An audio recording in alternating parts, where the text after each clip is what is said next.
丢垃圾，做好垃圾分类投放，保持场馆内的整洁，做文明观众。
coaches, and organizers experiencing the game in this multicultural region.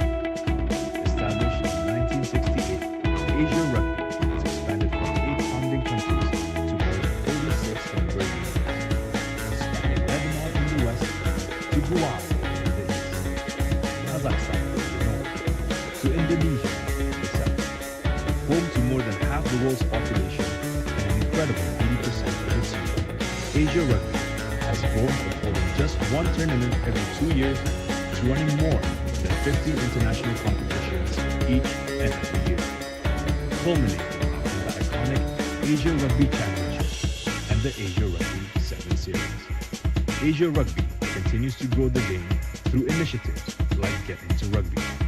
Initiatives that have helped us expand our player base by more than 25% per year. Initiatives designed to empower our kids with the knowledge and skills necessary to develop great players and inspire positive social change. Asia Rugby is a diverse collection of cultures bound together by our core values of integrity, passion, solidarity, discipline, and respect, driving our belief that rugby makes a positive contribution to people's lives. Asia Rugby is taking our great game, its spirit, and everything it stands for to over half the world's population. And we invite you to be part of it. Asia Rugby. We can do better, but together.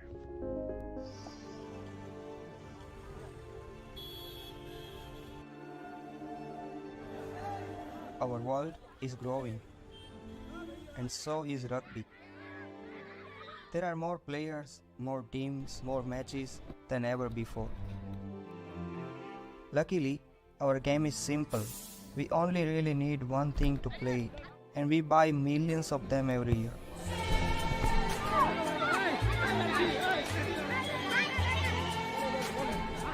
Unfortunately, too many end up in the wrong place, but some balls are made better.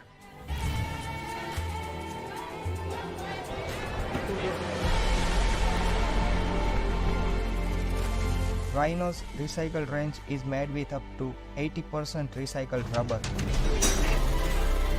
We are still not perfect, but it's a step in the right direction. You only need a ball, make it a good one. For rugby, for you, for the planet. A ball for the planet. A ball for the planet. A ball for the planet. The Rhino recycled range. A ball for the planet.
Good morning and welcome to Hangzhou Normal University Gymnasium for leg 2 of the Asia Rugby Emirates 7 Series. And I'll say that again, the Emirates 7 Series, the brand new sponsors of the series announced yesterday. So this is leg 2 of the series here in Hangzhou. Hangzhou is situated on the eastern seaboard of China at the mouth of the Yangtze Delta, one of the most famous rivers, and on the southern end of the Grand Canal of China. A fantastic new city now, but it has history dating back over 7,000 years, so lots of culture here as well. So as we look out on this pristine pitch here at Hangzhou, lovely grass surface out there, but we've had rain this morning and you can see that there are clouds overhead welcoming this first game, which is between South Korea and Thailand. So as these two teams take the pitch, both will want to be getting off to a good start in this second leg. Korean coach MG Lee, an old friend of mine from his playing days back in Hong Kong, where he played for the Hong Kong Cricket Club.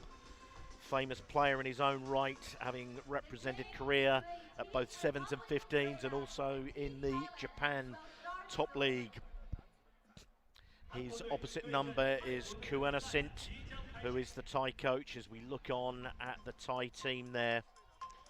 And both of them will be looking for a better showing than they had 2 weeks ago in the opening leg in Korea. Both of those finals were contested between China and Hong Kong China. And in the men's, Hong Kong China took out the win, and in the women's, a spirited effort from Hong Kong, but China reigned supreme. So our referee is just checking his watch, and as we hit 10 o'clock exactly, it will be Thailand to kick off, kicking from left to right as we look at it on the screen now. And Thailand going up to take that one, but knocking on in the process. So we get an early scrummage here, and some spots of rain just falling. It's going to be challenging for us in the commentary booth here today. We're trying to keep the team sheets dry and ourselves. So Korea feed this ball and immediately sweep to the right, taking the ball past halfway, and a good chase back there, and the ball knocked on there by Ko. So an opportunity, some really good chasing back there from the Thai defence there. Just scragged him down as he came away there. The halfback Min Jun Kang in that distinctive red and white headgear just didn't have the wheels to get down that right hand touchline. So now Thailand, second scrummage of the day. The feed by Wisit Kittikorn. He's part of the Royal Thai Air Force as he feeds this ball into this scrummage and clears the ball away. So a kick from deep, pushing the ball into the Korean half. Oh, and he looks to hack it forward. Now be looking for a bounce. Some really good soccer skills here. And the ball just evades him and he knocks it back, and one of the Koreans swoops on it. And this could be end to end. Jong Hyun Park, more great tackling back though from the Thai team. Some close quarters work there from Korea as they recover this ball and bring it out to the right hand flank. But the ball hits the deck, a little bit greasy out there. So real harem scarum stuff here. Great hack forward by the Thai team, and the bounce of the rugby ball just got the better of the Thai attackers. But they now get another feed to their scrummage, just inside their own half on about the 10 metres line. As I say, there's a hint of drizzle in the air. Some early morning crowd in. We've had some kids playing mini rugby here prior to the game, which was fantastic to see. So Surawat with the feed, but it's a free kick. Quick tap taken by Yo there. So it's a short arm, and they push the ball across from right to left. Oh, the big man there on the wide outside gets the ball to Jeong.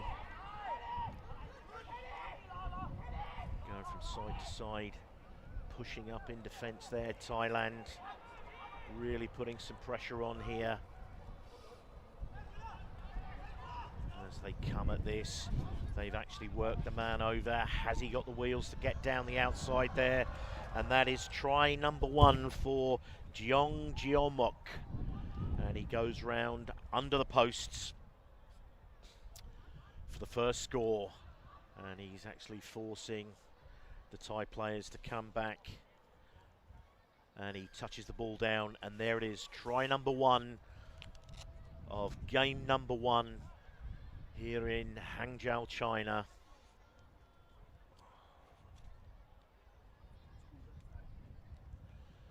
So taking some time here.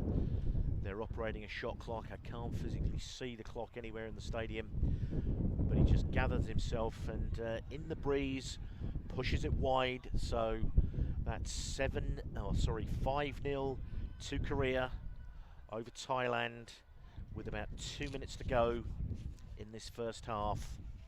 Game number 1. So Korea taking their time, collecting themselves. Some deep breaths. A scrubby old kick there. Gathered in. Thailand tacking the line there. Really strong carry, forcing the tackle from the Koreans. Now pushes the ball wide there to some good leg drive there, and he eventually gets the ball to ground. As I say, there's a reasonable breeze blowing into the face of the Thai team here. So just about a minute and a half to go, and he puts it on the toe, backing the pace here. Just bobbling into touch, and the assistant referee judges that last off a Korean player. So Thailand, with about a minute to go to half time in game 1, will get an opportunity for the first line out of the day. Wisit Kitty Korn, that black headgear, throwing in Yong Sun Sit at the front of the line out. Oh, and he goes high, and the Koreans have disrupted that and are coming away. They get this opportunity. Oh, and a good step inside there. And the Thai defence chasing back, but they will not catch Jeong, and he's in for try number 2 under the posts. So an unfortunate lost line out there for the Thai team with about a minute to go.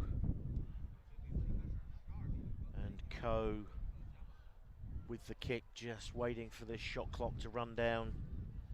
The referee is monitoring that, and he'll want a better effort than he had the last time.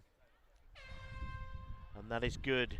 So at half time, Korea holding a 12-0 lead, but it's been a very, very combative game so far. End-to-end stuff, a couple of breakouts from the Thai team where they've put the ball on the toe and then chased up down the field, but the bounces have gone the way of the Koreans. And a couple of, firstly a well-worked try down the left side for Jeong for his first try. took it under the posts. That was the initial chase back there. Some really good defence here from Thailand, forcing the Koreans to play. And I'm sure MG Lee will have plenty to say. Again, some good tackling in the wide channels there. But eventually, the ball into the hands of Jeong.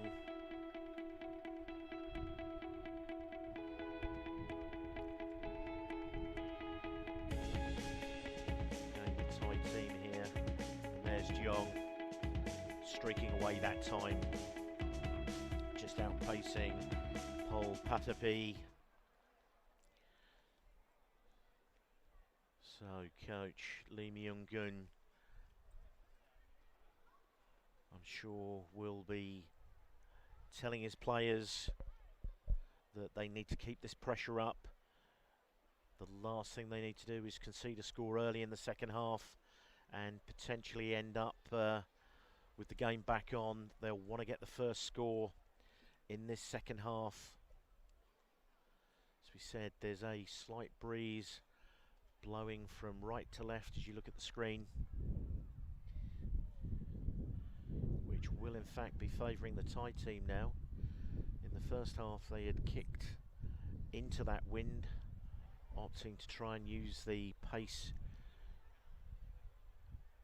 and the ball on the toe to get past this tight Korean defence.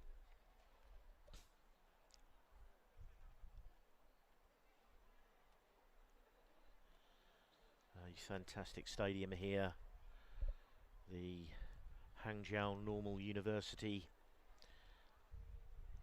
Stadium, with a full athletics track around the outside. And South Korea get this second half underway, and the ball not going 10 metres, so the referee bringing it back for a free kick on halfway for the Thai team.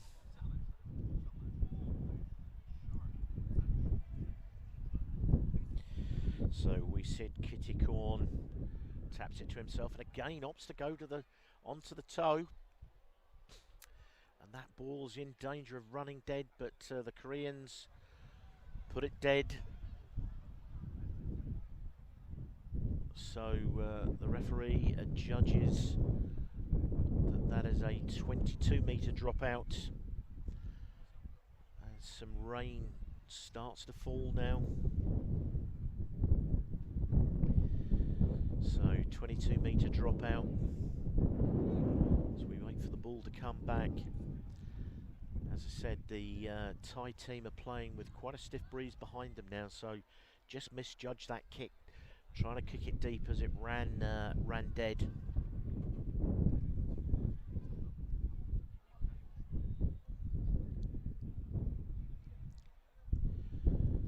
So a deep kick from the Koreans, well fielded there by Janda.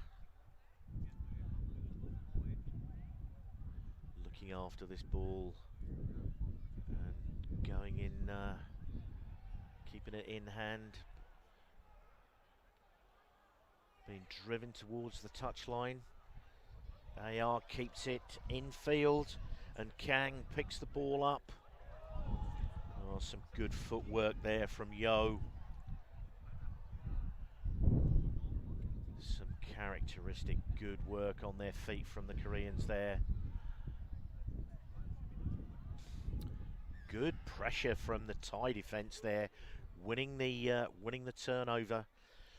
The Korean team just keeping it in close quarters, overcomplicating that somewhat. Gives the Thai team an opportunity to clear their lines. It looks like they're going to use the winds, and they've taken, with a really good kick there, taken play just inside the Korean half with the throw to come.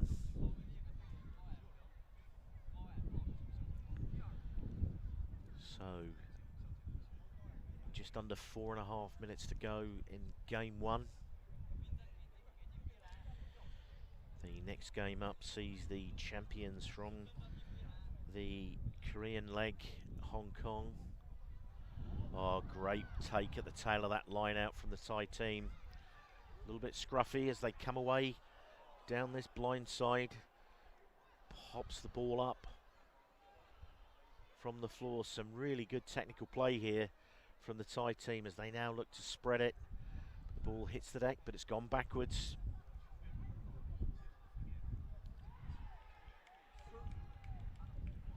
Initially, the referee had indicated that that ball had gone backwards, but maybe got a call in from the AR to say that that there was a knock on. So we come back for the scrummage.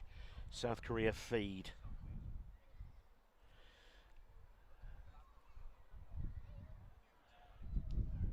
And the mechanics are onto the field. It's got this light drizzle falling here in Hangzhou. The temperature here is about 26 degrees. The ball a little bit greasy. Be playing with relatively new balls that tend to have a little bit of lacquer on them. And when they get wet, it makes them somewhat like a bar of soap. So these guys doing really well with the handling so far in this game. Some changes here from coach Kuasint. Bringing on Taratian Warakit.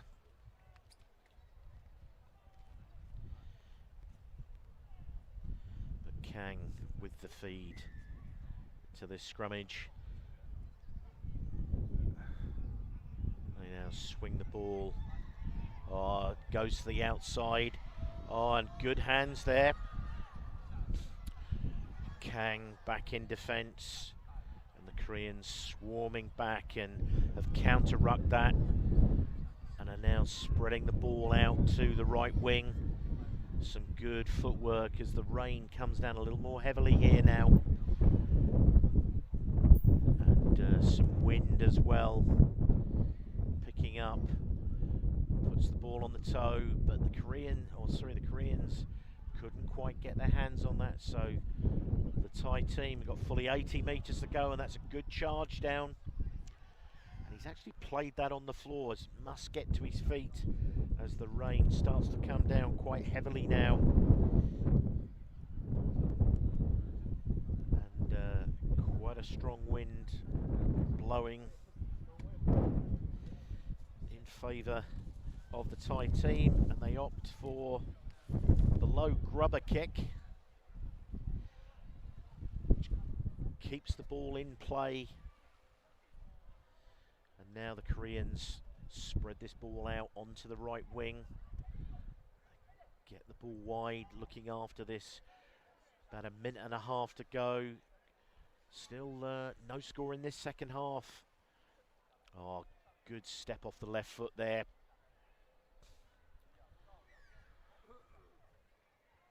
On a quick tap there. And Yo comes away with that ball. Some strong carries. Now as the Koreans spread this ball wide, some really good hands there. Oh, and a great ball on the inside there from Yo to Kang. And that is try number 3 for South Korea. They are going to force the Thai team to come back as Kang eventually touches the ball down. So that's try number 3 underneath the black dot.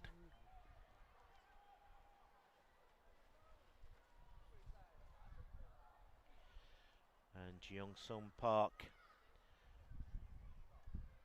will be wanting to use up as much time as he possibly can. Korea have all but got the win here, and the kick is good. So the score out to 19 points to 0. 45 seconds to go in this game, so there will be time for a restart. So Korea will be kicking off. So Kang, wide ball there into the path of Yo Jian-hoon. Got his hands through, and Park, like every good halfback, trailing on the inside. that ponytail. So the restart's been made, and again the Thai team get to the outside, tries to step inside the tackle, but some really good jackal work, strong over the ball there. Park Gunwoo in the background there, we can see the Thai bench, and they put the ball into touch, and that is the final whistle. Korea 19, Thailand 0. So a really, really good start for the for the South Korean team there. Really, really good start. And the next game up, we have Hong Kong, defending champions from the Korean leg. So as we look at the replay here, some of the work in the second half.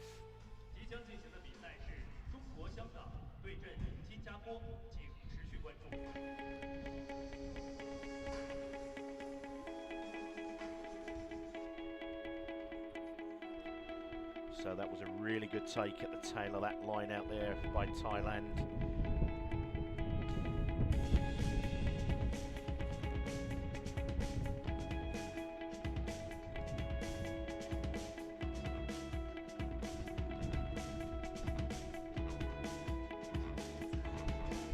So as we go through this replay, the final try there from Kang. That distinctive headgear with his little ponytail poking through the back there.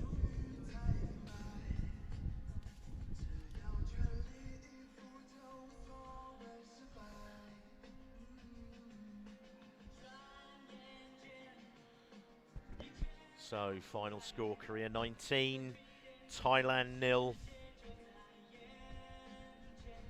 As we look at the pitch from the perspective of the grandstand there. The university campus stretching out in the background behind us.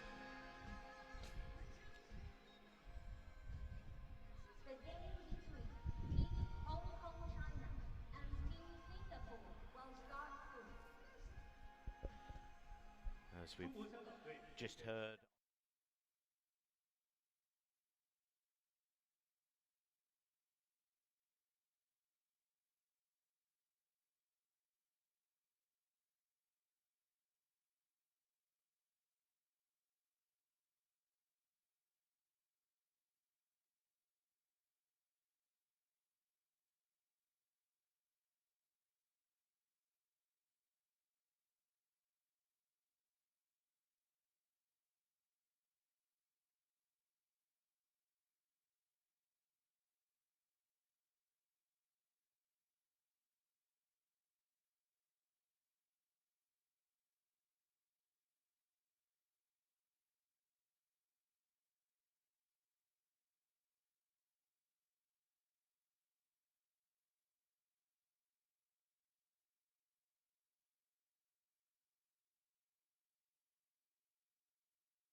there we have a game 2. Hong Kong, China versus Singapore. Leg 2 of the Asia Rugby Emirates 7 series.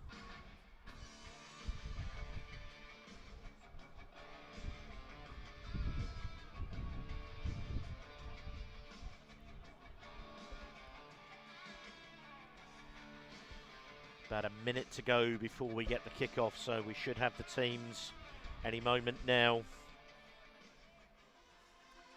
And there we see them. Hong Kong led out by skipper James Christie.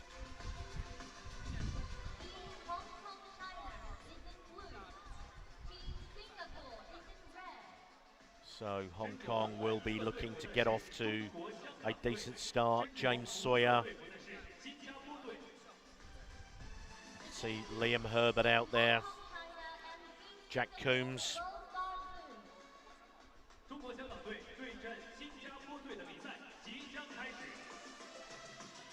So Hong Kong will be playing in their white strips. Singapore in the red.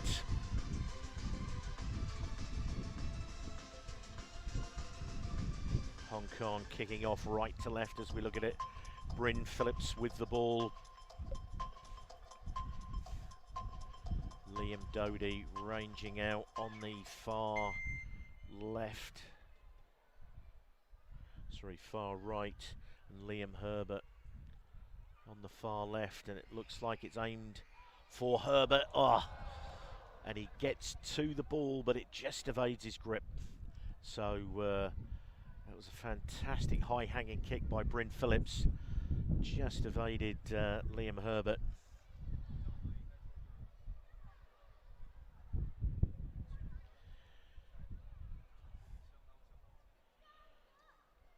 So Doherty, Christie and Sawyer with Coombs at half-back. Zaidan clears the ball away. They bring the ball out to the left wing. Good step inside there, but some decent defence and not rolling. And that's an early penalty for Singapore inside their own 22 as they move the ball to the right wing, and the ball spills onto the floor on a good hack through there by Jack Coombs. And the first try, real opportunist. Some pressure in defence there from Hong Kong. The ball hit the deck. Coombs just grubbed it through. Soccer style. That soccer style would certainly have made his uncle Martin Kibble very happy. And not the best struck kick there from Coombs. Had the flight of a seagull that had been shot. So yeah, scrubby old looking kick there, but effective. 7-0 Hong Kong China over Singapore. So the ball a little bit more infield, well fielded there by Singapore, but adjudged to have been accidental offside. So first scrum feed will be for Hong Kong China. So Coombs with the feed. Zaidan, his opposite number, following him round. Coombs, former Hartbury player in the UK, gets the ball into the hands of Fong Kit Fong. Really good ball presentation there. Phillips, Sawyer running a hard line, and skipper Christie takes that short ball. Really good close quarters play there. Made the break to the outside there, Fong Kit Fong. Stretched them on that right edge, just inside the 22. Really good long presentation of the ball. And Coombs chips the extras, a much better strike that time from Coombs.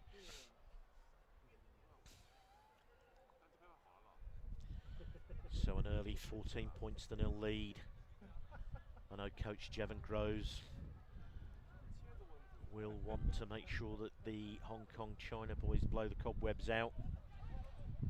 Phillips with another high hanging kick there, and effective, and Liam Herbert picks the ball up quickly and deliberately stopping the ball going into play from inside the 5 metres, and the ball on the outside. Liam Doherty steps inside. Phillips, Christie with a short ball there, goes in and cleans that, and they come down the blind side. Phillips, huge dummy there. It's Sawyer to Coombs. Oh, and he opts for the kick pass. Oh.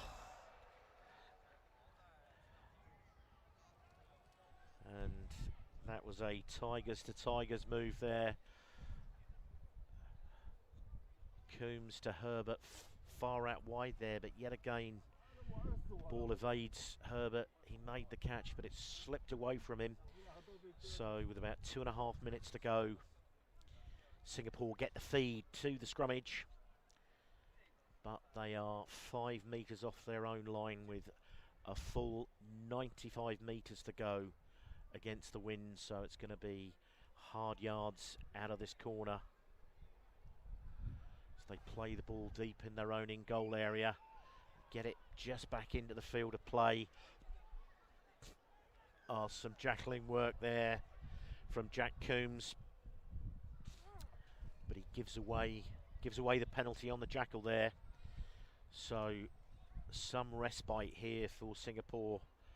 They're actually going to opt to kick to the line, and that is a decent nudge into the wind. Try to keep it in field, but James Christie, the skipper there, trying to pull it in. So it'll be a line out on their own 10 metres line on their far right hand edge. Christie at the front of the line out for Hong Kong.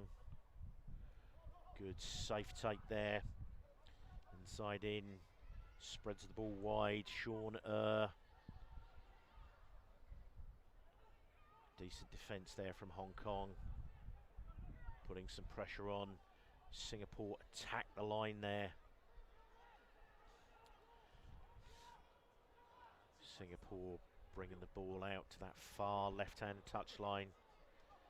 Hong Kong with a really sharp counter ruck, and Phillips tries to get in there, but the referee has seen a knock on.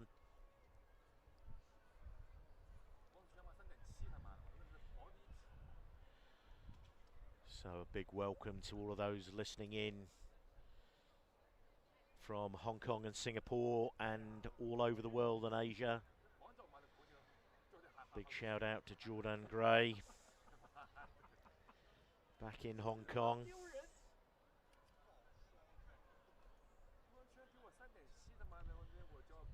So the feed here, Ojim Zaidan under pressure from Coombs as they spread the ball wide,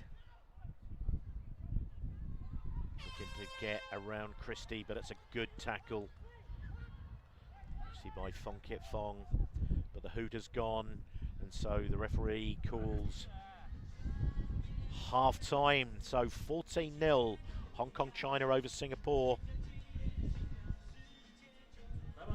Jevon Groves, I think considering the conditions, you actually can't see it coming through on the TV feed here, but there is a light drizzle falling which is making the ball really, really greasy. So just going through some first half highlights here. That ball dropped onto the floor, towed through, and the score was given. And then James Christie running a hard line, and Papa John Wong there giving away the penalty. And this was the kick pass from Coombs to Herbert. Fell straight into his hands there. So we make half time. So coach Ben Rosley for Singapore will be telling his team to put or keep the pressure on Hong Kong. They haven't really held the ball in their own hands in the Hong Kong half yet. It's been pressure, pressure, pressure from the Hong Kong team. It's been fairly workmanlike. I know that the coaching team there, team manager Paul John and head coach Jevon Groves, both Welsh representatives but long-time coaches of the Seven setup in Hong Kong, where they're based at the Hong Kong Sports Institute in Sha Tin. So Singapore will be kicking off this second half, going from right to left in their distinctive red shirts. Hong Kong left to right, now playing into the teeth of a relatively strong breeze and some rain, and that's a deep kick that looks like it's going to scoot dead. Not judging the force of the wind behind them very well there, and so that brings back a free kick on halfway. Skipper James Christie.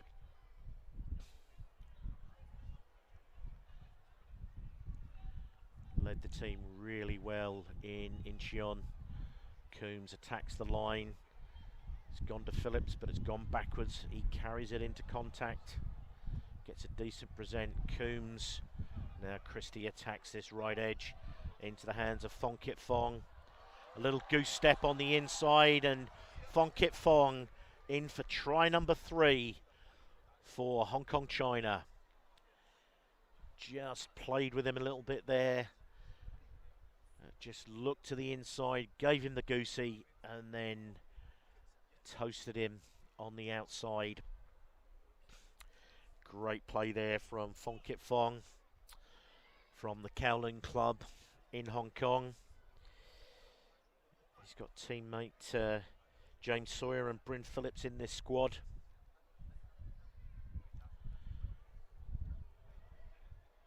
And another scruffy looking kick there from Coombs. It's wide, but Hong Kong now out to a 19-0 lead over Singapore. So Phillips back on halfway now. Callum McCullough is now onto the field. As Phillips kicks to the left, high and hanging. McCullough gets a hand to it. It ends up in the hands of Herbert. Yet again, Liam Herbert struggling to bring that ball in. Sorry to say, but the rubber man is 3-0 at the moment. Trying to bring the ball in, but the referee has adjudged that that went forward off a Singapore hand. Right in front of the Hong Kong bench there with Hugo Styles. Harry Sayers there as Coombs feeds the ball. And Liam Herbert gets his hands on that one. Goes to the outside, doubling round Phillips. Fong Kit Fong, the try scorer, gets his hands on that. And a great hard line there from Pierce McKinley. Get the ball into the hands of Fong Kit Fong. Great tackle there coming in. And now Hong Kong spread this ball wide. Some great footwork there from Herbert. Phillips again takes the contact on. McCullough. Pierce West, the ball goes down. And some really good solid defence there from Singapore, forcing the turnover in the form of a knock-on, so it'll be scrummage. So slightly more conventional pack here for Hong Kong. McCullough, West and Sawyer, as Ojim Zaidin feeds the ball in for Singapore. Some changes being made. Matteo Avitabile comes on. Liam Herbert makes way, as does Fong Kit Fong. And Harry Sayers gets his first run of the day. Certain that Jevon Groves will want to give everybody a touch of the ball in this first game. Singapore come away with the ball, but some really good work there on the ground. Hong Kong now pressing 6 or 7 metres out. West, Sawyer, big wide pass there to Harry Sayer. Comes back infield on the ball to Mateo. And the great footballer he is, he senses and just tips that forward. Referee just checking with his AR to see whether that had gone forward. I think the Hong Kong team feel it probably did go forward, but it looks, referee is talking and he awards the try. So some clever play there from Avatabile to just kick past that ball through to McCullough. Football club to football club. Jack Coombs, better looking kick there. 26-0, try number 4 for Hong Kong. So just under 2 minutes to go as Phillips looks to kick the ball off. It's a low kick straight into the arms of Harry Sayers. A great take and he streaks away for the finish. Great finish there. Really, really good heads up sevens play there. Short pass or short kick there from Brim Phillips straight into the arms of Harry Sayers. And a really good take, turning his body to the ball. Then he streaks away. Good chasing back there from Adam Vine of SCC, but Harry Sayers from the Valley Club in Hong Kong over for try number 5. And the conversion is good. 33-0, Hong Kong China over Singapore. As we come down to the last minute of this game number 2, just over the head. James Sawyer came up with the goods there. This game has been all Hong Kong. Styles there with a little give and go. McCullough plays the ball around the corner. Styles takes it quickly. Mateo there into the hands of Sayers. Off the left, then the right. Gets the ball out wide. And James Sawyer takes a really good pass under pressure there. As I say, these conditions really, really wet and greasy, and some really good hands there from Sayers and Sawyer. Great work, good offload in the contact there. And James Sawyer came up with the ball. And this gives Coombs yet another chance. So just drops that ball. It's a decent strike, but unfortunately no cigar that time. So the score remains 38 points to 0. And the referee has adjudged that there is time for one more kickoff. So Hugo Styles now high and hanging, but the referee pings Hong Kong for being offside and in front of the kicker. So one last chance for Singapore to get themselves onto the scoreboard here as the hooter goes. McCullough with the tackle as they spring this ball wide, and the ball put deep into the 22. And it looks like the referee gave kick or kick there for a late charge. So Singapore with the ball in hand in the Hong Kong half for the first time. Playing with advantage again. Hong Kong infringing there. So ball in the hands of Charlie Chong Yao as they spread this ball from right to left, fanning out towards the touchline. Hong Kong working hard there, making Singapore fight for that ball. as they now swing it back from left to right. Chong Yao with the ball, and the ball just spills forward. And that is all she wrote. 38-0 to Hong Kong, China in Game 2 of this Hangzhou Asia Rugby Sevens series. As we said, it's leg 2 with a great finish there by Fong Kit Fong with that little goose step on the outside there. Then a great take there. And again, Fong Kit Fong had an excellent game. This is one of the highlights from the first half there. And then Herbert fights hard to get that ball. I think Jevon Groves will be relatively happy with that that performance. Pretty even performance across both halves.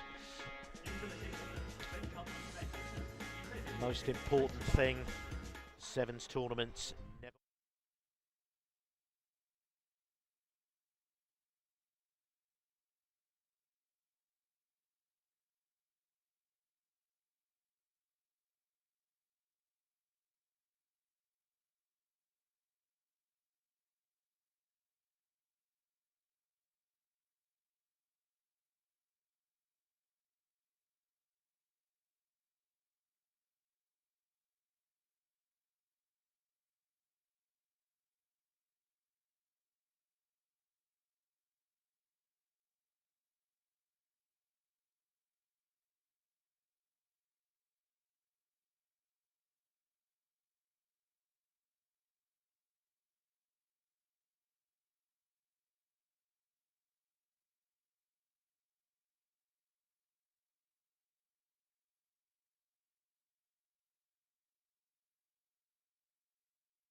Any curry, poppadoms?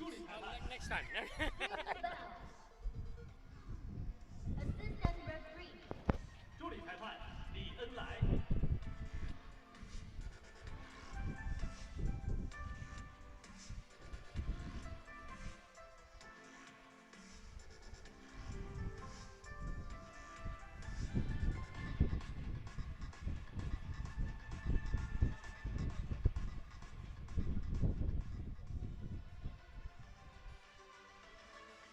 Let's welcome the athletes. 让我们欢迎双方运动员入场。 Team Japan is in red. Team Malaysia is in white.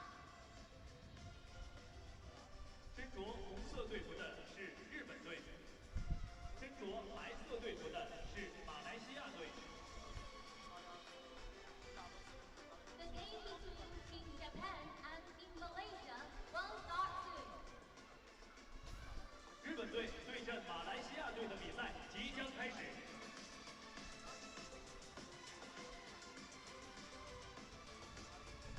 Are we live? Are we live?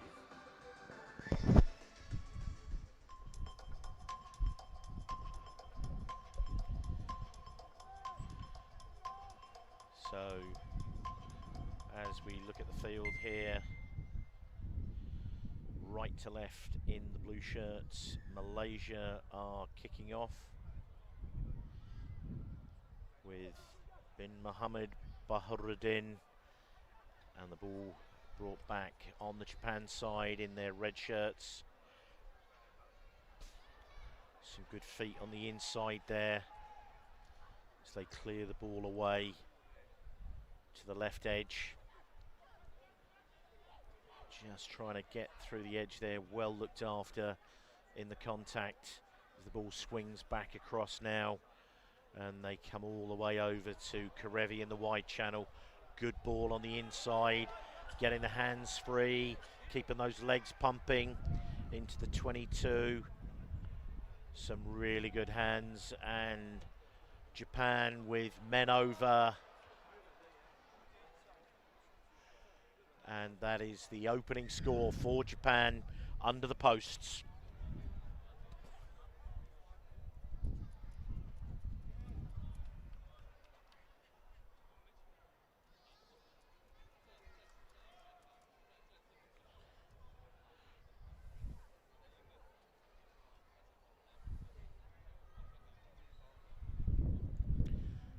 And the conversion is good, so that is 7 points to 0 for Japan. Took the early ball from the Malaysian kickoff, and through decent play going left and right, getting out to the edges on both sides, good technical play, and eventually sprung it away down the left edge. And that is out on the full. So that will be free kick halfway for Malaysia. And their first opportunity to properly get their hands on the ball.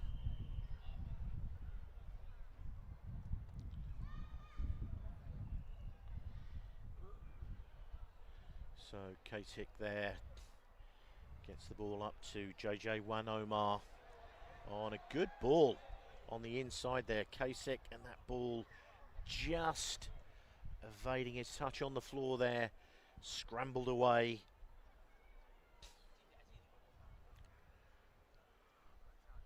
So Japan get the feed to the scrummage, just outside their own 22. And the feed from Nakama as he feeds that ball on a good scrummage there from Malaysia. And the ball off the knees of the Japanese there, a bit of a low shooting pass there. So give Malaysia the opportunity to feed the ball in. So Kachik from the Sedang Angels Club in Malaysia. Throw there, not exactly the straightest, and some real pressure coming through from Japan here as they counter ruck. But Malaysia come away with the ball. Some good work on the blind side there, but the Japan defence is spread across the field. So on the right hand edge there, just brings the ball back inside. But Japan really making Malaysia work to get out of their own 22 here. A good switch move there on the 22, but the ball's gone forward. And Japan again have come away with the ball. Oh, and some really good footwork there. And in for try number 2. A despairing tackle from Tioni Zamri, but there's a good score from Japan. 12 points to 0. 12 points to 0 with the kick to come.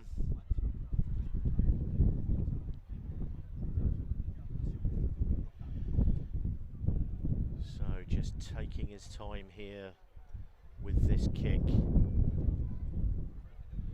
Strong breeze at his back, and a tough kick from the right hand 15-metre line, goes wide, and it's 12 points to 0.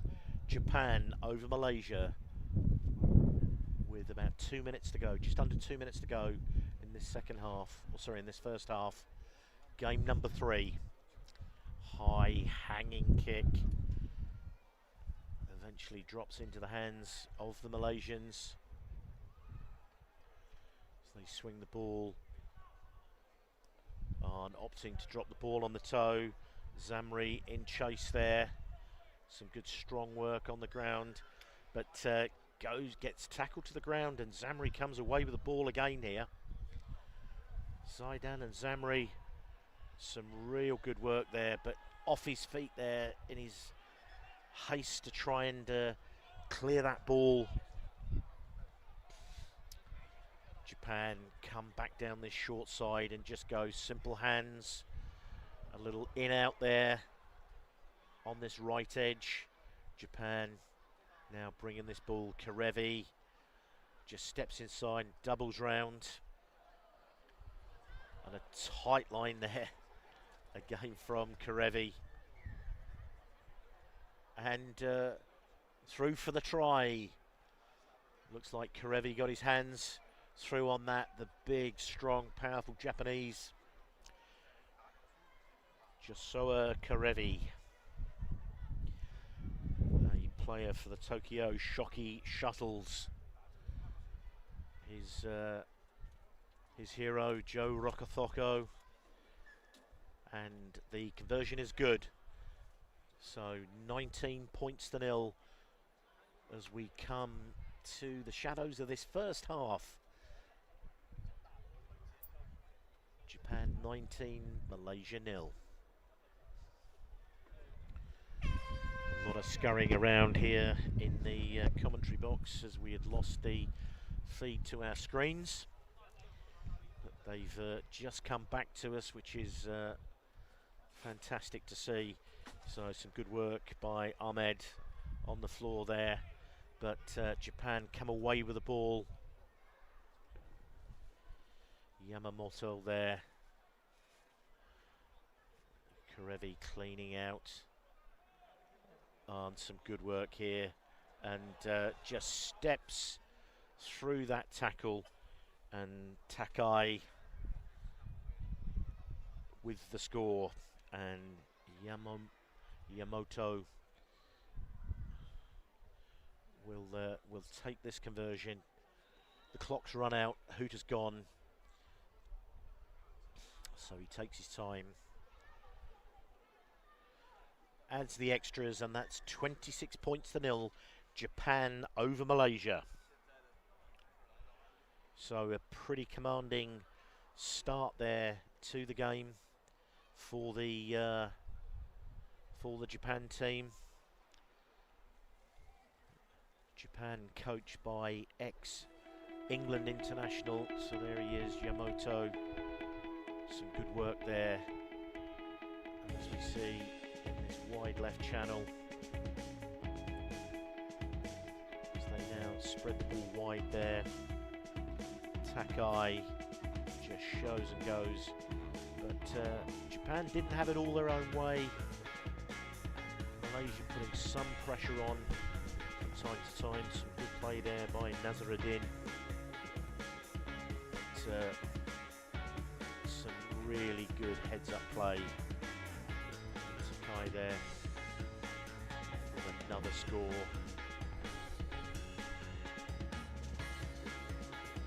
And there he is, the big man, Karevi. So Japan in the huddle there. Their coach is Phil Greening, former England 7s and 15s international. Greening was part of the England dynasty that won 4 Hong Kong 7s in a row back in the early 2000s. Seems like a lifetime ago. And obviously England no longer play on the World Series. They are now a combined team with Great Britain, and obviously Japan take their place on the HSBC World 7 Series later on in the year, with the opening tournaments coming up soon. So opting to have a slightly more developmental side playing here on the Asian 7 Series. I'm sure Greening, though, will be looking to get a good second half out of Japan. They would have been very disappointed with their showing by not making the final in Korea. So they'll be looking to bounce back hard. High hanging kick, and Karevi gets to that, pats it back on the Japan side, and the ball goes backwards, and the Malaysians actually knocked that ball on in the tackle there. So it'll be scrum feed for Japan. Just on halfway.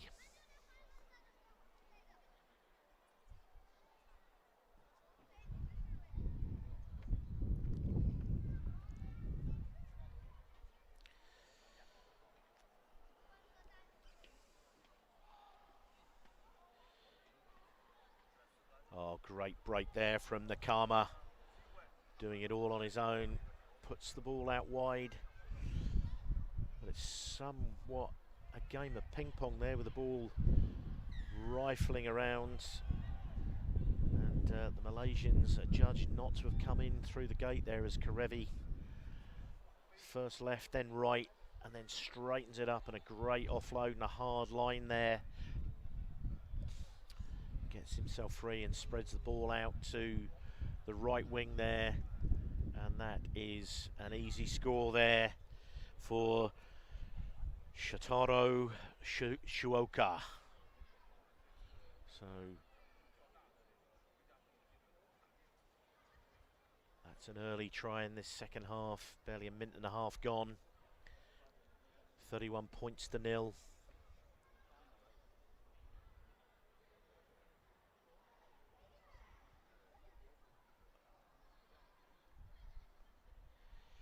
So the kick wide out. It's a really good strike. And that is a fantastic kick to get the extras there.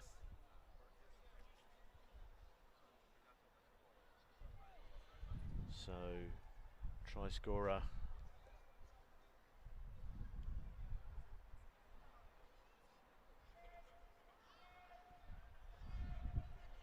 Goto with the kickoff there, knocked back on the Japan side, and they come up with that really good first phase skills. Big gap there, but chooses to spread the ball to the right hand side. Some good footwork there, but the Malaysian defence picks them up, and now onto the outside here. a little inside-outside, but some great defence there on Suoka. But the ball, they overchased that and loaded up.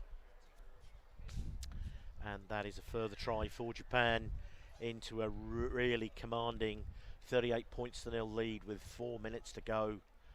So Japan showing that this game of sevens can get ugly very, very quickly. And looks like they have they've come to this second leg here in Hangzhou, China, meaning business. Extras are good. 40 points to 0, and we're only halfway through the second half. So some changes being made by coach Phil Greening.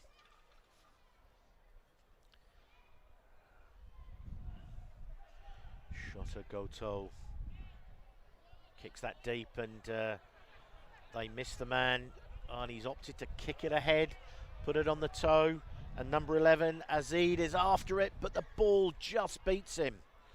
So that will be a 22 or a scrummage back where it was kicked. And some really good speed there from Azid. He's from the Johor club, 23-year-old, number 11 there for Malaysia. Really had the gas there. And just got beaten by the ball. So Japan with the feed to this scrummage.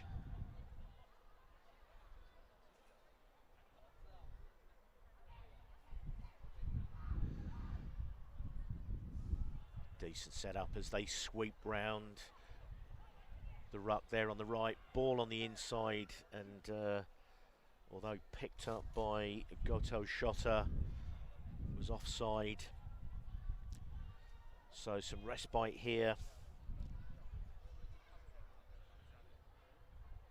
for the Malaysian side. Looks like they're going to opt to take the advantage of the wind there. And Katik push the ball onto the 22. So under 2 minutes to go. And Zak bin Mohammed Zadi comes onto the field for a taste of some action.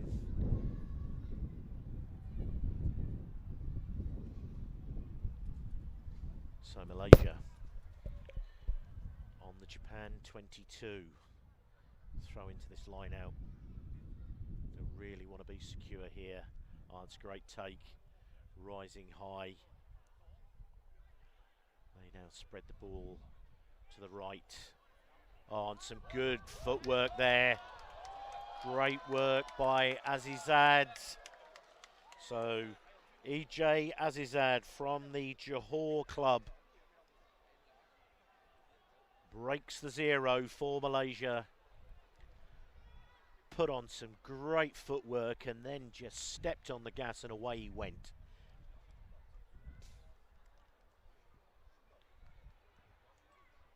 And the extras are good. Malaysia cut the deficit. Japan 40, 7 Malaysia. So some good skills there from Malaysia, and just shows maybe what they could have done had they got a little bit more first phase possession and got their hands on the ball. First time they've really attacked inside the Japan half, and they score the try, and they now kick off, pushing it deep. Be looking for a bounce here. Oh, and it drops into the hands of the Japanese as they bring the ball to the left edge. Nakano there, staying strong, but he loses the ball in the contact there. So it's a really strong finish at the end of this game here. So time is out on the TV clock, but the hooter has not yet gone in the stadium. So there will be time for this scrum feed.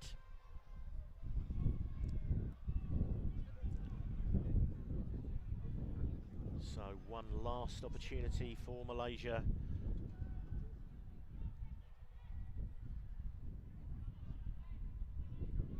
As they spread the ball Oh, an Alias, Adam Alias wins the penalty as Japan don't release on the floor there. And they go themselves, and a really hard line there from Kachik. And again, another penalty for the Malaysians, and they take it up the guts when maybe spreading the ball a little bit wider would have been the option. And that, I believe, will be no side, and a fantastic end to the game for Malaysia, pegging back a score but losing out eventually, 40 points to 7. Oh, sorry, I've been a little bit premature there. The referee's brought this back for a penalty, and it's time off while Japan look like they're gonna have to make a substitution at the end of the game. And Coach Phil Greening is saying just play on with 6. The referee's insistent on it's a blood injury. Looks like he's caught a stray boot in the mouth, and as I say, the referee seems to be fairly insistent, although Japan are happy enough to play on without the game of rugby. As soon as we've got blood, we're allowed to make a replacement. So that is a blood injury replacement. But I'm sure he'll be back to fight later in the day. So 40 points to 7 with a penalty kick. 5 metres, absolutely dead centre of the field. It's Malaysia tap and go, and they try and dummy it and go, but that fooled nobody, and especially not the Japanese defence. Good work there by Sudin. Carries it into contact. He's fighting to get to the ground. Good work by the Malaysians, but the Japan defence is a match for them at the moment. But another penalty, so this game going on, and they get the ball into the hands of Sudin, and that is a very popular score here for the underdogs Malaysia, the final 2 scores of the game. And I'm not too sure that Coach Phil Greening will be happy with the way that Japan have finished this game. It is a commanding win, 40 points to 12 with a kick to come, but Japan were a little bit sloppy and lacklustre in the closing minutes of that game. On a really good kick, but just to the right hand side of the uprights, and the final score is 40 points to 12.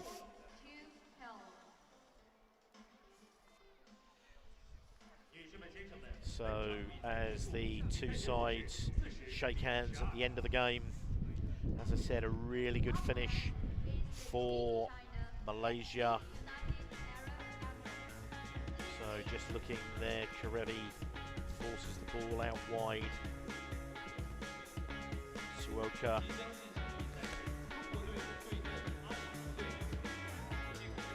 And a good kick from wide out. And they try to poke that ball through, and the ball just beat Azidad. But there's some great footwork and pace. Just powered away and stepped through those tackles. Dotted the ball down.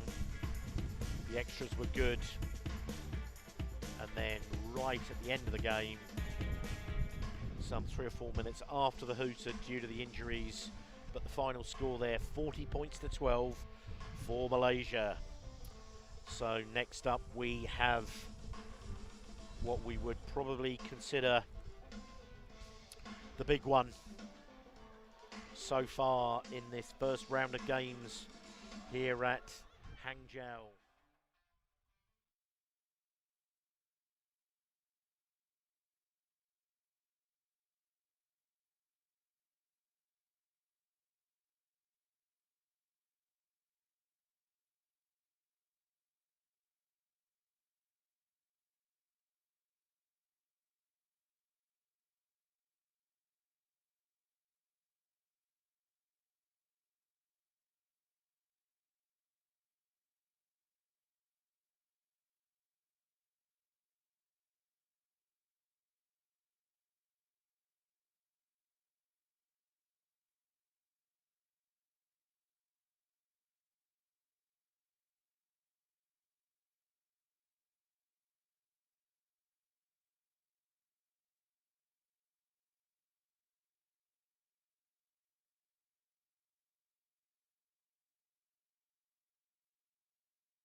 black shorts.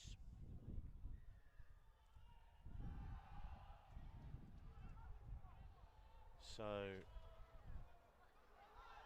Nayasel kicks off. It's a short kick. China opt to play it though inside the 10.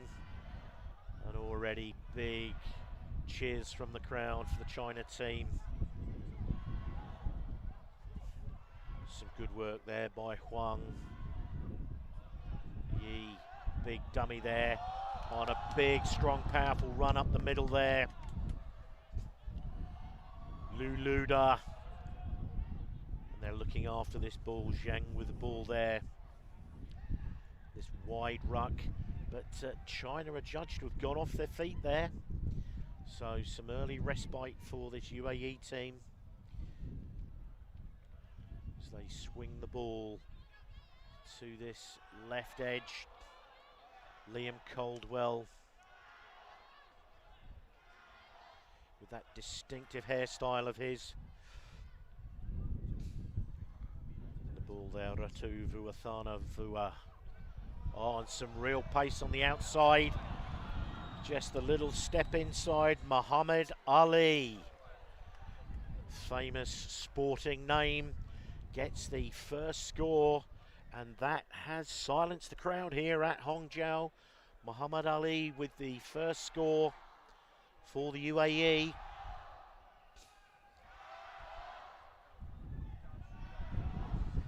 And Vola Vola with the kick from right in front of the posts here. Couple of bounces. The China crowd there. And the conversion is good. 7-0 UAE. After 2 weeks ago when China made the final against Hong Kong China, this will be somewhat of an upset. The home crowd will have wanted to have seen a much better start to this game. So UAE go deeper this time.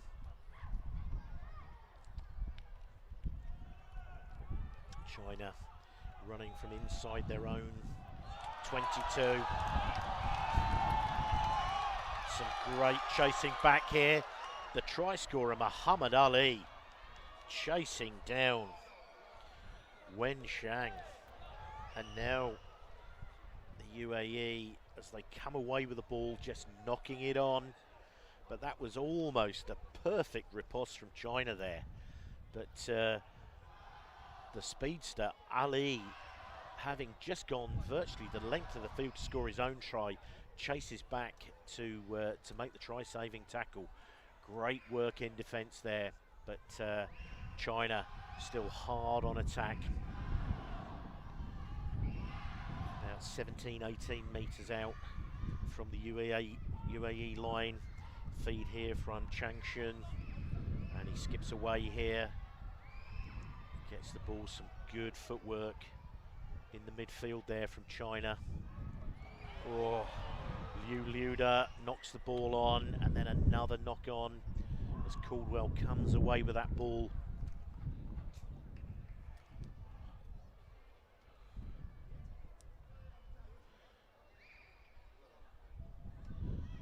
So it'll be a scrum feed for the UAE. Vola Vola with the feed.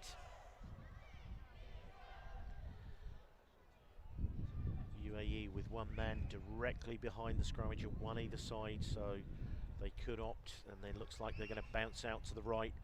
Vola Vola goes himself, pops the ball up.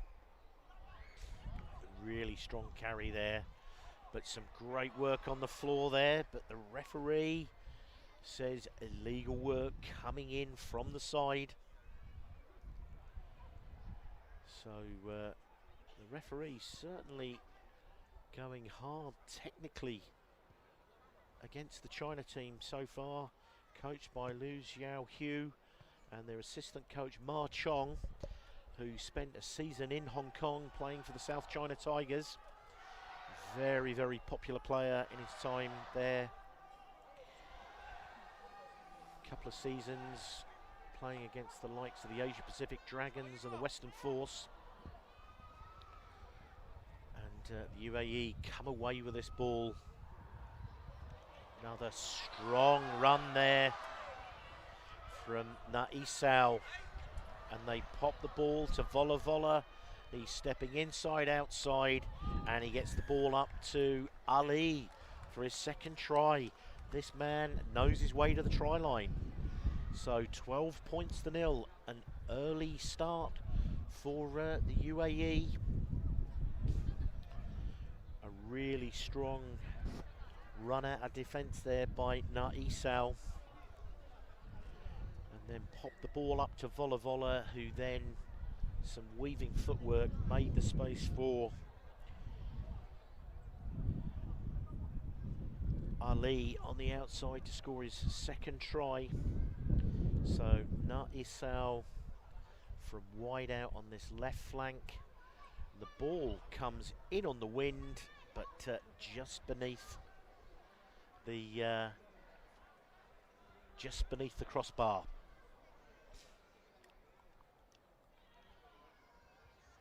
So a somewhat subdued crowd here in the stadium here in Hangzhou. The main China crowd out to the left as you look at the picture. A deep kick this time, and Yi picks that ball up, and China carry into contact. They'll really want to get some kind of score on the board. Zheng there, ball into the hands of the speedster Huang. Luda comes in, big step off that right foot, gets the ball up to Hu, and Luda, and a deliberate knock on, and Ratuvu Thana Ua picks up 2 minutes in the bin just as the half-time hooter goes. And on the ball, Chung Shen, looks like they're going to opt for the scrummage. That will bring in 3 of the UAE defenders. Should leave 3 on 4. China will be desperate to post the score before half-time, while they've got the UAE a man down. And I'm pretty sure we'll see some desperate defence here. Yeah, they bounce out. And now the ball out into the hands of Zheng. Steps to the outside, but some good defence. They now look to stretch them. They've got men over. And a big step there from number 7, who goes under the posts. And rapturous applause here in the stadium for the home team. And the conversion is good, and China cut the deficit 12 points to 7 under these dark skies here at the Normal University here, the Hangzhou Normal University sports field. So I'm pretty sure that Perellini will have been pretty happy with the start to that game, with the UAE bursting out to a 12 points to 0 lead. 2 tries from Muhammad Ali. As we look at this, this is the first try. Ali, just a little inside-outside step, and then feinted to the outside. Absolutely clean pair of heels to go the length of the field and score under the posts. Zheng, and then almost on return, Huang, and there's that man again, Muhammad Ali, with a great tackle back. And the big man, Naisal, with a bullocking run there. Now we see Vola Vola just with that dancing footwork, bringing the men in for try number 2 for Muhammad Ali. And then Hu, big step. just to the inside shoulder of Liam Caldwell, who was committed to the outside because China were men over. But as we come back, second half, China 7, UAE 12, all to play for, and it's going to be a really, really important start to this second half.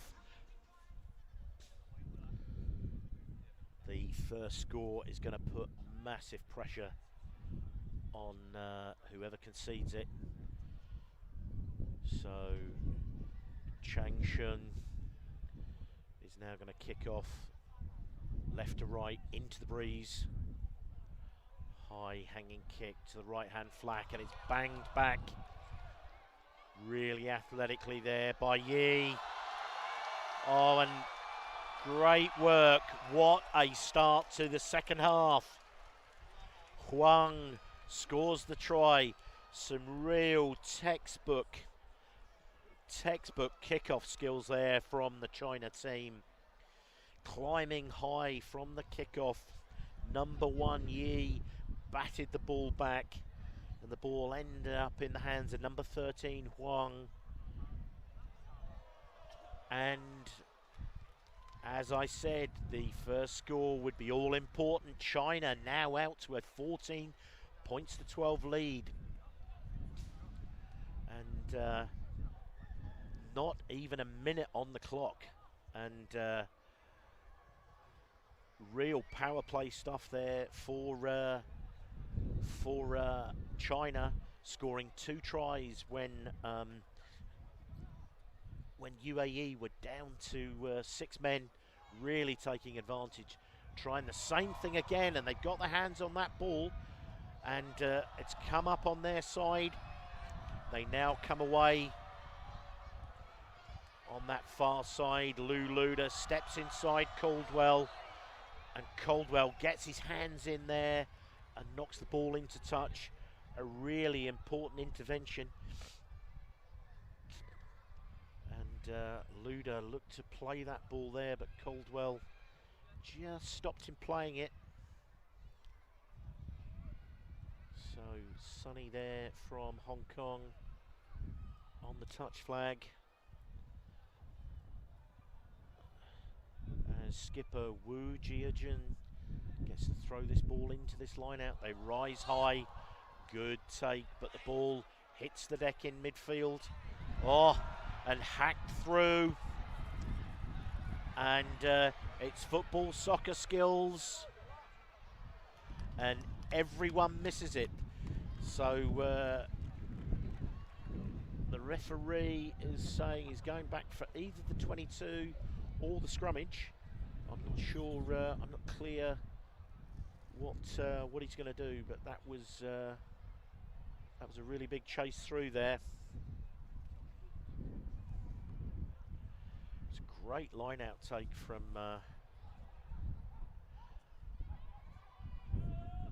China, as China holding this slender 2-point lead as Liu Liuda, left foot, right foot, good ball there, out to Hu. Does he have the legs? He surely does. Really good work there from Luda.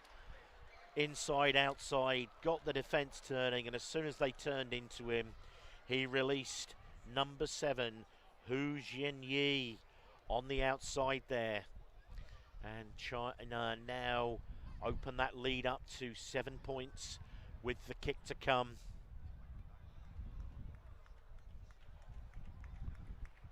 Assistant coach there, Ma Chong, with the water bottle. And the kick is good.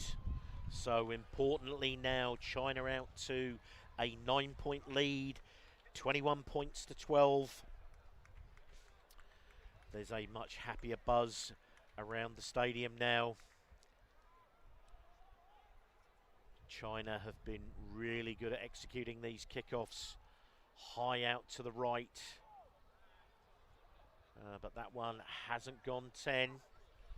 UAE have opted to play it. They've now got to come from deep. Absolute route one there from Luke Dreyer. but he's paid the price and been swamped at the turnover. Chungshun just slows the game down, and it looks like they're going for the scrummage. China now in no hurry, 2.5 minutes to play, holding an important 9-point lead, but 9 points is nothing in sevens with well over 2 minutes to play. But China are just slowly eating the clock down here, making their way to this scrummage. Number 1, Yi, directly behind the scrummage as Captain Wu Jiajun feeds this ball, and he bounces out to the right. But no one comes with him, so they bring the ball back to the left. Oh, and some good feet there. And Yi there, some good inside-outside feet. And Li Haitao in at the corner for what is surely the decisive score. 26 points to 12. So China have come back from a 12-point deficit to score 26 unanswered points. Crucial point just before half-time when the UAE went down to 6 men, and they conceded 2 scores in that period of time, and that appears to have cost them dear. So Changshun letting the shot clock run down, and that is a truly terrible conversion attempt. Doesn't even cross the 22. So now a 14-point lead with less than a minute to go. This is a mountain that is far too big for the UAE to climb unless they can get an immediate score back and maybe the infringement and another play. The ball doesn't go 10, but they opt to play it. Good play there from Luke Dreyer. UAE swing this ball out to the left edge now. Oh, and a good solid contact there from Ma. Good work there from Matthew Richards. Again in this wide channel. Needs to stay in field.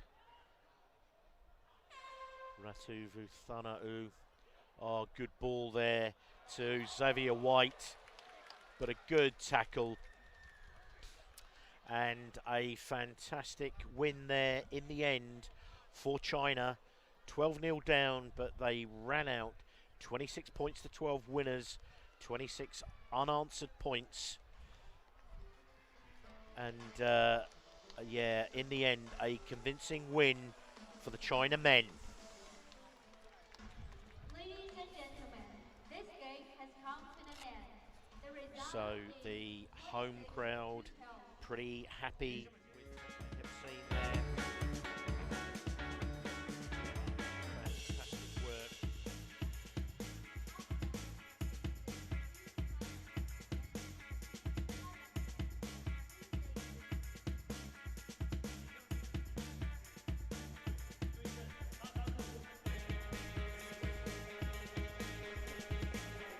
We're not live. Cut. Is it cut? Don't worry. Don't worry. Don't worry. Don't worry.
先生们，比赛即将开始，有请裁判员。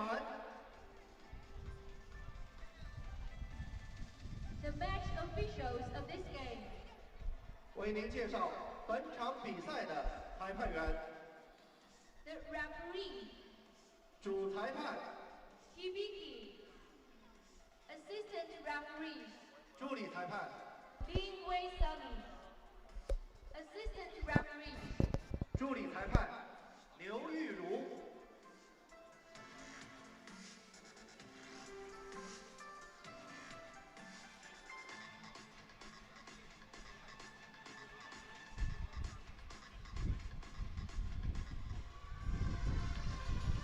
So now we have the first game in the women's tournament, Thailand versus Kazakhstan. So Thailand semi-finalists in Korea is in blue. against Kazakhstan. 穿白色队服的是泰国队。 So the Thai team there going through some breath work and breathing exercises, and the Kazakh women doing the same thing. The Kazakh team, coached by famous Blitzbokker star Fabian Juris, 哈萨克斯坦队的比赛 graced the World 7 Series for many a season for South Africa. He's also been a coach for their women's 15 side, and many of this team in their famous sky blue, playing from left to right here, are also 15s players, and taking on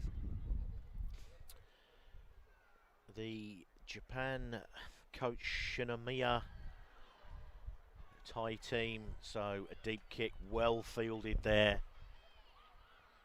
by the Thai team. They had a great tournament in Korea. Some really slick handling and pace. A good tackle there. Some good work over the ball there from Tulaganova. Thai team, some really good work in keeping the ball in hand. And the ball just coming off the foot of a Kazakh player, so it'll be a Thai feed. So as you can see, the touch judge's flag blowing there. A really stiff breeze blowing behind the Thai team here as they feed this line out. Michor, but the ball caught by Stepan Yuga, who goes route one. And the ball hits the ground there. Some good work to recover it.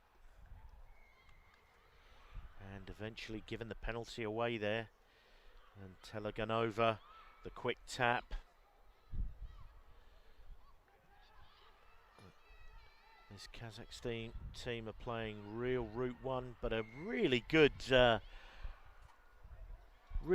counter ruck by the Thai ladies, who are outgunned pound for pound there, but what they lack in size and power, they're making up for with absolute grit and determination, and they come out to another line out on this right hand edge.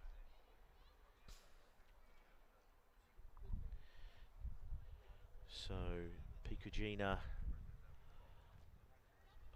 with that white ribbon in her hair, looking to disrupt at the front of this line out again, but some really good work by Huan Kid and some good hands there.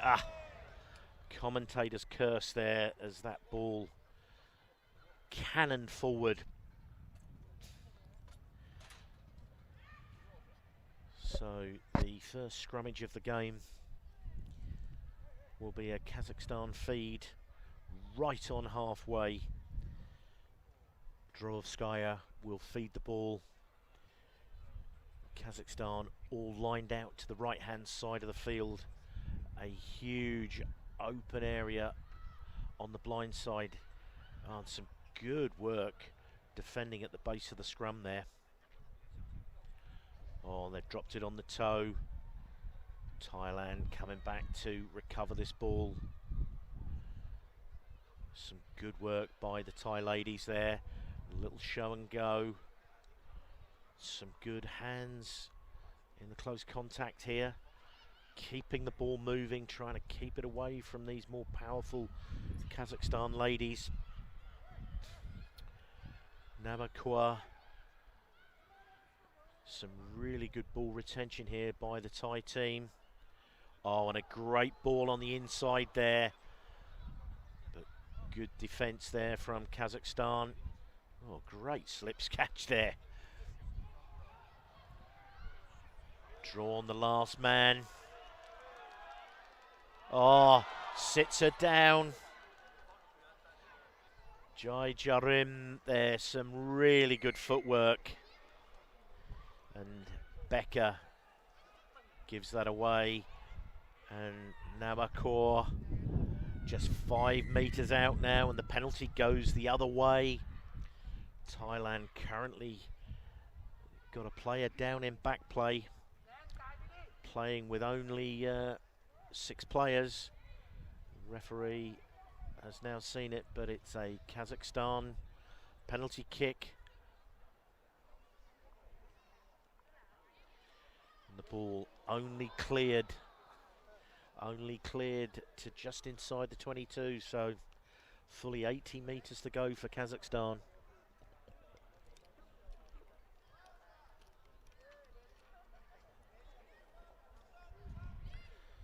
So Abasheva with the red headgear.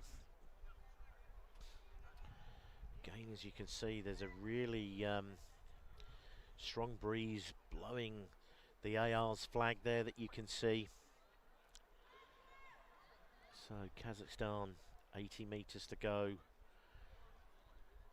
Still 0-0 in this game as Man Isai joins the Thai team as a replacement. Good take off the top there. Kazakhstan opt to drop the ball on the toe. Good chase back there from Thailand. But some good work over the ball there by Koisha Baeva. Some real tenacious defence here from the Thai women.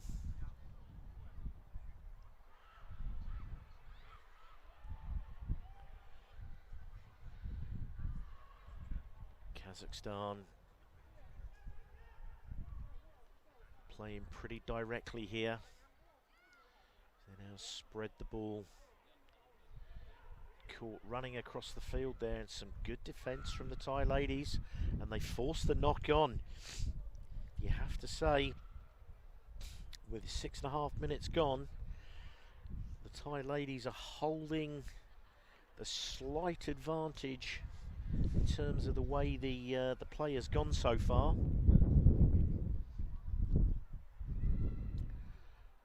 But still finely poised 0-0. So Witayaron Nayut with the feed, and there's an infraction at that scrummage, so straight arm penalty here, and they call for the scrummage. So the clock out on the TV screen, but hooter yet to go in the stadium. So this is quite possibly the last set before half-time. Witiara Nayut. Ooh, lucky to get a second bite there. She tapped it quickly and then knocked it on, but gets a second bite at this.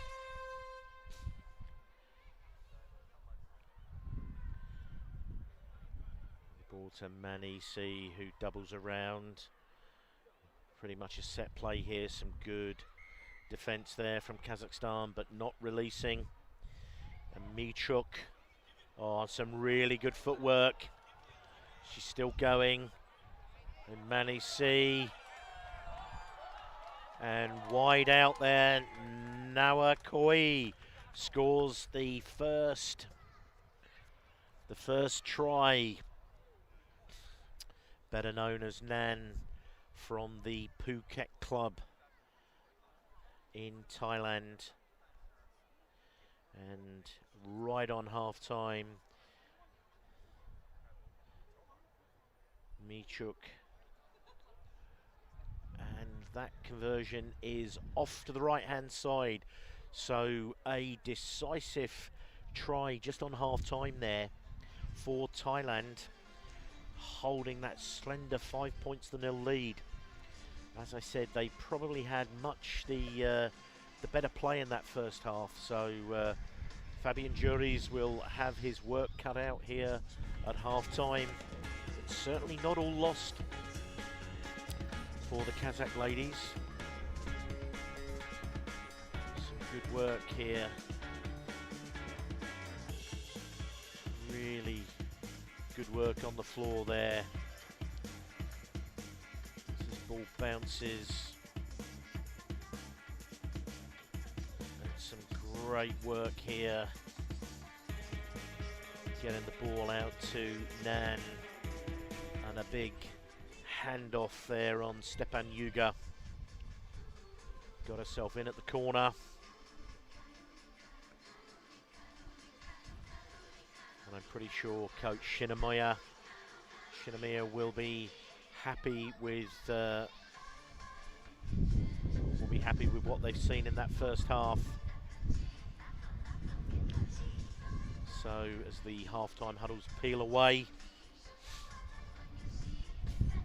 as I said, 5 points to 0.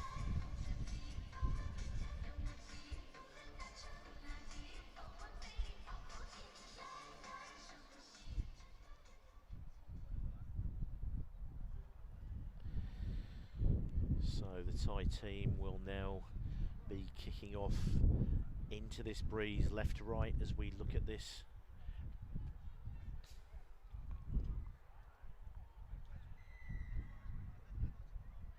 And kicking deep down into the 22s, well fielded by Teleganova. Oh, some great footwork there. Trying to isolate players out on this left edge of the Thai defence. Oh, the kick there, charge down, and Thailand are swarming all over Kazakhstan. That's a big mistake to make inside your own 22. Oh, some good footwork there. Oh, the ball hit the deck. Oh, and it looks like the ball has just gone forward, so Kazakhstan get out of jail there, really putting themselves under pressure.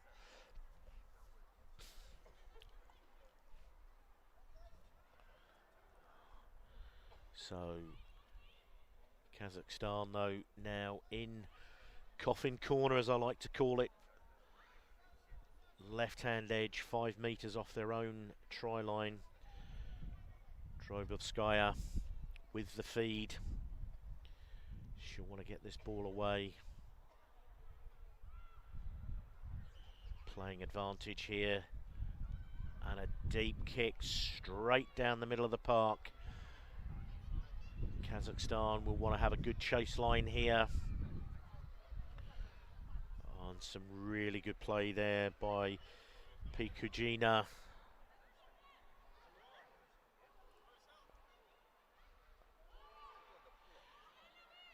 So Michuk there gets back to her feet. Thailand playing calmly under pressure. Carry that into contact. Good breakdown skills there. They bring it back to this left edge. Oh, good in-out feet there. Finally getting the ball into the hands of Huan Kid. And she slips that tackle. Steps to the outside. Just drops the ball infield. Oh. And Drobovskaya almost onto that. As it looks like the referee's called time off.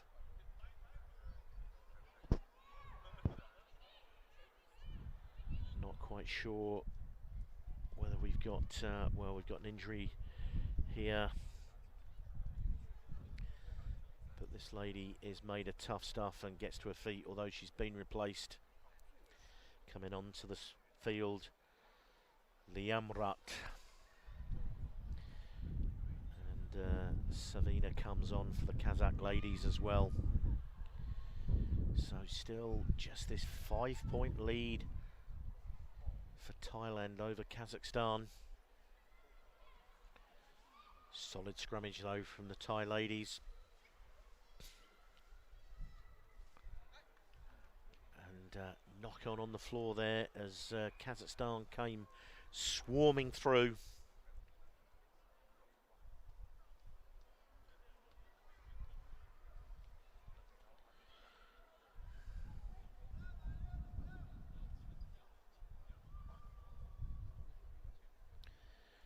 So Drabovskaya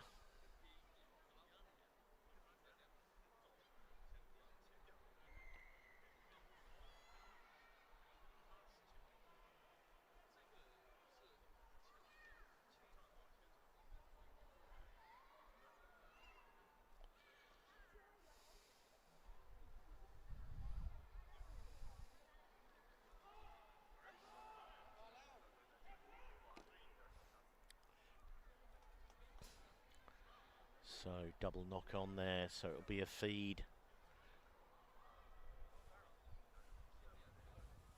for the Thai ladies. They're in no hurry, hanging on to this 5-0 lead.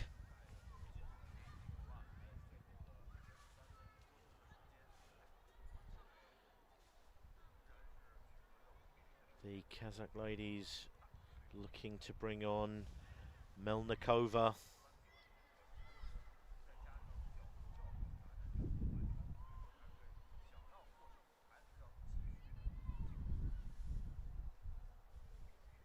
So Kazakhstan not exactly playing with too much urgency here.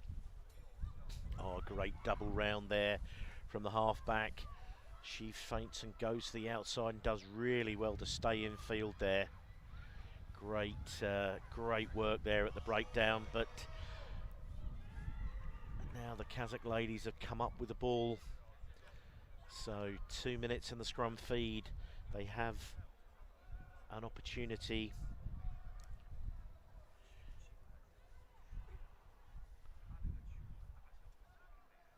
So Drabovskaya with the feed. And a 2-1 split at the back for Kazakhstan. Ah, and a slip there. Could prove costly as she knocks the ball on.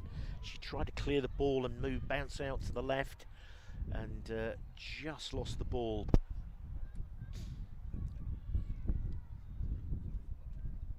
So coming onto the field, Huan Kid from Bangkok University.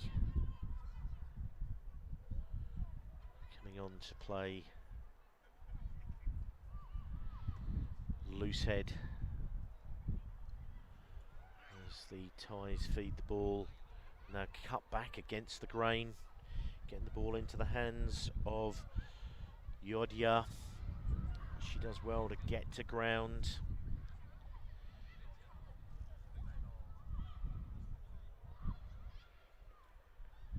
Thai ladies playing calmly. Clean pair of heels there.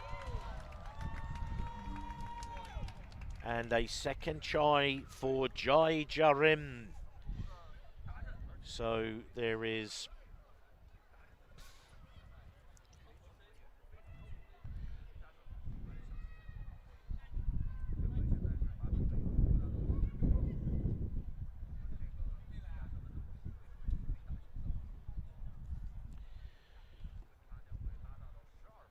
and the conversion is good, so that is a crucial 12 points to nil lead for Thailand over Kazakhstan.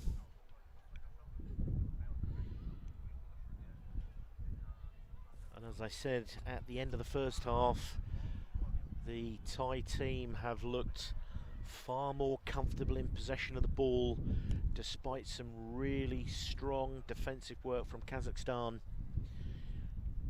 Thailand have recycled and recycled the ball, and Chai Ket, better known as Punch, onto the field now for Thailand,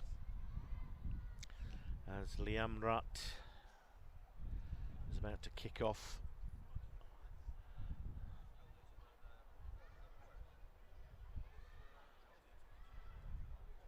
The referee just making sure that Thailand don't have any extra players on. The ball didn't go the 10, but Kazakhstan opted to play it. And Melnikova trying to come away with the ball. Teleganova takes it quickly as they move the ball. Dravgoskaya just drifted down that pass beautifully. Teleganova again gets the outside. Pikujina there on the ball. Oh. She gives the penalty away. Doesn't play advantage as the hooter goes. I'm pretty sure that Thailand will just tap and into touch. And that is 12 points to 0.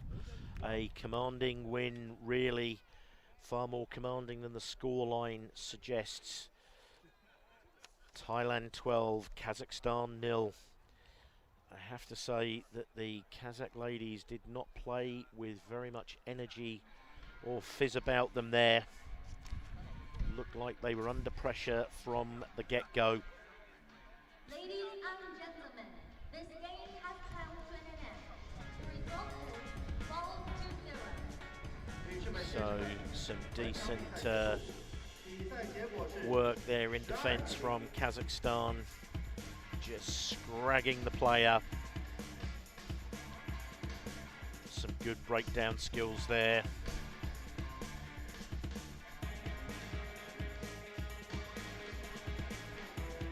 So Thailand look very, very comfortable in possession of the ball. Some great work there. Jai Jarim in for that second score for Thailand, nailing the extras. So the next one up is a big one for the home crowd. We're going to have the China ladies coming up, and no less than 6 of their Olympians from Paris, where they obviously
7 series, went on to go to the Challenger Series, winning all legs there, and then won their way through onto the World Series proper, and also had previously qualified for the Paris Olympics, where they came up with a fantastic 6th place result. I know they were disappointed to lose the 5th place playoff,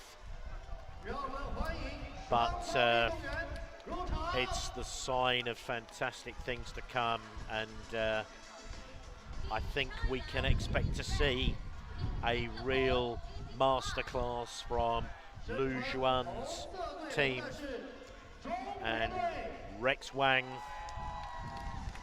So there they are, the China ladies team in that familiar red strip. Singapore playing in their change strip shirts with their white jerseys.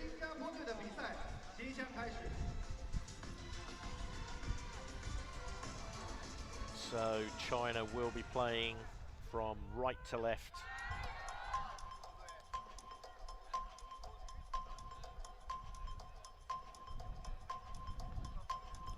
And the big China flag there. Lots of hometown support here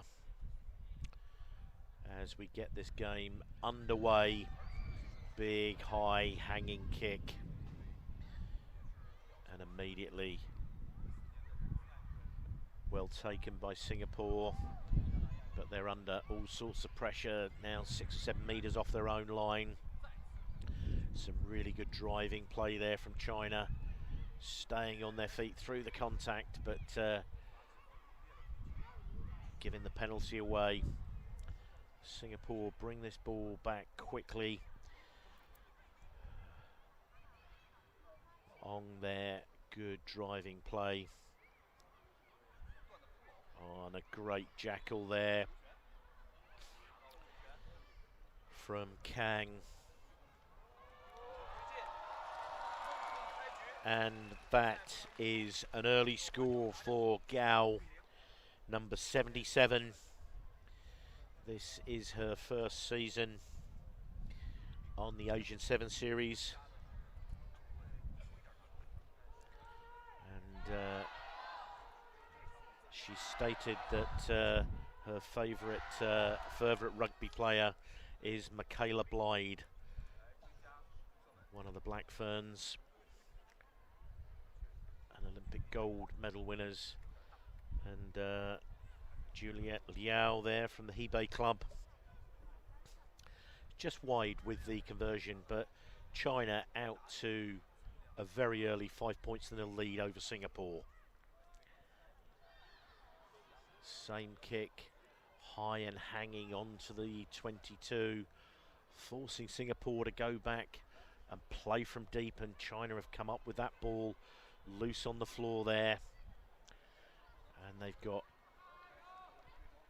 players to burn here, and into the hands of Chen, and that is an easy score. High hanging kick, as I said there, deep into the 22, which was going to force Singapore to play from deep, and they made the mistake, and China came up with the ball.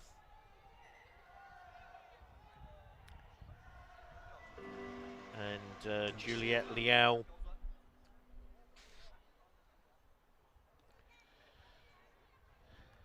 not the greatest kick there. So 10 points to 0. China ladies are out to an early lead.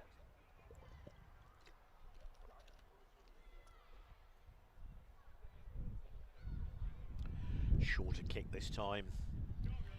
Well taken there by Ong for Singapore. So Singapore pushing this ball across the face of their own 22. Good tackle there on Min. But some strong work, and the pressure showing there. Kicking a ball that they really should have held on to. Oh, hard line there, and a great run around there from Kang. And a great score there for Supermar. She's from the Jiangsu club, and she is one of the Olympians who ran out at the Stade Francais, the Paris Olympics. Absolutely fantastic event for the sport of rugby sevens, both men's and women's. All 3 days played in front of 80,000 fans. Popular wins for New Zealand in the women's, and obviously the home side France winning the men's.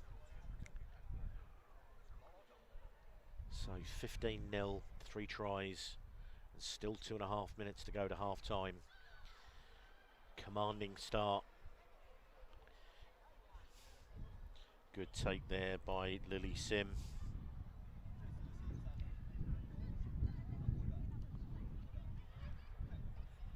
Fighting hard there.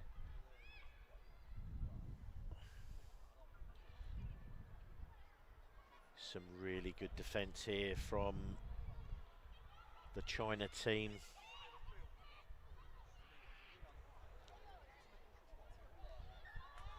So quickly taken line out there and disrupted by Singapore, but in the process knocking it on, so the referee brings it back for the scrummage.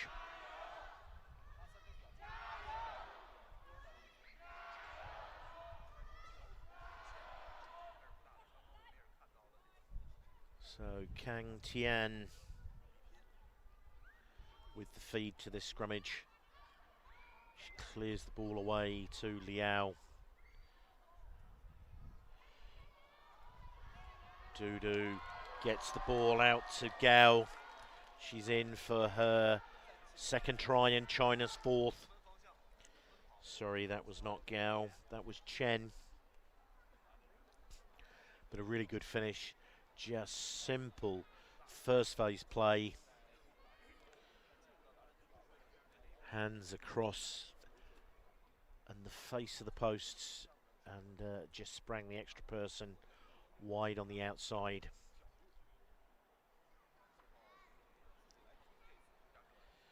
So this is a fairly chastening first half for the Singapore ladies team.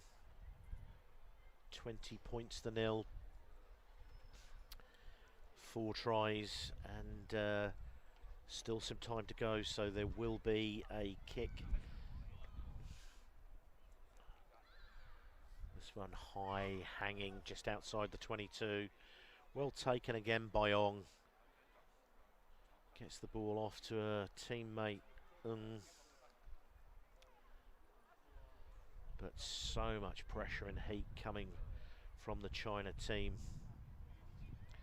Now Singapore, as the hooter goes, putting the ball on the toe. Chen comes back.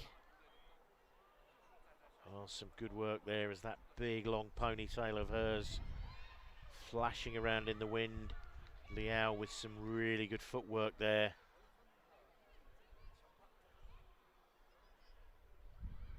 And now Gao with that pace on the outside. She literally just put the afterburners on and ran all the way round for her second try and China's fifth. 25 points to 0 just on the hooter, so a fantastic first half for China women. They've obviously shown some real intent, having won the first leg of the Asian 7 series and wanting to put on a show for the Hangzhou crowd. They bring in 6 Olympians, and that is not Liao's finest hour with that kick. Barely made it a few inches off the ground, and that is half time. 25 points to 0. This is a tough ask for the Singapore ladies team. They have to realise that they are playing against one of the better teams in World Sevens rugby and women's rugby. As I say, up against 6 Olympians, and a number of these women will almost certainly see time on the World Sevens series later this year, where they'll be taking on the likes of Charlotte Caslick, Michaela Blythe, Georgia Miller, and in the background the stadium announcer is getting the local crowd revved up. And 5 tries to 0. I'm not sure they need too much, but big China flag flying there. The China with the 5, the red flag with the 5 stars. Big waves, lots and lots of home support here. As I say, a really good start.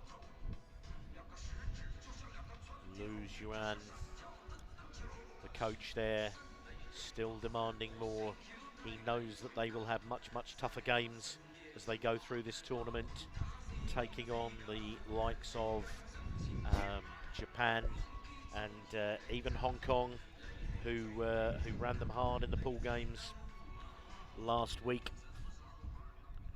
And again in the final, that at half-time in the final, Hong Kong posted a really credible, only a 14-7 deficit, but in the end China ran out pretty substantial winners. But as I say, they really are the gold standard in women's rugby in Asia. So deep kick into the 22, and she just puts her toe down there, Dodo, and absolutely just a little goose step and then foot on the gas. Another one of the Olympians made a debut on the Asian 7 Series in 2020 from the Jiangsu club. And Juliette Liao nails the first conversion, so 32 points to 0. A fantastic individual try there from inside her own 22 by Dodo.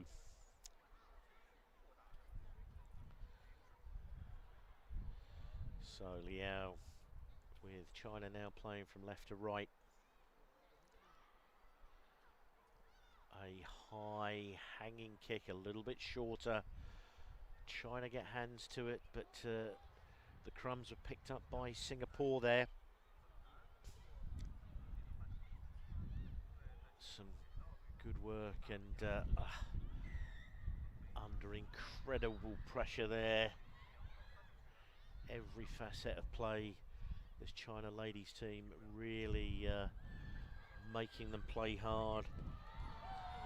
And wide out, that is a hat-trick for number 77, Gao.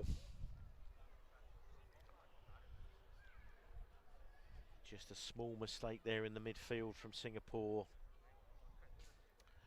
It's literally just the absolute pressure that China women are exerting both sides of the ball here. Oh, that's a really good strike. But the ball just hanging out to the right and slightly short. But 37 points to 0 with 5 minutes to go.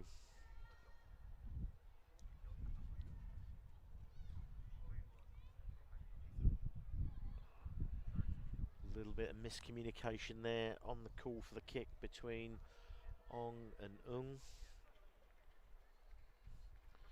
So it will be a throw-in to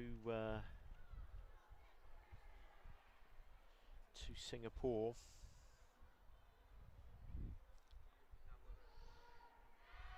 Beverly Sim with the Wanderers Club.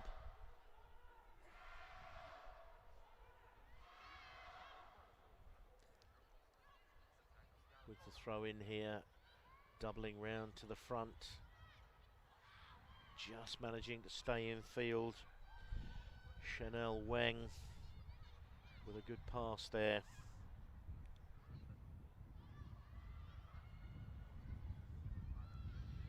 Beverly Sim getting swamped in the tackle there. Good discipline from the China defence. Ball onto the toe there, and it's ended up a high tackle there, which was pretty tough. There was a high tackle because that all happened within about 12 inches of the ground. But correctly adjudged, the arm was round the neck, and Rex Wang now ringing the changes, bringing on Po, Ong and Tan. 2 from the BAC club and 1 from Bedok Kings.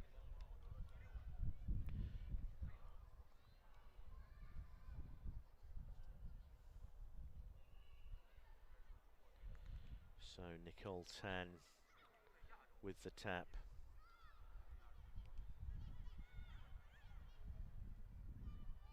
Singapore playing a lot behind the gain line as this pressure from this defence line of China just keeps steadily marching forwards, but they've given away an infringement there. Singapore play the ball away quickly. It's gone wide there. Oh, great hands wide out there. Just flirting with that touchline, but managed to stay in field. And Wang, the ball. Oh, and Wang, Wan Yu with a great finish. A veteran of the Asian 7 Series, first played in 2016. And also one of the Olympians that I keep mentioning.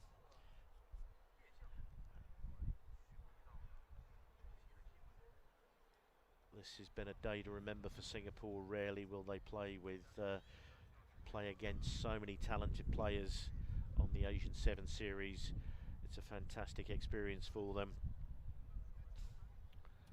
So 44 points to nil, still 2 minutes to go. I'm sure that China will want to finish off with a clean sheet. High hanging ball. It's ended up in the hands of Han Jun. Makes good progress, pumping her legs down this left flank. As China now mercilessly turning the screw, and a great inside-outside for Chen. And a really good finish there. Just one-on-one skills there to die for. First inside, then outside. And really, really tough to defend somebody when they're given space like that on the outside. And the kick was good.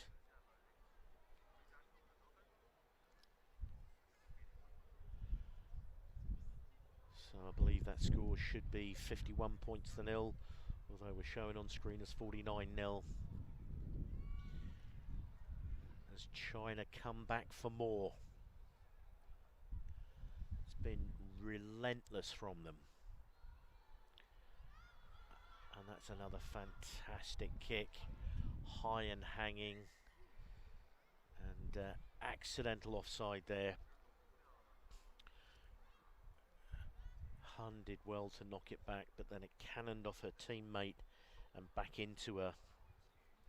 So accidental offside, so as the hooter goes. Samantha Teo with the feed for Singapore. Can Singapore salvage just one final score from this game?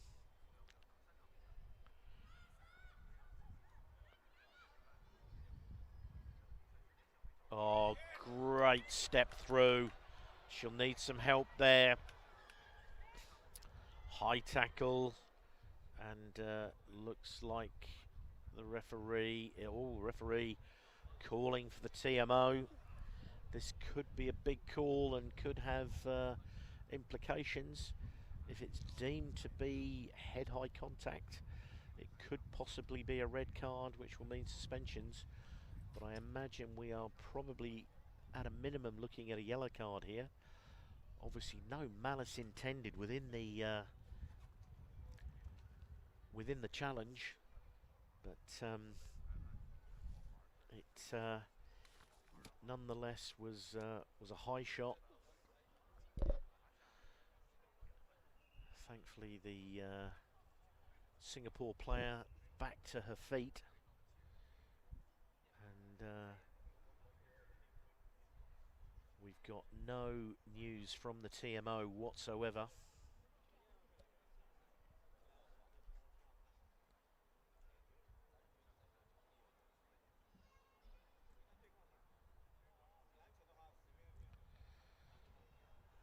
So we're all waiting with bated breath. First time the TMO's been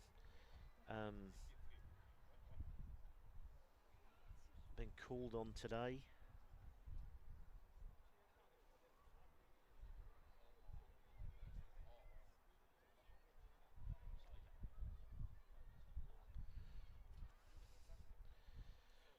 So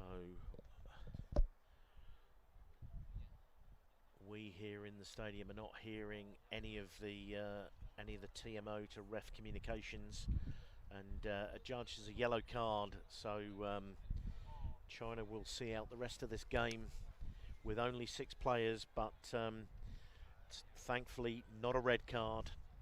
So there'll be no further price to pay in the tournament. So Samantha Teo comes away with the ball. It's swept onto by Chen, but adjudged to have come in from an offside position. So Singapore get one more go.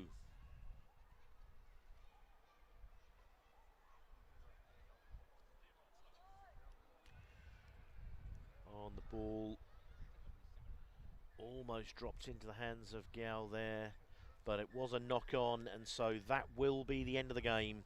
51 points to 0. The impressive China women's team run out winners. It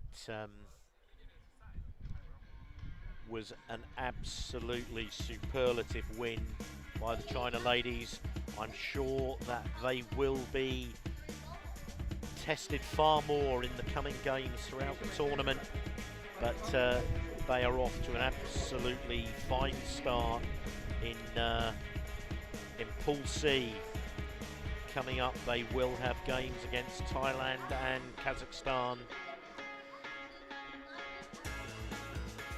So the next game up is the Japan women versus the UAE.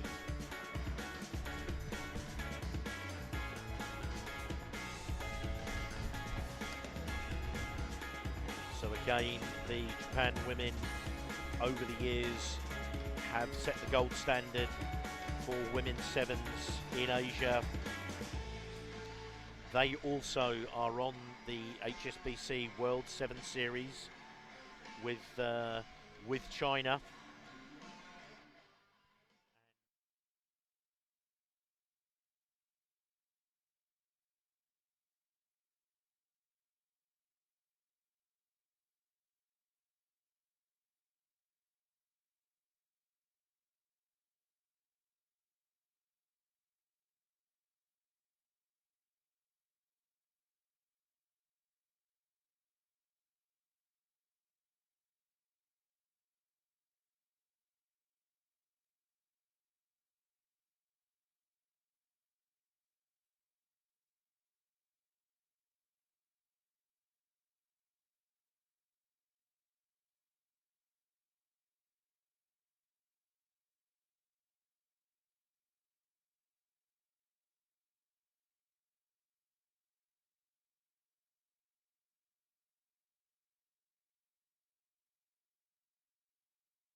So there's the Japan team, coached by Yuka Kanematsu. And the Emirates there in their white shirts, black shorts, coached by Philadelphia Orlando. And UAE will be kicking off, going from left to right. The breeze has certainly subsided for the time being.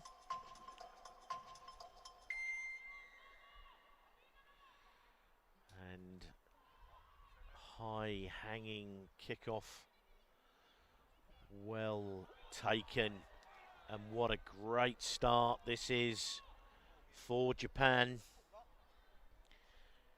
Ishida from the Tokyo Sankyu Phoenix Club, straight from the kickoff, barely 20 seconds on the clock, and a fantastic start to the game. A really good take there by Ahashi, and she just bounced the ball out to the right and straight down the touchline. And a good kick, but just sliding to the right-hand side of the uprights there. 5-0 Japan, not even a minute on the clock. Great start for them.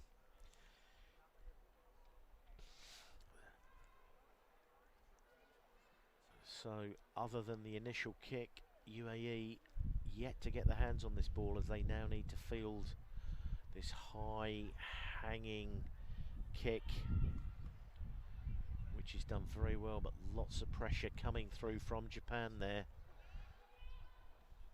UAE, Eve Robinson taking that into contact there.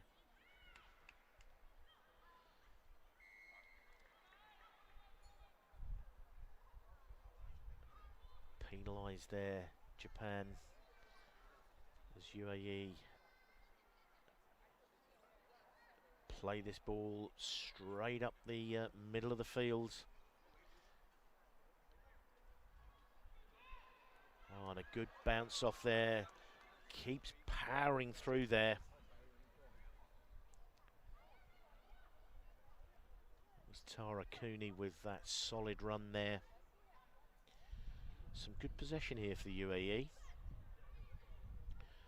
Cooney's recycled herself. UAE, some good contact skills there.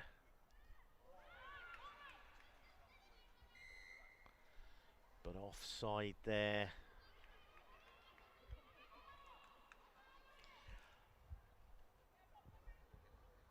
Lee with the knock on there. Japan playing very, very directly here. And good hands, and they bring it back to the right-hand side. Trying to get to the outside, but that looks to be a knock-on. Referee Sunny from Hong Kong playing advantage there. Some really strong, powerful play. Ali there to Tara Cooney. Chopped in a low tackle there. And that's a good jackal from Japan. Winning the turnover there, about 10 metres out. Some steps inside and outside. And Japan has just catch, draw and pass. For any youngsters watching the game, that is all you need to do in this game. So Mizuki there from the Mia Pearls club in Japan. Try number 2, taking out a 10 points to 0 lead. Ishida with the headgear, lining up this conversion. It's a decent strike with good direction, and over it goes. 12 points to 0 to Japan. So some really heartening signs there for UAE, getting their hands on the ball, getting themselves through a few phases. But ultimately just coughing up the mistake there. And Japan fairly ruthless, hanging one on the 10 metre line there. Yeah, That went forward off the feet, but was played in front by one of her UAE teammates. And playing advantage again. So that could be deemed deliberate. So yellow card there for Tara Cooney. 2 minutes in the sin bin. And down to 6 players. Japan are forcing UAE to come in and scrummage.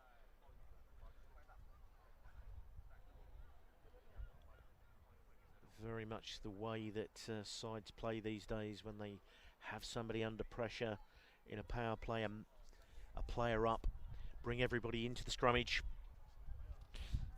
then force them to defend. And here just another simple catch and pass.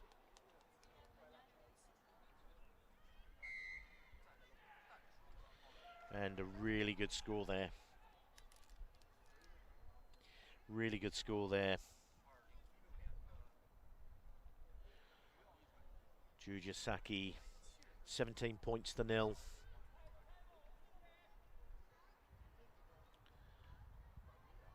And still a minute to go. And that's another fantastically well struck kick. 19 points to 0. Really confident strike on the ball there. So Japan have a fairly commanding lead in this game over the UAE.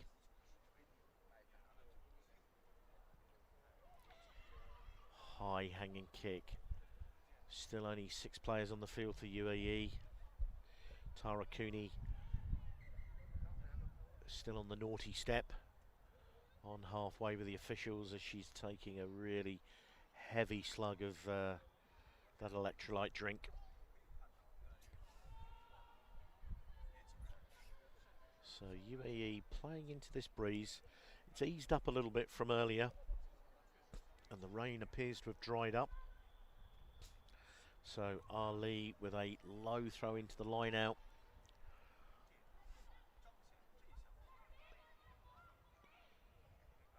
Some good feet there and some good solid driving.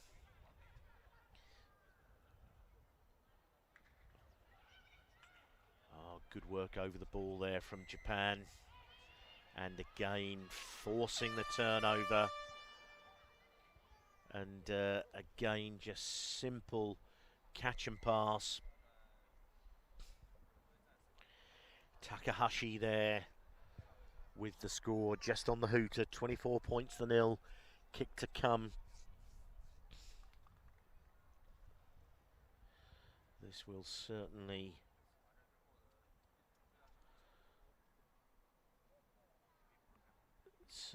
test the kicking skills, but she's been striking this ball fantastically well so far today. And it's another solid strike, but dragged it off to the left. So 24 points to 0 at the end of the first half. So UAE somewhat with a mountain to climb, and have barely been out of their own 22 so far in this half. But they put together some fairly solid phases when they've had the ball. Amanda Hamian there, as they try to move the ball away. Really good score there for Sujisaki.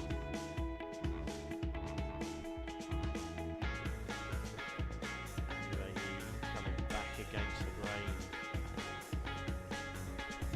Alexandra Cook there, carried on by Robin Etherington. But every time they look up, all they can see is the red and white shirts of the Japan defence coming at them.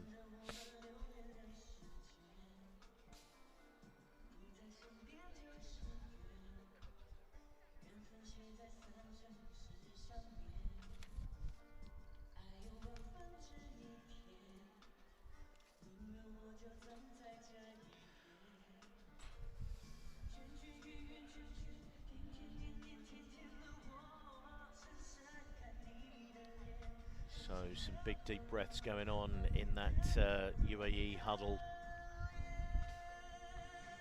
Japan already breaking away. They are ready for this, and they are most definitely up for this. I know that they will have been disappointed with their showing last week. Some epic games played in the semi-finals last week. So here we go, Japan kicking off. Cooney has been restored and she opted to play that ball inside the 10 metre, but actually knocked it on. Looks like she's damaged herself in the process. And not quite sure what happened there in the contact, but looks like she might have picked up some kind of shoulder injury as she went down there.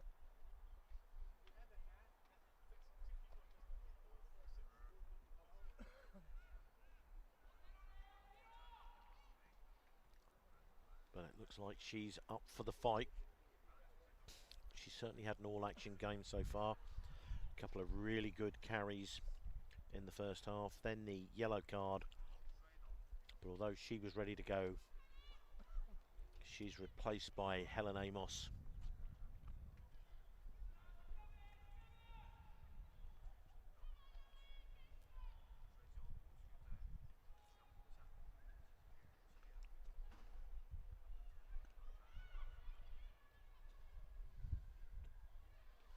Sonny, the referee, was also officiating at the Olympics, so that's a very good early score in the second half there. Yoshino just ran a really good hard straight line. The conversion is good, 31-0 Japan over the UAE.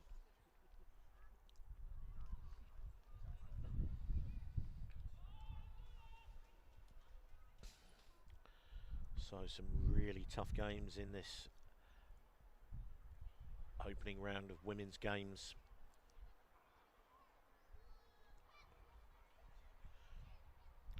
High and hanging, well taken, and did really, really well to stay in field. Balance down that touchline. Hannah Underhill like a tightrope walker. Some really dominant tackles here from the Japanese defence. Taking yards and yards on every contact. And she's trying to get to ground.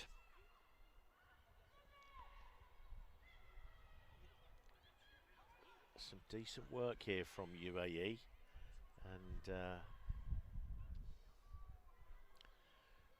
up for the fight here, going quickly.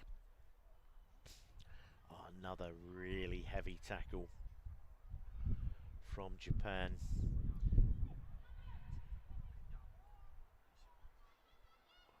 Some good work here inside their own 22. They're under a lot of pressure, but another big hit coming in from Japan.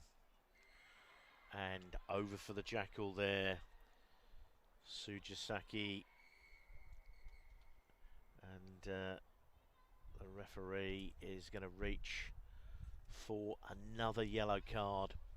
Just the mere pressure of just that constant defence that they're under. So again, UAE down to 6 players. Japan now ringing a few changes.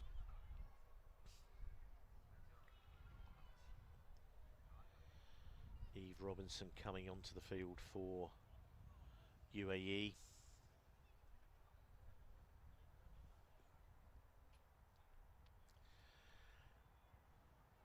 And quite sensibly, they opt for the scrummage. Georgia Barber, 2 minutes in the bin for the UAE. Japan with scrum feed here. and just a little show and go, and an easy score just to the left of the posts for Japan, taking the score out to 36 points to 0. It's been a and the extras are good, 38-0. So we're still only about halfway through this second half. So these are now the championship minutes for UAE, down to 6 players. So the clock is off, and UAE bringing on Stacey Redmond.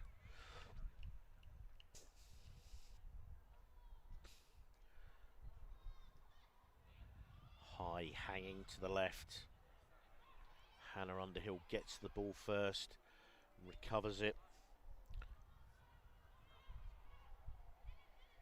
Some decent play there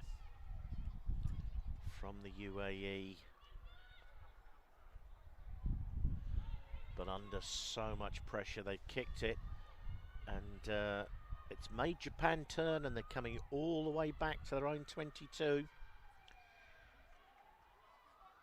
And everybody's done well there, and finally UAE put a little bit of pressure on Japan, and they throw the ball into touch.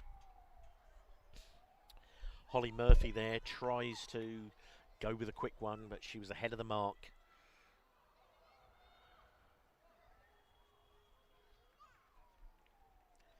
You can see the AR's flag there again, now fluttering quite strongly in the breeze.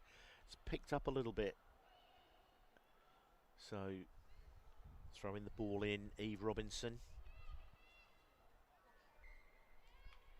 Oh, and that throw is just squint, but that is going to allow Georgia Barber back onto the field, so restored to a full complement of 7 players.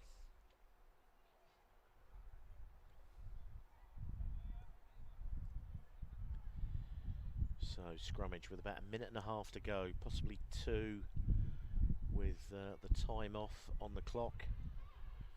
Japan come away with this. Looking to set a target up in midfield here, which they've done, and a really good clamp over there by Helen Amos. Hannah Underhill coming away with this ball, but just spilt it in contact. Japan just taking their time, collecting themselves, being under a little bit of pressure here in this last 90 seconds, but yeah, just running straight at the defender and planting them. Oh, great chasing back there from Eve Robinson, but she's over chased that one.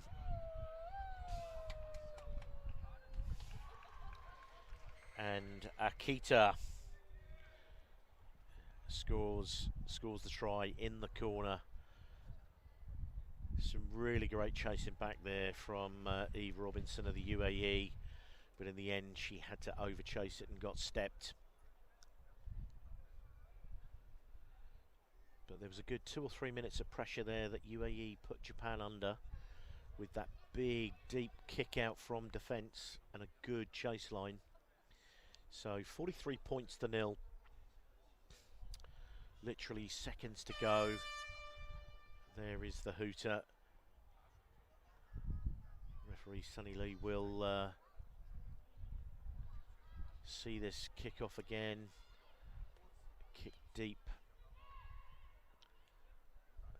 More pressure that the UAE are under, but they run it out. Some great tackling from Japan. Some real dominant tackles. Holly Murphy there has been in the middle of lots of play there, but Japan have again put them under pressure, and they look like they're gonna underline this game. A little bit of stop start, and Noor Anui does all she can to stop it, but that is another try for Akita. So 48 points to 0, and this will be the last kick of the game. And this would be some kick to bring up the half century. And some kick it was not. So 48 points to 0 as the referee blows the final whistle for the game. So Japan 48, UAE 0. Some really decent play there. Ladies and gentlemen, this game has come to an end. The result is 48-0. 女士们、先生们，本场比赛结束，比赛结果是48比0。Up next is the team Hong Kong China and team Malaysia. Please stay tuned. 即将进行的比赛是中国香港队和马来西亚队的比赛，请持续关注。 So as we look at some replays here, that was a really good line there, just absolute straight running at a weak shoulder. So our next game up is Hong Kong China. 2 weeks ago they made the final against China, but many changes to the side. The Hong Kong women's 15s team is away in Dubai playing in Division 3 of the WXV, so coach Andy Vilk has made a number of changes, but through these changes it gives a fantastic opportunity to the younger players in the squad.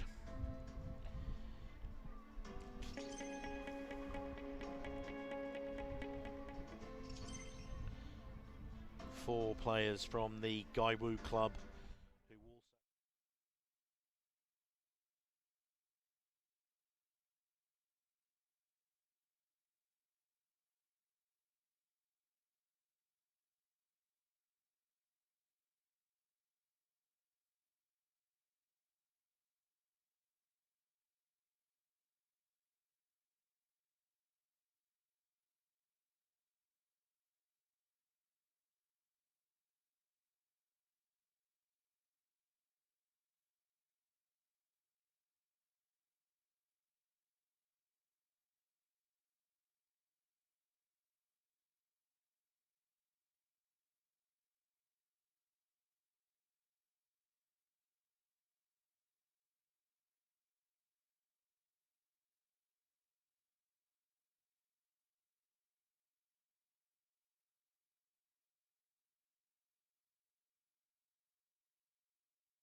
So we're about 2 minutes from the kickoff. As you can see, we've got overcast skies as the girls come out. 让我们欢迎双方运动员入场。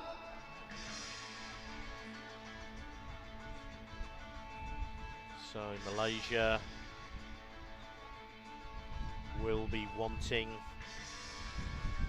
to avenge previous defeats. Team Hong Kong China Hong Kong will want to underline the performance that they had in Incheon in leg 1, coached by Andy Vilk, ex-England GB7's player, and the Malaysia coach is Bin Samsuk Hidayah. So playing from right to left in their familiar navy blue shirts, Hong Kong, and Malaysia wearing red. So Malaysia come up with the early possession, but holding on the floor. So Hong Kong come away here. Vivian Poon already getting her hands on the ball a couple of times. Gracie Hood. Poon again in at half-back. Bounces out to the right. Maggie Ao Young. Good ball, Gracie Hood.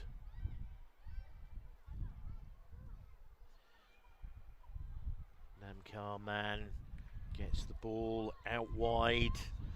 Ball to the inside, and it's bouncing, and it ends up in the hands of Sam Sabari from Malaysia. And the pressure tells, and they put the ball on the toe. And back come Hong Kong, getting behind the ball. Great run there to get ahead and outside the chase runners there. And again, another penalty. Gracie Hood taps it quickly and goes. Stephanie Chan, little show and go with a dummy there, and in for the first score. Hong Kong China 5-0. Great work there. So pressure telling. Malaysia decided to try and kick it out. So Vivian Poon with this conversion attempt. Off the woodwork. Rebounds. It's a pretty good strike, but not the right direction from Vivian.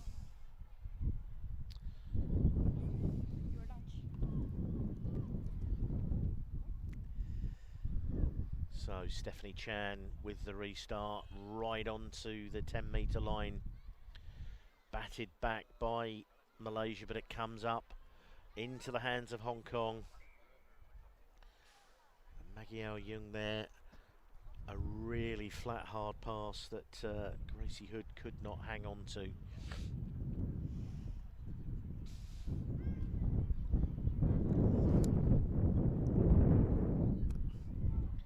So first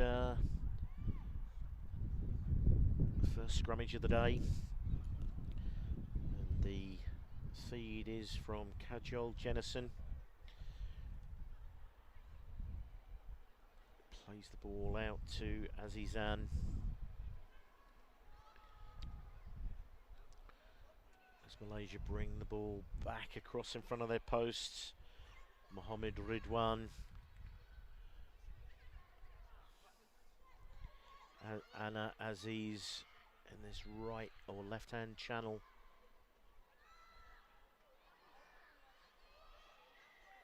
Oh, great work there from Maggie Ao Young. Showing those back row skills there.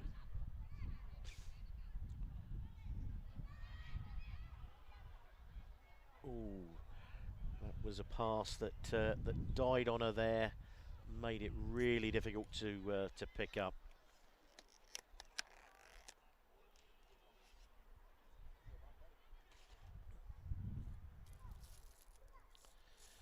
So another scrum feed for Malaysia, trying to gain a foothold in this game.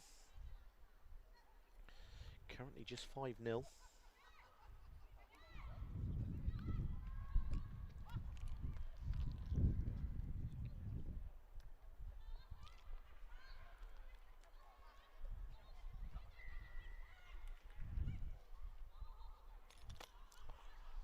So yet another penalty for Hong Kong, and they opt for the scrummage.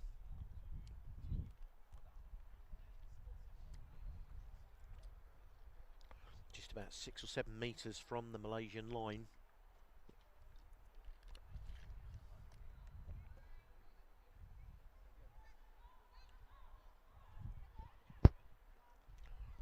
Oh, Malaysia absolutely monstered Hong Kong off that scrummage. And a good ball on the inside there to Izzah Azizan. Oh, good little show and go there from Sam Sabari.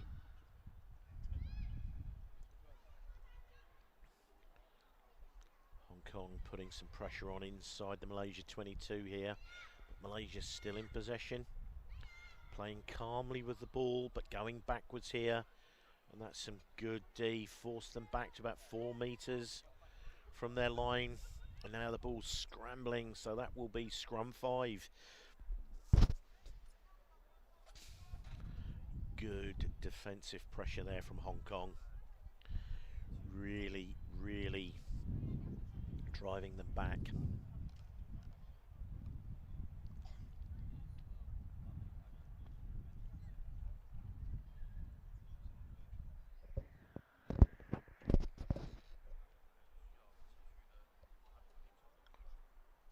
So a couple of replacements coming on.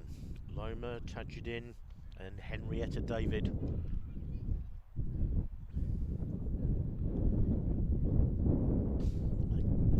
It's interesting considering how Malaysia pushed Hong Kong off that last scrummage.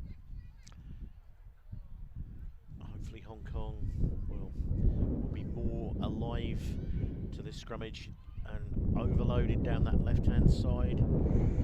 Hint to the knock-on there, but Gracie Hood's gone over in the corner, and yeah, the referee's not going to look at it. So a good finish there. In the end, they overloaded that blind side really well. Stronger scrummage from Hong Kong China, and there's about 16 seconds to go on the clock. 10-0. Be interesting to see whether we get another kick-off in this half. And the referee is definitely coming back. So Stephanie Chan, she's looking right then left, but he's going to go with that tried and tested method, hanging it a little bit deep. And penalty there, the ball coming forwards off the Malaysian catcher and played in front. So Hong Kong yet again opt for the scrummage.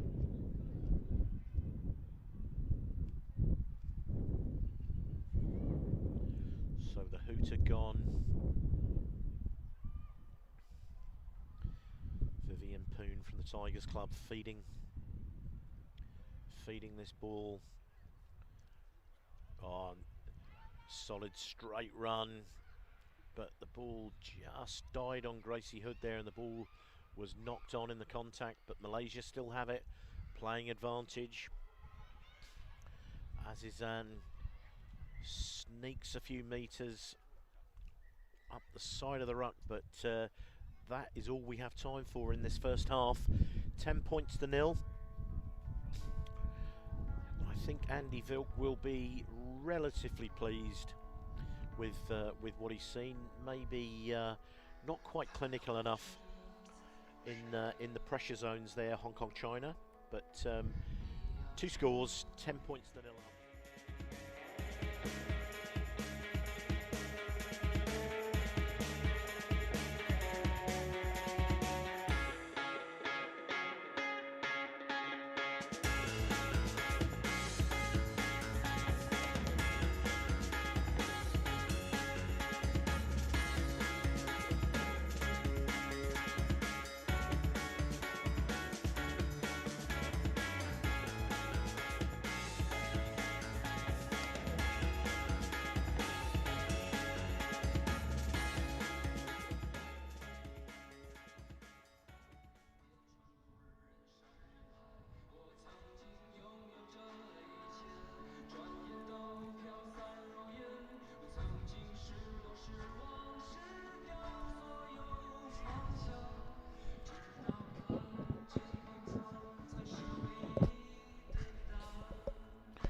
Just letting you enjoy some of the wonderful sounds that we're getting through the stadium PA here in Hangzhou.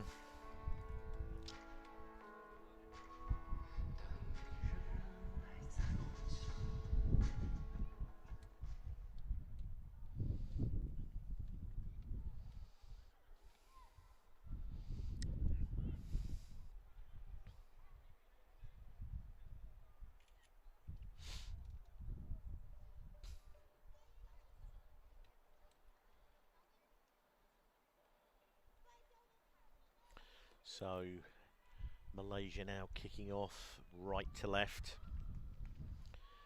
Loma Tajuddin from the Terengganu club with a deep kick there. Hong Kong eventually come up with it. For the first time being made to play from deep in their own half here. Great work there. Cleared away by Gracie Hurd.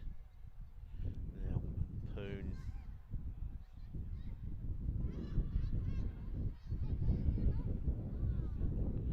Oh, good hands there on the blind side, scrambling on.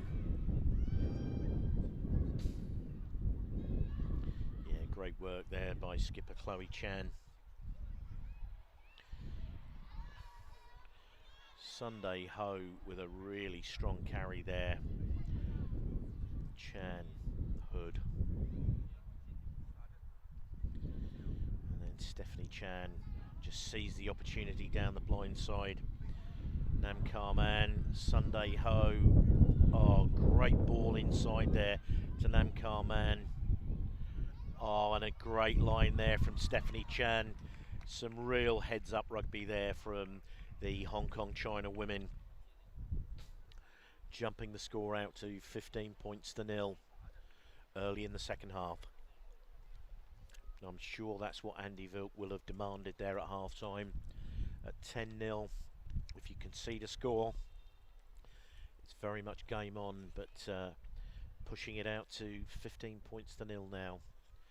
First time that Hong Kong have been forced to play from deep in their own half, and they came away with some really good good play there from Chloe Chan in particular, and a couple of really good runs there from Sunday Ho as well.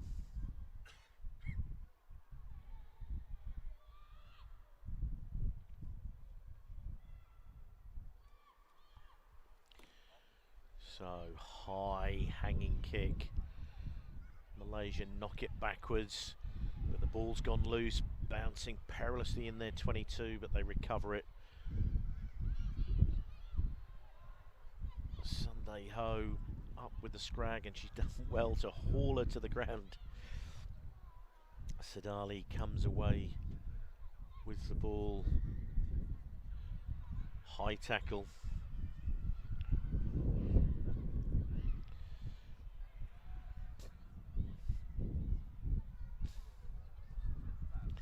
Malaysia spread this ball out to their left-hand flank.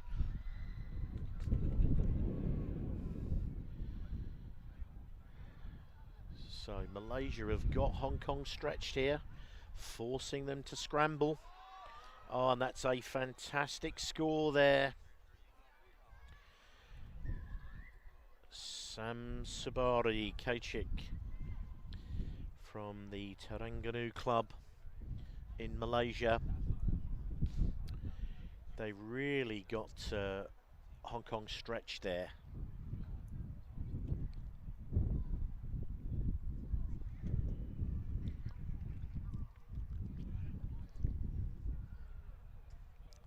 And that was a decent strike, but under the bar. So 15-5. And there's still about 3 minutes to go. So Malaysia will kick off, and Hong Kong will certainly want to secure this kick-off. Looks like they're going to kick out to the right.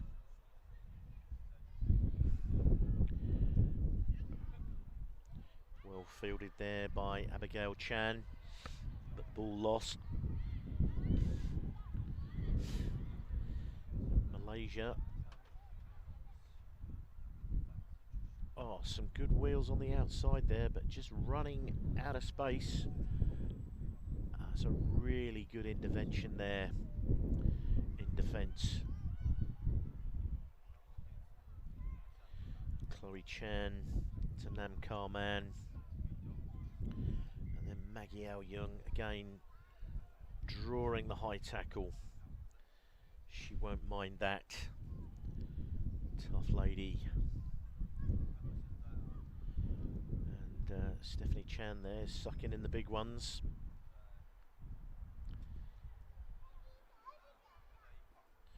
So Nam Karman is standing over this ball. The referee forcing Malaysia to go back the 10. So Maggie Ao Young carries the ball in. Chloe Chan down the blind side there. Good spot. Stephanie Chan steps well. Nam Karman in good support there. Malaysia fighting really hard for this. And they've come from behind the back foot of the ruck, and Hong Kong didn't have that ruck resourced. And again, they've got them all at 6s and 7s there, and an early tackle by Abigail Chan. And Malaysia guilty of dropping their heads there, and Chian Hoi Ning being chased by Loma Tajuddin, and Tajuddin there guilty of the knock on and then just dropped ahead, but Chian Hoi Ning from Gai Wu goes end to end. Really heads up. She was playing the advantage and wasn't waiting for the referee's whistle. That's the absolute golden rule in rugby. Play to the whistle. So 20 points to 5. Kick to come and under a minute to go. So 22-5. And there will be time for at least one more kick-off.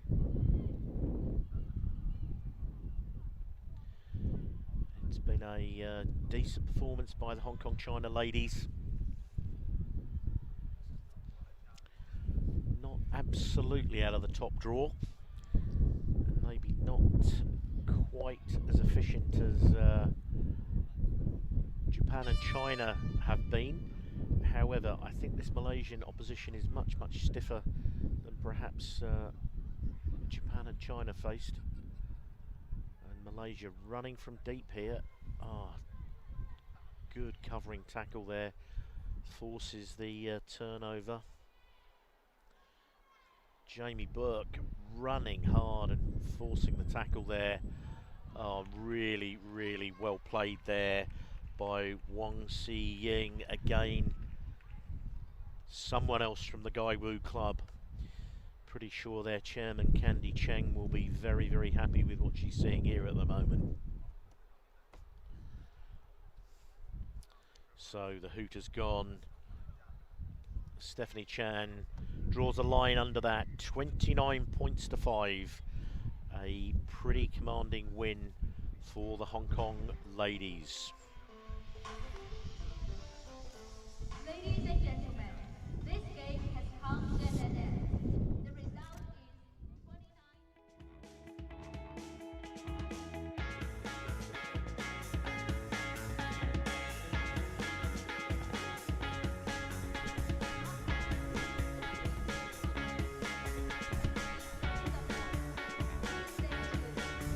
即将进行的比赛是韩国队对阵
助理裁判 Unknown.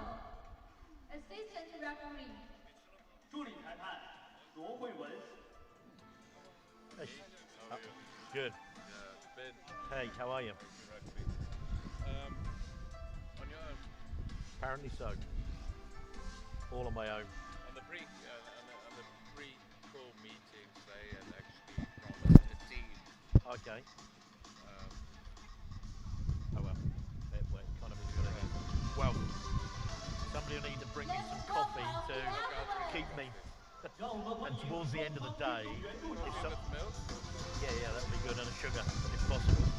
Team Republic of Korea. As we get close to the end of the day, even if somebody just comes and sits and talks to me, or instead of me talking to myself for 7 or 8 At hours, the end of the day? well, I'm just saying, as Okay. the day goes on, my energy level I will. know, okay. I'll speak to The Guru. game Cool. between Team All right, Republic brilliant. of Thank you. Korea and Team Singapore will start soon. 韩国队对阵新加坡队的 So next up we have game number 9, which means we're entering the second round of men's games. And it is a game between South Korea and Singapore. South Korea won their first game.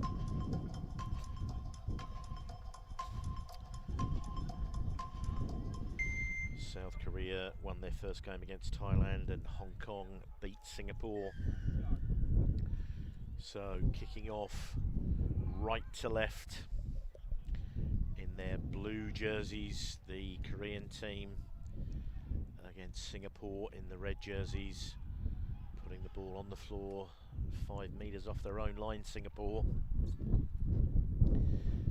So Korea swarming all over this, making sure they don't give anything away. Now Singapore playing out of their own in-goal area here, having to really give it a go and run from deep.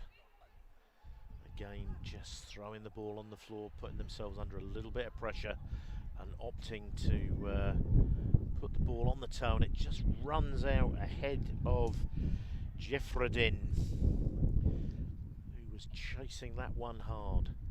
So Korea will now get the throw into this line out.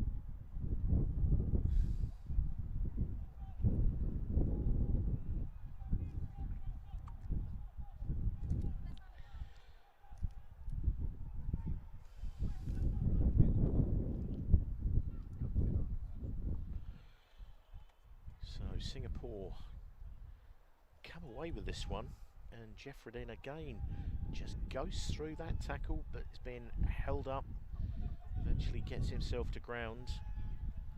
Good defence here so far from Korea. Declan Martins gets his arms through the tackle there. Ian Tay.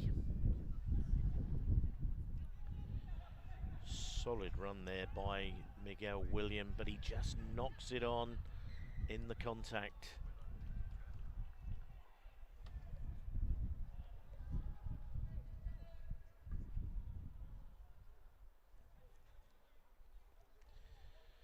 So first put in at the scrummage,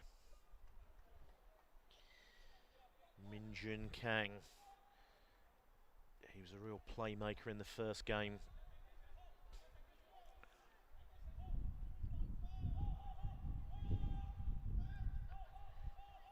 So as he feeds this ball, referee not happy at all with the scrum there. Kang with the feed, solid strike. Straight into the contact, holding his shoulder there right from the get-go. Shin. Oh, and the ball has dropped into the hands of Jeffredin Yat.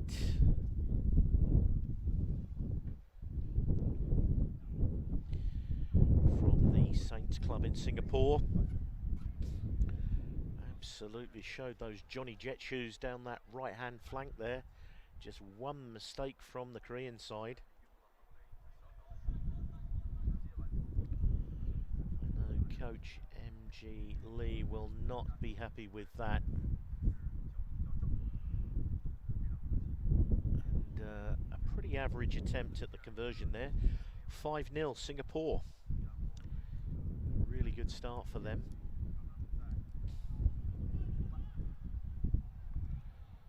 They now get to kick off, and then looks like they're going to go to the right hand side. Shorter kick and some pressure there,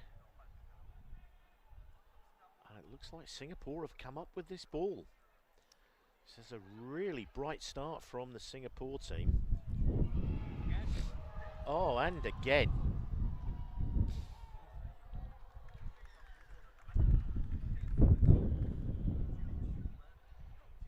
And cradling the baby there. Papa John Wong is what I'm told from the Wanderers Club, but not sure that the shirt numbers are correct there.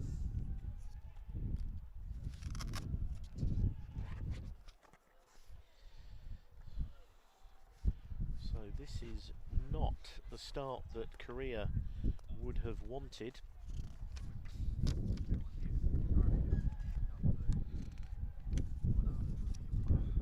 So 12 points to 0. This is a fantastic start for Singapore. And again going with the same tried and tested kick, but this time men in front, so free kick back at the half. Kang taps it, goes quickly. It's a fairly strong run there. Koreans looking to use their pace and power here.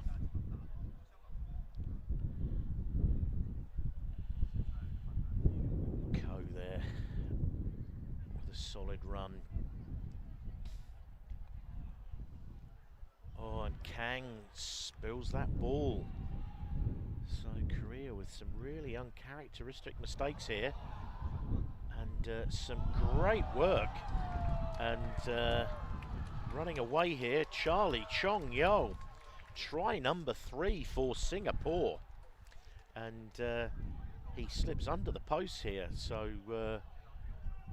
Korea absolutely all at sea here at the moment. I can see that there will be somewhat of a rev up from Lee Myung-gung at half time. A lot of hands on hips from the Koreans as Mara Ishraf lines up this conversion. And the conversion is good, 19-0. Singapore over Korea. Those are not words that I felt I would be saying as we move into the shadows of the first half here.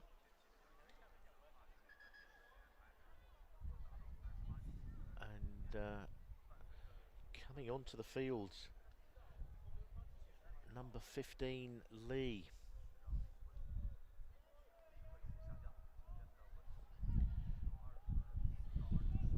Replaces Jeong.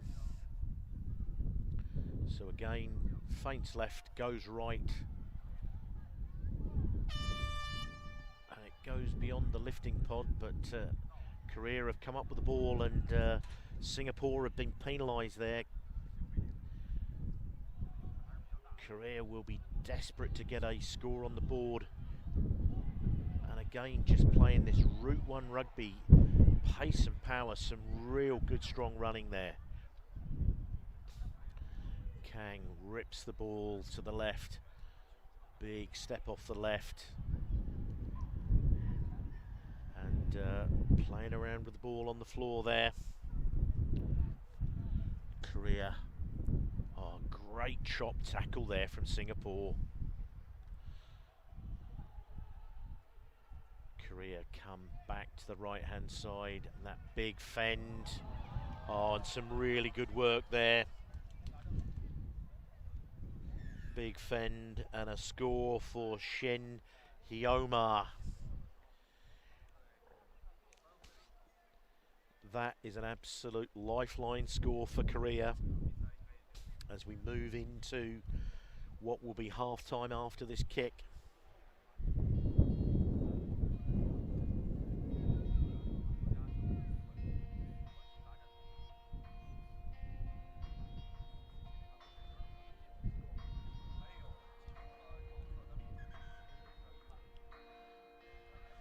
And that conversion is flagged away, so at half time 19-5 Singapore over Korea, so a 14-point deficit.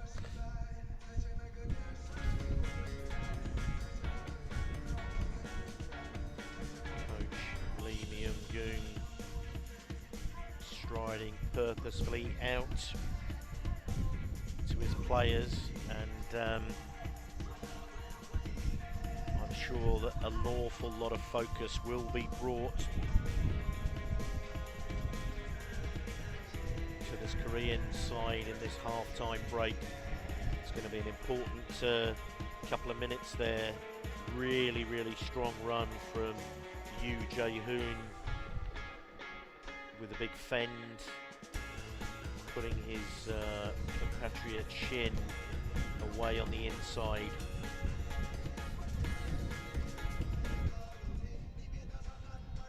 So, decent crowd here in at the Hangzhou Normal University Stadium, considering the weather that we've had. Still very, very overcast here in the Pearl River Delta.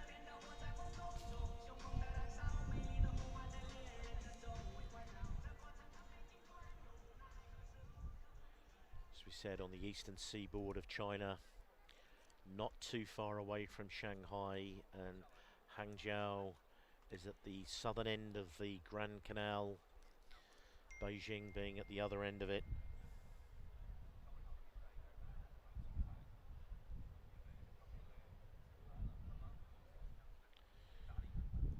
So Singapore with a 14-point lead at half-time, kick-off, and again they go with this high hanging kick to the right-hand side.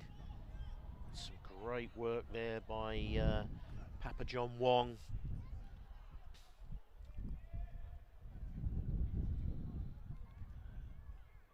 Singapore forcing Korea to come from deep here.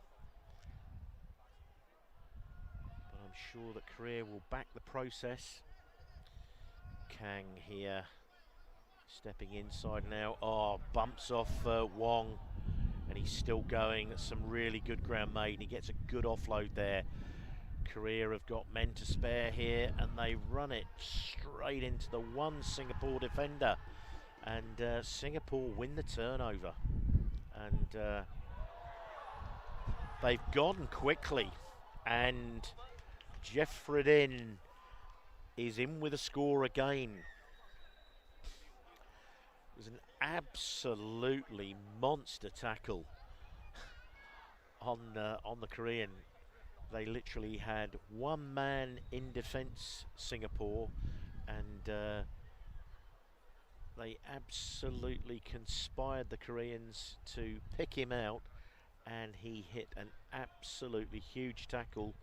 Ball spilt loose, and Jeffredin went away and makes the 14-point advantage a 21-point advantage. Yoo Jae-hoon, one of the big ball runners, he's the man that set up the try for Korea just before half-time. Absolutely poleaxed in the tackle there. Really good tackle from the Singaporean. And some changes now. Jung Sol coming on. Park Jung Hyun. So 26-5 with 5 minutes to play. Korea really do have to be the next ones to score if they're going to make anything or get anything out of this game. They've got to score 3 times, 3 converted tries, just to bring it back to 26 all.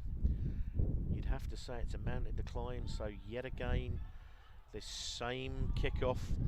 Kang goes high, knocks the ball back, but it's in Malaysian hands. Singaporean hands. Ian Tay with the ball. Oh.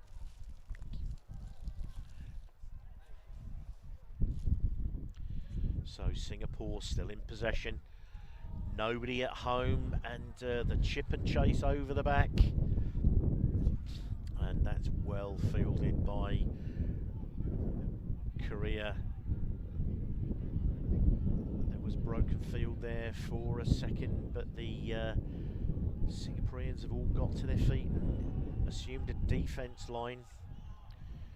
So again, coming out to the side here, Jung Sol. Big hard run. Singapore are defending for their lives here. And again, Korea picking out the defenders. Some good wide passes here, ripping the ball from the right to left here. And now the big man, Papa John Wong, absolutely hauls him down, and foot in touch. So Singapore have been absolutely alive, both sides of the ball here. And it looks like they're going to ring the changes. Coming on, Izzy, Azmi, Ojim, Zaidan, and Jami Abdullah, representing the Wanderers and the Saints clubs in Singapore.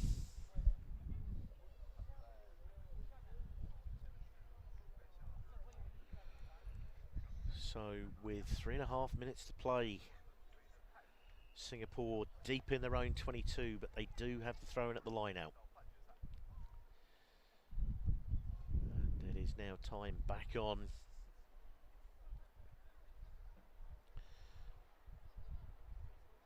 And a decent line out there. Ball cleared by Charlie Chong Yao. Jeffredin putting on that goose step again. Korea forcing them out to the touchline. And with 3 minutes to play, they get the throw in at the line out.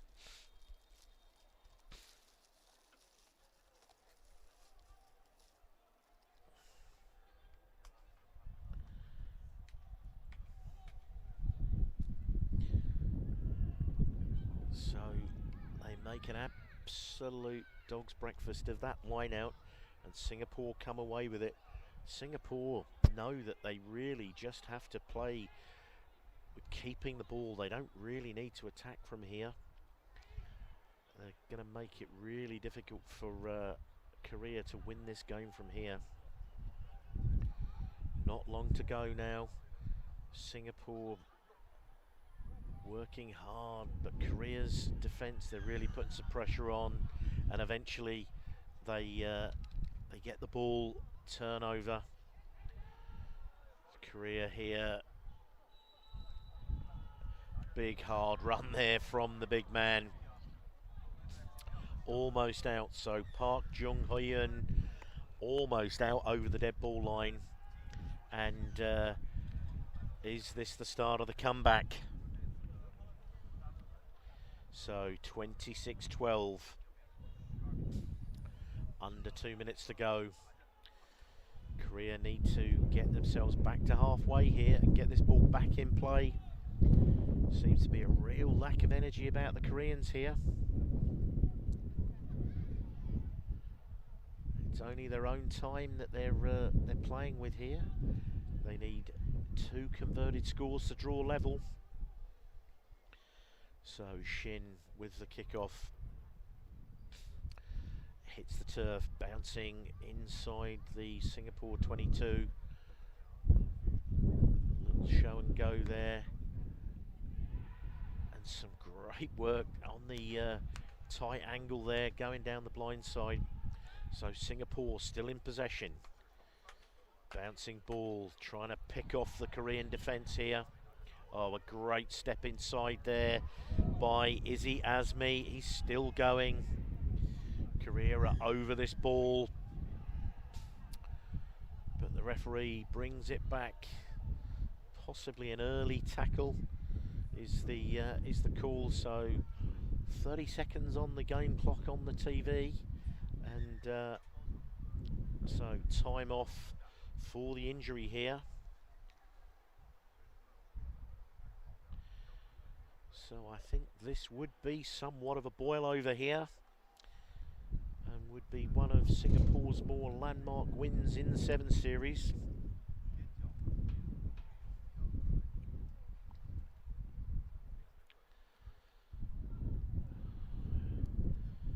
Obviously a huge year for Asian rugby.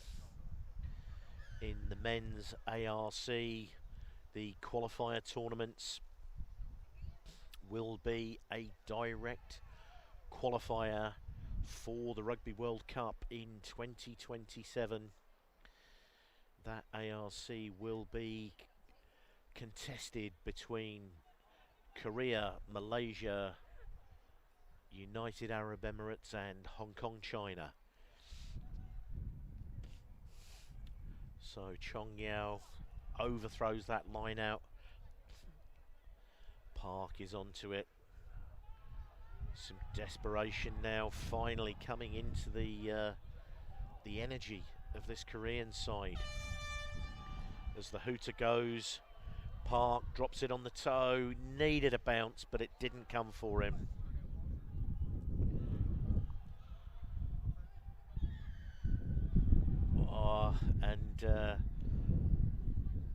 The Koreans will get one last go here to try and just reduce the deficit. Playing far out, and Singapore come up with the turnover. And the Korean there, disconsolately, Lee Yong-gun just throws the ball away, and I think we'll see Jeffredin just tap this ball, knock it into touch, and there it is, 26 points to 12, Singapore over Korea. That is a landmark win for the Singapore team. They'll be absolutely ecstatic with that. And so 1 win, 1 loss in that group. It's going to make that very, very tight at the end. So next up, we also have another Pool A game between Hong Kong and Thailand. So it's going to be all to play for in these final games in Pool A.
So the two sides lined up in the tunnel there.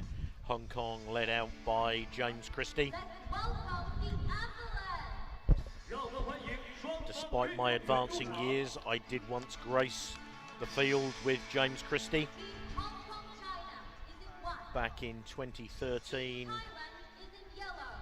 playing for the Hong Kong Football Club veterans against Melbourne Rugby Club on the 2013 British Lions tour to South Africa. So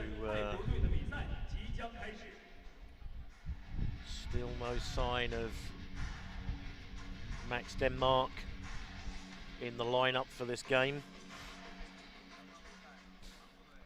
So as we look at the field,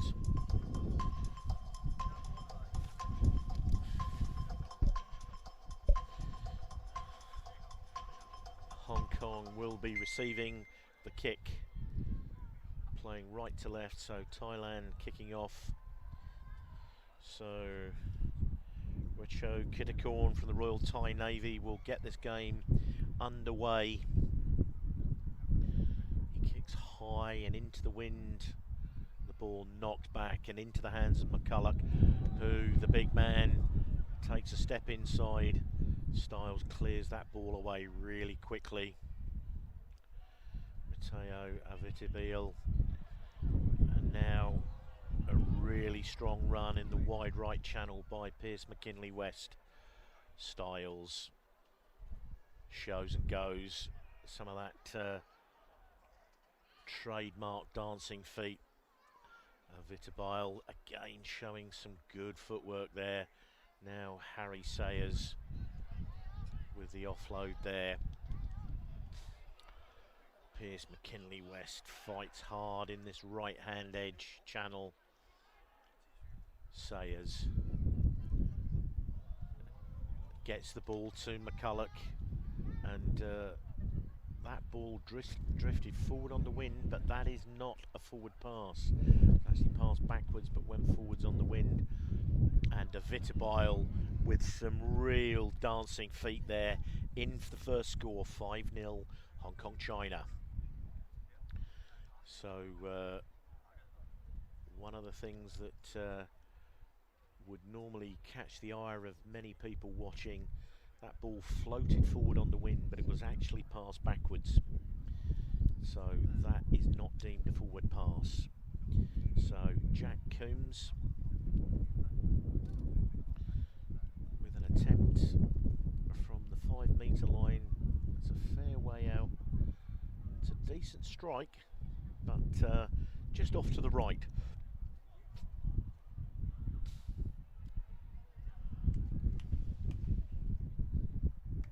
So Hong Kong starting this game with Styles, Christie and Coombs as the playmakers. Thailand bat this backwards, but they're going back towards their own line. Oh, some good work there. Good tackle by Coombs. But they give the penalty away, not releasing on the floor. So some respite for Thailand in their own 22, and it looks like they're going to kick into the wind. This breeze has been coming up and going down all day, and tough to kick into. And Thailand make it to about halfway between their 22 and 10 metres line. This absolutely pristine looking field here at Hangzhou Normal University. Good take. McCulloch and West beaten to the ball there. As Thailand push this ball to the right edge. Hugo Styles.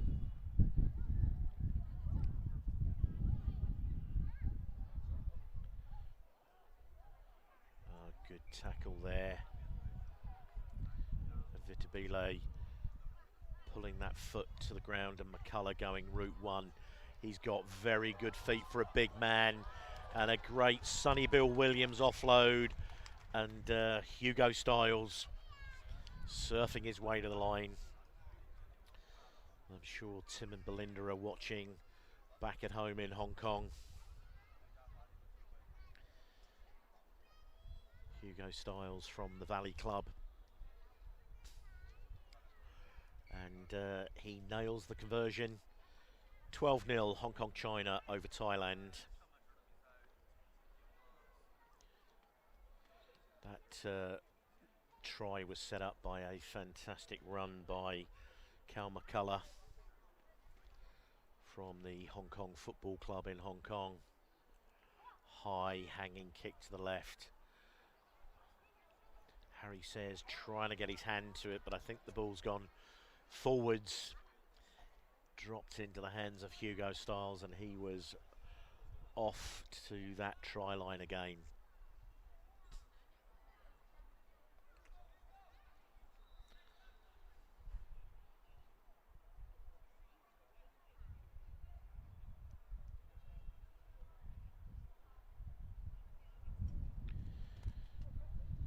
So, scrum feed.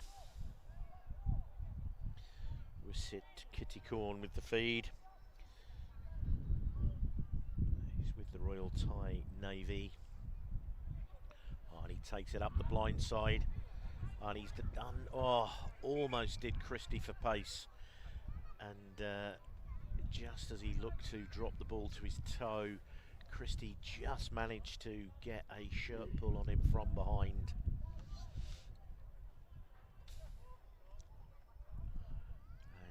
The AR on this side of the field is trying to make some call. So Styles keeping ball in hand. Harry Sayers ends up with the ball, feints inside, then out, and gets run into touch there. I think he'd be pretty disappointed with that, and would consider that as a fairly average return. So we have a Thai feed. Wisita Kittycorn with his headgear will come and make this throw. Hong Kong trying to disrupt, forcing them deep.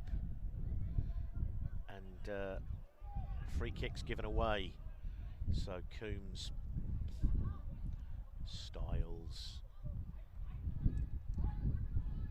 Harry Sayers, having been forced over the right-hand touchline, ranging out on the left now. McCullough picks up the loose ball. Not quite sure what happened there. The ball appeared to go behind everybody, and McCullough looked to have picked it up cleanly, but the referee adjudges a knock-on, so knock-on it is. So it's a scrum feed. Saving too much injury time will, there it is, the hooter. So this will be the final play. Coombs looking to put some pressure on here. Great scrummage from Hong Kong. Wisik Kittycorn drops it onto the toe. Vitabile, calm as you like. Skipper Christie rips it over to the left, seeing where the space was. Pierce McKinley West drops it off inside. Drops it off inside to Harry Sayers, but the ball gets left behind, and that is half-time. 12 points to 0. It's been a fairly workmanlike performance by Hong Kong. A few stutters along the way, but some pretty stout defence from the Thai team. And as we see there, Cal McCullough with the Sunnyville Williams offload to Hugo Styles surfing in there. Great scrag tackle there by James Christie, just to force the knock on, force it into touch. So to say, I think Jevon Groves will want to call for more accuracy in that second half from Hong Kong China. But the absolute key, for all of these games on a day one in a sevens tournament is to make sure that you get away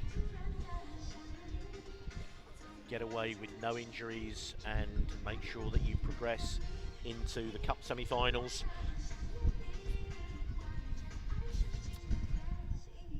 And Hong Kong, if they're able to win this game, would almost, well, they wouldn't assure themselves. Top two in the group go through to the cup quarters and the bottom two go through to the plate. So if Hong Kong can close this one out, they'd be 2 wins, Thailand 2 losses, and Singapore would be a game apiece. And the final game would be Thailand-Singapore, Hong Kong-South Korea. So that could lead to a sumptuous matchup between Hong Kong and Korea. So Styles kicks off down the middle, high. Styles gets up, McCullough's looking for the crumbs. Oh, and he just feints it. And everybody just let him go because he feinted the pass away. That shows some real heads-up play from the big man. His father, former Hong Kong representative Steve McCullough, and a Hong Kong policeman as well.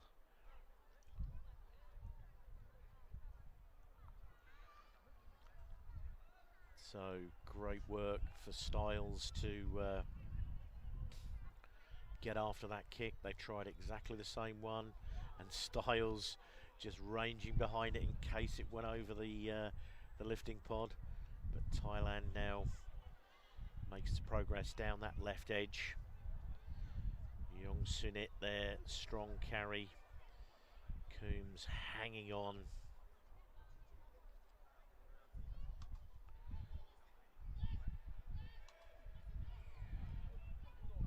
Pierce McKinley-West plays as a number 7 in the game of 15s, and used to jackling over that ball, picked his time perfectly, and then has just powered away to take that quick tap penalty and score the try himself. So 24 points to 0. Styles with the extras chips them over, so 26 points to 0. Great work there from Pierce McKinley-West. Won his first 15s cap in 2017 against Kenya in Nairobi. So Coombs hands the ball off to Styles. And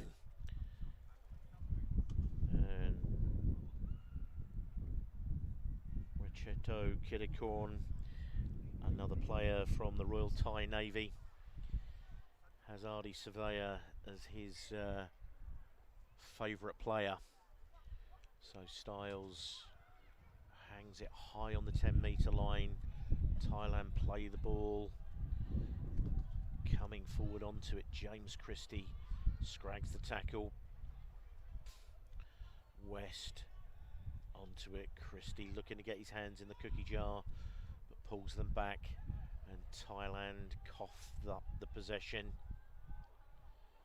James Sawyer has an immediate impact as he comes onto the field, and an acrobatic dive to score the try there from skipper James Christie.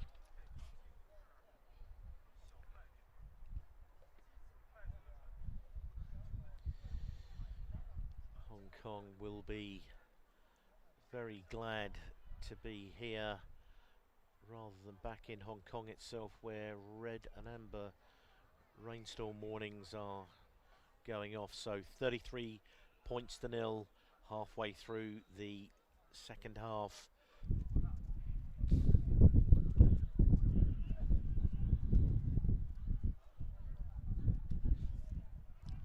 So Styles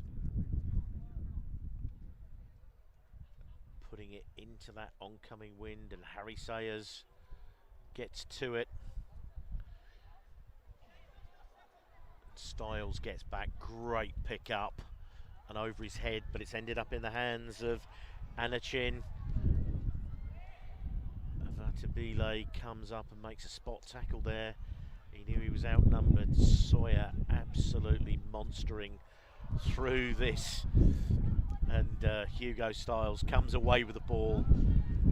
The combined work there of James Sawyer and Pierce McKinley West absolutely powered through that ruck and forced the turnover. Both of them back rowers in the 15s game, showing all that power and strength. Really, really good work there.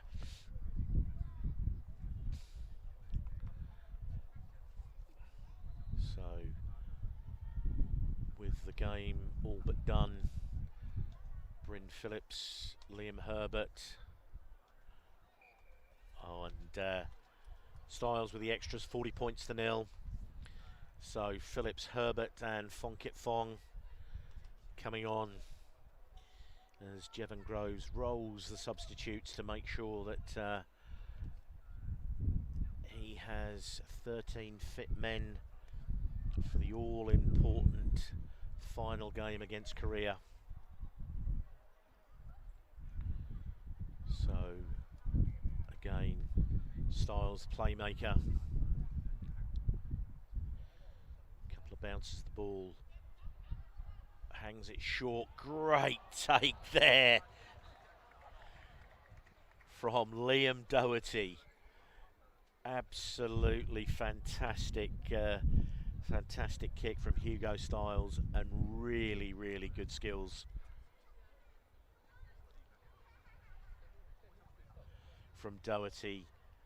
Always a tough one to catch the ball when it's floating away from you. Bryn Phillips with the kick at goal, and that was decidedly average. Bryn will not be putting that one into the highlights reel, I'm sure. So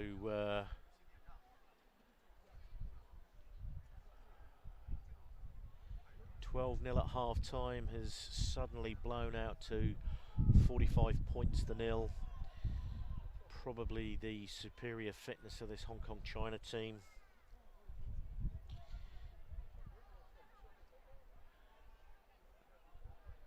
Good tackle again in the wide channel by Sawyer.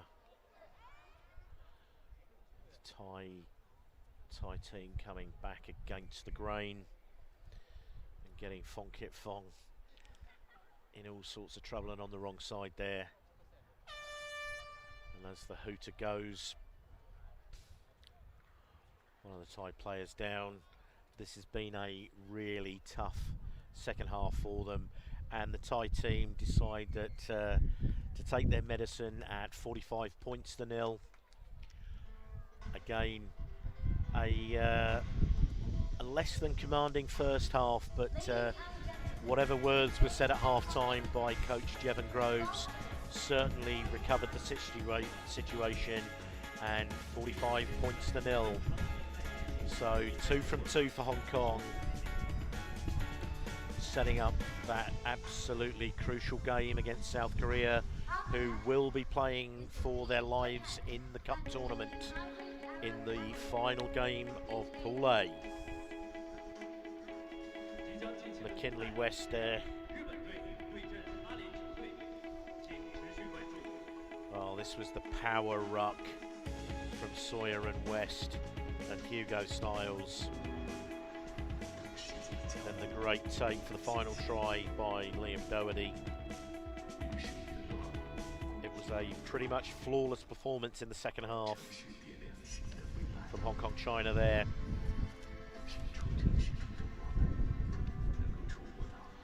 $45 points to 0, and still yet to see 13th man Max Denmark with his kit on so far.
worth the wait.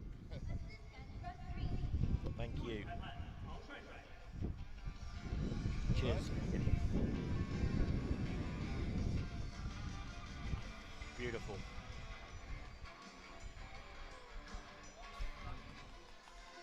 Okay, now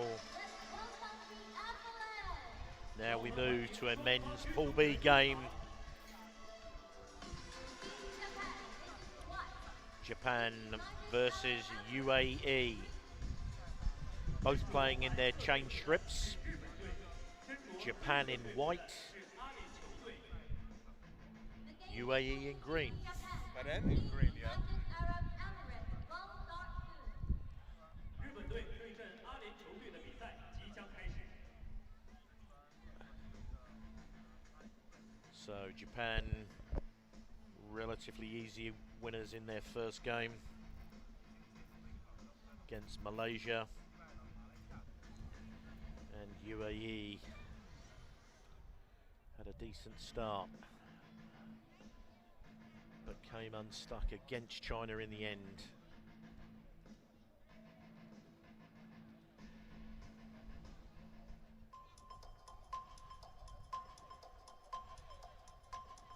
So kicking off, Yoshizama playing from left to right.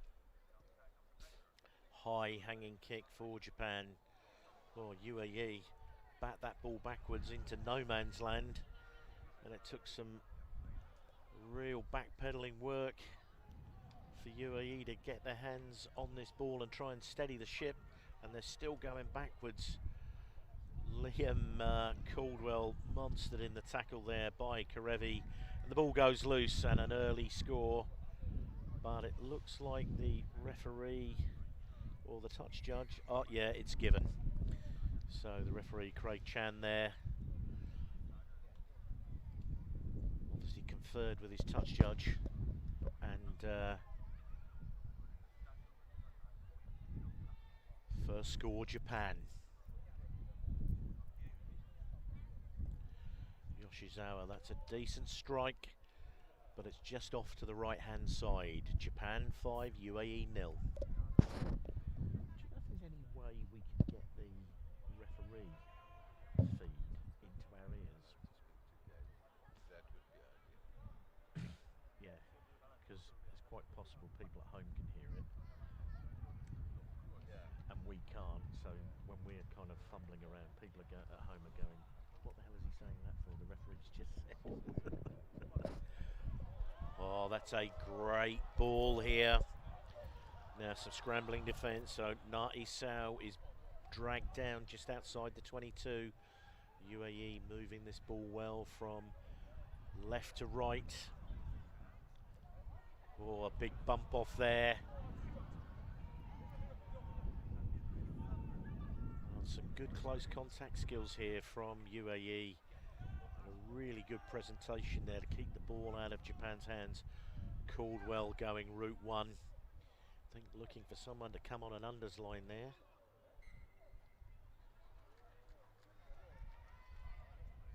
And a slight knock on there.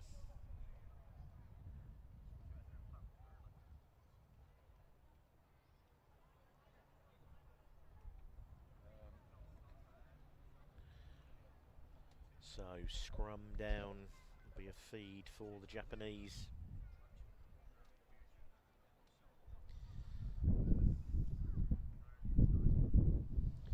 About 5 metres outside the Japan 22.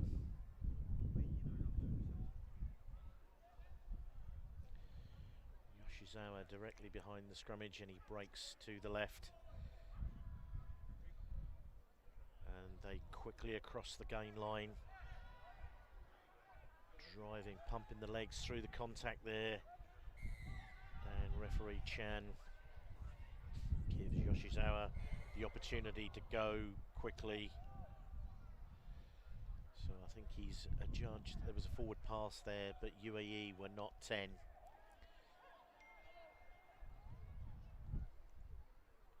Oh, some good hands in the 5 metre channel there.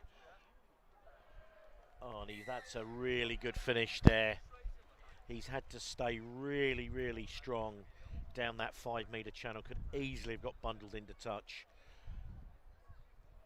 But a really, really good finish there from Suoka.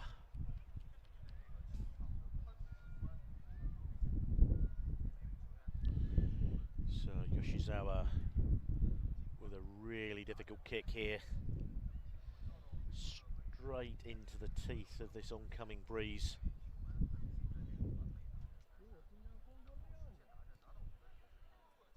A decent strike, but off to the left. 10-0 Japan.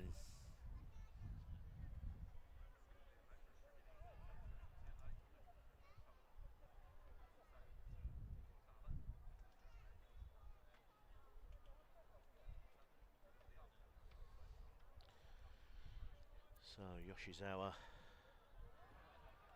hangs this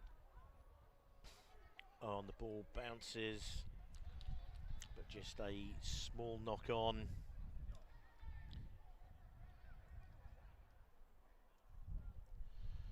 Ratu Vathana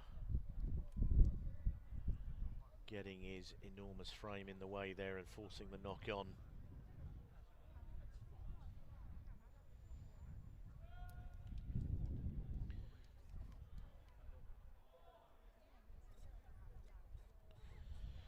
So Furi Dupree, it's a famous name to be feeding a ball into a scrummage if you're from South Africa. Oh, big straight run there, and the ball's gone forward.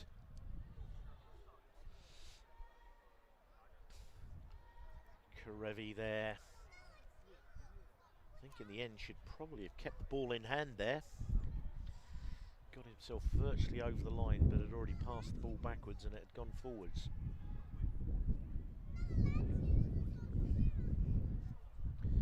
So Dupree with another feed to the scrummage. Another fumble, and they're running the ball out from behind their own goal line. On some speed here. And Muhammad Ali adding to the tries he scored in the first game.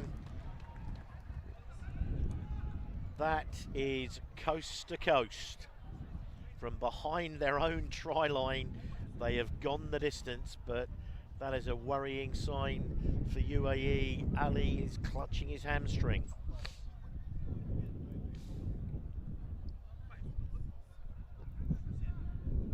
Ali has been the absolute weapon for the UAE as Isao nails the conversion, and it looks like Muhammad Ali is limping off to the sideline. UAE will be desperately hoping that this is nothing more than cramping. That's the third or fourth time that he's gone the absolute distance, and that's a crucial score for them just before half time. Oh, Karevi absolutely lined that up.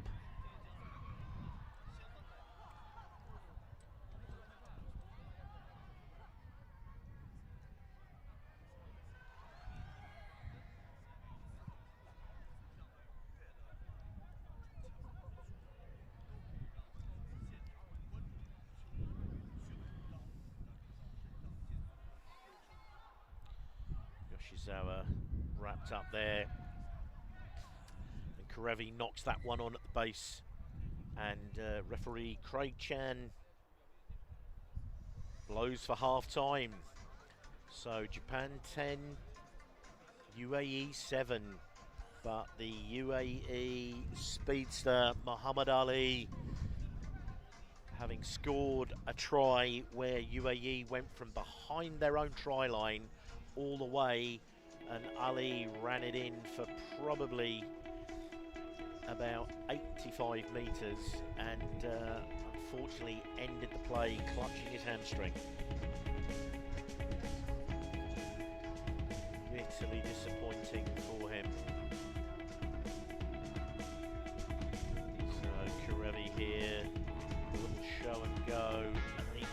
almost lost the ball. And here we see the replay. In fact, Ali himself went all the way from behind his own line. Classic winger play there with the ball in the outside hand and fending with the inside arm. That is how you do it, kids, if you're watching at home. The only man to remotely keep up with him on that field, referee Craig Chan. So I'm sure Apollo Perellini will be in that huddle there with the UAE team.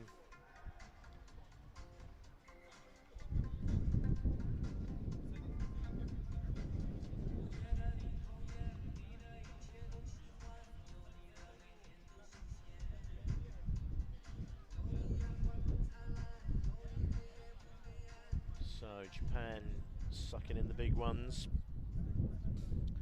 Ethan Matthews there just speaking to referee Craig Chan. Was he just letting him know about something? Mosi Ratu Visana Ua has made a big impact on this game. The big man in the #1 shirt for UAE, as has Naisal. Oh, and the big man ends up with it in his hands almost immediately. UAE. So referee Craig Chan brings them back, and Liam Coldwell takes that quick ball. Aaron Dubois. Naisal. The big fend and straight through the tackle there. And UAE jump out to a 2-point lead.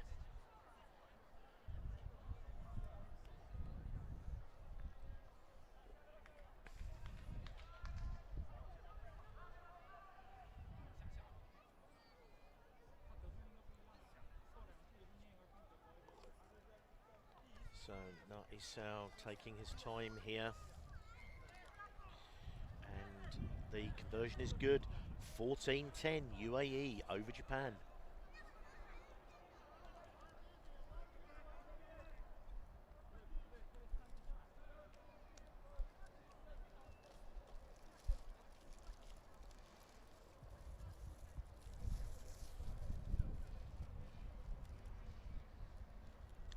So Naisal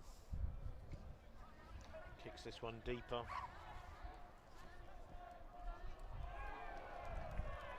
Japan, plenty of time to redeem themselves here. Oh, that's some good footwork there. Gets the ball to the outside. Oh, fantastic chasing back. But Nakano on the inside there. Japan, really good strike back. And the Japanese player who laid that ball inside seems to be in some trouble on the touchline. And there we are. Yoshizawa gets the extras. Japan 17, UAE 14. So this seesaw game. And it looks like the Japan player is in some distress on this side. Probably a little bit of a whiplash injury. He was just trying to free his arms and get the ball on the inside. It was a perfect pass on the inside. Absolutely fantastic. So as they wait for this, UAE are in a big huddle in the middle of the field. Sure, there's a big call for concentration, and I can see there head of medical Lucy Clark from Hong Kong China Rugby is calling for the stretcher. So maybe a shoulder injury, but good to see that definitely plenty of movement.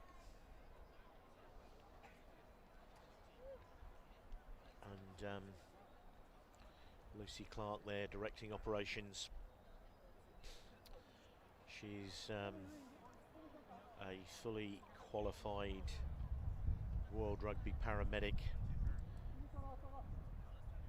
and has been to many world-class internationals and sevens tournaments, obviously multiple Hong Kong sevens under her belt. So the very, very best of medical care here in Hangzhou, looking after the players. And it's good to see Ratu Vathanu, who actually made the tackle, going to check on the Japanese player as we have this slight delay in play.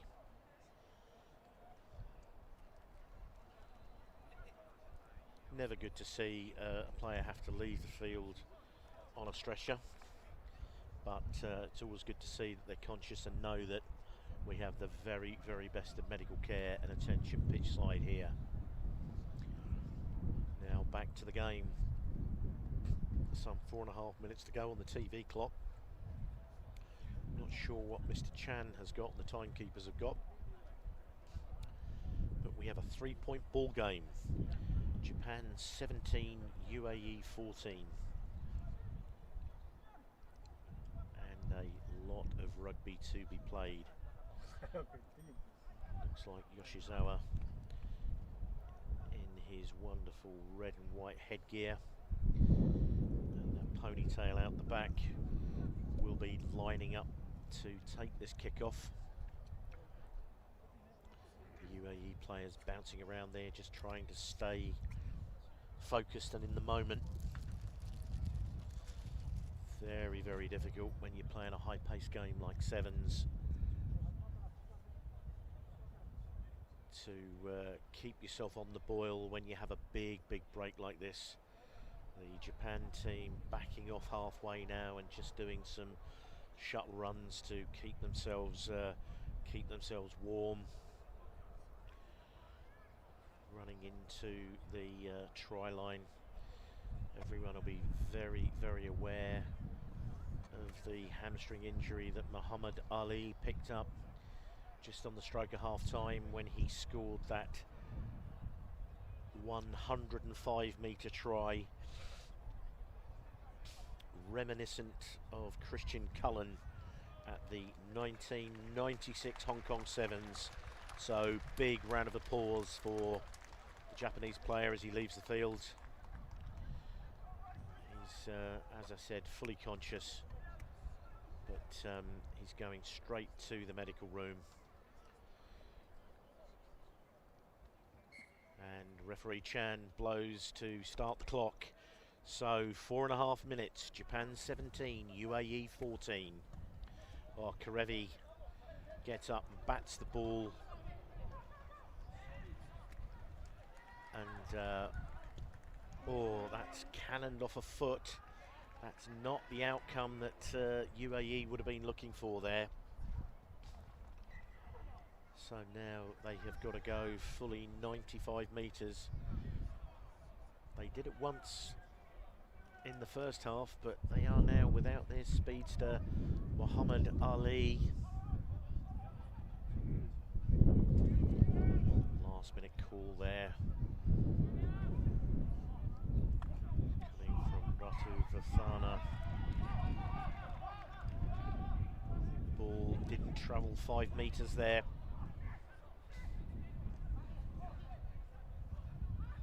So Japan sweeping towards this right corner. Oh, number 12 there. Looks for all money like he's been held up. Craig Chan goes upstairs.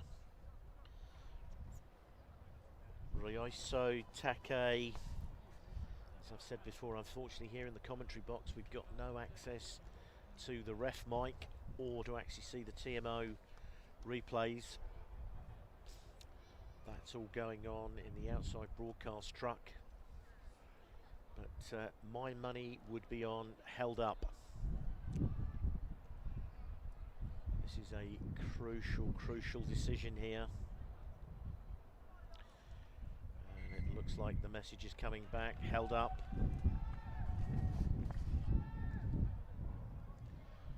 Held up, so scrum 5, Japan. As we said, the very best officials here, Craig Chan was in Paris, but it looks like he's getting a secondary call from the TMO.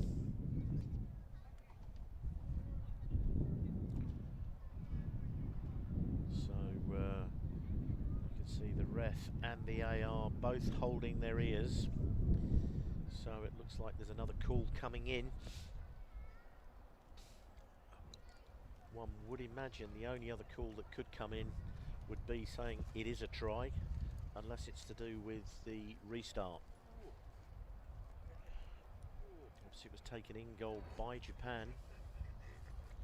In a game of 15s it would obviously be a goal line dropout.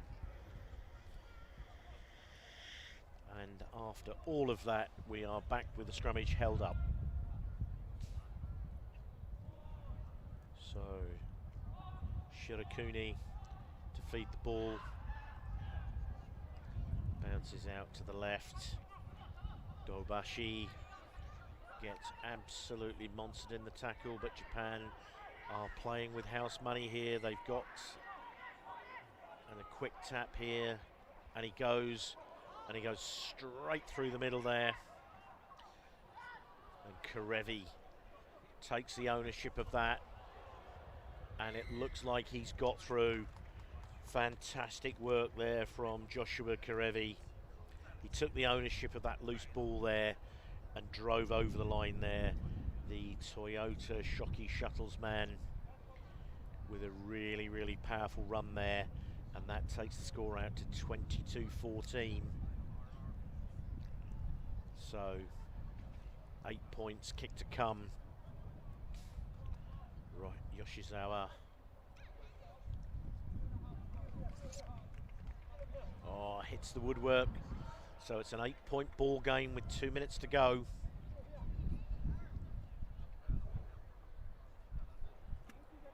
Couple of changes coming on. Matthew Richards takes the field.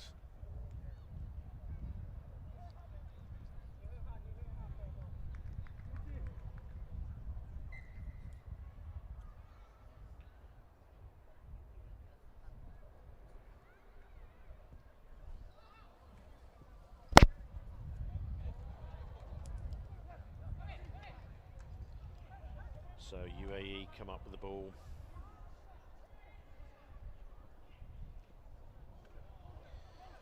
And they're still going. The big man driving through there and draws the penalty. So with about a minute to go, they need to go the distance. Coldwell. Naisau. Coldwell. So the ball bounces up on a decent run there. Ball back. Oh, that's a great jackal, but the ball's gone forward. It was a good jackal by Japan, but the ball went forward from there, and referee Craig Chan not really given much help from his AR there. And now it's further compounded by not 10 or being offside.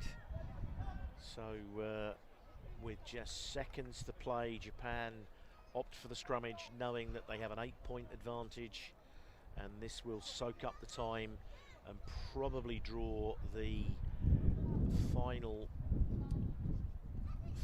hooter. You can actually see there is a huge screen just behind the UAE goal that has the clock counting on it, so there we go for the hooter. And an easy run in for Dobashi. So 27-14 with a kick to come. the score is going to look a whole lot more commanding than the actual game was.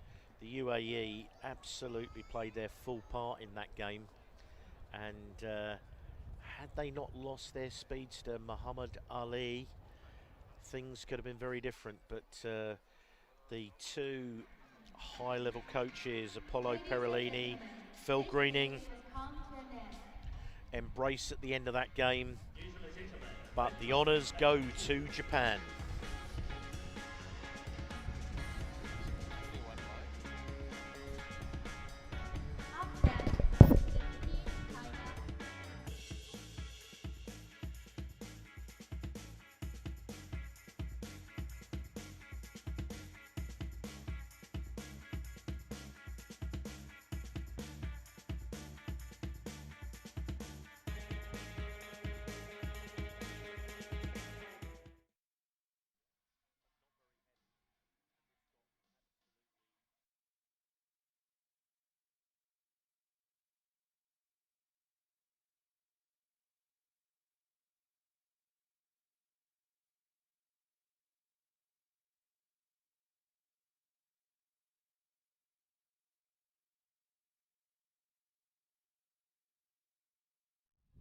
Go a little further back. Yeah. Or even there where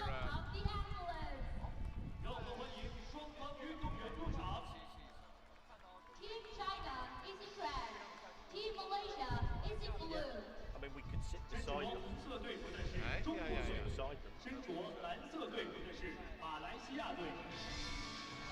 So I was asked if you had ever The received game a between red Team card. China and Team Sorry? Malaysia I will was start asked- soon. To ask you 中 if 国 you 队 have 对 ever 战 received 马 a 来西 red 亚队的 card. 比赛即将开始。 Who do you think who asked me to ask you? Mr. Point. I knocked him out. Oh, really? He deserved it. He deserved it. I deserved the red card. He deserved it. Oh, I thought I was he was a CC. Oh no, so he was. Yeah, this was like late 90s. Yeah. Late 90s. Okay. He was playing for the police. Claims that you beat him. There was a difference.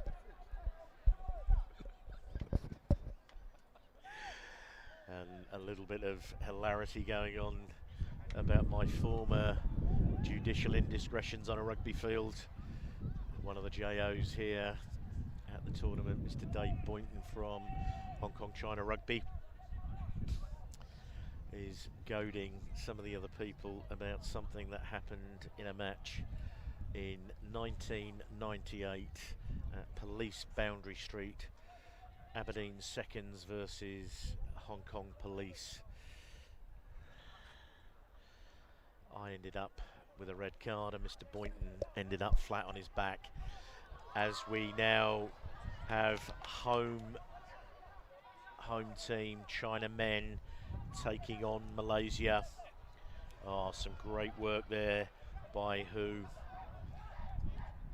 China looking pretty clinical, and Lu Luda is one of the superstars of this team.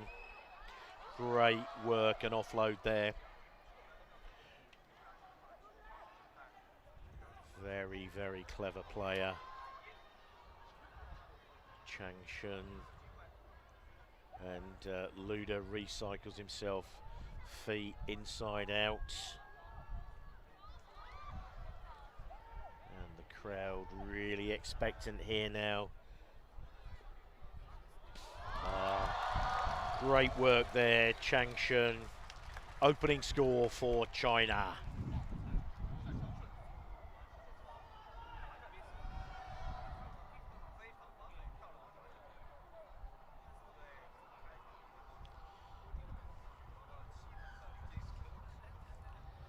And the conversion is good. China 7, Malaysia 0.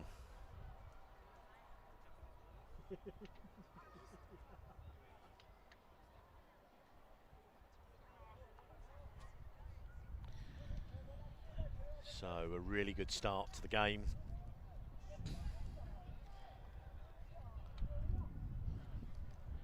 So Chang Shun, having scored the try, Big hit there after the knock-on. Mohammed Saeed, better known as Conan, plays for the Wildcats in Malaysia. Took a really, really heavy contact there.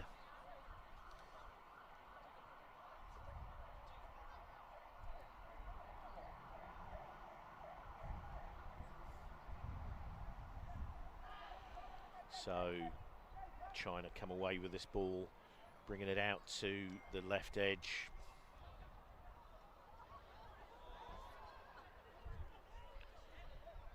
Some pretty clinical breakdown work by the Chinese here, who with some good footwork gets his hands through the contact there. Luda spinning and dancing. Great offload, popping up off the floor. Yet again, Luda always makes himself available. So Lee into the hands of Zheng. Luda making himself available yet again. Down and back up with the ball. Zheng putting on some footwork there, making it really easy for Ma in the end. In fact, sorry, not Ma, Chang Shun scores his second try of the game. So Chang Shun 14, Malaysia 0.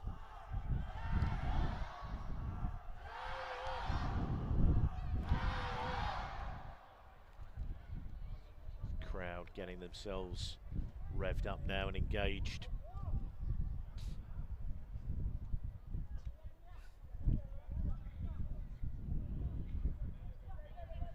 So Chang Shun, short kick-off there, and a great take there by Zheng, but holding on the floor. It's really, really well-worked kick-off drill there. Malaysia trying to keep this ball moving both ways.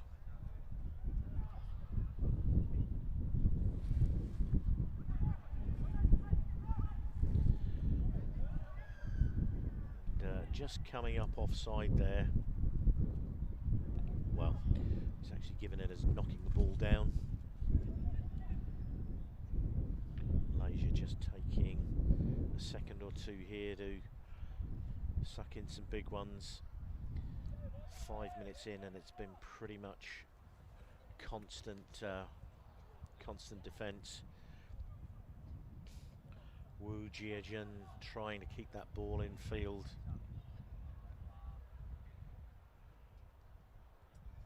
But unable to do so. They are Sunny Lee. Great line out at the tail there. Zamari.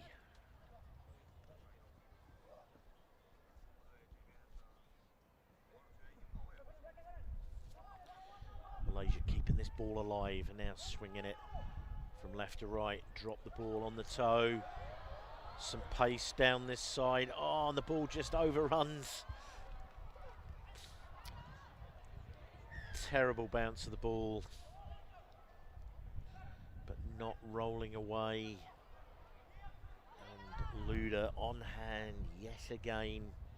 He's the absolute heartbeat of this China side. Yet again gets the ball. Would love to see his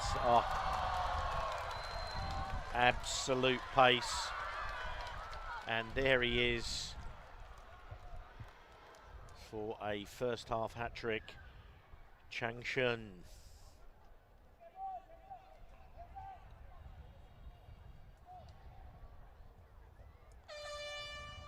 It's been a half dominated. 3 tries, 3 conversions to Chang Shun.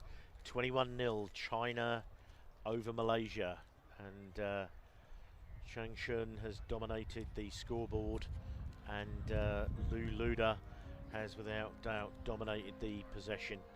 He has been at the heart of everything that China does. He has a knack of making himself constantly available for recycling the ball and recycling himself. Yet to see whether he's got the same props in defence, but he's got great feet for a big man and really, really good ball skills and sense and awareness.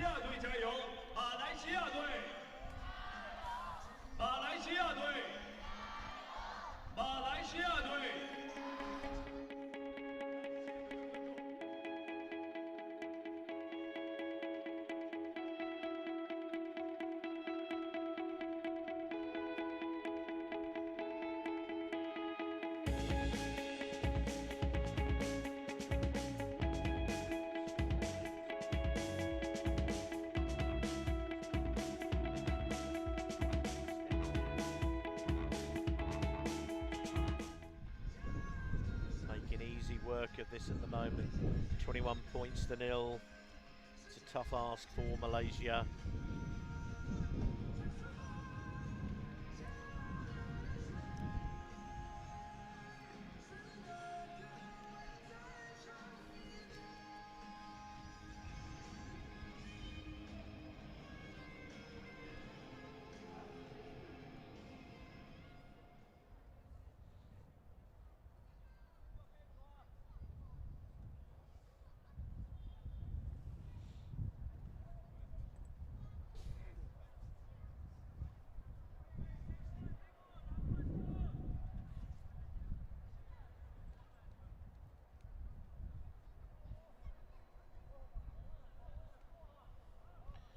So as we wait for this second half to get underway, 21 points to nil.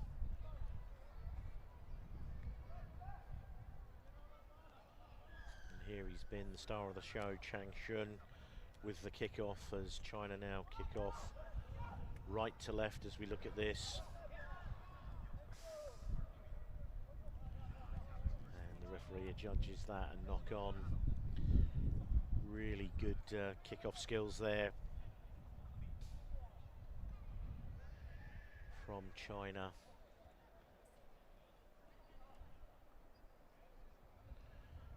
Big man Li Haitao on this loose head side, number 3 for China. Much bigger than his opposite number. China really trying to put the hurt on Malaysia.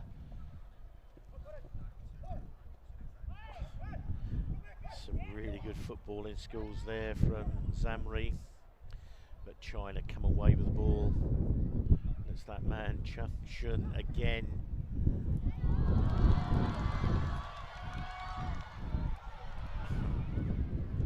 Knock on, but it's a advantage, play on advantage. Rips a big ball out here, got a little bit isolated. Adam Elias. Oh, a little chip and chase here, and he just needs a bounce. Oh, and he's got the ball away, being chased down by Hu. And there he is again, Luda. Making an absolute pest of himself on the opposite side of the ball. Malaysia showing some real heart here, but a bit of a knock on. Just a tiny knock on in the close contact there, which will give China the feed to the scrummage.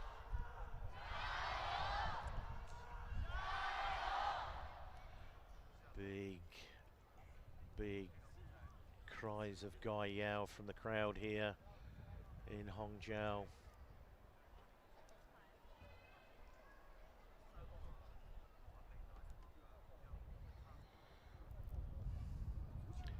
So China making some changes. Luda coming from the field.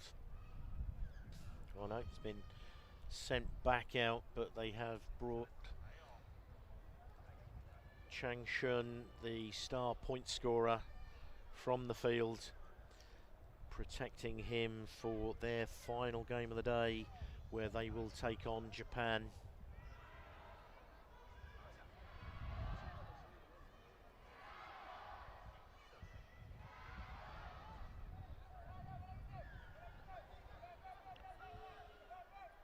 So China absolutely monstered that scrummage there.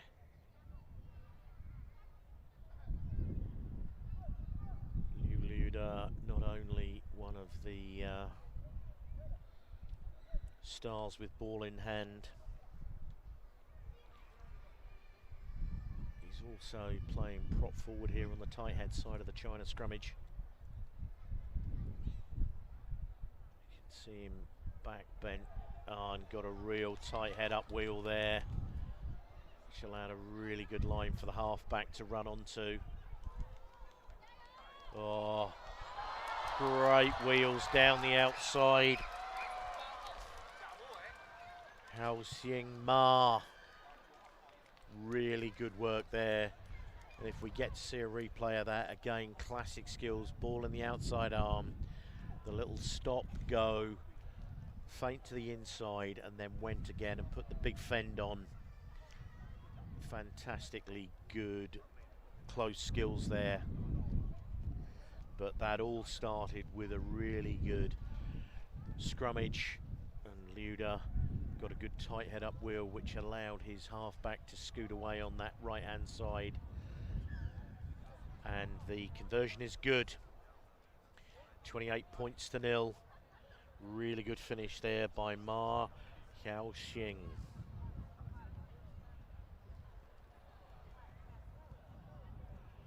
So 4 changes for Malaysia. Everybody's got one more game so far today. We're actually at the end of this game, we'll be exactly halfway through the programme today.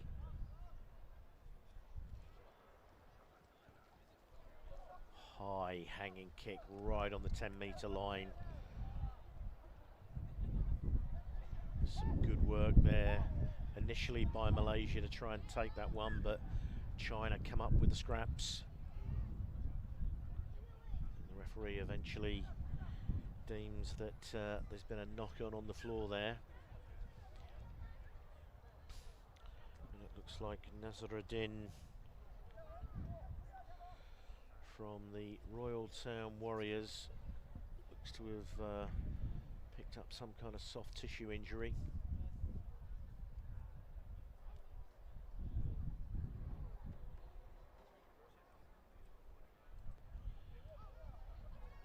A little bit of a rub from the magic sponge and off he goes. So scrum feed for Malaysia.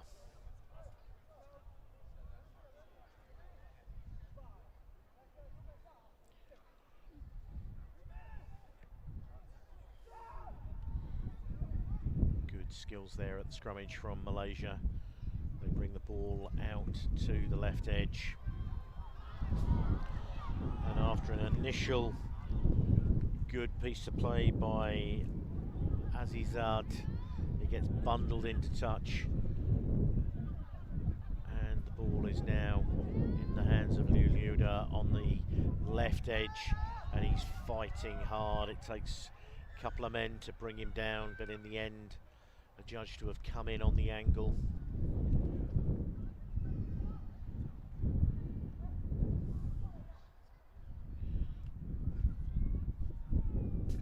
So kicking into this stiff breeze.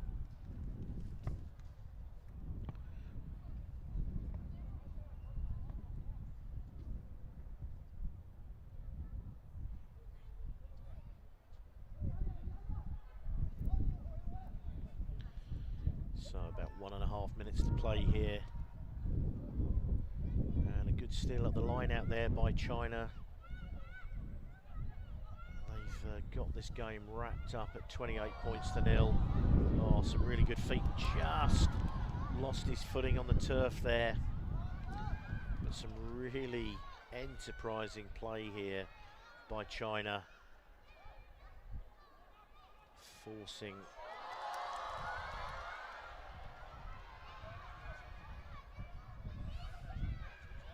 and they should have been queuing up there.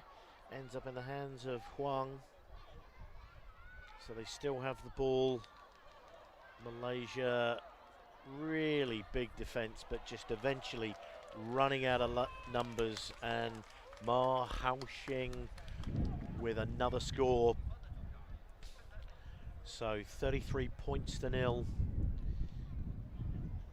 and only a few seconds to go on the clock, depending on how long Huang takes to line this up. That will be it. But a perfect kicking performance by the China men's team means they win that game 35 points to nil over Malaysia.张欣。 。 。 。 。 。 。 。 。 。 。 。 。 。 。 。 。 。 。 。 。 。 。 。 。 。 。 。 。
助理裁判张欣。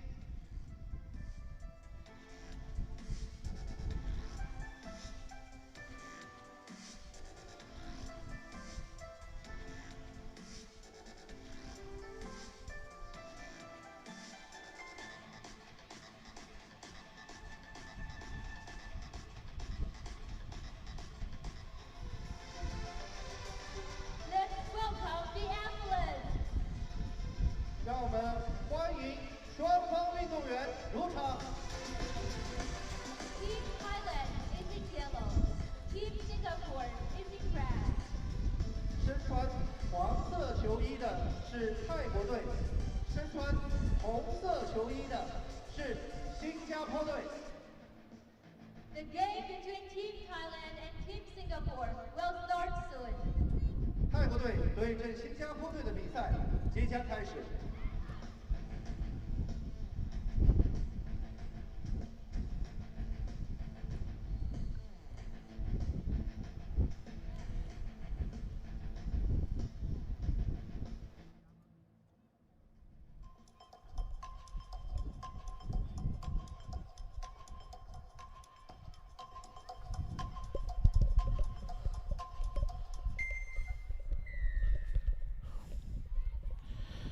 So Thailand kicking off left to right in their yellow and navy shirts against Singapore in the red, going from right to left.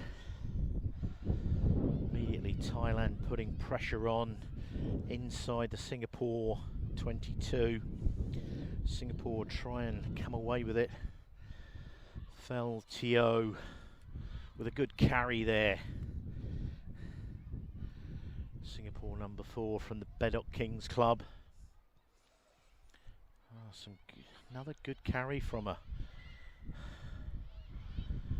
And not rolling away in the tackle there. So we are exactly halfway through the day with 2 men's rounds completed.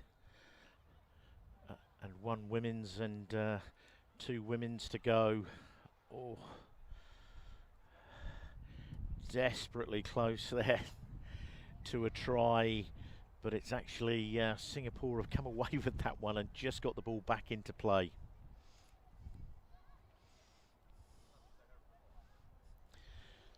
So Singapore scrambling there.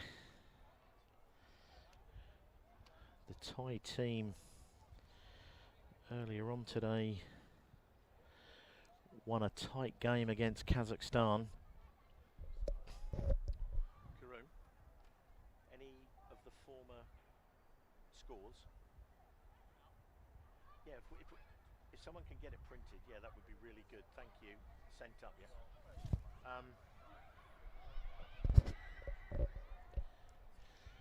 So Thailand committing a penalty offence there. Good breakout there and some good great tackling back. Some real pace in that. Just as she slowed, she didn't realise the Thai lady was coming from behind her. But some decent play on this right edge, and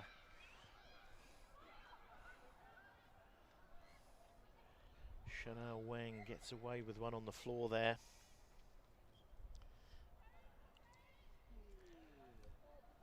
So some really good work there by Thailand.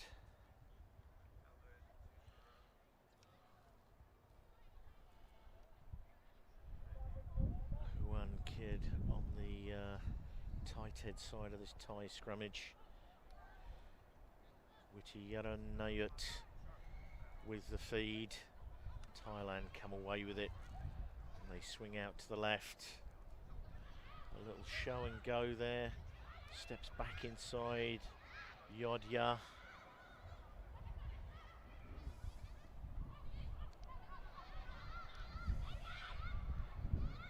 Thailand, really skillful team, and they stay composed on the ball. Oh, great step out of the tackle there. And Yodya on that right wing. She stepped out of the tackle and twisted and turned, and then a really good fend and a fantastic finish there.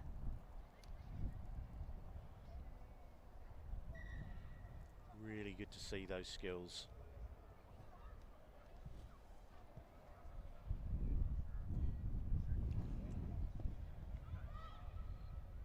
And the conversion is wide, so Thailand 5, Singapore 0. Chok with the conversion. She comes back to take the kickoff.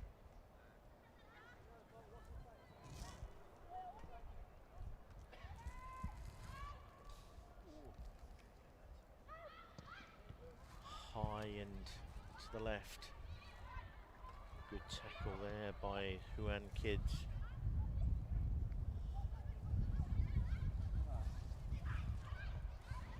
Lots of pressure coming on from Thailand there. Manisai, Tip Manisai. Really good finish there. Just picking up the scraps. It's pressure, pressure, pressure.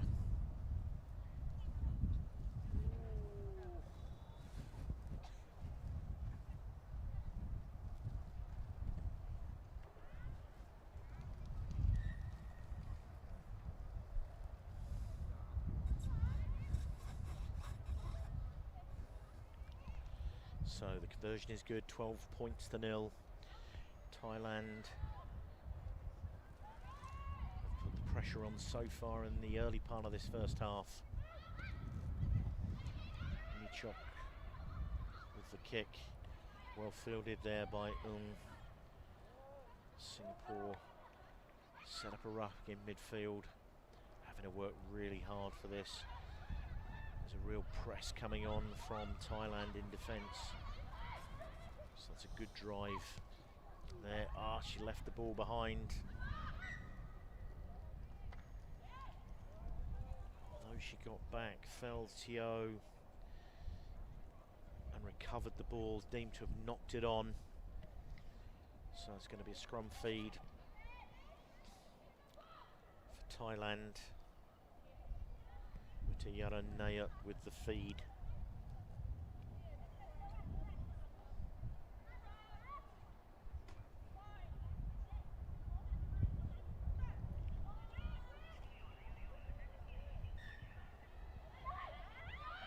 Free kick there. Thailand quickly move the ball to the left edge. And Yodia, Pim Yodia in with the score. Her favourite player is Michaela Blyde of the Black Ferns, and there was a lot of Michaela Blyde about that finish there, just sheer wheels. But again, some really good, and the conversion is good, so 19-0. Some really good skills there. Ball in the outside arm, fend with the inside arm. Good work. So that's a good, tidy, workmanlike performance from Thailand in the first half. Could easily have been a little bit more than that. Some great work there from Chanel Weng, fighting away back into play there. Yodja with her first try. Really good finish.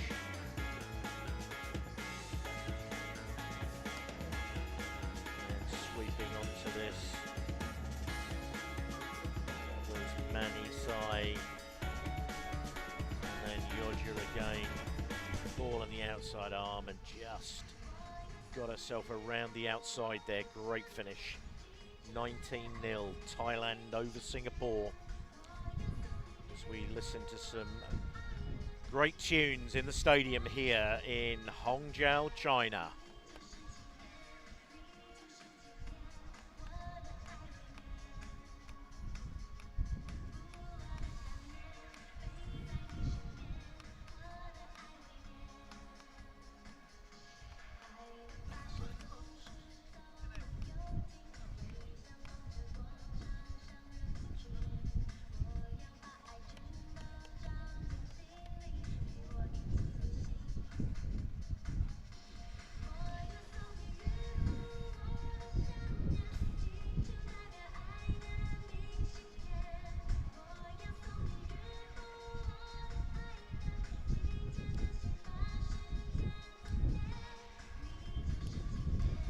So Singapore kicking off wide and right.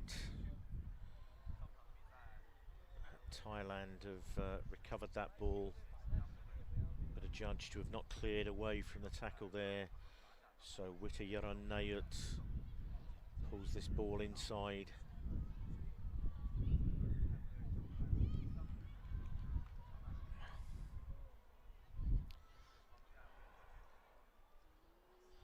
So a knock on. It's one of the first errors that Thailand have committed.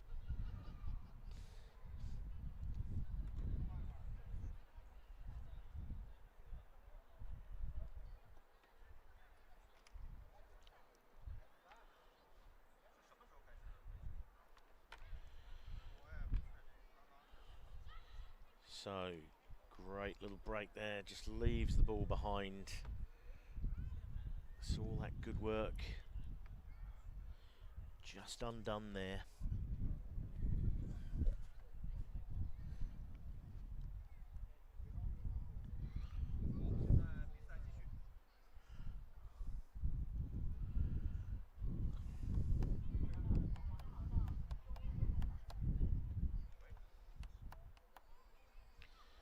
So Thailand clear this ball away, still inside their own 22.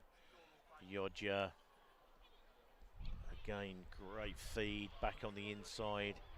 Some tidy work there. Yodja recycles herself to go in at half back. On a mix up there. Some good work here from Singapore. Sweeping around, giving the penalty away.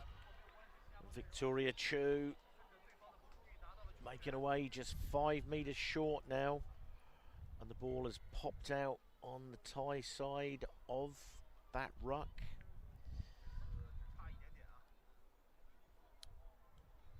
It's given as carried over by the Thai team and touchdown, so scrum 5.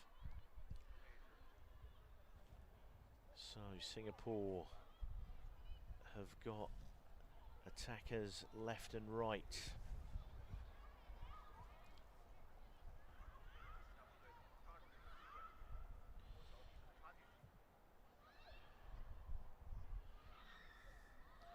Chanel Wang on, here we go.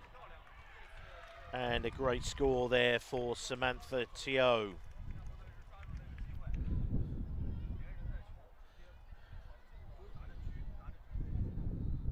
Thailand have looked a little bit asleep in this second half, made their first unforced error, and have then ended up giving away a try there. And Victoria Chu from BAC gets the extras for Singapore and narrows the deficit to 19-7. She sights Ghislaine Landry, the world famous Canadian 7s and 15s player for many, many years, as one of her favourites. So kick off, Thailand let the ball bounce, and they're scrambling for it here. Oh, and that is a really good Jacqueline steal.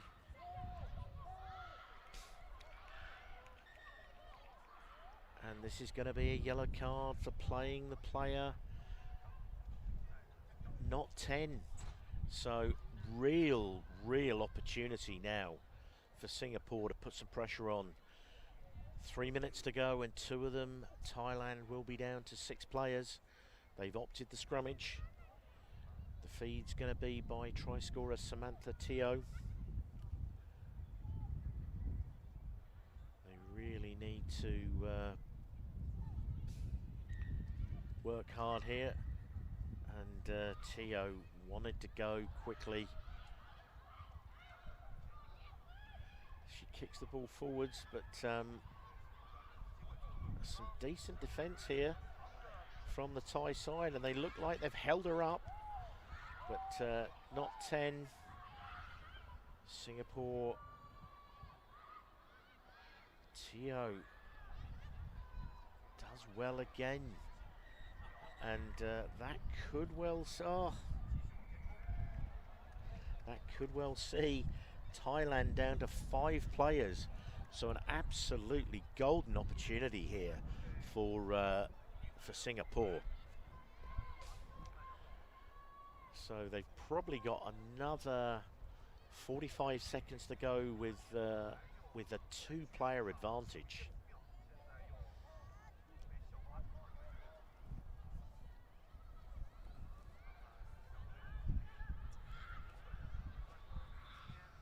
Get the feeling that Singapore could probably stretch them a little bit further.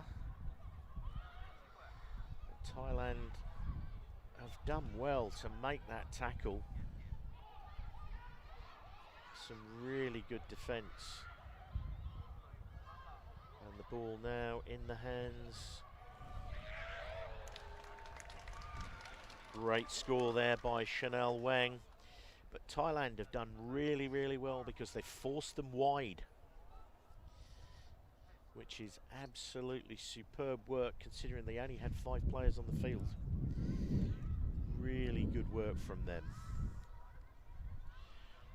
Difficult conversion, a 7-point difference at the moment. So forcing them wide was crucial as Victoria Chu misses that conversion. So 19-12.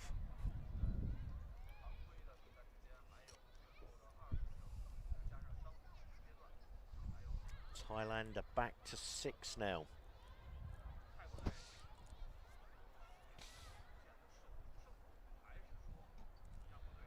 So they've really put themselves under pressure here. Thailand, Singapore with the kickoff. If they can recover this ball. The hooter is about to go.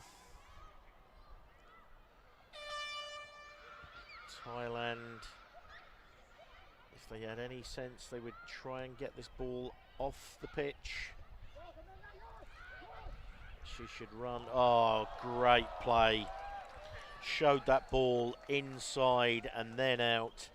Man Isai. And that will seal the victory. 24 points to 12 with a kick to come. Some real class there by Tip Man Isai. Scores the 4th try. But Thailand, until the final seconds of that half, had slightly fallen asleep and almost gave that game away. We're down to 5 players at one point, but the absolute key was the way that they made Singapore play for a good minute or so and then forced them to score wide out.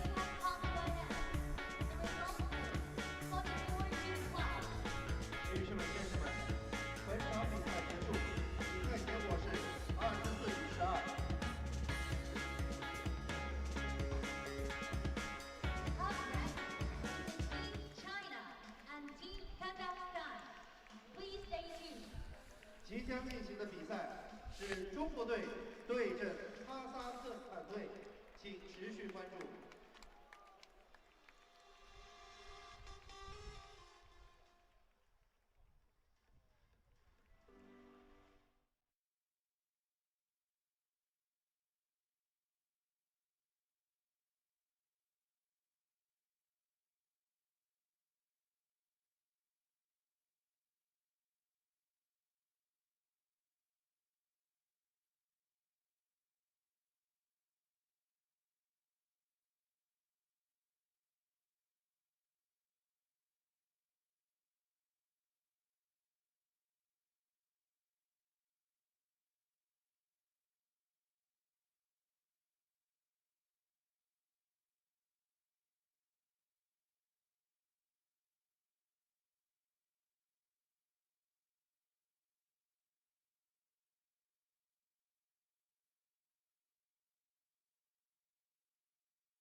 to put on a show for their home team. And here they come. Welcome the athletes. 让我们欢迎双方运动员入场。 Some fantastic athletes here in this China women's team. 身穿黑色队服的 Both teams huddling up. 身穿蓝 There's 色队服 the 的 China 是 team. 哈萨克斯坦队。 The game between Team China and Team Kazakhstan will start soon. 中国队对阵哈萨克斯坦队的比赛即将开始。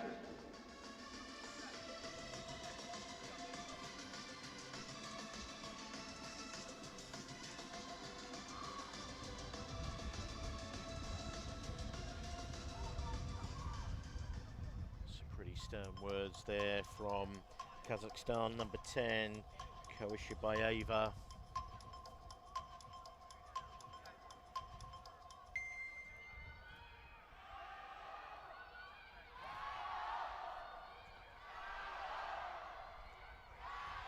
Lots of calls of Guyao in the background here.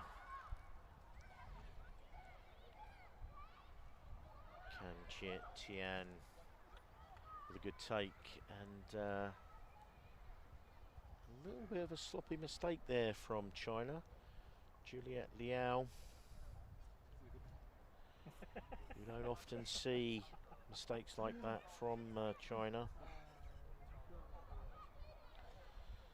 Big, tall number 12 for Kazakhstan, Kruchin Kina, on the tight head side of this scrummage, as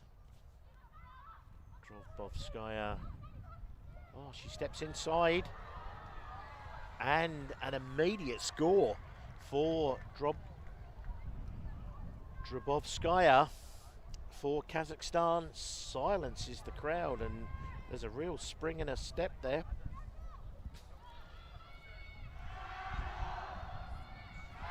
And not a good kick there. Not a good kick at all by Becker. So 5-0. So uncharacteristic mistake, and China needing to wake themselves up here. Great fight there to stay in from the touchline by Xiao.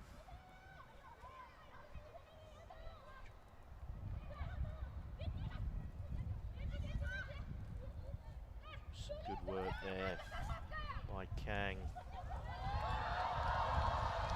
And off she goes again. Good offload inside there. China not panicking, just staying calm, in control.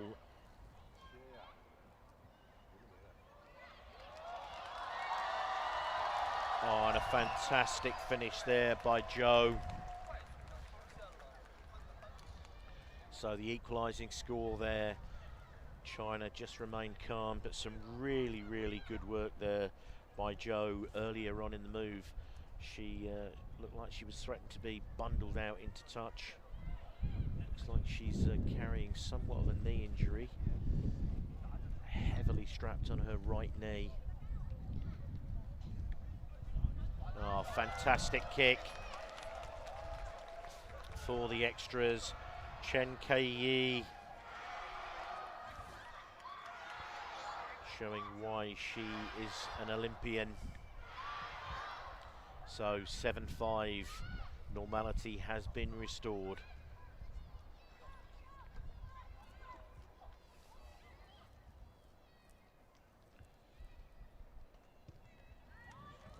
High hanging kick, but well fielded by Kazakhstan.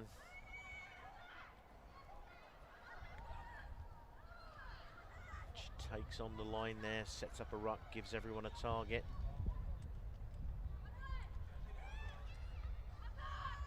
Here she is, Kruchin Kina.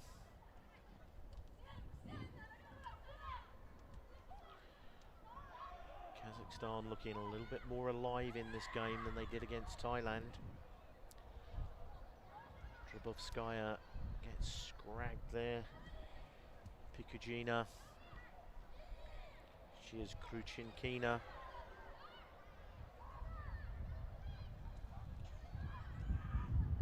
It's kind of python-like grip about this China defence here.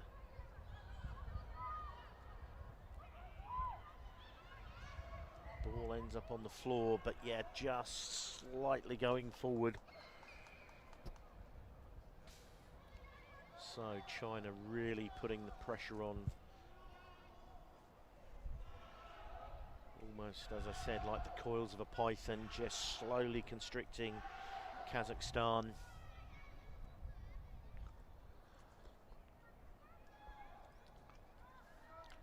Seven 5. 2 minutes to go to half time.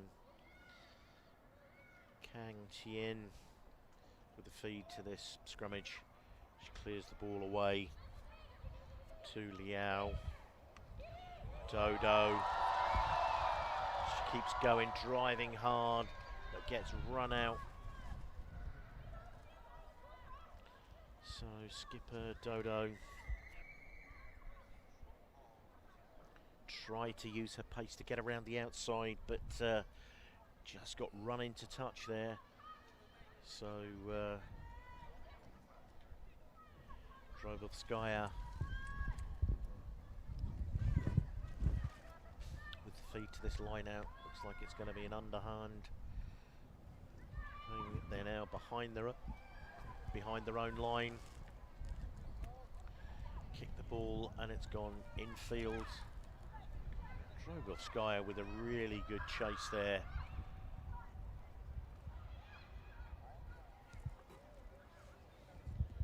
Some good work there from Dodo.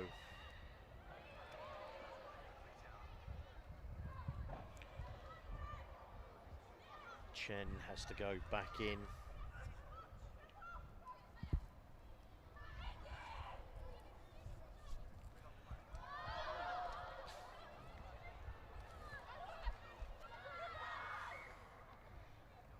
Kazakhstan just managing to put enough pressure on China to force some errors. It's going to be interesting to see how the fitness of these two sides lines up. It was only a few weeks ago that 6 of these China ladies were in Paris at the Olympics.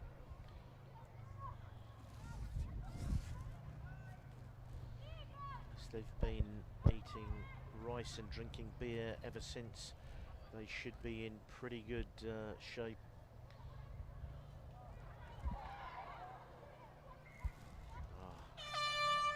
A decent show and go there, but just losing the ball on the floor. So one last chance. One last chance for China to assert some dominance before half time.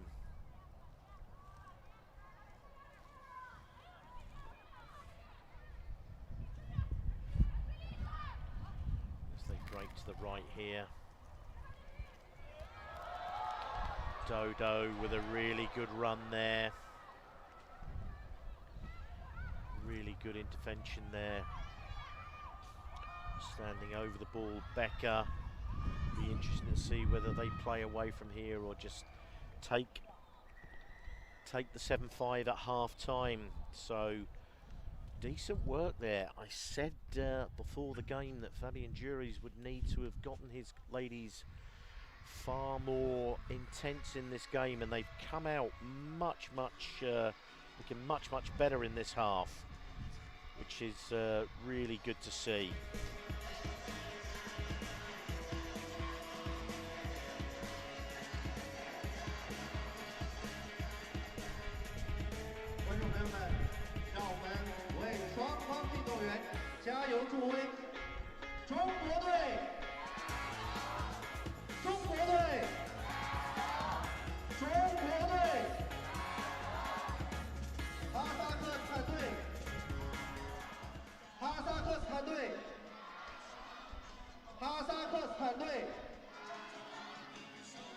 谢谢。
中国跟哈萨克斯坦没写啊，现在有啊，应该还有10场吧。女子组。 So in their first game, China managed to put 51 points on Singapore. And at half-time here, a much tighter affair. Only 7 points to 5 in the lead. And some good heads-up play there, just poking it forward, trying to catch Kazakhstan unawares. But as Kazakhstan break away, Grashina, and there she is, Kruchinkina, Drobovskaya. Without doubt, Kazakhstan look far more up for this game than they did the first game. Teleganova carries it into contact but gets scragged. And Zhao, oh, we need to support her here. She's not going to get to the line, but some mazy running there from Juliet Liao. Playing advantage, digs the ball out. Yan drives hard at the line and they come back against the grain here. Chen.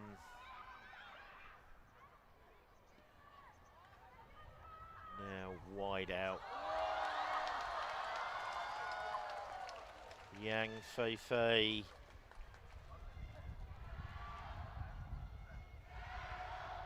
With the proper go-ahead score, 12-5, kick to come.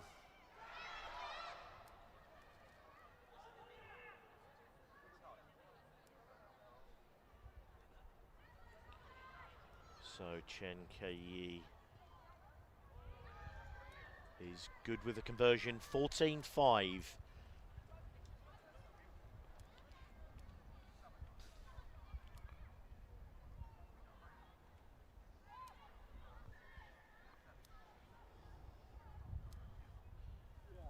So a little bit brighter start to this second half from China coming onto the field. Gao.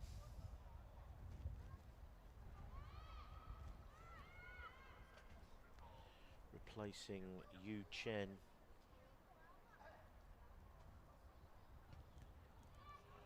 Oh, that's a great high hanging kick. Oh, well won there by Supermar.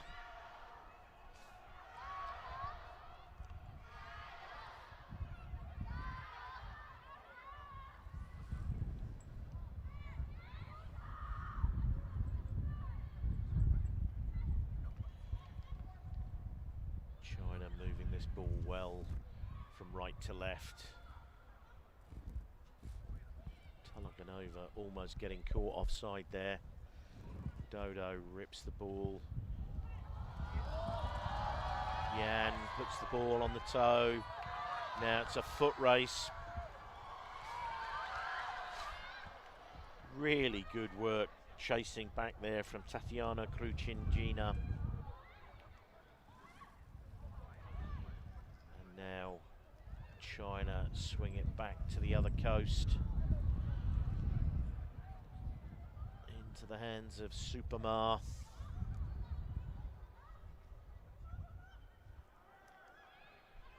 Dodo, the captain. Oh, and a fantastic pass there.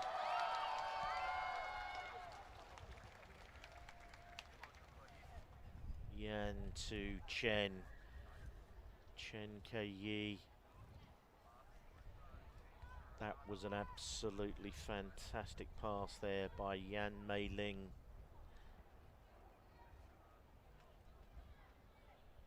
Chen with the opportunity to convert her own try here. Just asking the referee what's on the shot clock. Just trying to compose herself. So 21-5. They've opened up this lead.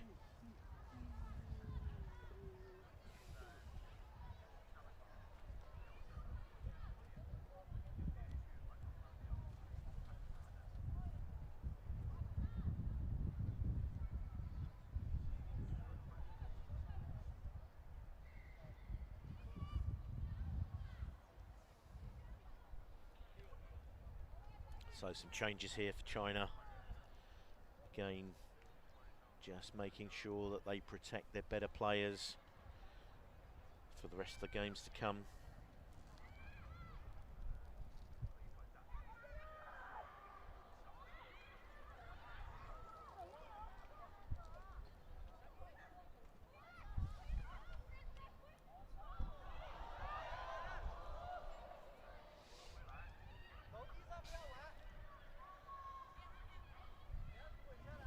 So some good footwork there, opening up the space.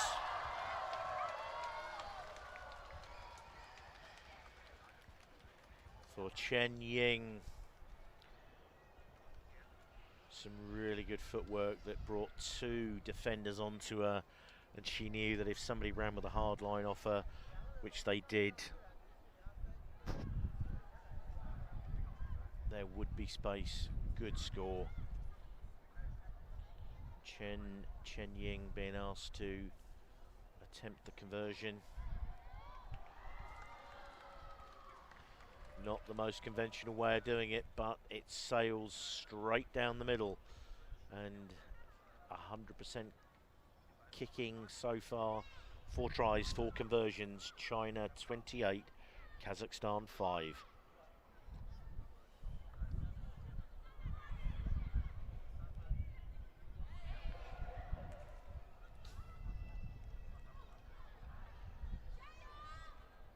So, Katerina Savina just drops that one cold. There's about a minute to play. So these are what we would probably call the championship minutes in a game. The last few minutes of each half.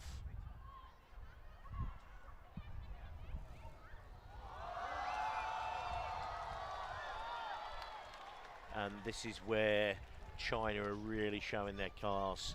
Skipper Dodo there from the Jiangsu club. As we've said, she's skipper for the day, an Olympian in Paris. And she passes the ball off to Juliette Liao, who nails the conversion. 35 points to 0.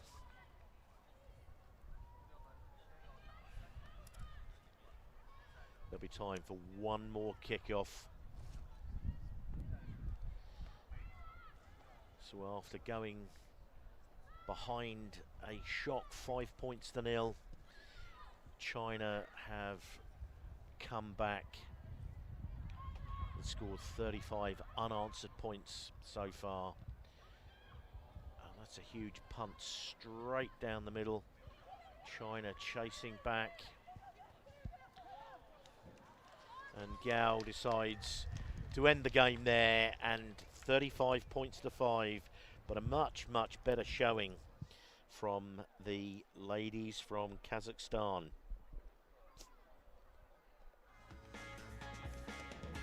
So we're going to see a replay of some of the tries here. Chen scoring that one. Great work, and that was a fantastic pass to Chen there from Yan Mei Ling. The result is 35-5. 女士们、先生们，本场比赛结束，比赛结果是35-5。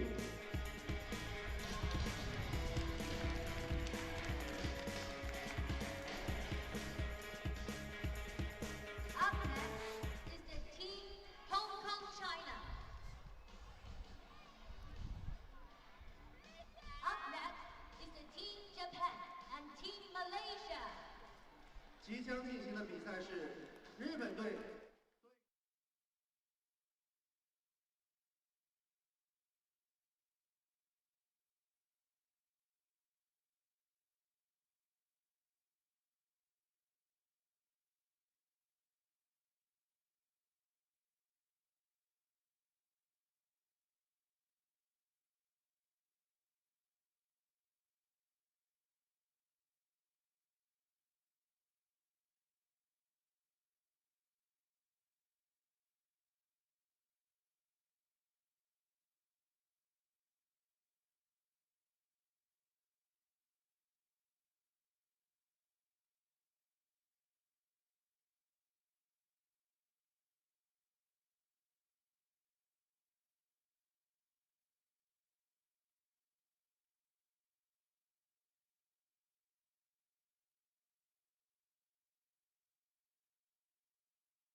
为您介绍本场比赛的裁判员。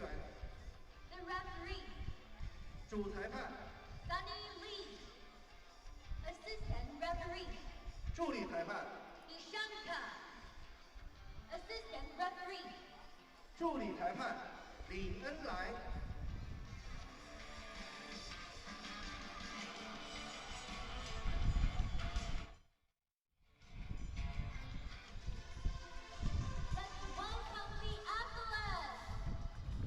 So Japan led out by their skipper Okamoto, and Malaysia led out by Anna Aziz.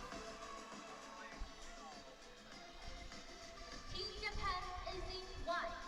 Team Malaysia is in red. 身穿白色队服的是日本队，身穿红色队服的是马来西亚队。 So Japan playing in their change white strips, Malaysia in their normal red home strips. So as we look at the field, Japan will kick off playing from right to left.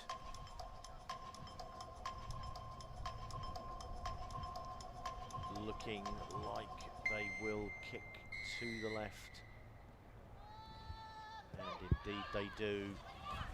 High hanging kick. It's batted backwards. It's inside the Malaysia 22. Some real pressure coming on from Japan, and they come up with the ball. And they pass the ball out, hits the ground.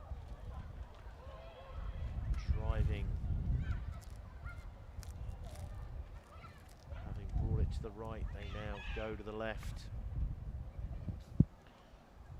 Powering through the contact there, Osashi, and she just keeps going and powers through.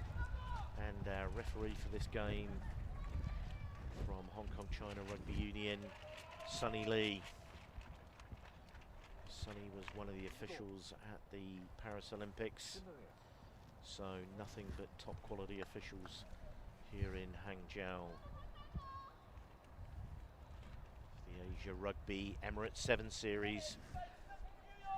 The ball's pulled away to the left, so 5-0 very early on for this very together, organised looking Japan team.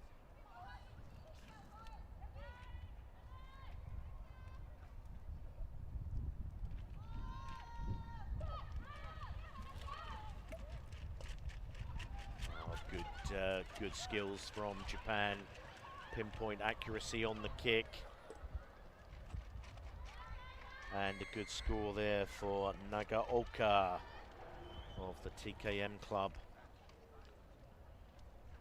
Good kick.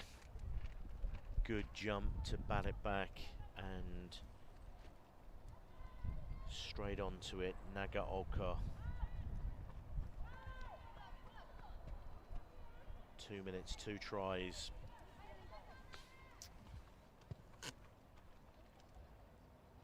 And a fantastic kick from wide out.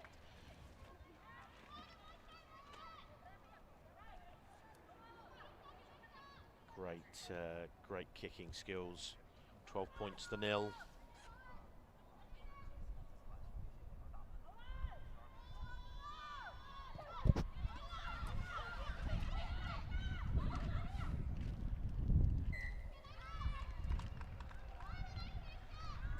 Small knock on the ground there.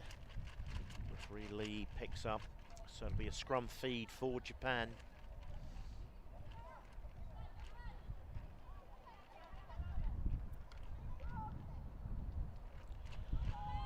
Looks like Pool D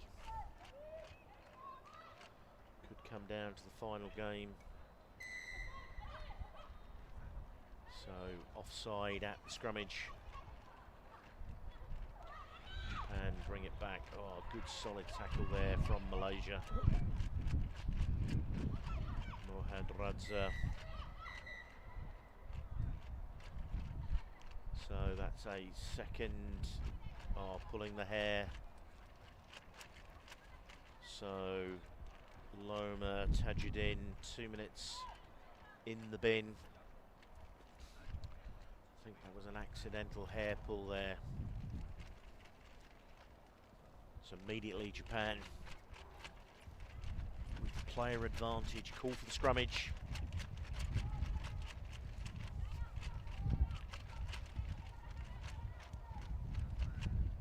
Taniyama scoots away from this scrummage. Oh, I'm picking the ball up. on the wide outside there. Sakoda just uses pure pace to pick that one up and score. So Taniyama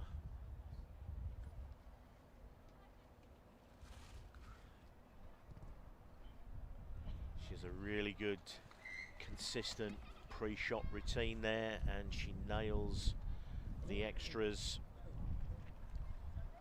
19-0 now, Japan lead. Still 2 minutes to go in this first half. High hanging kick that beats everybody. Now Japan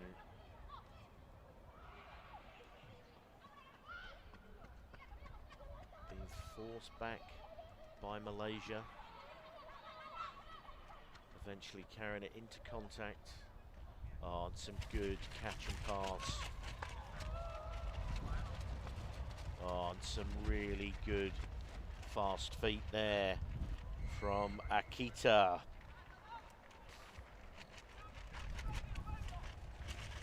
Always good to see someone there with the lifting grips. Showing a clean pair of heels down the outside channel. Same routine, just draws it back to the right. Slots it easy as you like. 26 points to 0. On a replacement here coming onto the field. Sorry, it's not a replacement, yellow card return. Loma Tajuddin spent those 2 minutes in the bin for an accidental hair pull.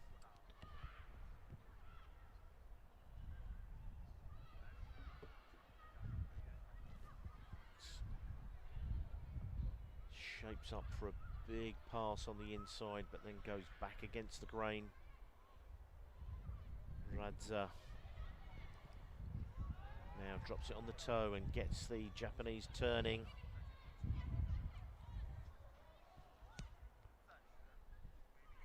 Yeah, referee Sunny Lee gives the penalty, and Radza sets off, barreling run forward.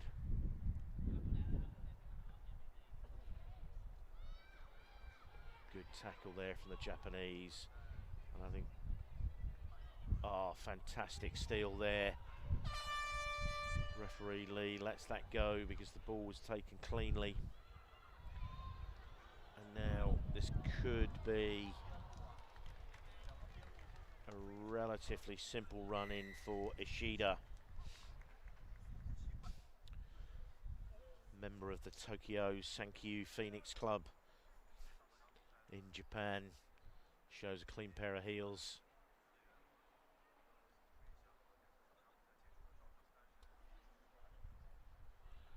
So right on half time, see the same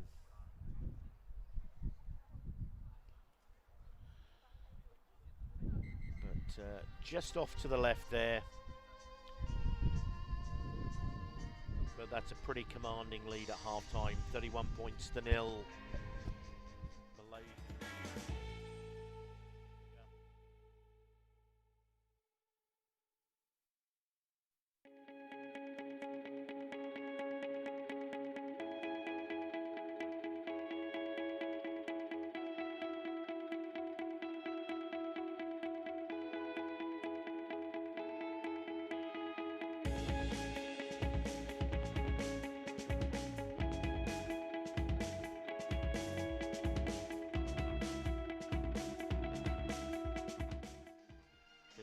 Japan ladies team just seem a little bit too quick, too athletic for Malaysia at the moment.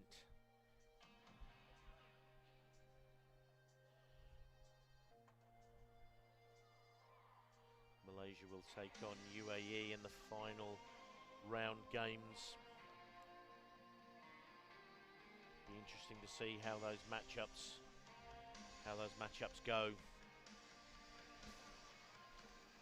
So 31-0, Malaysia trailing Japan as we start this second half.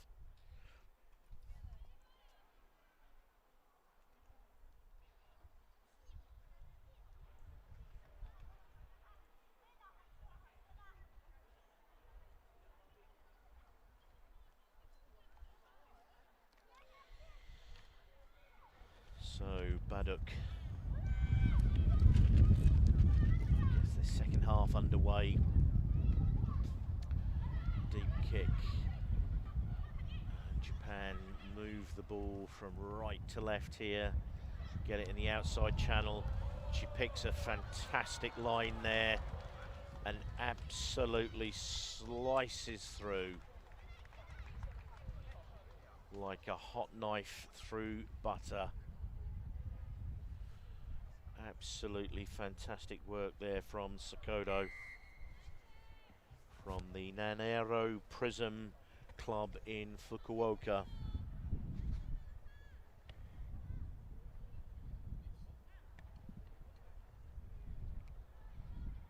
And the conversion is good.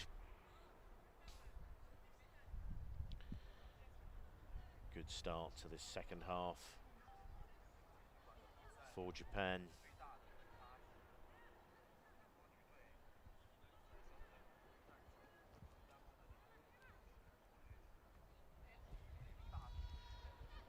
Another high hanging kick to the left. Good take and a good chop tackle there on Tajuddin.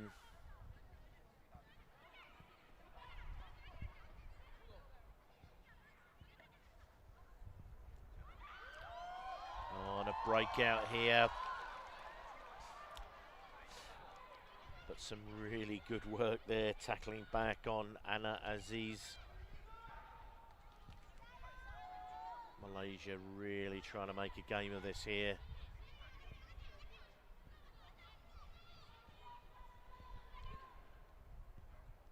Ekaradze there. Another barnstorming run. But getting in and over on the jackal there. Takahashi. And she taps and goes herself.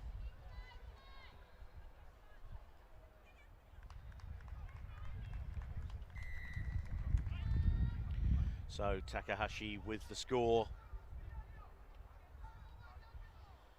And now the kicking duties with Hana Nagata. She gets the extras. 45 points to nil, and there's still over 4 minutes to go. This is a tough day at the office for Malaysia. Coming onto the field, Henrietta David. Some much needed fresh legs here for Malaysia.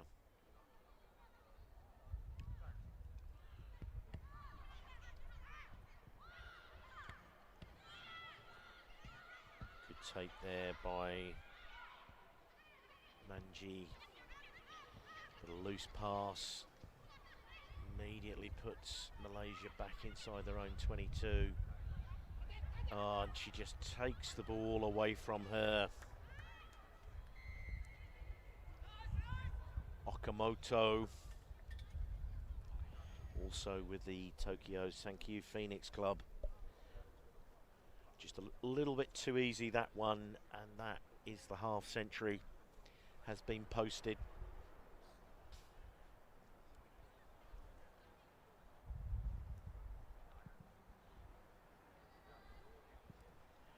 Decent kick, but just short and under the bar.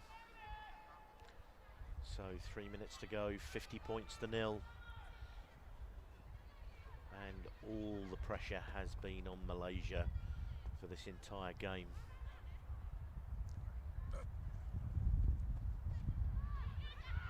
High hanging kick on Radza, but that is a fantastic take by Japan.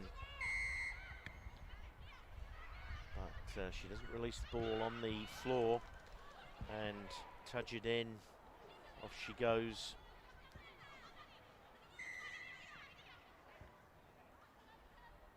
So referee Sunny Lee judges that Japan coming through, putting the hands on the floor.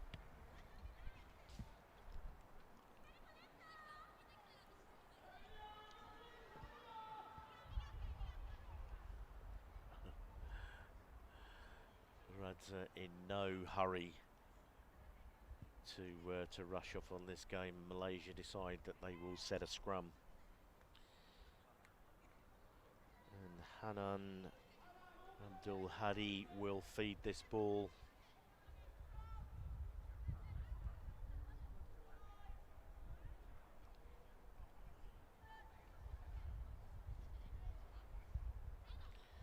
Swiftly away.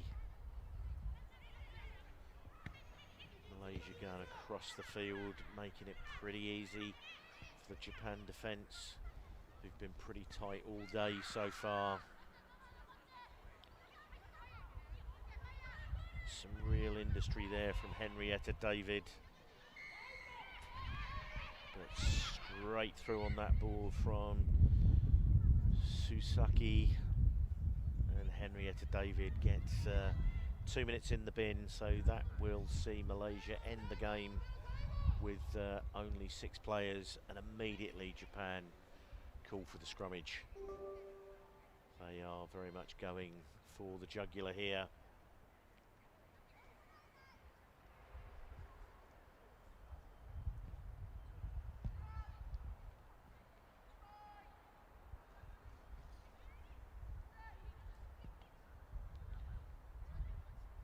So bouncing out to the left. She's still powering and pumping those legs and gets there all the way through for the score. That is Okamoto.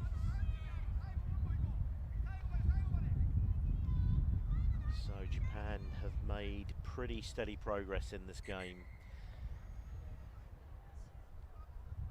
55 points to 0 with the kick to come.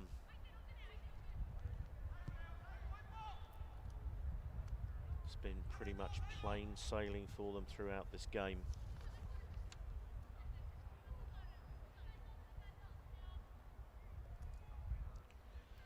So time for one more kickoff, I believe. The clock is at 0, but the hooter has not yet sounded. As a reminder, Malaysia still down to 6 players.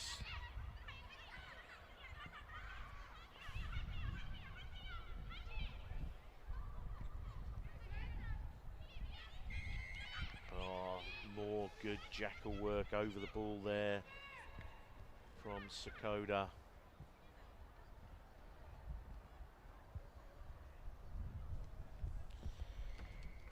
And Sakoda finishes that off as well. So 60 points, which is the biggest score that we've had so far today, with the kick to come.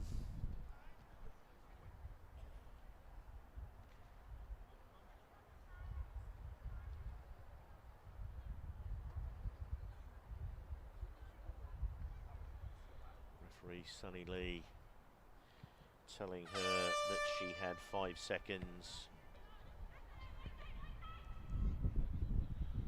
And it looks like referee Lee is going to come back for one more kickoff.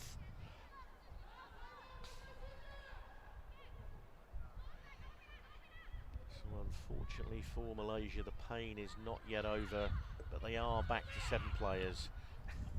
And they immediately get the ball off the paddock. And a commanding 60 points to 0 win for Japan.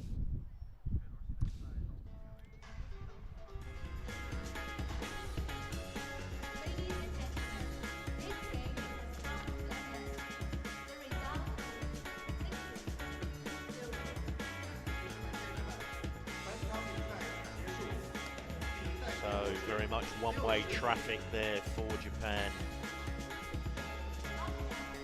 Running in multiple tries. 即将进行的比赛是中国香港队对阵阿联酋队的比赛，请持续关注。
So as they take the field, The United Arab Emirates. Easy clap.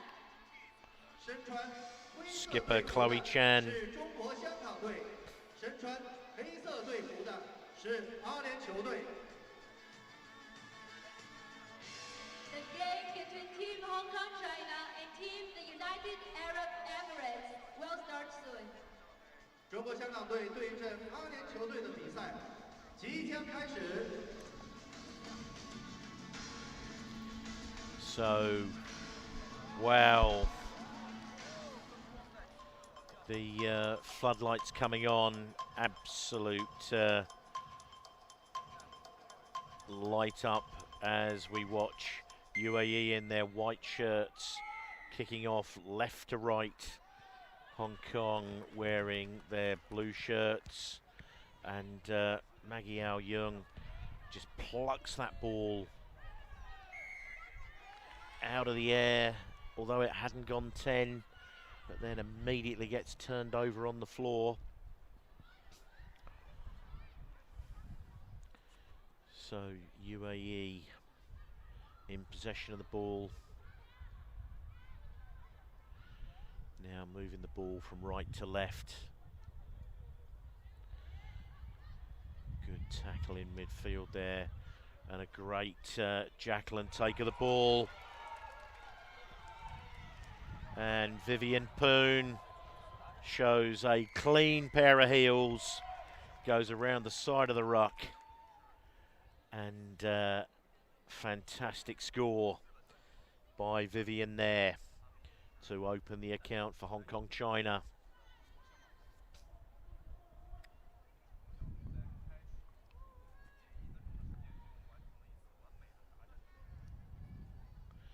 And a perfect start to the game for Vivian Poon. Gets the extras. 7-0 Hong Kong China over UAE.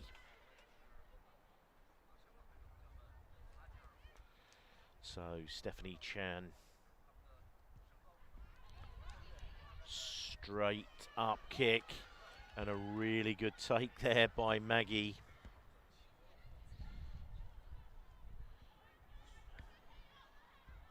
Namkar man there. Sunday Ho.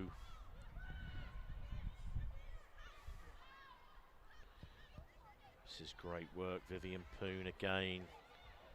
And on the wide outside, oh, Gracie Hood tried to put the move on down the outside, but gets shepherded into touch there.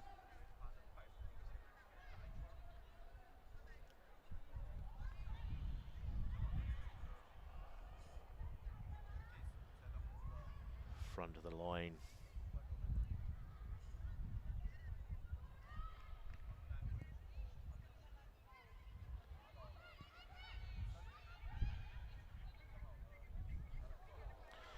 It's a good take in the middle of the line out for UAE as they move the ball deep inside their own 22.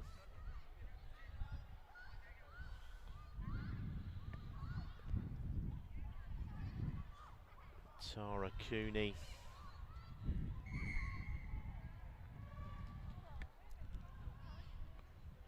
So Chloe Chan getting caught on the wrong side there. Eve Robinson holds the ball.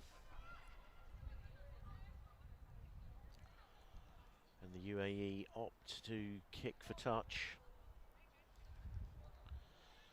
Carving off maybe 10 or 12 metres there.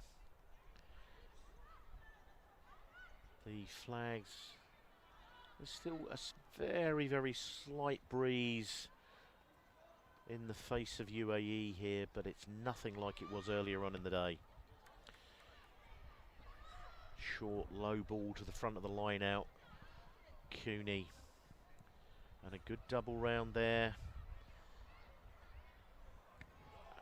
And down the outside here. All the way. She probably could have made some ground. Holly Murphy there into the post, but chose to take the safety and put it down wide out. But some real gas there down the right flank from Holly Murphy, UAE. Bring the game back to 7 points to 5.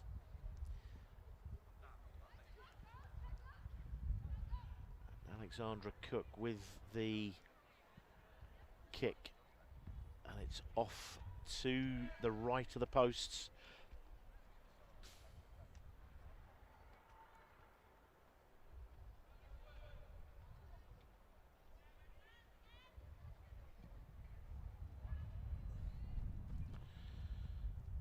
So Cook with the kick-off. Hasn't gone the 10 again. This time Hong Kong elect to just let it run out of play. Take the free kick in the middle of the pitch.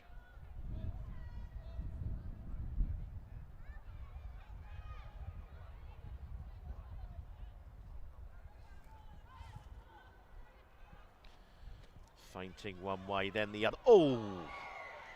Maggie Ao Young taken really high there. And she immediately bounces up, and the player that made the tackle seems to have come off much worse than that. Or perhaps she just is a little bit worried about the colour of the card that's coming. But that was a pretty high shot there.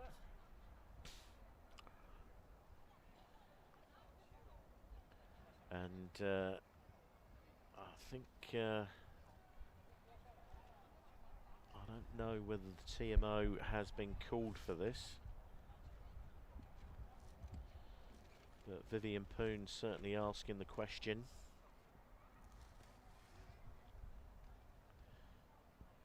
Yeah, I think the TMO has been called in. I think it was probably around the shoulders and rode up to the neck. It certainly didn't look like it was a high shot, but absolute kudos to Maggie Ao Young for bouncing straight back up to her feet, being ready to play the ball. She is a tough lady, and I think still waiting for a call from the TMO.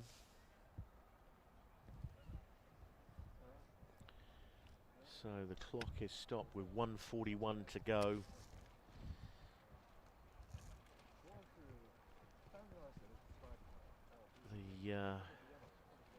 All the TMO decisions, I think, are being made in the OB truck outside, and we're not getting any of those TMO replays onto the screen, either in the stadium or for you at home.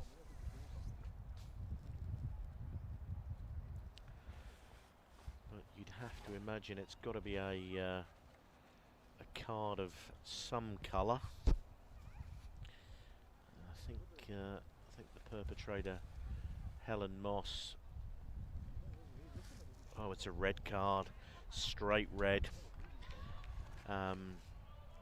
Yeah, I must admit it did immediately look quite bad, but I thought maybe that it had started low and ridden up high, but between the TMO and the referee, that's a straight red card. So the remaining 8.5 minutes of this game, UAE will have to play with only 6 players as Poon feeds.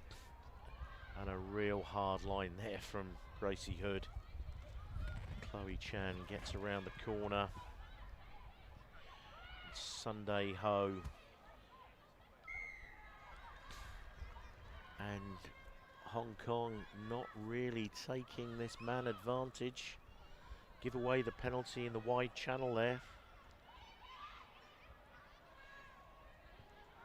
Alexandria Cook. Oh. A really good spot tackle there. Maggie Ao Young is everywhere on this field. Tara Cooney with a really good driving run there. Ao Young with yet another tackle.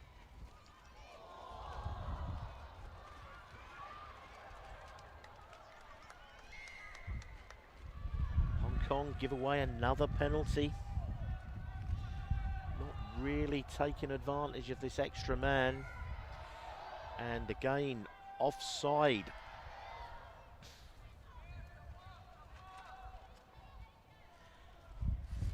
So UAE quite rightly taking their time. Time is out.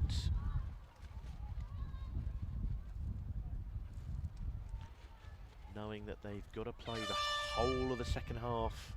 A man down.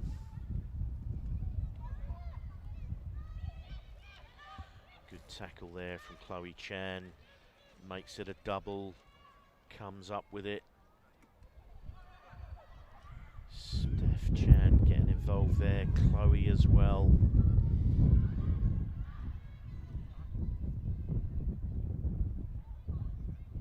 Eve Robinson. Some really suffocating defence that is forcing the UAE back into their own 22. They've also got a player down in back play. So now playing with only 5 players on their feet. She slowly makes her way back in. Really committed ball one on the floor there. And Vivian Poon takes that ball. And a really good counter ruck and steal, and yet another penalty given away by Hong Kong. So that's 3 in a row since the UAE red card.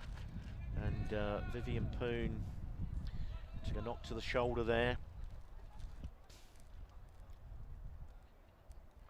I think that Hong Kong China coach Andy Vilk will have plenty to say to his charges at half-time here.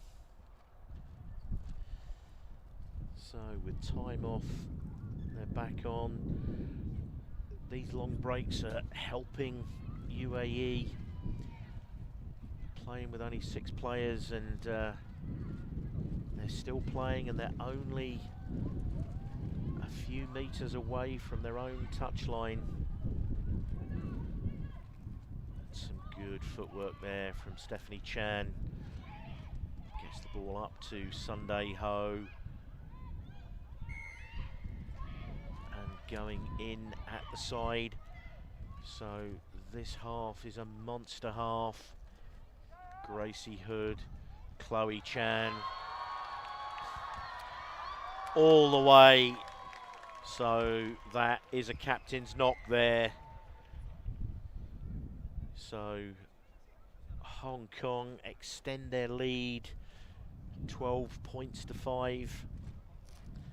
But this has been a huge effort from UAE. They've been playing about 2 or 3 minutes with only 6 players.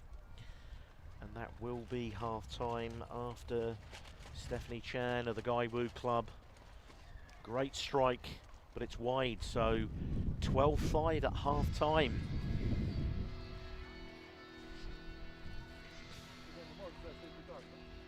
Coach Andy Vilk will have plenty to say here.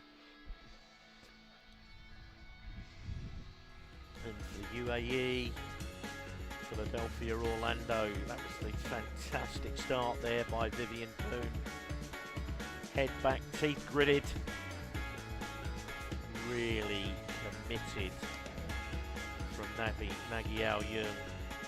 She's certainly put everything in. And that was a fantastic finish there from Holly Murphy for the UAE. But without doubt, Maggie Ao Yung has covered pretty much every blade of grass on this pitch. She's been there winning the ball, attack and defence, and working really, really hard.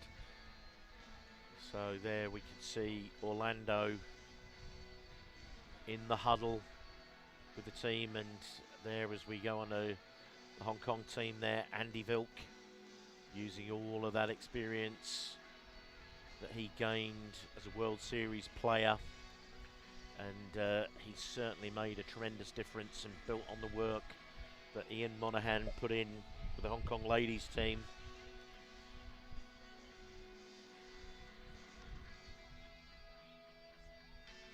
So Hong Kong largely going with the same 7.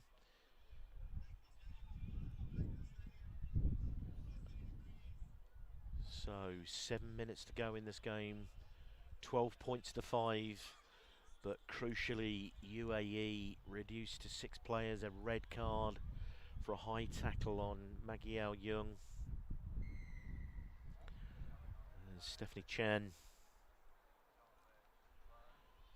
of the Gaiwu club. Tara Cooney bats the ball back, puts it into the 22, but Hong Kong are swarming here. Alexandria Cook coming out towards the right-hand touchline.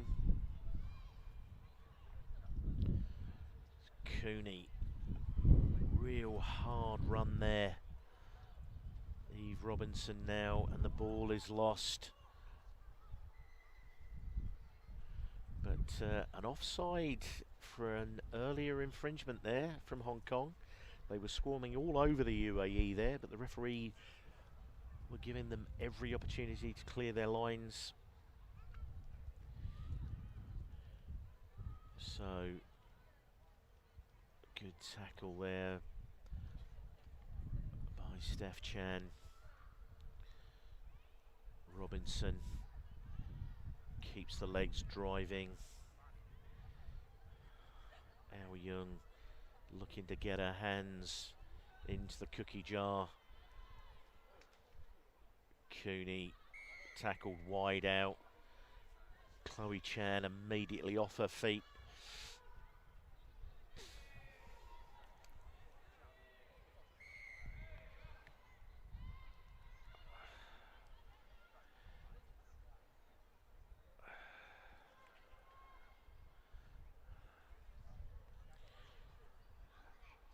The UAE already blowing quite hard. This is a tough enough game when you've got even numbers, but when you're a player down, it makes it all the more difficult. But still only 1 score down, all to play for.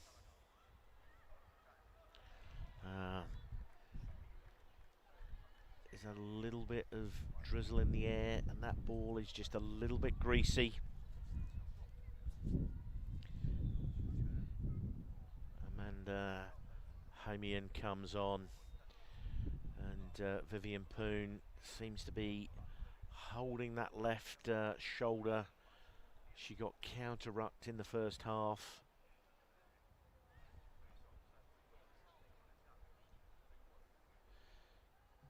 So some fairly big breaks in play here.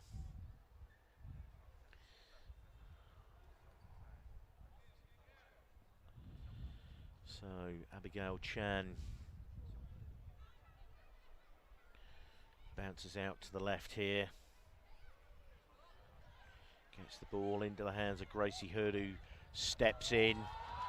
Gets a great ball and a great double round there by Stephanie Chan for a score. It's always going to be difficult for UAE coming off a scrummage to cover the numbers. They're always going to be at least 1 person down, and it's a real tough ask. Great finish there from Chan. She takes a few moments off the shot clock, and she hits a really decent strike, but the ball just fades off to the right. So little bit of breathing space for Hong Kong China here, 17-5.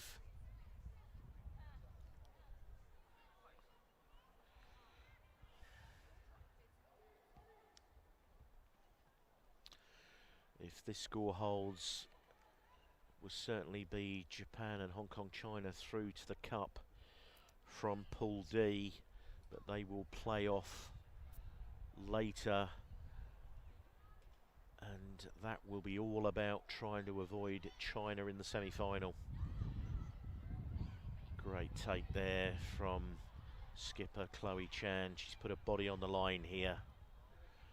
Maggie Ao Young, great ball there. Chan gets to the outside, and she looks like she's going to try and go all the way. Oh, and a great tackle back there. Some real grit and determination being shown by the ladies from the UAE. Great work there from Alexandra Cook and Amanda Hamion.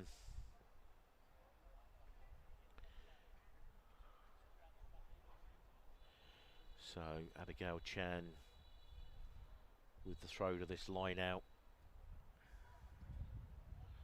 Nam Karman at the front.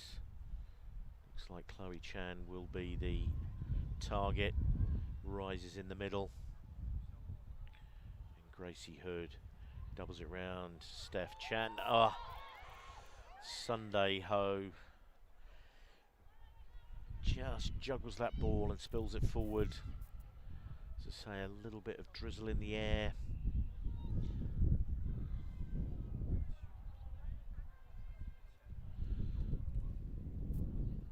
So 17-5, and really feels like the air's gone out of this game with about 2 minutes to go. Coming onto the field, Jamie Burke, Winnie Siu, and Chian Hoi Ning, Gracie Hood, Chloe Chan, and Maggie Ao Young. Maggie and Chloe have absolutely put their bodies on the line in this game. It's been a tough game, and Hong Kong have made pretty much heavy weather of this, considering that they've been a player up for 9 minutes of this game. It's been a fantastic performance from the UAE, and I don't think they're done yet, but the commentators curse there, and they knock the ball on. So looks like although the ball went into touch, Abigail Chan will feed this scrummage far out on the right flank for Hong Kong, and then coming on to the field, Wong Si Ying.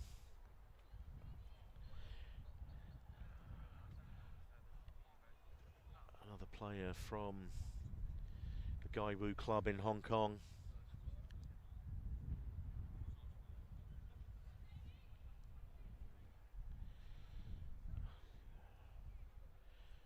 Hong Kong need a slight loose head up wheel.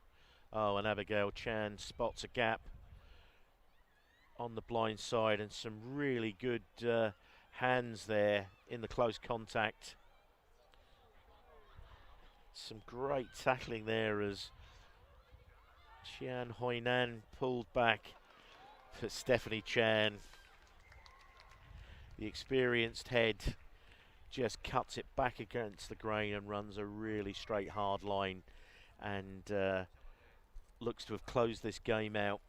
It's 22-5 with the kick to come. Just asking the referee where the hooter is, has maybe been told that there will be time for a restart. And looks like we are coming back for a restart, so 24-5.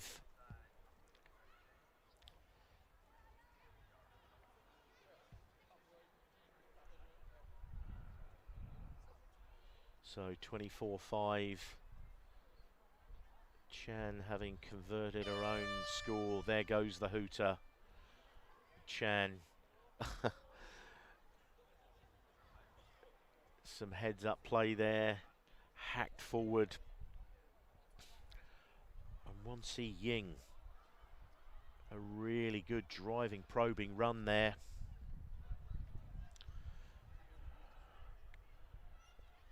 And Hong Kong stretching.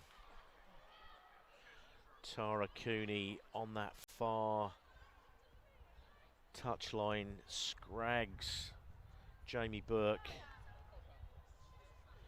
Nam Karman. Oh, great hands there. And Jamie Burke gets on the end of it. And I believe that makes it 29-5 with a kick to come, and the hoot has gone. So some really slick hands down the blind side there in the channel. But what a fantastic performance there from the UAE. Reduced to 6 players from about the 5th minute in, and they managed to really force Hong Kong into some tough spaces there. But a 29 points to 5 win. So Burke to Stephanie Chan.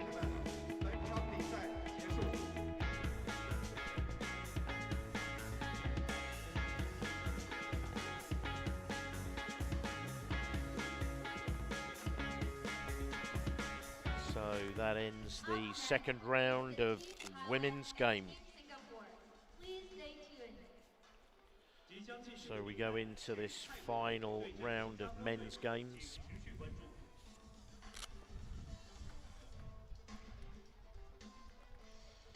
And we have Singapore versus Thailand. This Southeast Asia matchup. Let's welcome the athletes. 让我们欢迎双方运动员入场。 Team Thailand is in yellow. Team Singapore is in red. 身着黄色队服的是泰国队，身着红色队服的是新加坡队。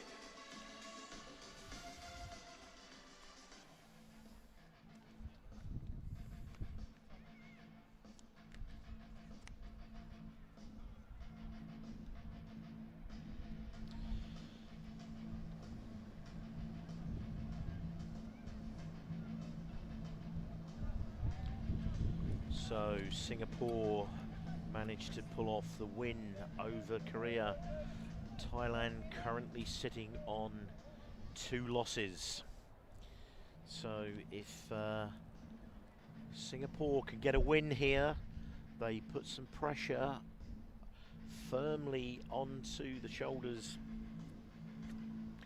of Hong Kong and Korea.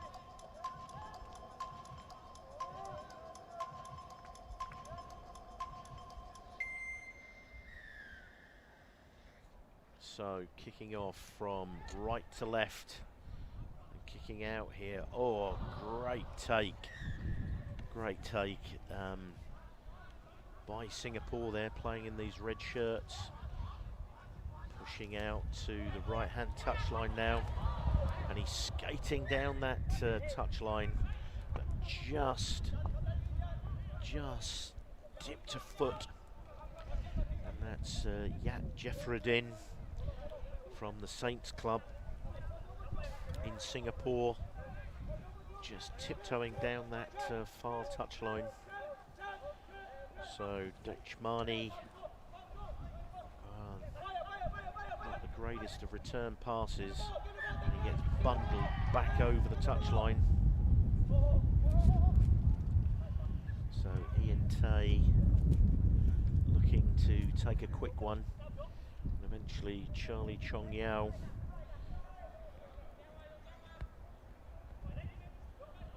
So Singapore with a feed.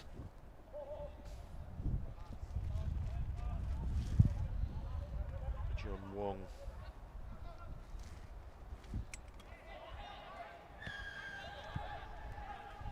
So offside in the midfield.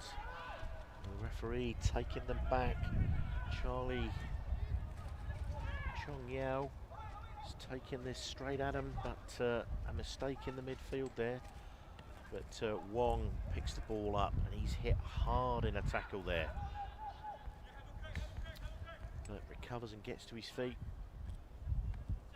Jeffreddin with his fast feet trying to get the ball away. Declan Martins carries it hard into contact. Thailand blitz up on the outside there. But a really good jackal there from Ketapachai of Thailand And another penalty. Singapore will have to be careful here, moving into the red zone.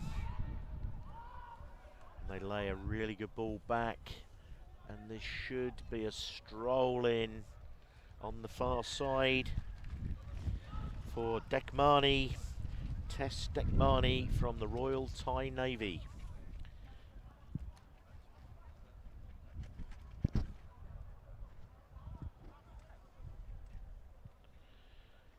So wide out, about 2 meters in from touch.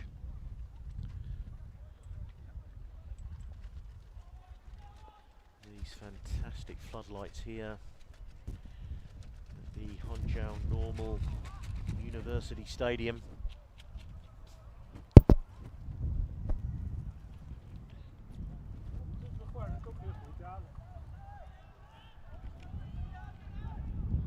So Singapore, after their heroics against Korea, somewhat been brought down to earth with a bit of a bump here, going down or going behind 5-0.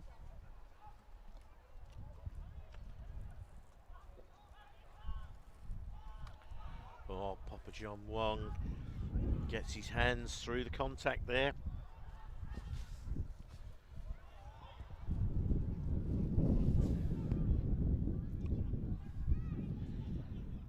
Thailand making all the running so far in this game, really putting Singapore under pressure and asking questions around the fringes of these rucks.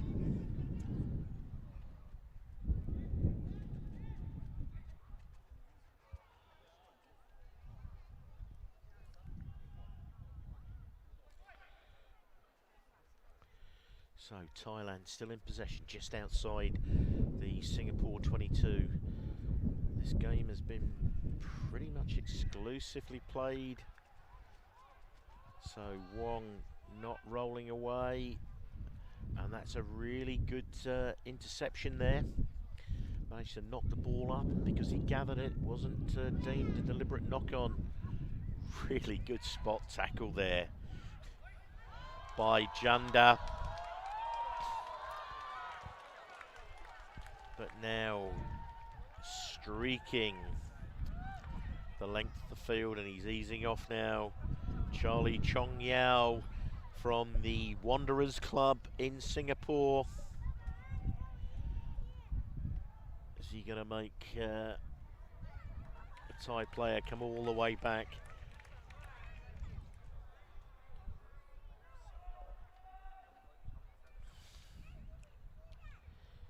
So stepping up, Mara Ishraf, Singapore Cricket Club. And given the tightness of this game, 7-5, that conversion is a pretty crucial one.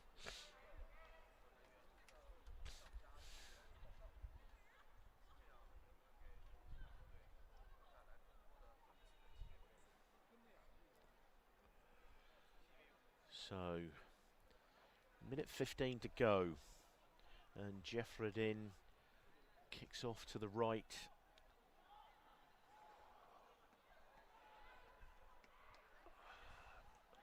Oh, and he slips as he tries to put some footwork on at the base of that ruck. Thailand, oh, great feet.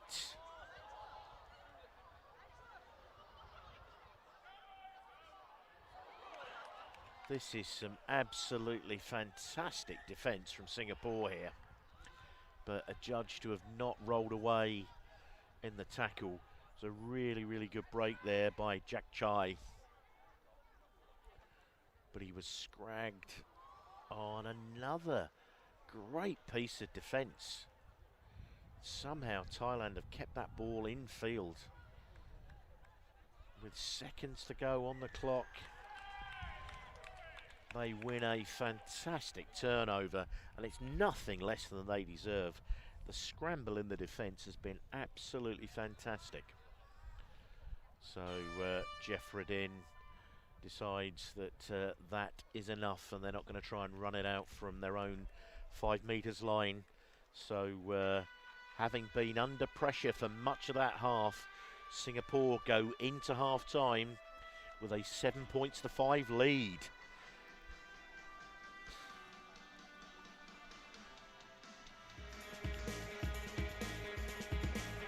So, Kuna Sint and Bin Rossley. As we said, Singapore with everything to play for. If they could get a win here, they do have a possibility of making the cup. Singapore get the win, and Hong Kong could beat South Korea. Singapore would progress to the cup. So everything on the line for them.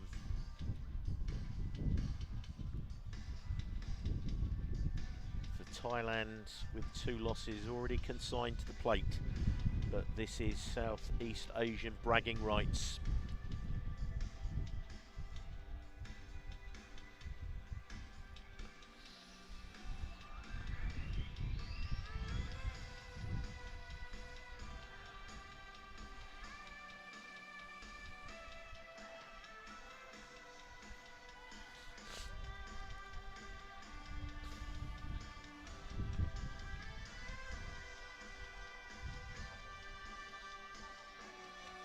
So coach Bin Rossley has issued the final instructions for Singapore. This has been one hell of a game. So 7-5, this slender lead, game that could go either way. It'll be interesting to see what twists and turns.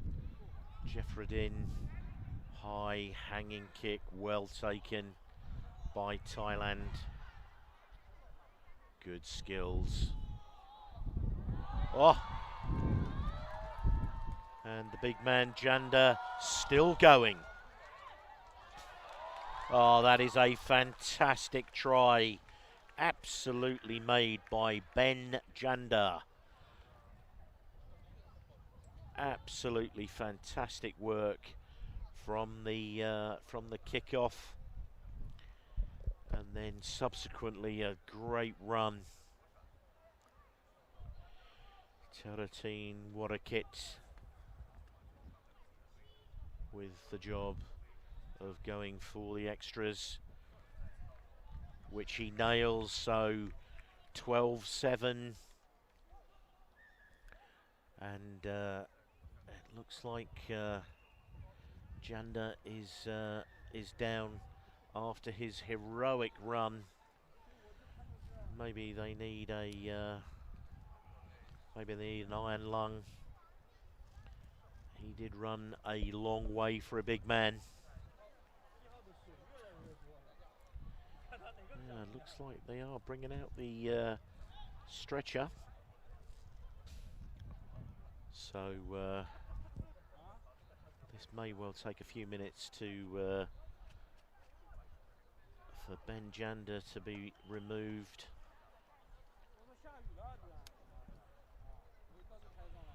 So coming onto the field, Den Lampai.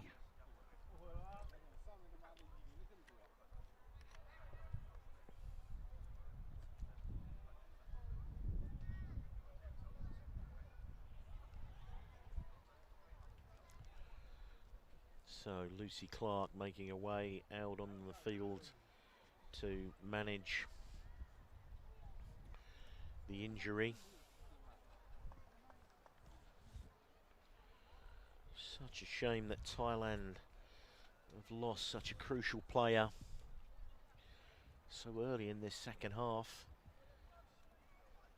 Only just over a minute on the clock, so 6 minutes to play.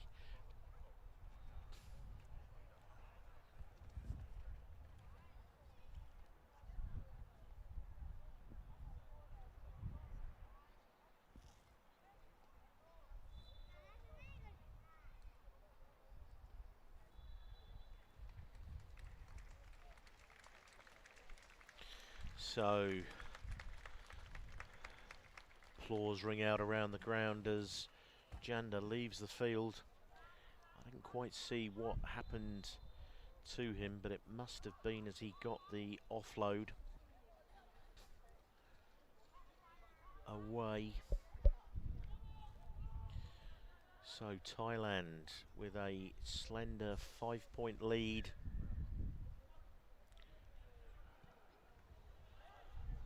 That's a high hanging kick, and the catcher just jumped as he was about to take it, and meant that the incoming tackler had no option but to take him in the air. So Singapore get the penalty, and 5.5 minutes to go. They kicked a touch. So Charlie Chong Yao with the feed.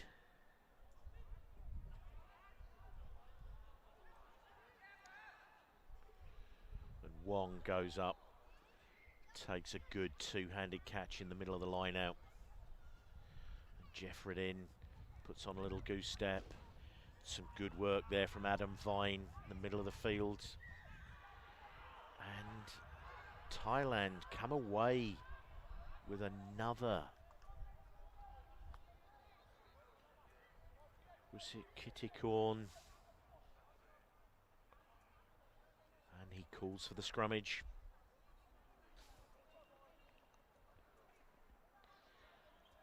So Thailand just calmly going about their business here.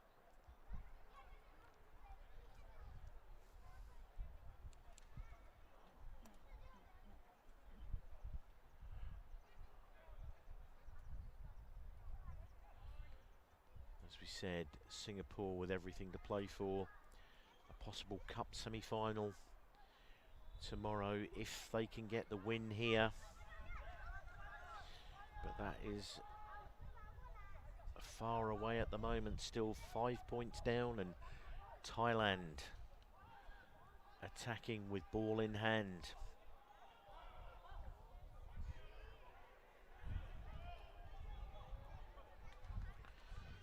It's a real bullocking run here. It appeared to go down to one knee midway through that, but the referee allows that.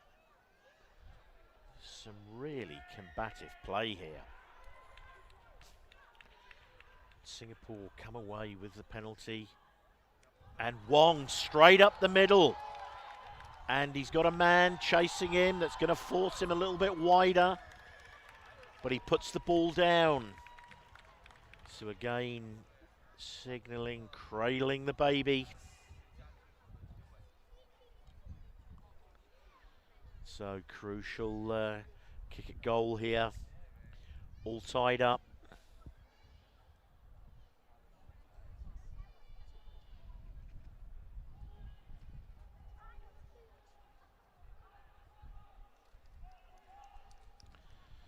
So crucial kick here, and he gets it. So 14-12, this seesaw match with 2.5 minutes to go.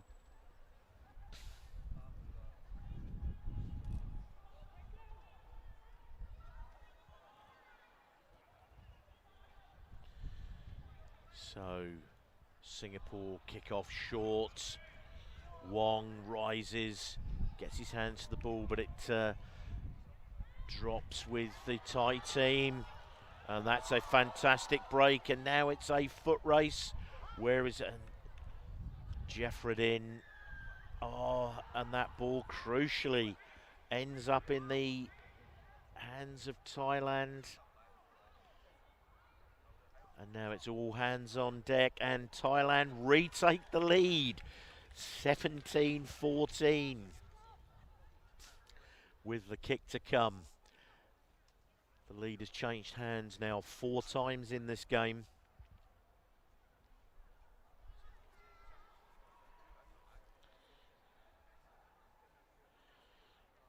So an absolutely crucial kick here. This would take it out to 5 points, which would mean that Singapore would actually have to score a converted try to win. Oh, and he's missed it. So it's a 3-point game. And there is just over a minute to go. The referee has called time off. So coming onto the field, Krad Krayang from the Royal Thai Navy. So this has really been a game of attrition for Thailand. 2 or 3 crucial injuries.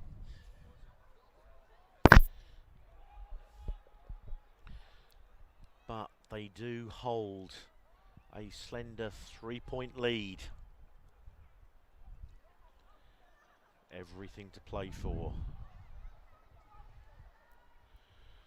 Singapore. Oh, crucially knocked the ball on right in front of the posts. That ball was put out just in front of Nathan Yong, and that breeze that I've talked about blowing from behind Singapore all day, the ball just drifted forward on that breeze and out of his grasp. So 20 seconds on the clock to go, but I think there will be a little bit of injury time. But Thailand crucially in possession of this ball. First thing Singapore have to do is get the ball back. Oh, and that's a penalty. I would have thought Thailand. Oh. So there's going to be a yellow card, so down to 6 men. Thailand just need to tap this ball and put it off the field, and they take the win 17-14.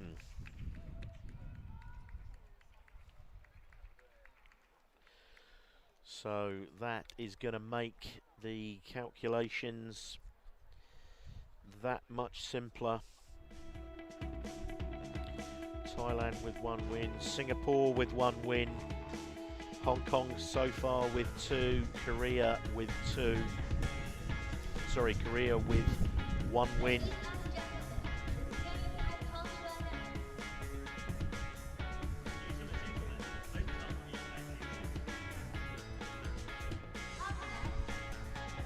As I said, this game is now Hong Kong, China versus Korea. And the key for this, if Hong Kong can get the win, they would avoid almost certainly China.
Final game in Pool A.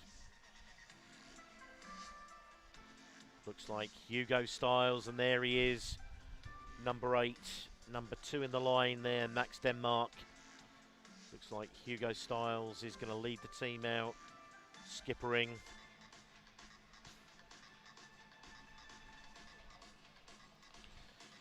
So far today, Korea 19-0 over Thailand. Then in round 2, they went down 26-12 to Singapore. Hong Kong, in contrast, beat Singapore 41-0. And then in the second round, 45-0 against Thailand. So Hong Kong are yet to be troubled. The game between Team Hong Kong China and Team Korea will start soon. 中国香港队对阵韩国队的比赛即将开始。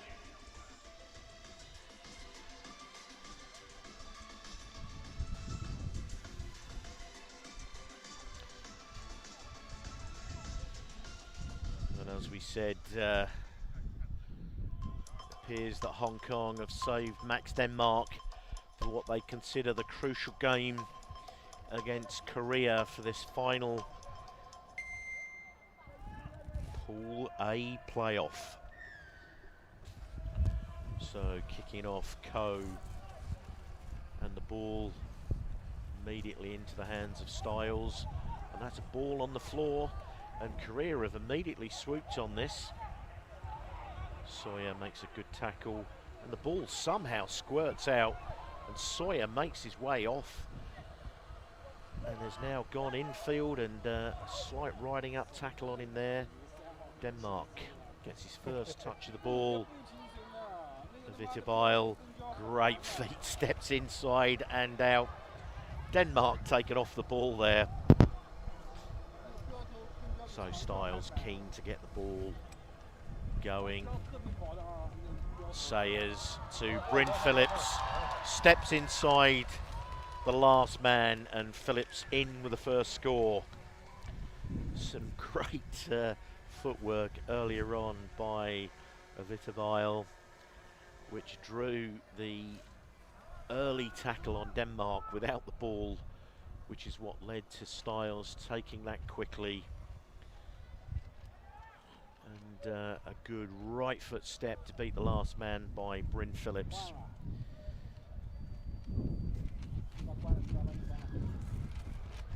So Styles just wide with the conversion, so the score stays at 5-0. Hong Kong China over Korea.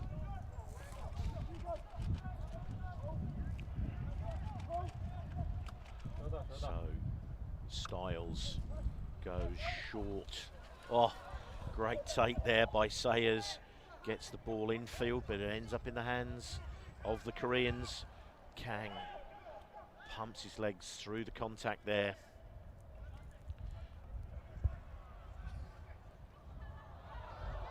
Oh, jumping out of the tackle there. The Koreans making some decent progress down this left flank here. Now swing the ball back across to the right.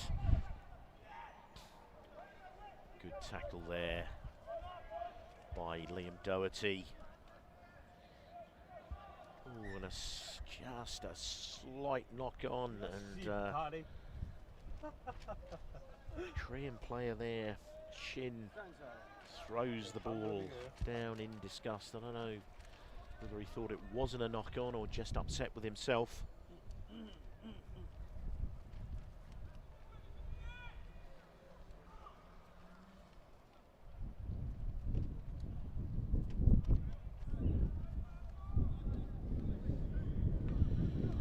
So Phillips clears the ball to Styles. Harry Sayers running a big wide arc. Denmark runs straight into someone there, but bounces out of the tackle, but then the ball is lost, spilt forwards.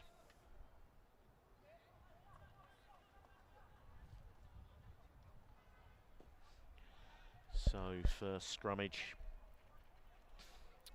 Min Jung Kang with the feed in that distinctive mottled red headgear. Bryn Phillips looking to put pressure on. Pops the ball up there. Hong Kong will want to try and keep them in here. Kang. Some fairly fierce tackling going on in here. And Styles gets in, smallest man on the field, gets in for a good jackal. And immediately Hong Kong call for the scrummage.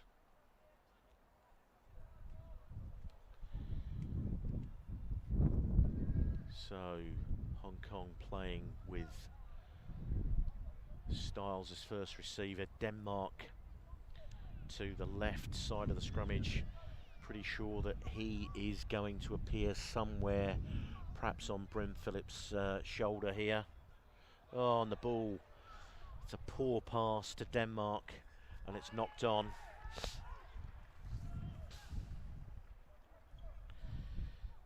Feels like maybe Hong Kong are trying to overplay the ball to Denmark at the moment. And some big shouts and cheers from the Koreans. They know that if they can get a shot on Denmark, they've done a good thing.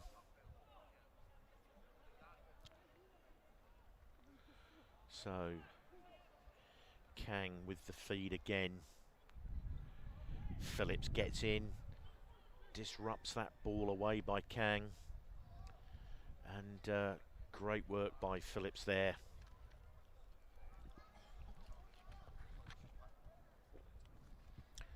So we've got an almost repeat of a couple of minutes ago. So there's a minute 30 to go. Pretty tight game here. It's only 5 points between the two teams. And so the ball, again, Denmark to Styles.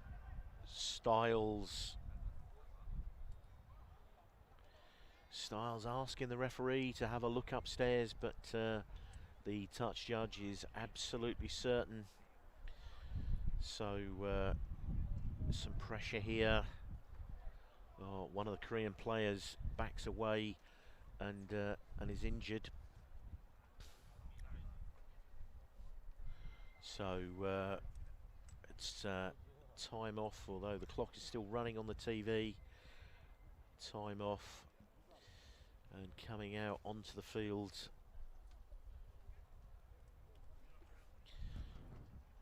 Pete Juresevic, the young water boy, the man who cruelly got shepherd's crooked from the Hong Kong Grand Final last year.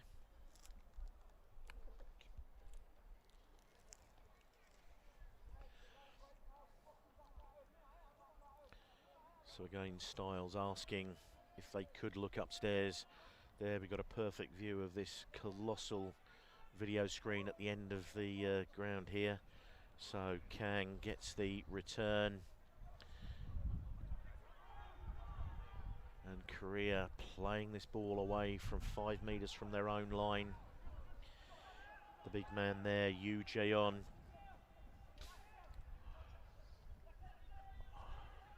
Styles going looking for that ball. Sawyer putting his shoulder to the wheel there. No one in behind. Sawyer gets that ball, plays it away, and Hong Kong went off their feet there, and I think were very lucky to come away with that. So the ball is with Denmark in this wide channel, and Max is still pumping away, looks to reach out and get the ball over the line, but Styles, Sawyer cuts back against the grain and gets the ball down. So Denmark almost to the line, thought about reaching out but pulled the ball back in field, and eventually it found its way to the hands of Kowloon stalwart James Sawyer in the middle of your picture there, and he cut back against the grain and went in just by the posts. So Styles will want to make sure that he nails these extras.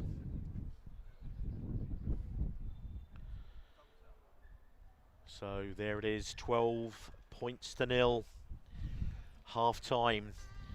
So Jevon Groves makes his way out to meet the players in the huddle, as does Lee Myung-gung. As I said earlier, Lee Myung-goon, former 7s and 15s international. Now I think if we watch this again, we will see, oh no, that was the second one. I think Hugo Styles did put his feet over the whitewash there before dropping it inside. But a great finish there by Sawyer. Burrowing in. He's a man who plays, he's never afraid to get his head over the top of the ball and get into some of those dark places. Absolutely fantastic player in the game of 15s and 7s.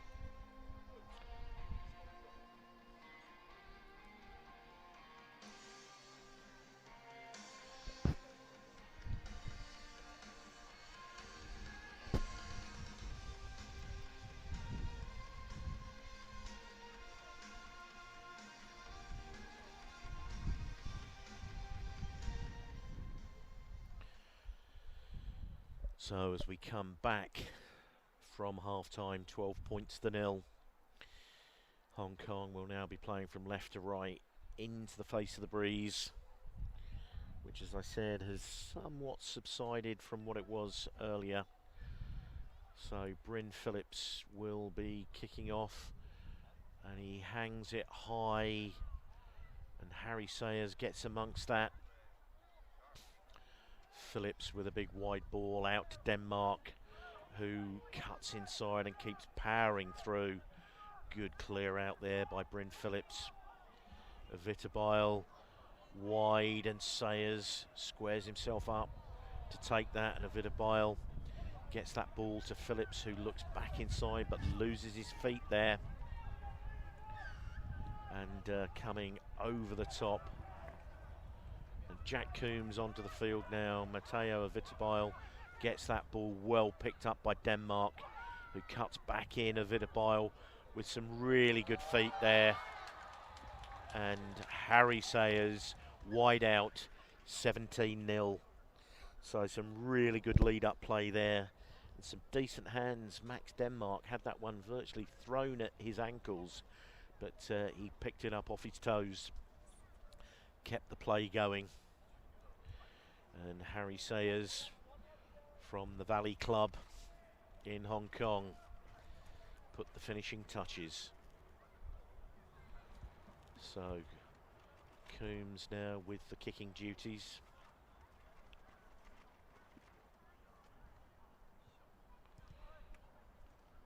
And a decent strike, but not one that his uncle Martin Kibble would be that happy with.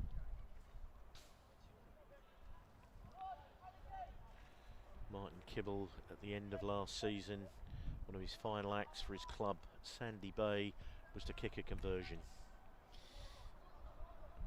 So Sayers plays that ball, but it hadn't gone the required 10 metres. So Korea come back for a free kick on halfway. Kang with the ball, trailing Hong Kong China 17 points to 0. They really do need to be the next team to get a score on the board, and some Route 1 rugby there from Yo Jae-hoon. Absolutely bounced off Harry Sayers there. And a ball put through there, and Max Denmark is chasing back, but the ball beats everybody and bundles into touch. So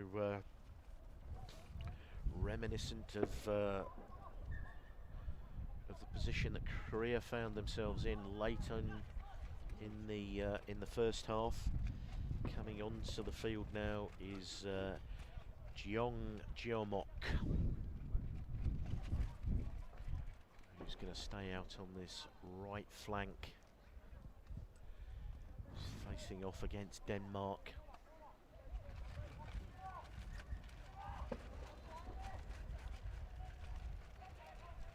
Oh, good long throw there, straight to the arms of Harry Sayers over the 15. But Hong Kong transgress there. Good ground made by Sayers. South Korea opt for the scrummage. And coming onto the field, Liam Herbert, Phong Kit Phong replacing Sayers and Denmark. So Denmark has got through 10 or 11 minutes there of this final game of the day, trying to shake off the illness that he's been carrying. Obviously Jevon Groves has seen enough from him today.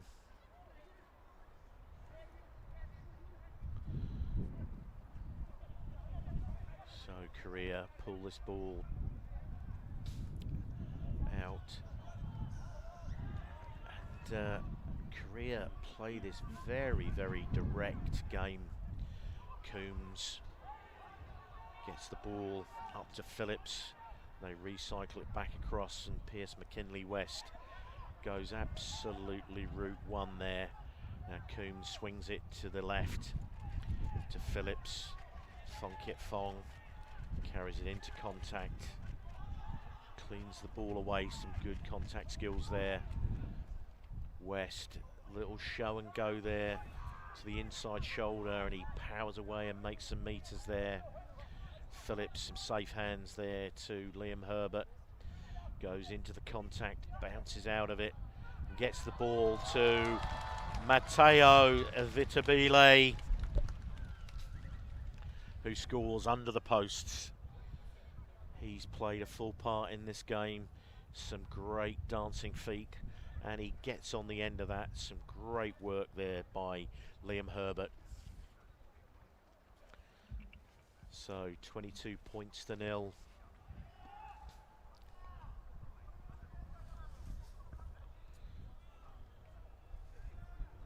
And Bryn Phillips has now played his part, and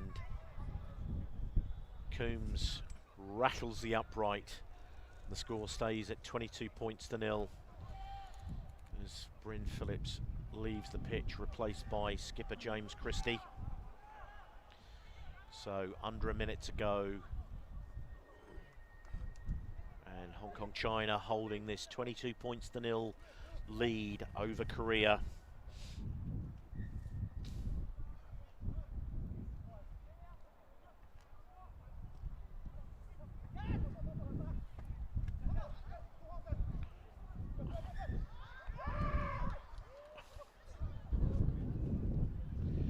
Some decent work there from the Koreans to disrupt that. You can actually see a few spots of rain on the lens of the camera there now. It's just blowing in from the right as we look. It's nothing more than kind of a misty drizzle as Kang feeds this ball. Christie puts some pressure on him, lets him know he's there, and that's a deep kick. No sweeper at home. And Liam Doherty gets to that ball first. Shows. And now Phong Kit Phong. Oh, showing huge, huge strength. And I think he's got enough pace to just run this one in. So Phong Kit Phong, superb strength in the contact there.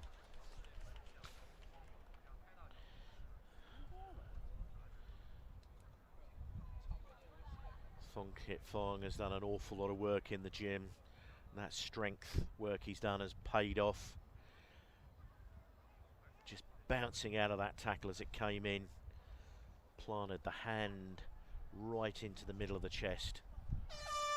And Coombs fades that one away, and the referee blows for full time. So 27 points to 0. A fairly accomplished win for Hong Kong China, which means they will top Group A. The result is 27-0. 女士们、先生们，本场比赛结束，比赛结果是27-0。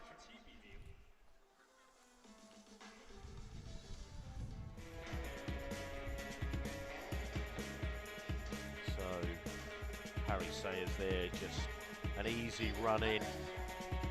Some absolutely barnstorming runs from the Koreans. It was almost a fantastic take there by Matteo.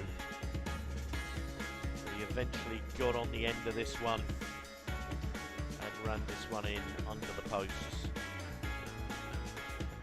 So Liam Doherty with some great, fantastic handoff there from Phong Kit Phong.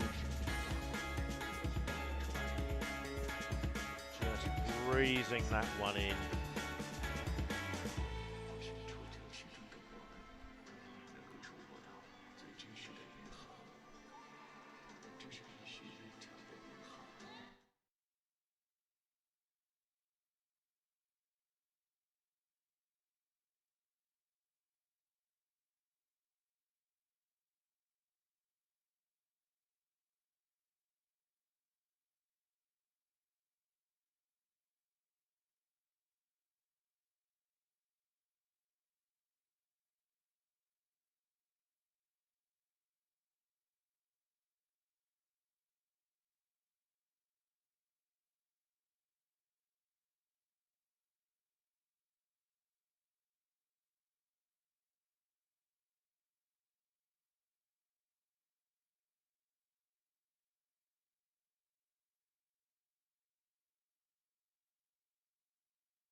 So we can see these two sides lining up here.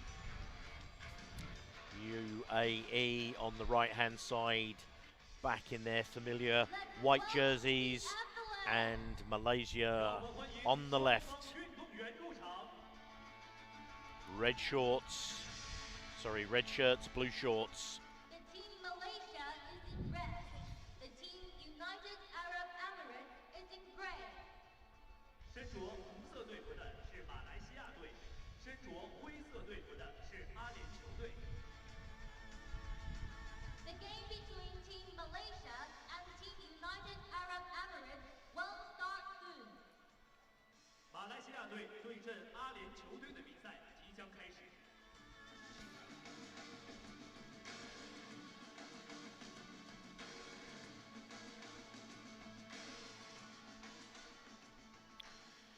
So as we line up for this game,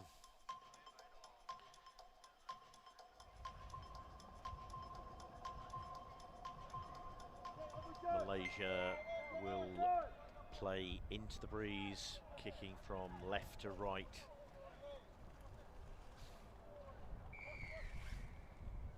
And a high hanging kick. Some good work there by UAE. Straight out to Liam Caldwell. On that far left touchline. Now they swing the ball back all the way over. Big one-handed take. Getting the ball finally into the hands of Muhammad Ali.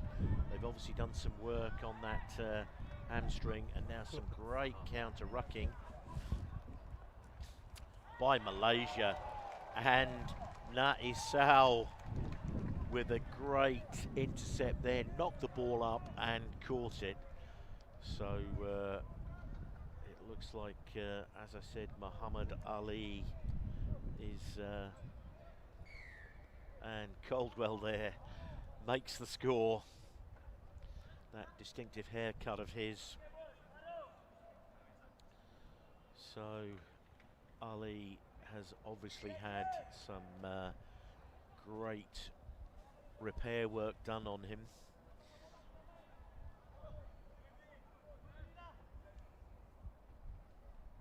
So 7 points to 0, UAE are leading this Pool B game.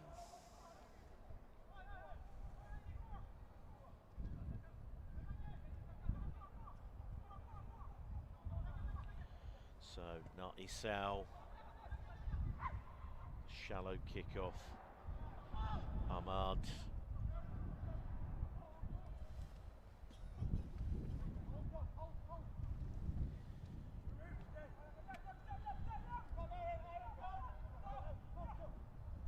So some good work here from Malaysia as they swing the ball back and cross in front of their post. Still inside their own 22 here. Caldwell trying to get his hands on the ball, and he does.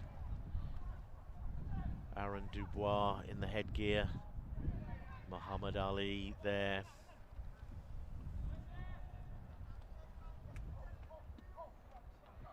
And Naisau on this near side touchline. Dubois.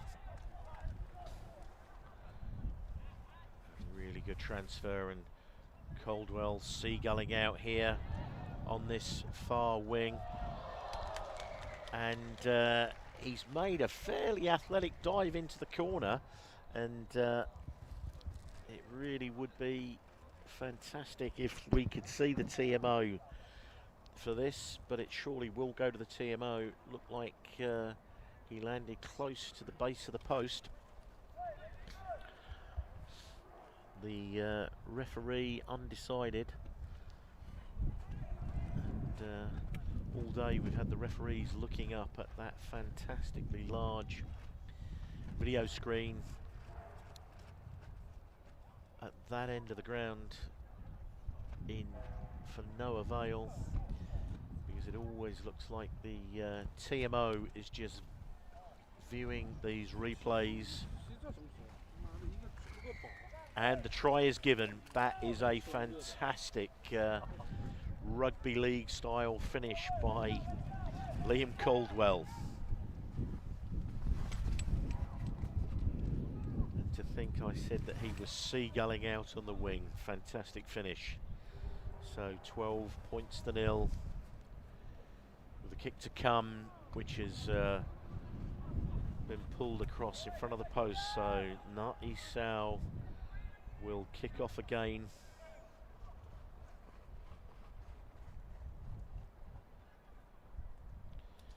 So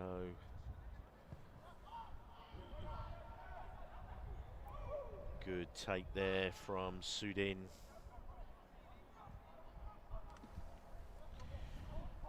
Malaysia being forced to play out from their own 22 again. Good pickup. Oh, that's a fantastic tackle there by Dubois, making a real pest of himself.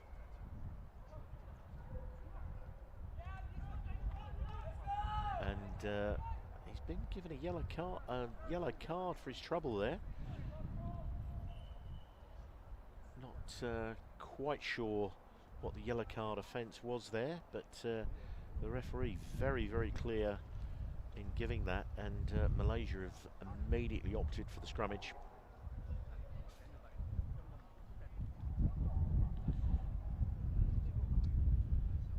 So Caldwell in at hooker, right in the middle of things here.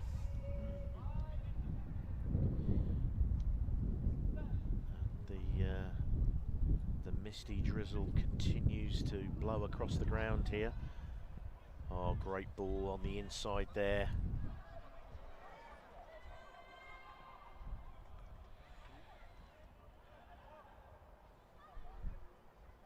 So, as you can see on the touch judge's flag there, starting to blow quite strongly again.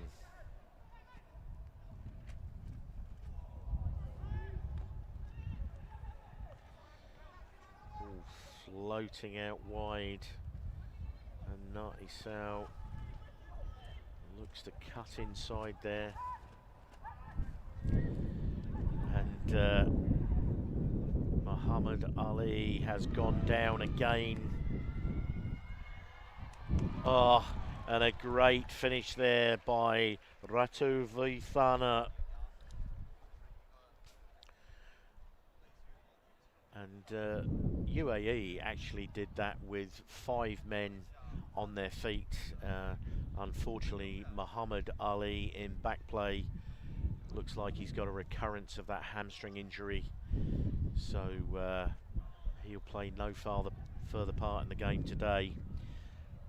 But UAE opening up a fairly commanding 17-0 lead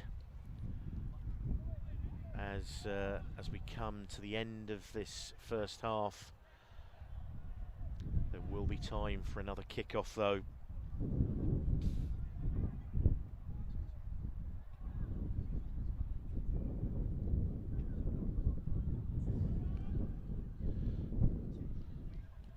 So Dubois comes back to the field.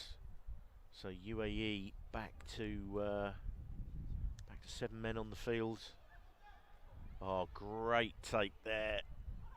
Just lost in the contact there after an initial fantastic take. Nati Sao and Dubois. Great little snipe. But the ball knocked on. And that is half time, 17-0 UAE.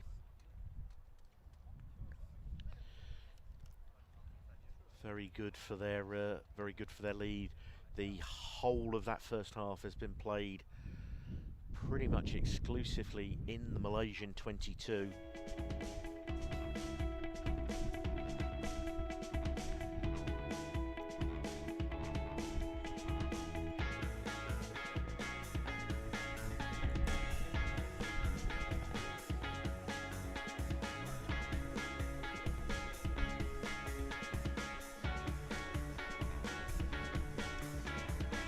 So a fantastic score there from Caldwell.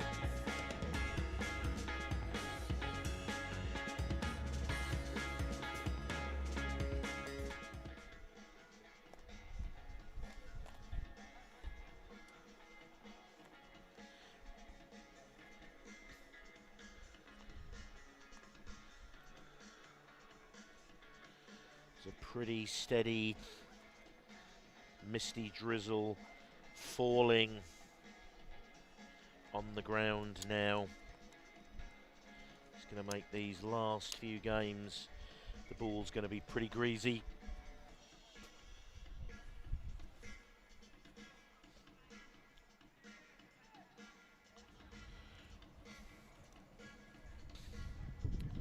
And the temperature starting to drop a little bit here now.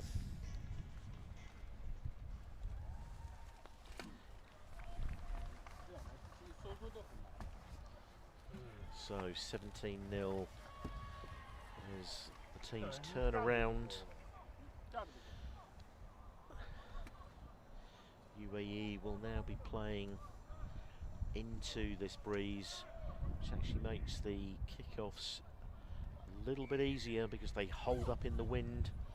But that is an absolute shank by Naisau.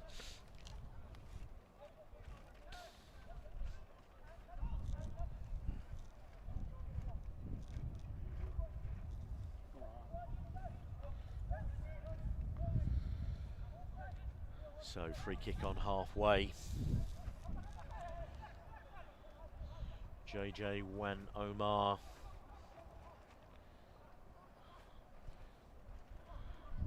You feel like Malaysia really need to score early in this second half if they're going to make any impression on this game. Great run there from Adam Alias. But Dubois wins a fantastic ball on the floor there. The big man drives through, gets his shoulders through, carries on pumping. Those big legs of his driving through. Naisau, he's been everywhere on this field today. Slips the ball back, but a knock on.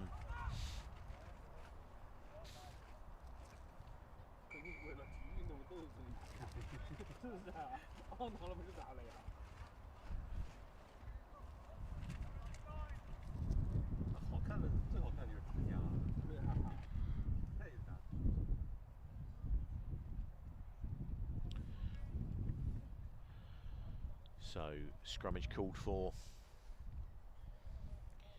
Ethan Matthews with that knock on.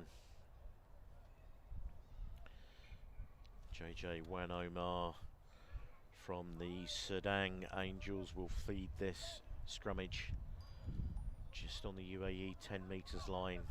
They come away with this. Nasruddin making some good ground. Swing the ball out to the right side.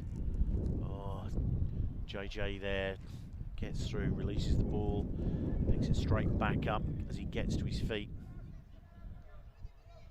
Malaysia having to commit numbers. Oh, great ball through there. Really good play there and a great finish by Nordin. Some really good heads-up play. And just what the doctor ordered with the kick to come. The deficit is cut to 17-7.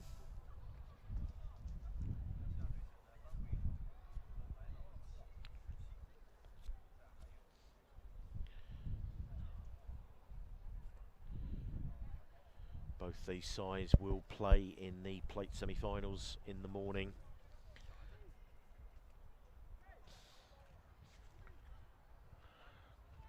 Just fighting to try and get the better draw on the crossover.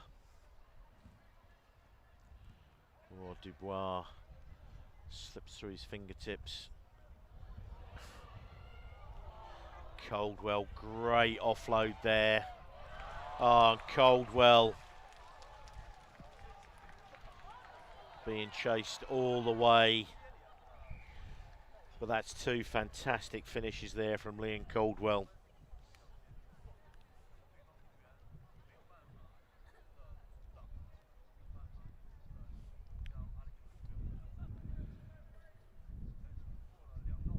Great work there. Again, you can see the drizzle on the camera. So 22 points to 7. 15-point margin with just under 3 minutes to go.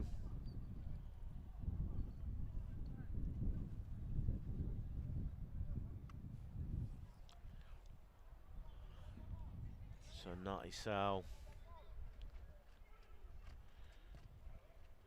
pushes the ball deep. Gives Malaysia a little bit of space to move in. Oh, some great goose stepping down that far flank there by EJ Azidad.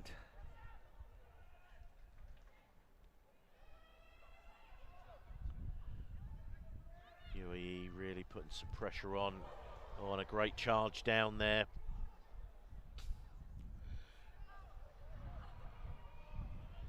But Malaysia pick up the crumbs. I feel it's pretty much last chance saloon for them now. Adam Alias loses that ball in contact, but some skullduggery on the floor there from UAE. There's a minute 40 to go as Malaysia look to kick to the touchline.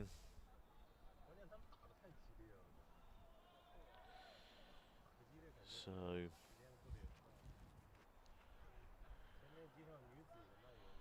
the next game up will decide the 1-2 in Pool B for Japan and China.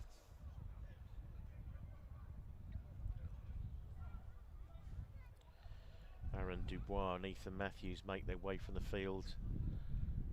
Probably feeling job done, 15 points ahead with a minute to go.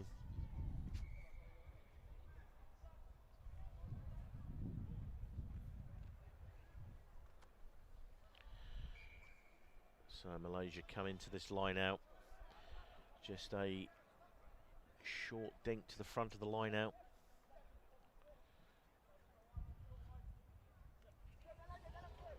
Made a really good break there. And Elias. Some great work there on the ground by UAE.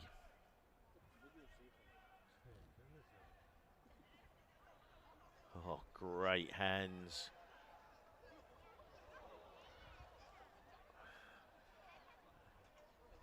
One big paw. Oh, great footwork. And Demosi did not want to go the distance there, calling the cavalry. And Malaysia win a penalty as time is about to expire. It's a big, heavy tackle.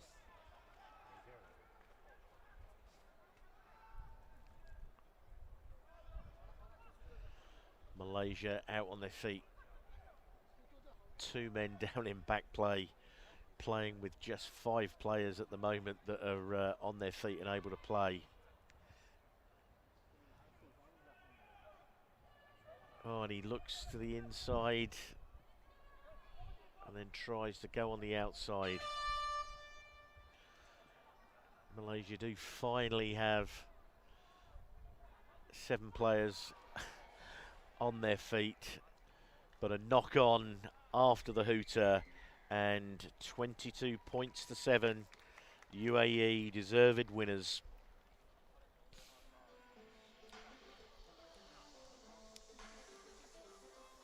Ladies and gentlemen, this game has now come to an end. The result is 7-22.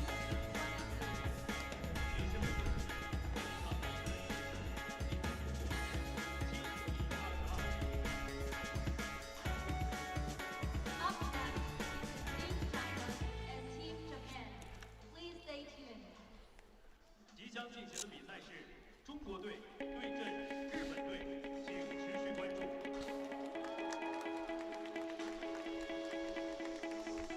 So that was Liam Caldwell scoring his second try of the game after his really dramatic finish in the corner.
So this is a big game here.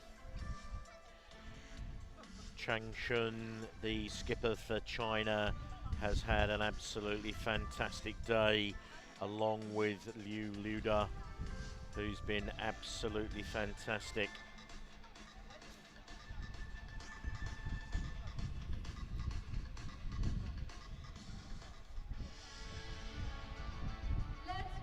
So both teams now making their way onto the field, and your referee for this game is Craig Chan,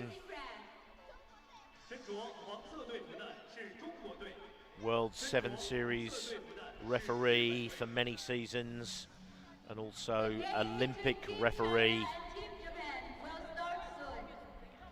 This will be a huge game for both these teams, and I'm pretty sure that the crowd is going to be very, very engaged.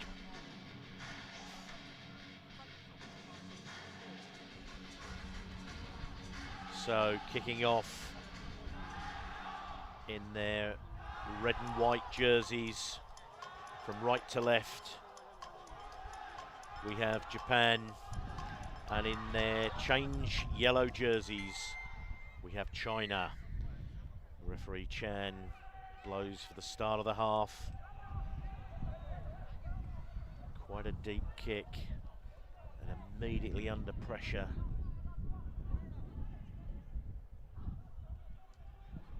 And a really combative game here already.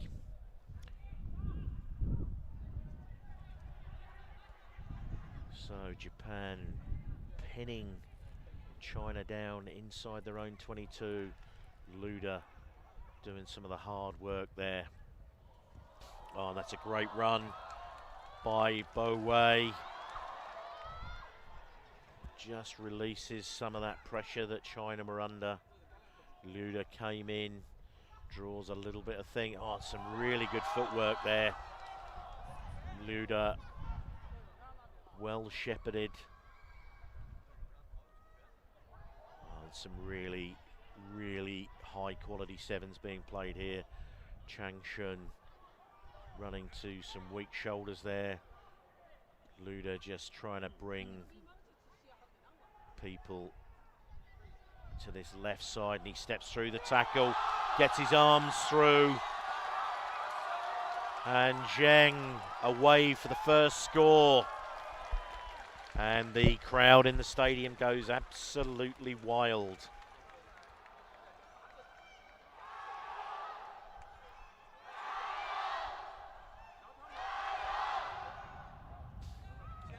Really great score there from Zheng Zhiwan.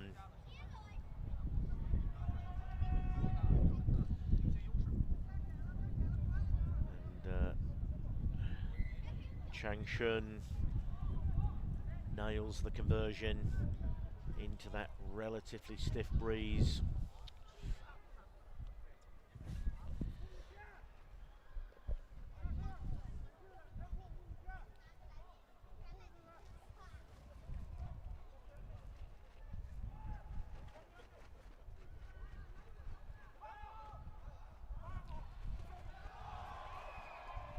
So another high hanging kick. Who with the ball? China playing some calm football.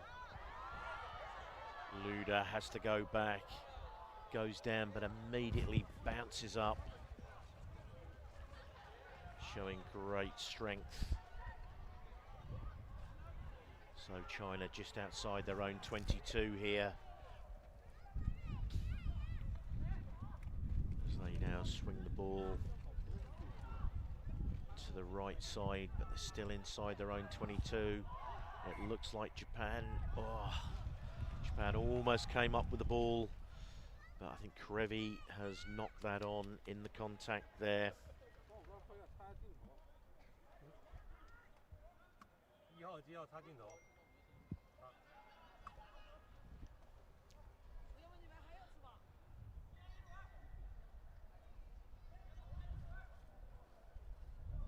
So referee Craig Chan.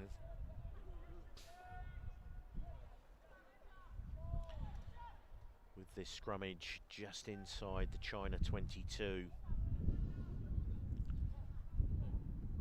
Feed is there. Oh, some good footwork there. Gets his shoulders through the contact. Oh, Japan penalised again. Chung Shan. China certainly having the better of the early exchanges in this game. Playing some pretty pragmatic sevens. Spreading the ball when they can and looking after when they can't. Oh, great play there from Chung Shan. Lee.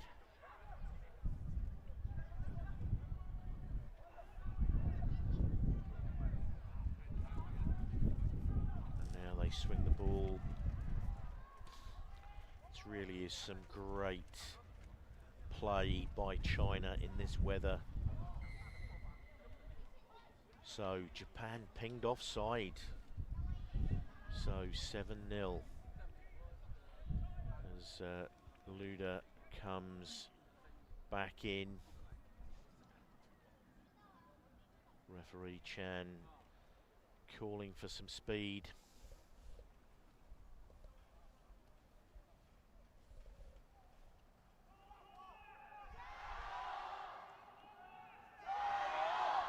So cries of Gai Yao ring out around the stadium.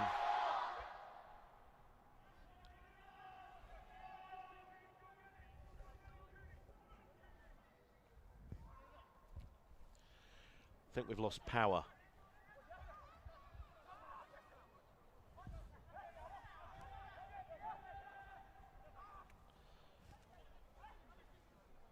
It's a power issue. Oh, Luda all the way.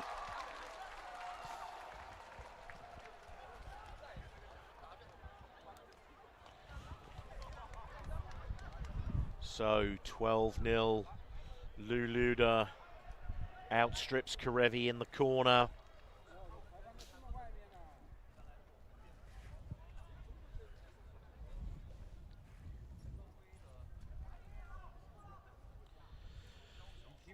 It's power. And the conversion is wide. So a 12-0 lead. China.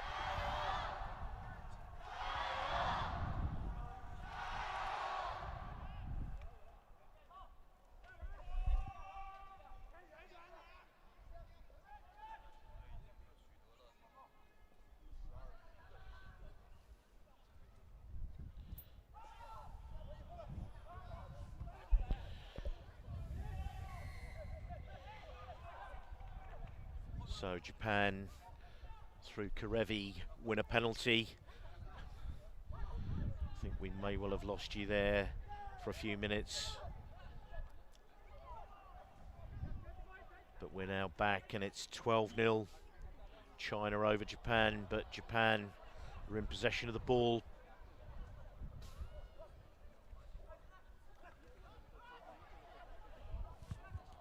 Yoshizawa. Oh, some great footwork there. Oh, and a great finish there. Right on the hooter, narrowing the score. And the try scorer there, Yamamoto.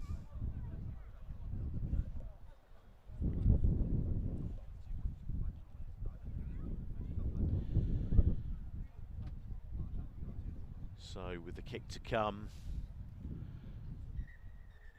AR Sonny Lee raises the flag. So 12-7 with 7 minutes to go in this all-important top of Pool B clash.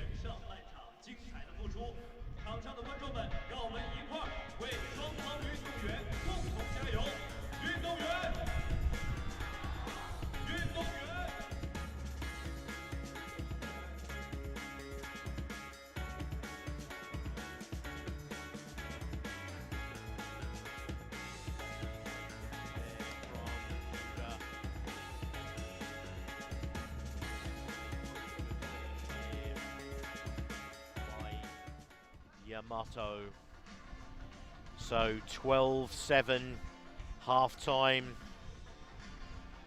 Phil Greening in the middle of the Japan huddle there.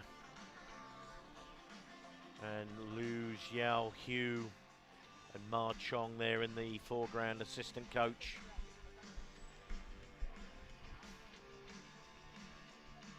Without doubt, both these teams know that they're in a battle.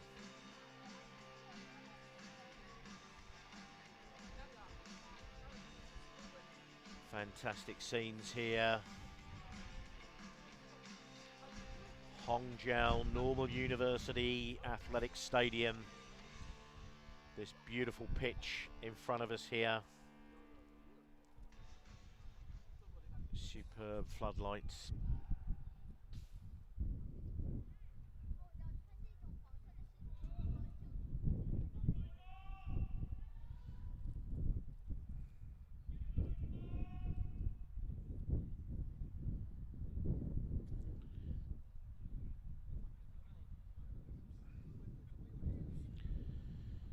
So China will kick off.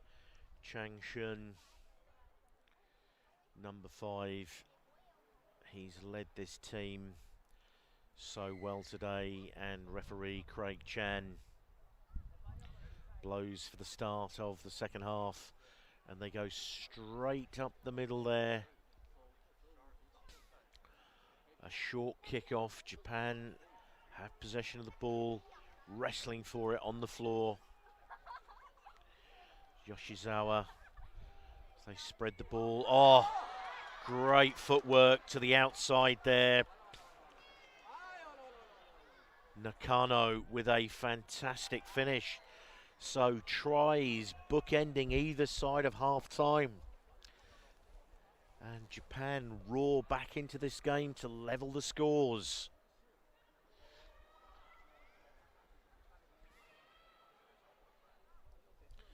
So coming onto the field, Huang, number 13. And Yoshizawa gets the extras, which takes Japan out into a slender 2-point lead, 14 points to 12.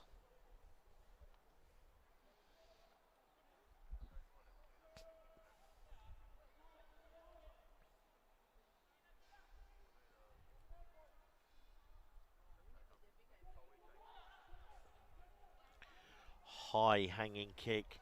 Luda came for it, but misjudged it.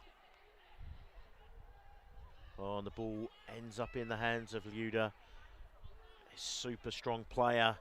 And Chung Shan, off he goes.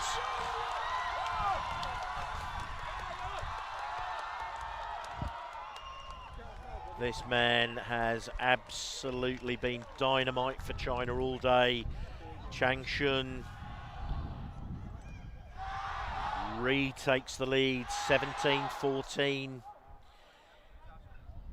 Luda, having originally missed the kickoff, picked up the scraps and remained strong. So 19-14 this seesaw game. Chang Shun makes his way back to halfway.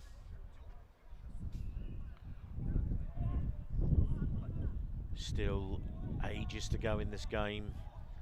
Over, well, 4.5 minutes to go.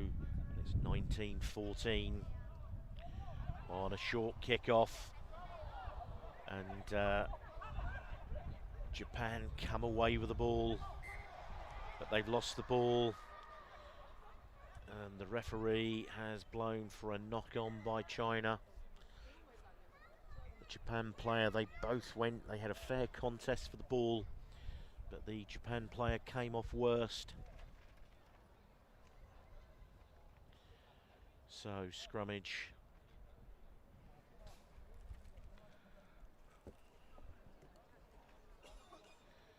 And referee Chan trying to keep this game moving.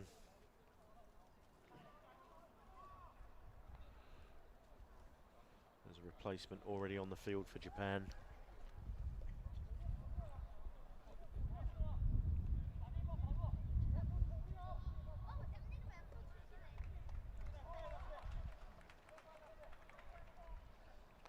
As you can see, decent crowd in the stadium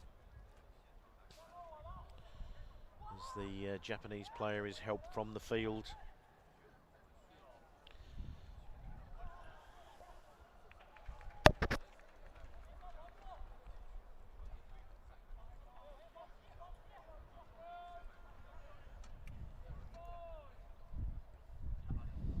So this seesaw game, Liuda breaks out of the scrummage, told to leave it alone. Referee Craig Chan having none of that. Yoshizawa, oh, great tackle there. Oh, and a fantastic tackle and jackal there from Chang Shun. Absolutely both sides of the ball there. And they call for the scrummage. 3 minutes to go. China holding this slender 5-point lead.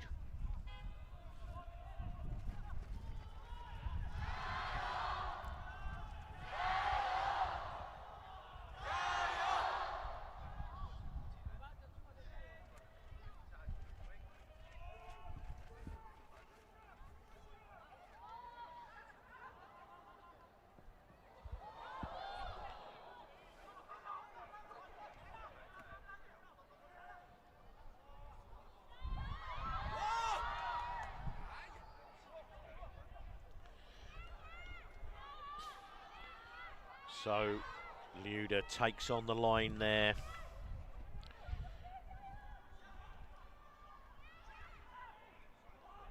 China are almost trying to play around with the ball a little bit too much behind the gain line here. Liuda with a clear out. And some decent feet there from Huang. On a good ball on the inside to Hu.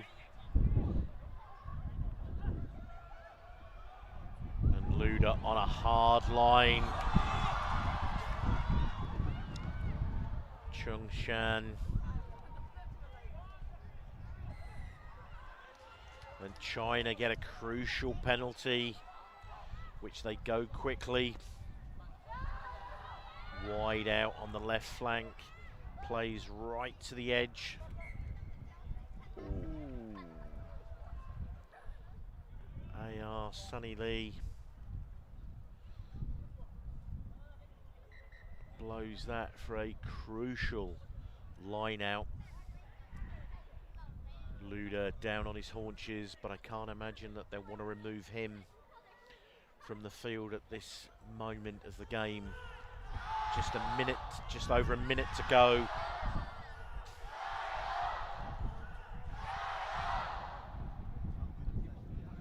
So China making some changes, trying to get some fresh legs on. They desperately need to win this line out.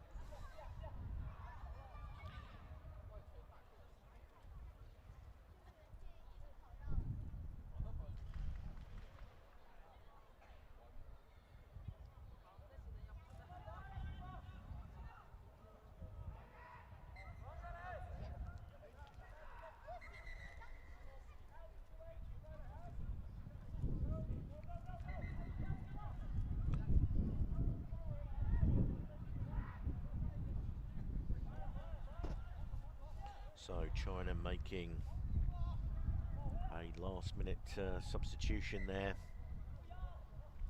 Ma removed, Huang onto the field. China had got amongst this, and they've come up with the ball. But in winning the ball, he immediately gave Japan the opportunity for the jackal. Another good tackle there. China need to defend for all they're worth. Karevi. Oh, and he skips straight through. And under the posts, 19 all with the crucial kick to come. There's about 20 seconds showing on the clock. Japan asking how long to go. He's saying he's got 10 seconds.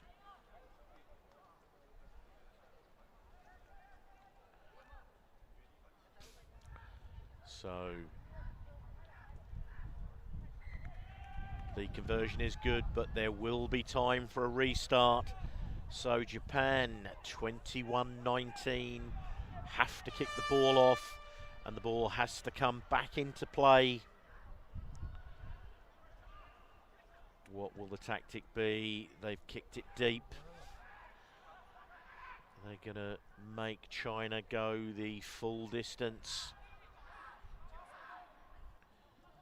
Sure enough, under their own post, Luda trying to get out.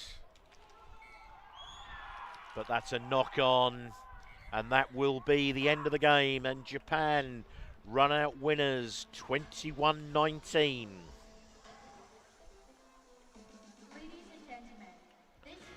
Which will set up a semi-final between finalists last year, or 2 weeks ago, Hong Kong, China and China.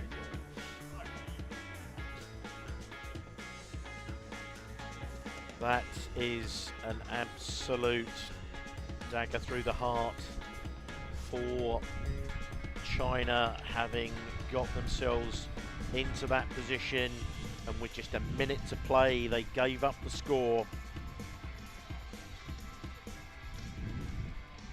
A fantastic finish to the game for the Japanese, who will play the second in Pool A.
The match officials of this game. 为您介绍本场比赛的裁判员。 The referee. 主裁判。 Kibiki. Assistant referee. 助理裁判。 Assistant referee. 助理裁判罗慧文。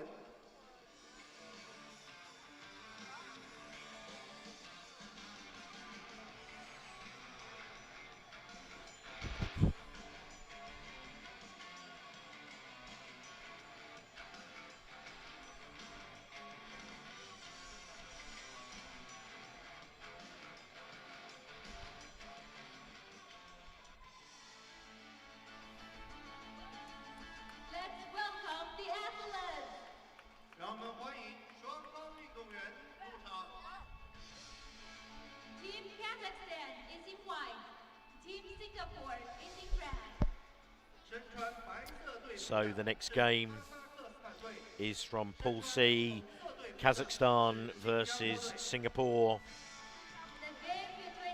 Neither team has so far recorded a win, but Kazakhstan last time out put up a really solid performance against China and made them play.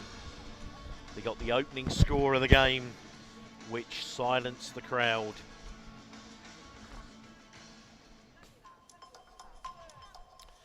So as we look at this ground, playing in their white jerseys, Kazakhstan playing from left to right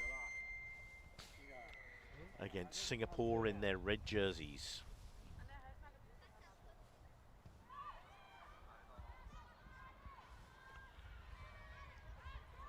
Say there's a light rain falling, and immediately Kazakhstan go off their feet. Singapore knocked that ball on as the contact was coming.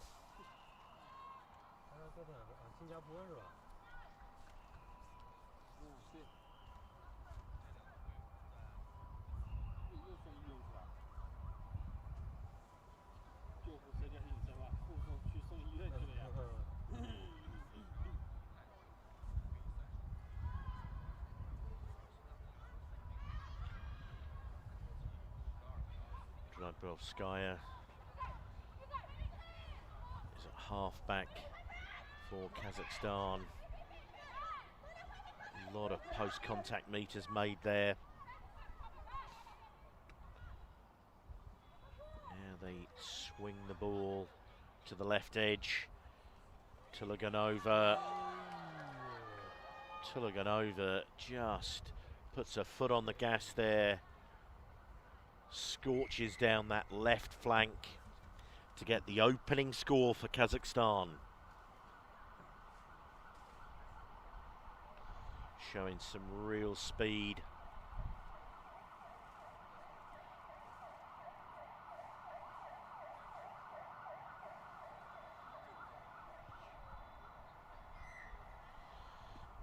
And Balzan Koishabayeva gets the extras, 7 points to 0.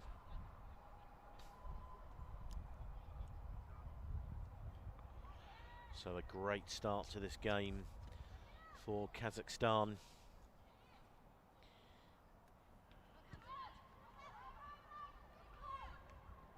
They'll want to continue and not ease off like they did against China. Good tackle there. Singapore have got them slightly disjointed here. Another good tackle by the Kazakh ladies.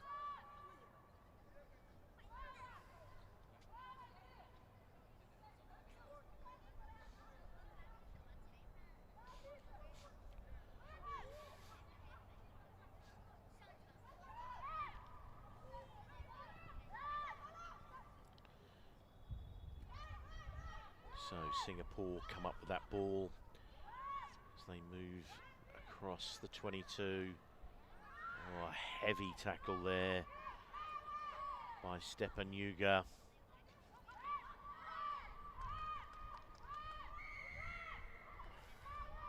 And Kazakhstan win the penalty.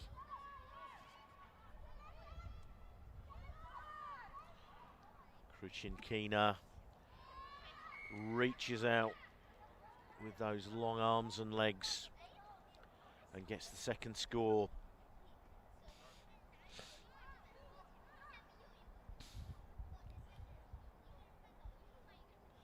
Without doubt, Kazakhstan have injected a little bit more energy since the first game when they were really, really sluggish when they played Thailand. But have certainly come out firing, and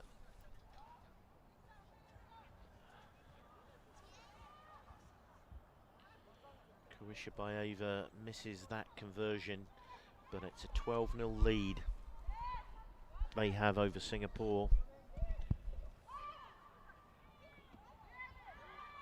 Straight down the middle and fielded there by Lily Ong.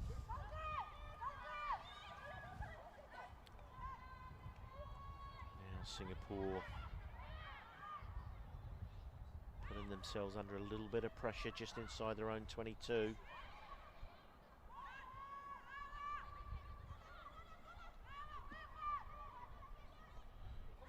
Good step off the left foot there. Victoria Chu driving hard there. Oh, some great work on the ground there by Krasavina. And she gets the return pass there from Kruchinkina. And that's try number 3 for Kazakhstan. Some great work there by Galina Krasavina with the black and fluorescent yellow headgear.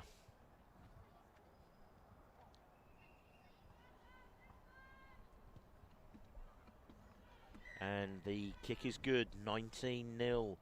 Kazakhstan out in front of Singapore.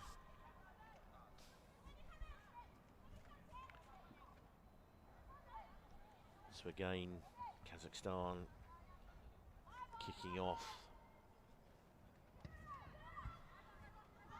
High. Good tackle there on Victoria Chu.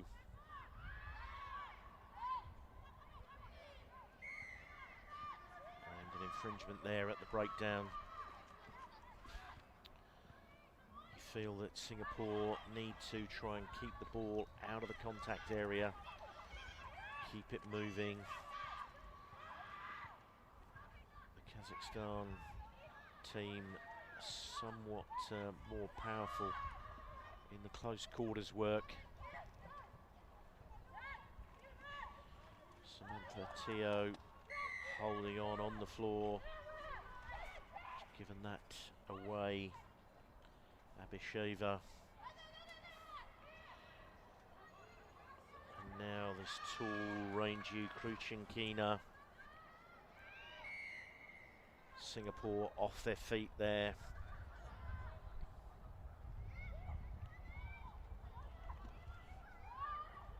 Drobovskaya lets that go and immediately gets back to her feet.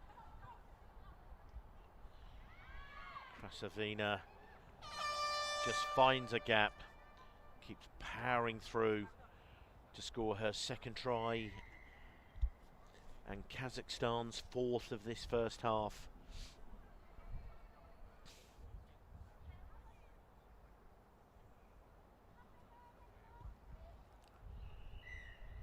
And that is half-time, 26 points to 0. Commanding lead for Kazakhstan.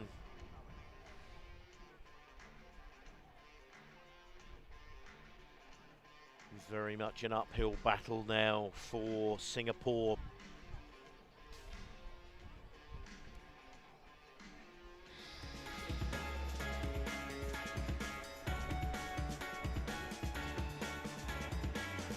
So Kruchinkina there to Tulaganova.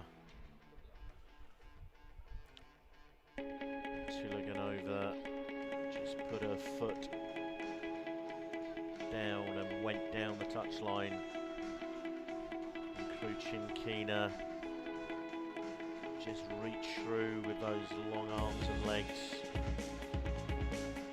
Krasavina got a good ball again to Kruchinkina and then came back for the return. Ran it in under the posts.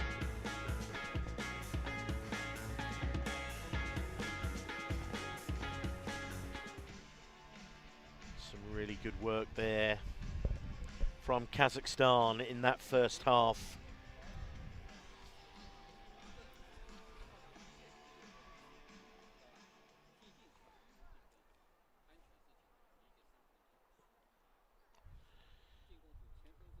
So 26 points to 0. Kazakhstan leads Singapore.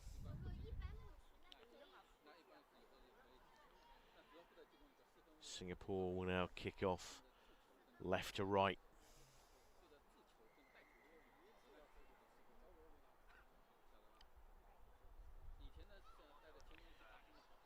The Kick deep.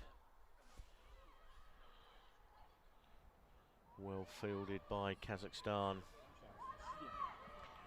Yeva Becker looks to the outside. Now they... Oh, and off she goes. Krasavina for the hat-trick. Virtually the first play of the second half.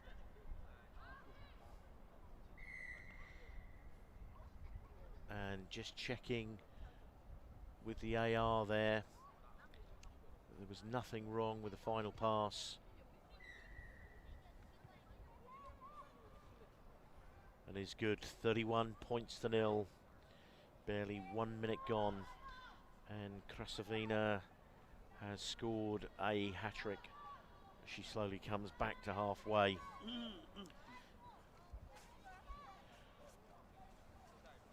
So 33 points to 0.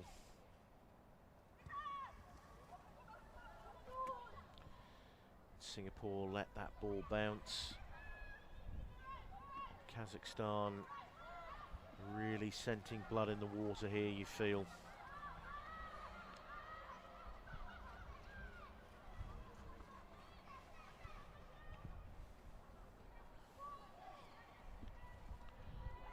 Decent line run there by Victoria Chu.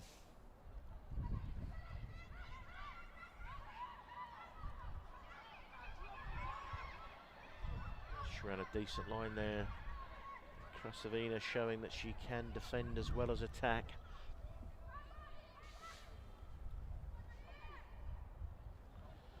Chu with a big wide pass there to Nicole Tan.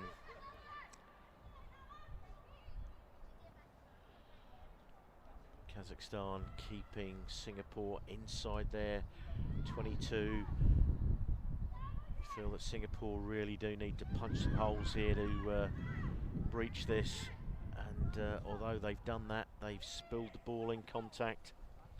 Abisheva comes away with it. Tulaganova, and the ball comes back. Kazakhstan giving away the penalty on the floor there.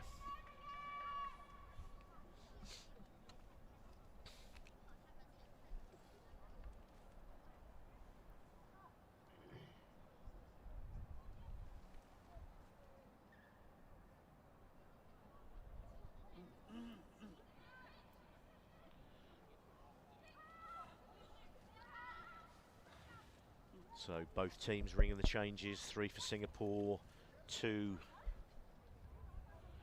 for Kazakhstan. Maria Grishina comes onto the field. So we've got just under 4 minutes to go. Singapore going to take a penalty kick to touch. They take play. It's, as we said, there's a slight breeze blowing into the faces of Singapore as they play from left to right here, away from the large video screen. Tough to make any ground.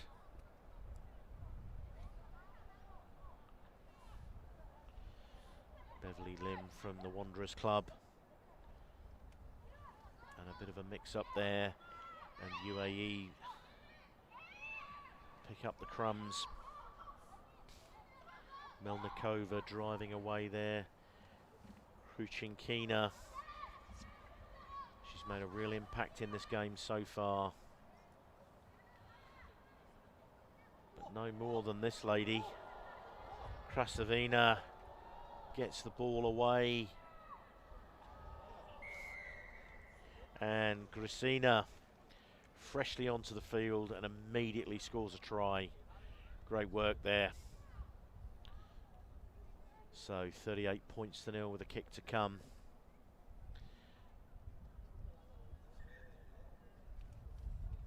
Without doubt, Kazakhstan have played with far more endeavour. First game they played this morning against Thailand, They went down 12 points to nil. And really seemed to struggle to have any energy about them. Obviously their coach Fabian Juries, the former Blitzbocker, has done something to light a fire within them as the day's gone on.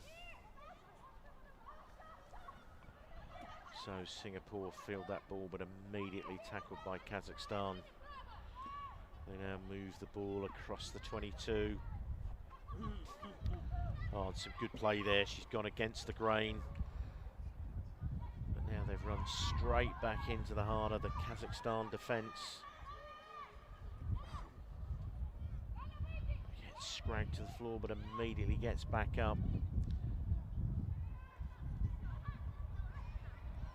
Singapore, great chop tackle there by Savina. Hazel Poe comes away with it. And good work there on the ground by Melnikova. Kristina. Kruchinkina.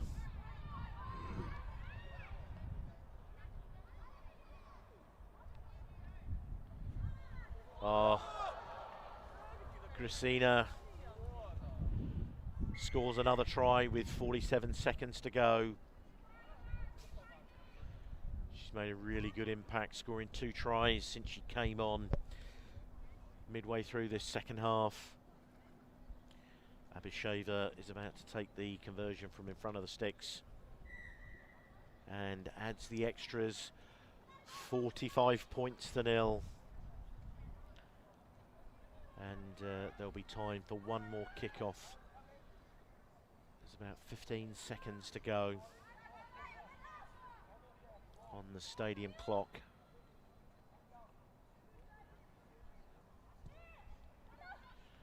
So a shorter kick this time.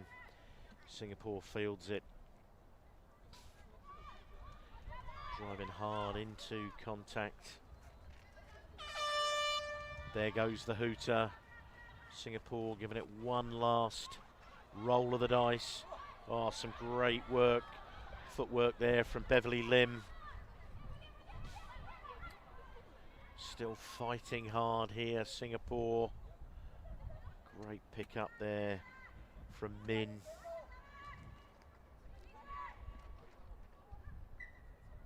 And it looks like a small knock on there. And the referee ends the game 45 points to nil for Kazakhstan.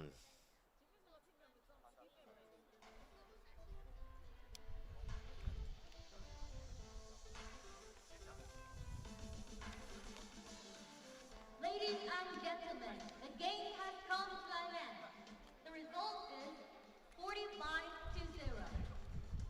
士们、先生们，本场比赛结束，比赛结果是45比0。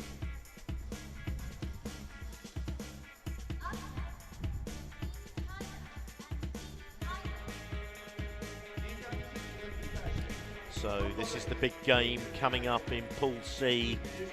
The next game, 2 unbeaten sides.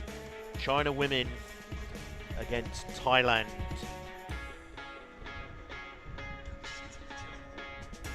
So you can see the highlights here.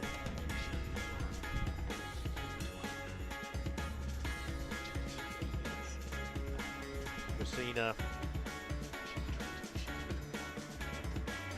with the final score of the game there. Lots of endeavour shown by Singapore,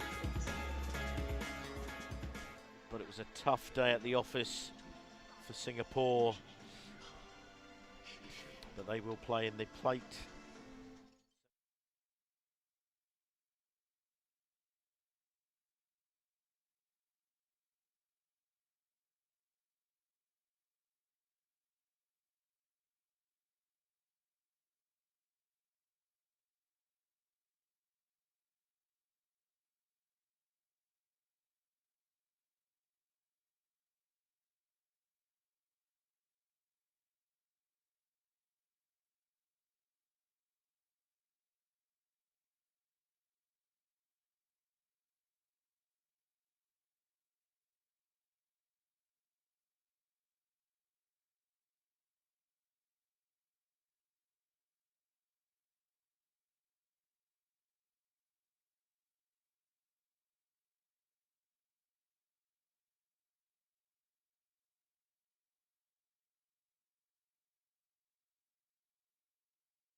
主裁判 Arnold Dua.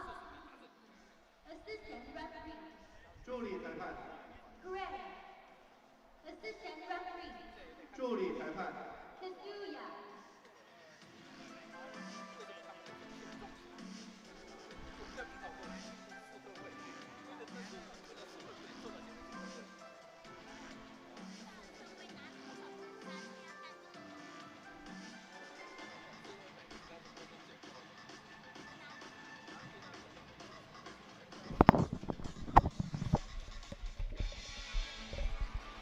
So this is it, the big game at the end of the day that the crowd has been waiting for.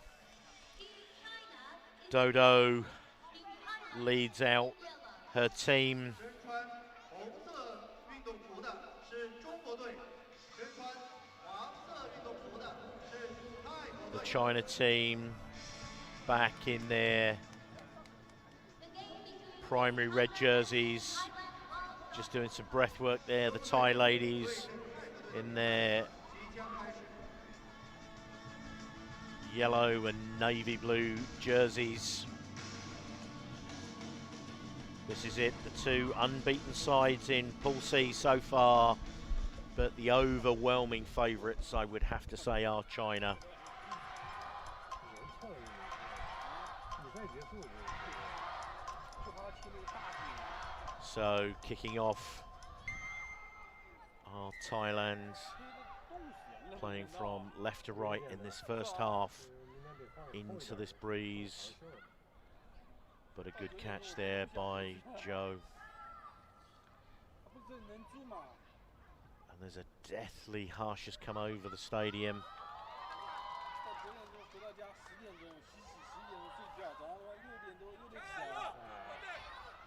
Really good run there by Yan Mei Ling. 我也带衣服啊，但他妈不知道有没有房间了。 So Dodo, the skipper, really good tackle on the cutback there from Thailand.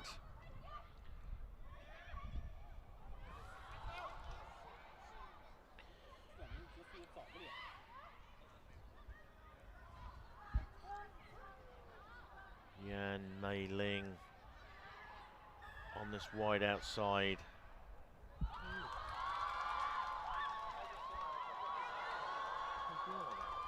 Chen Kai fighting hard there. No clearing away from the tackle there.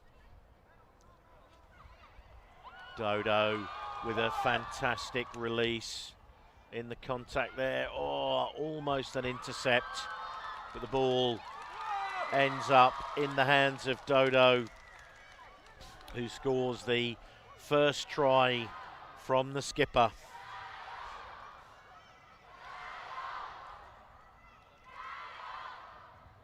First played in the Asian 7 Series in 2020. Portia Woodman is her favourite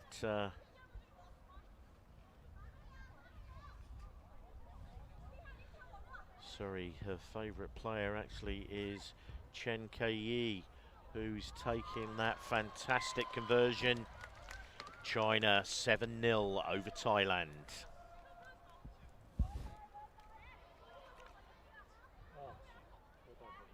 So Chen Kai will kick this ball off, having just nailed a fantastic conversion. 好的，收到，收到。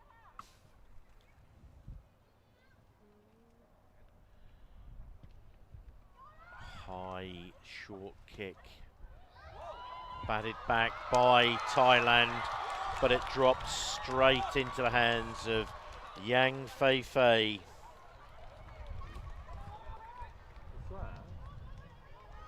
Well, the AR has adjudged that that was actually a knock-on, so no score. The try is scrubbed off. Still 7 points to nil. Thailand with the feed at this scrummage. Witayaron Nayut with the feed. Clears the ball away from the scrummage. Kicks it deep, nose sweeper at home. And she really does have some pace.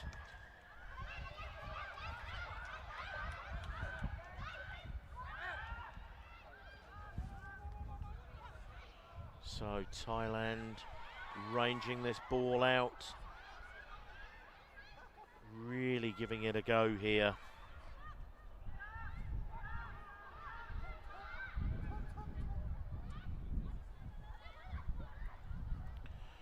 Oh, good run there by Meachaw.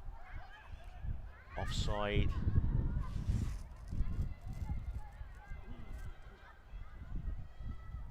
So calling for the scrummage.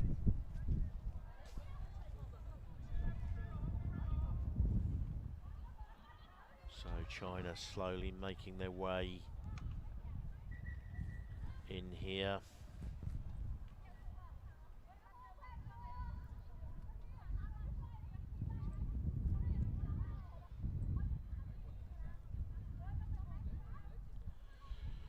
So in the men's pools, Korea managed to pull themselves up into second place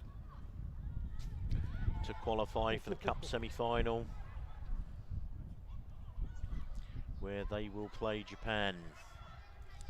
And Hong Kong, China will play China in the men's. So just pushing the ball forwards there. Thailand certainly not overawed in this game. 5 minutes down and 7 points to nil.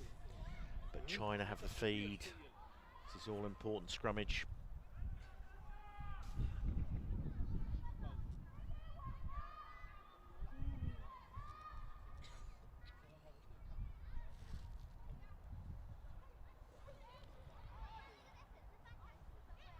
So some real good work there from the China team.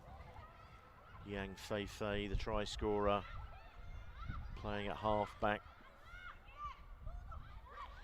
Thailand have come away with this ball, trying to get wide on the outside.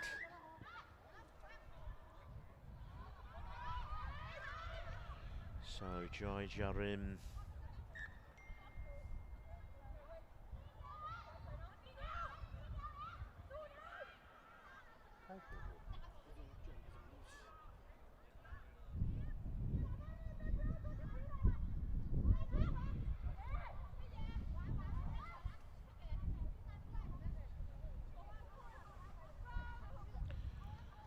So China opt for the scrummage here, just inside their own half.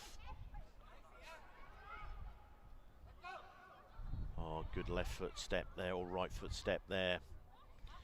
China keep the ball moving, trying to keep it out of contact there. Chen Yu. Oh. Oh. Great work there from Yang, but a poor pass onto the shoulder. Thailand come away with the ball. Still very much in this game as they bring this ball out to the left edge. All their players. But China now caught offside.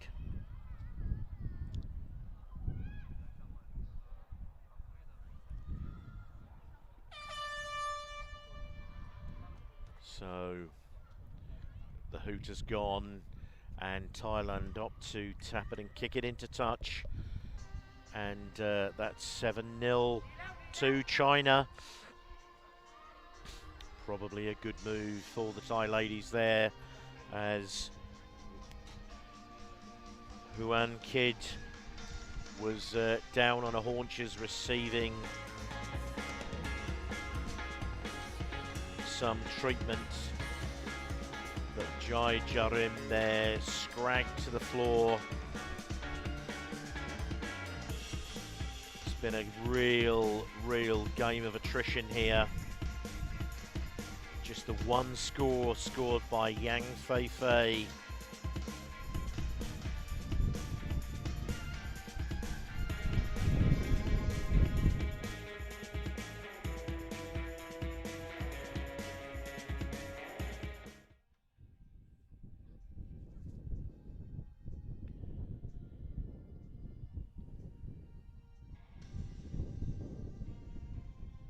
Thai coach Shinomiya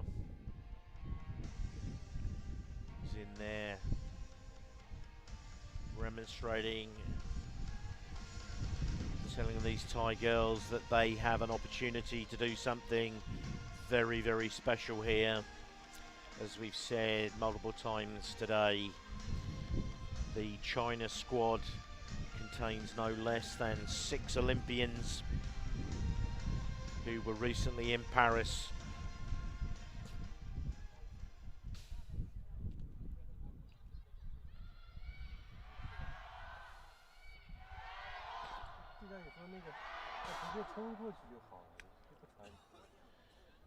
So 7 minutes to go, and Chen Kei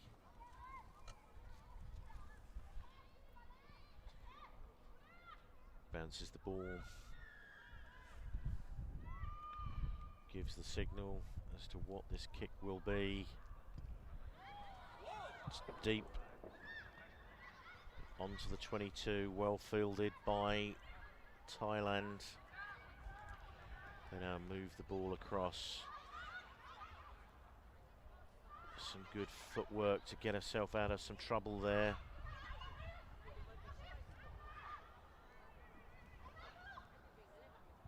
Huan Kid and China pick up the scraps.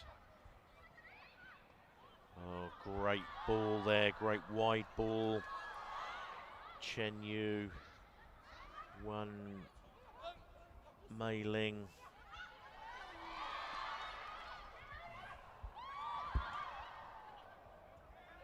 Oh, getting Chen Kei getting the return pass there. Yang Fei Fei clearing the ball away.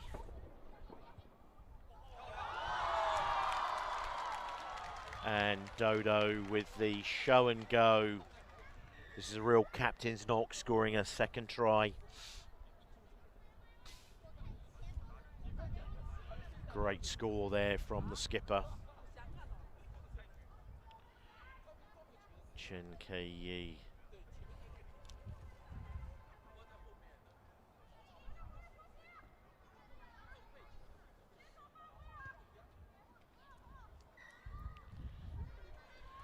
So the kick's good, 14 points to 0, 5 minutes to go.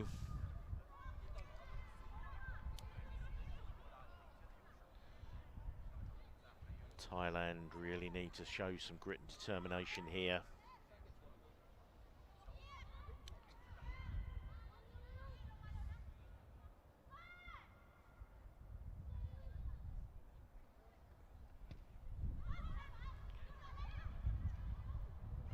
High hanging kick there, drops into the hands of the Thai ladies.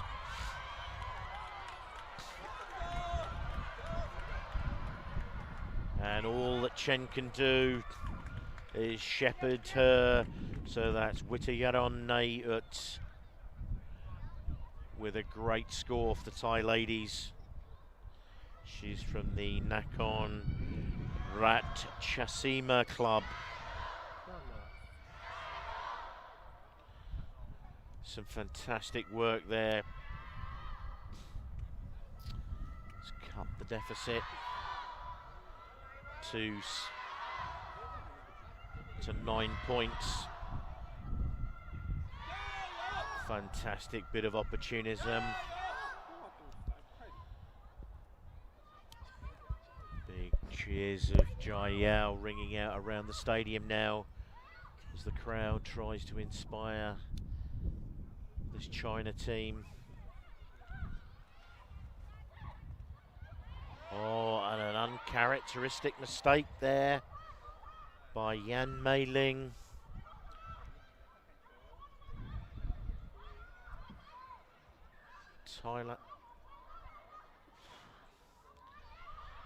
Thailand didn't really seem to be given an advantage there for what was a clear knock-on.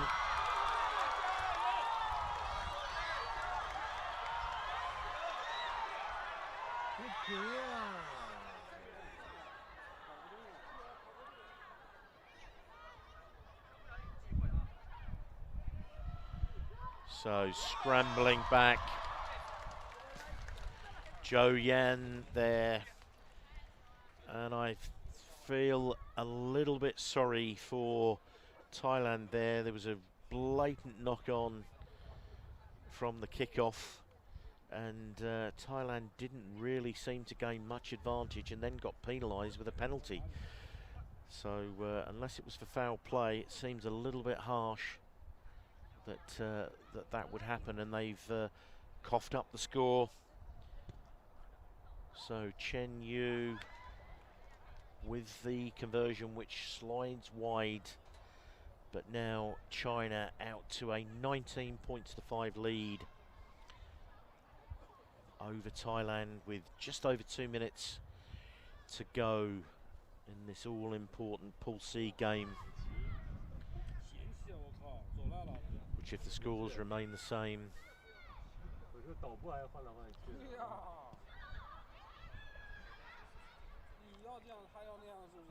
oh, the ball. And that is one player you do not want a bounce like that to drop into the hands of, and that is China skipper Dodo in for a hat-trick. And at 24-5 with a kick to come, I think that puts this final match of Pool C beyond doubt.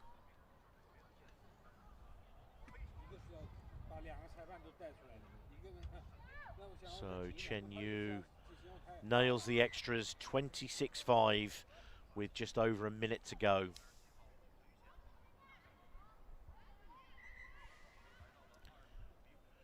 So some substitutions being made for Thailand.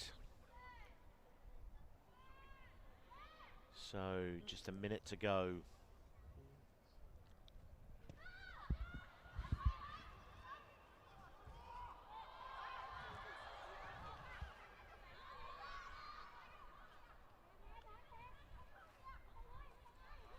China is yet unbeaten through the 2 days of the Korean tournament and day 1 of this tournament here at home in China.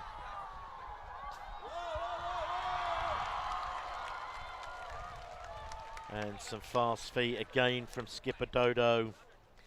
Springs Gao free on the right wing, and a big smile there as she finishes that off. And with about 7 seconds to go, Chen Yu is asking what the shot clock is and how long she has.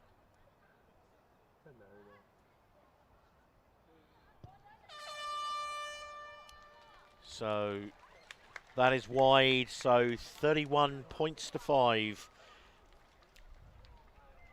China run out winners to top Pool C.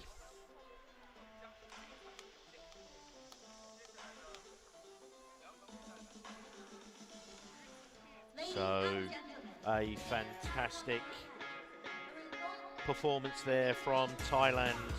They really did make China play in that game.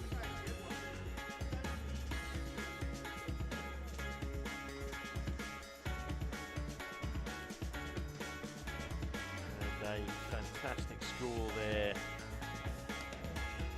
for Team Thailand, that was immediately struck back.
And so here we have the penultimate game of day one, UAE versus Malaysia. And the big news is that from the previous game where UAE played Hong Kong, and Helen Amos, who received a red card in that game, has received a 3-game ban. The game between Team United Arab Emirates and Team Malaysia will start soon. And so that means she misses this game. And since UAE will only have 2 games tomorrow maximum, it means she's effectively ruled out for the rest of the tournament. So UAE down to a 12-player squad as they take on Malaysia.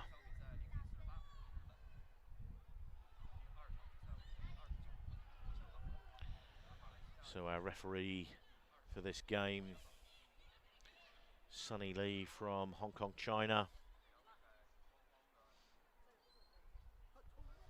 Oh, it's a great line there. UAE getting onto the front foot very early on in this game.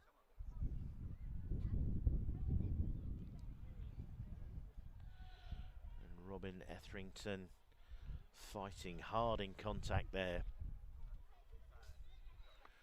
As they sweep this ball, and Tara Cooney just leaves the ball behind.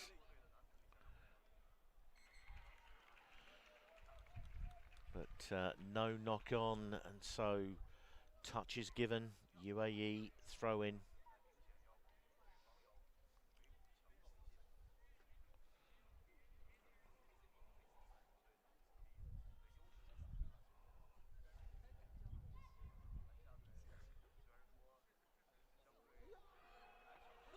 Great take off the top there.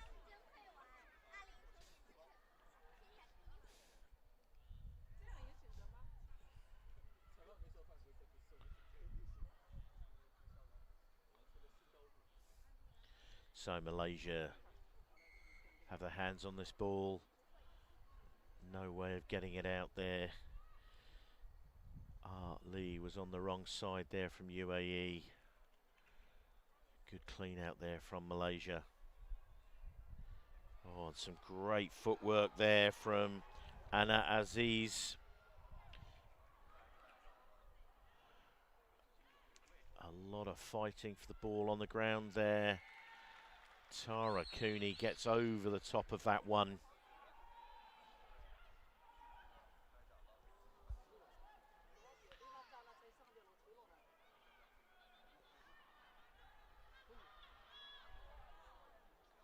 Oh, and some good work there by Amanda Hamian. Ali there. Good ball on the inside. And Ali, the smallest player in this UAE team.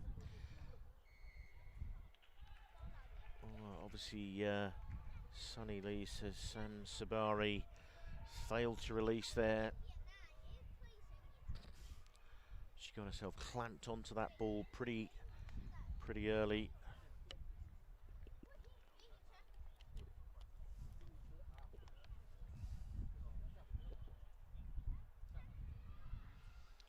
Ali, good pick up off the toes there.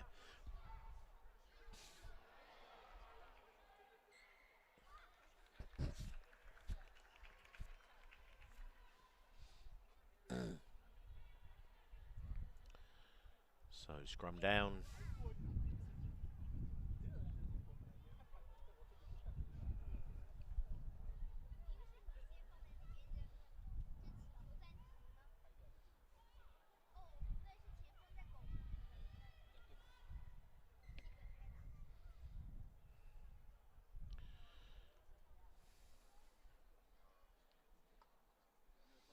Joel Jennison with the feed for Malaysia.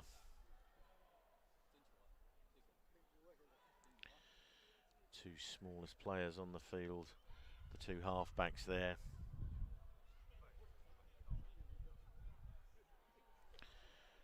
Trying to get to the outside. And Anna Aziz runs straight up a dark alley there and gets bundled into touch. So the UAE through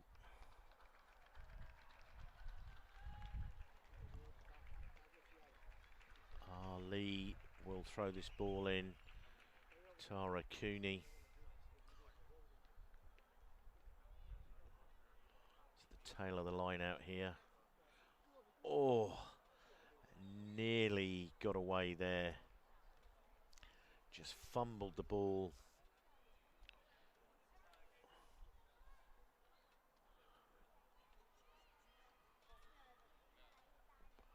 So it'll be another feed at the scrummage here for Kajol Jennison.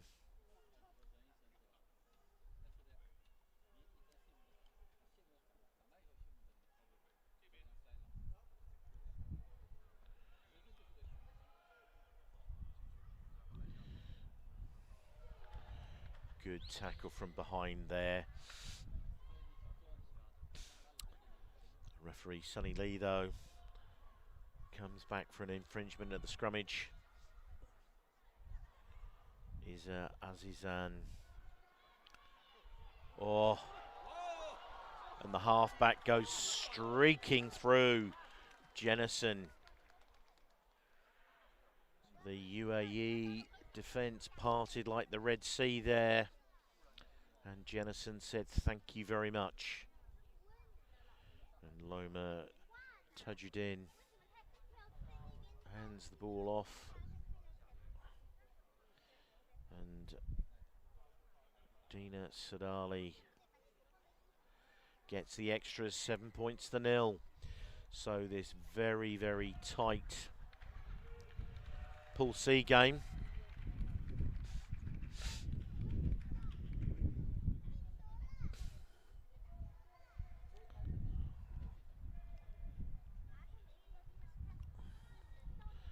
So Henrietta David receiving some treatment just inside her own half there. So the clock's back on, just under a minute to go. And the UAE bring this ball back strongly as they move it across their own 22. Oh, big mistake there. Oh, and a clean pair of heels there. Sam Sabari.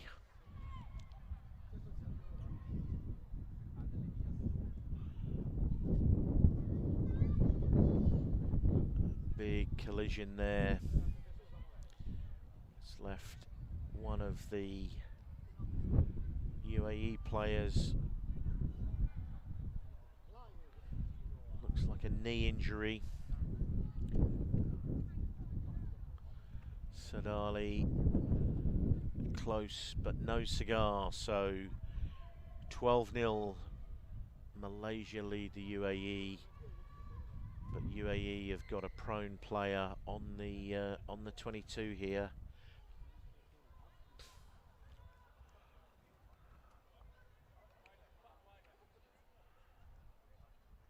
And looks like they're going to need a replacement, so UAE going through quite a few players here.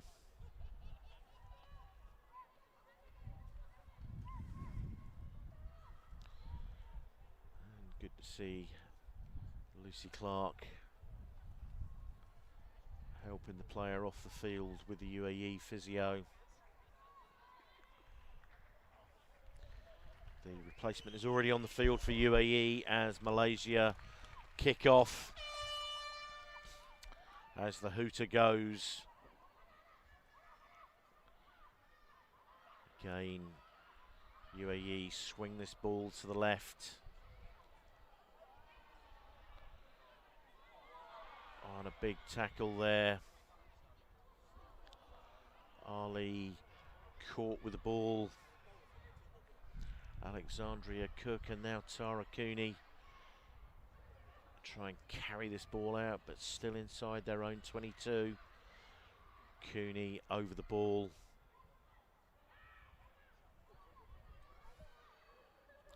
And Ali slips the ball away. She gets her arms through the contact and the ball ends up back with Cooney. Been knocked on in the tackle. The ball eventually gets out to Hannah Underhill. It's Cooney, fourth or fifth involvement in this phase of plays. Cook.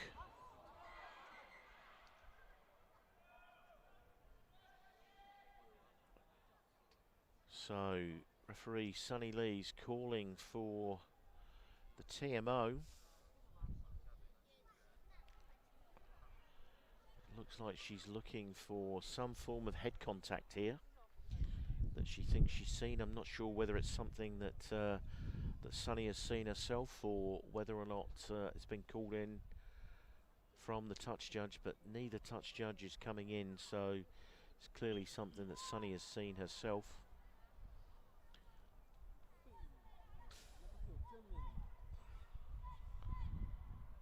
And not even sure whether she's looking at an infringement by Malaysia or the UAE.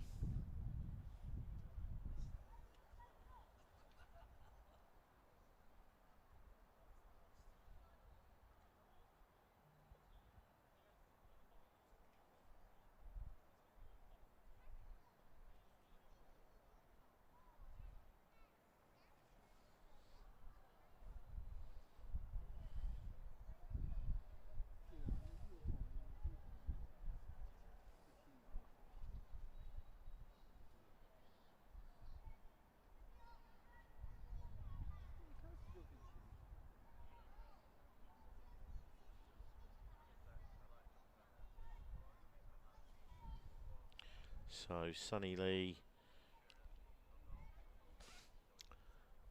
is receiving, and it looks like it's just a scrummage.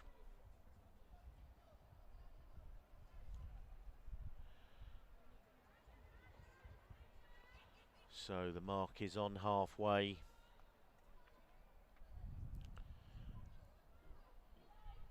So it's a feed for the UAE.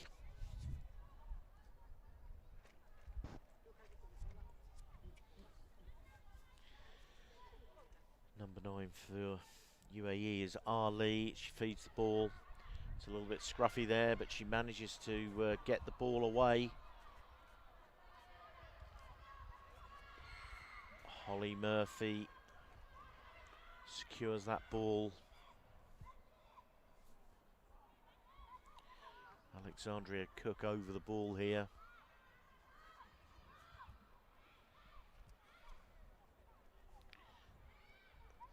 Tara Cooney gets the ball out to Holly Murphy. Far side there. UAE swinging this ball from left to right. Oh, step through the first tackle. And now Cook gets it to Ali. And Noor Anui. Finally the ball ends up with Hannah Underhill. And now making some good ground here. Cooney gets the ball into the hands of Holly Murphy.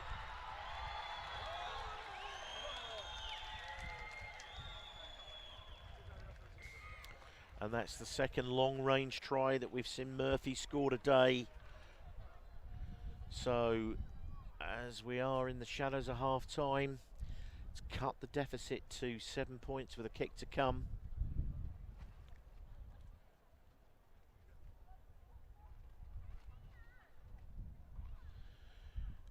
Some really good play. They stretched them left, they stretched them right, and eventually sprung Murphy down the right wing.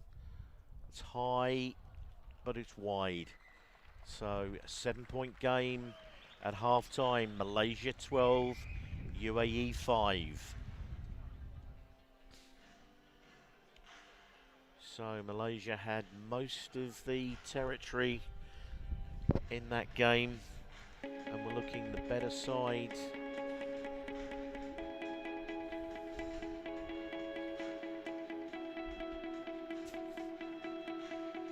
And then Jennison,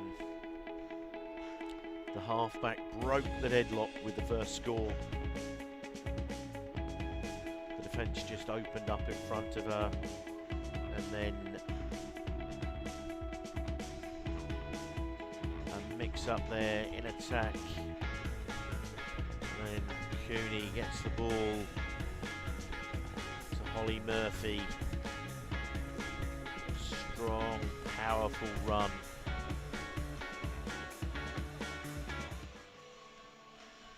So 12 points to 5.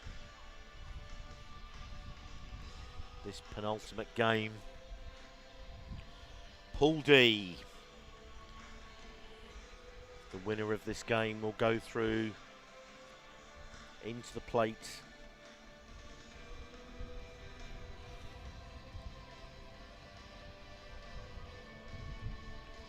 Where the winner of this game will play Singapore, and the loser will take on Kazakhstan.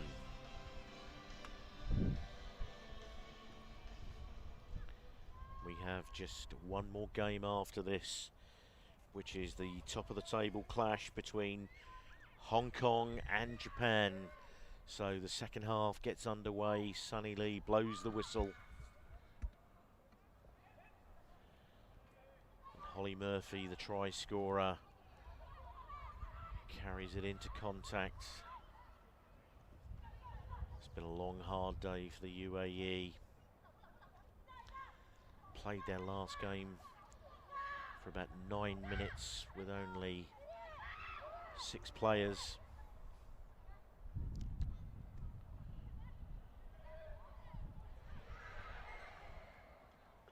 And that time the Cooney Murphy 1-2 let them down.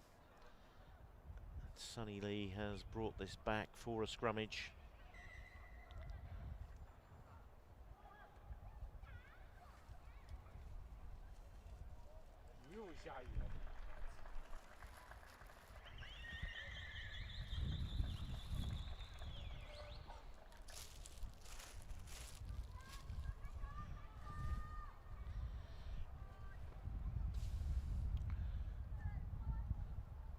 So Jennison with a feed here. She scoots away. Mown down from behind though by Eve Robinson. Great tackle.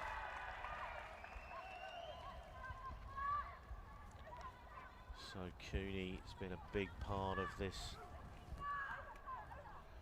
game for the UAE, as has Holly Murphy. Game very much in the balance. Oh, that's a pretty solid run there.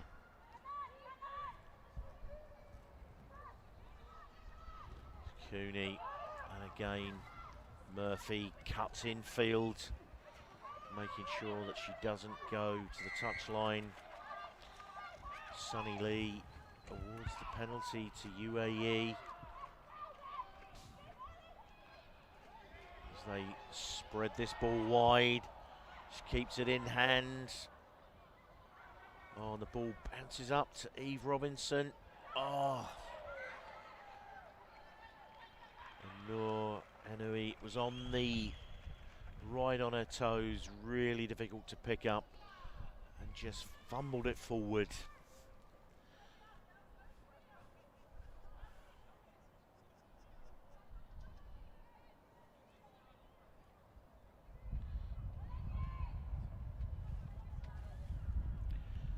It's the end of a long day here for these ladies.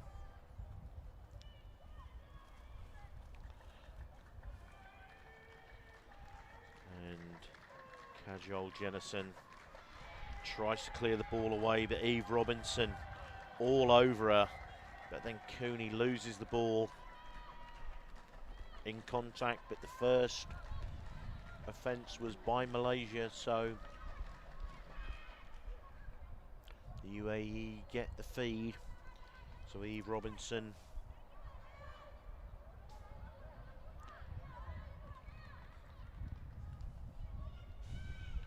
gets the chance here. Clears the ball away. Well picked up there by Alexandra Cook.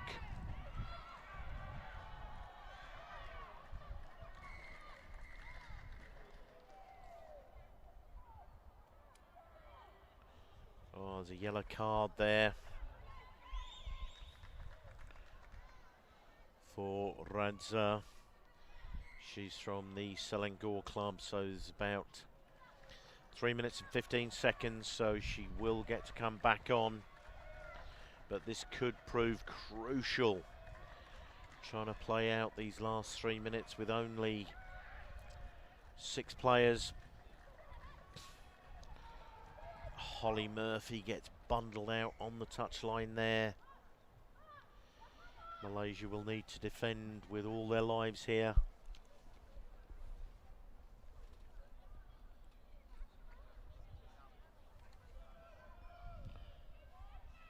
Some very tired bodies out there now.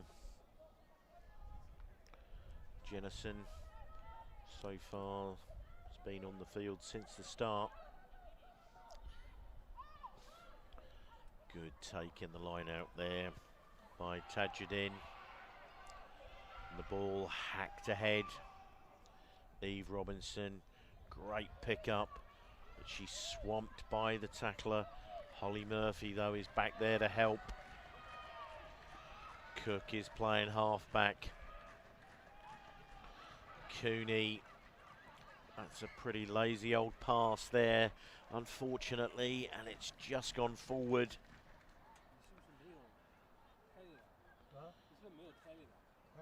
So this game has been on a knife edge all the way through. So with just under 2 minutes to go, Stacey Redmond comes onto the field.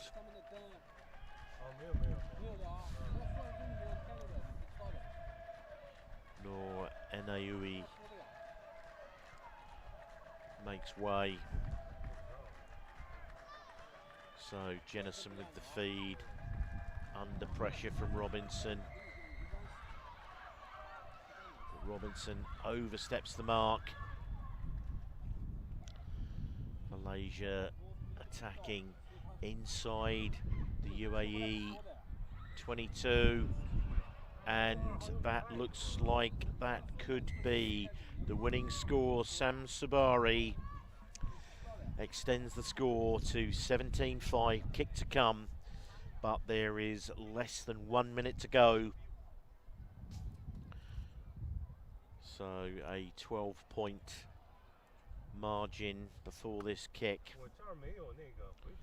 would seem like a mountain to climb for the UAE. Good kick, but short. Coming back onto the field, Amanda Hayerman, and Malaysia back to the full complement of 7, with Radza coming back onto the field.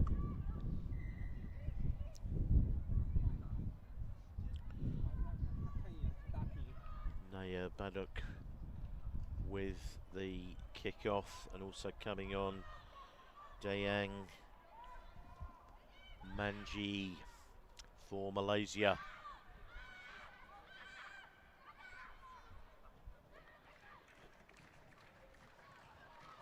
UAE being forced to go from deep now. Murphy with a decent clean out, but Radza takes it quickly.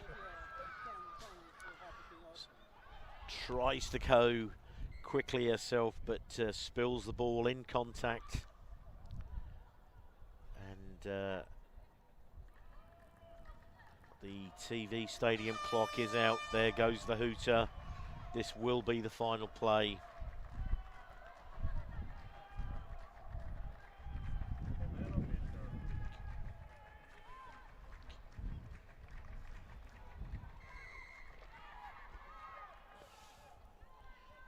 So UAE, Eve Robinson comes away with it. Oh, some good hands there. Murphy does well to stay in field there. But Malaysia swamps them in the tackle, and that will be it. No side, 17 points to 5. Malaysia over UAE.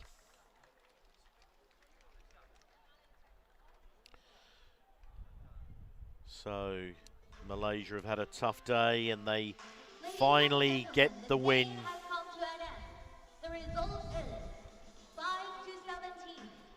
女士们、先生们，本场比赛结束，比赛结果是5比17。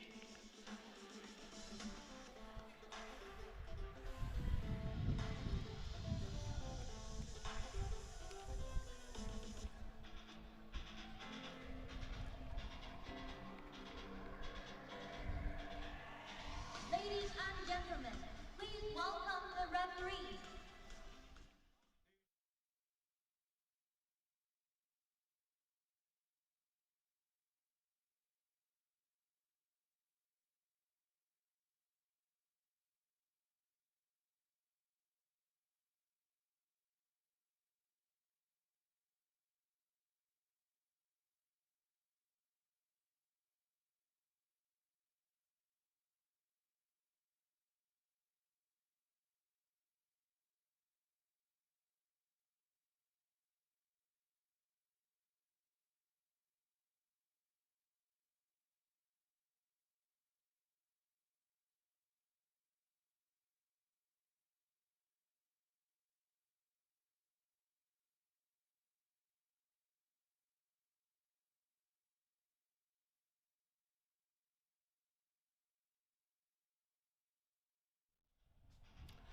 So this is it, final game of the day. Chloe Chan, Hong Kong captain, on the right-hand side. And on the left there, playing in their familiar red and white strip, Japan.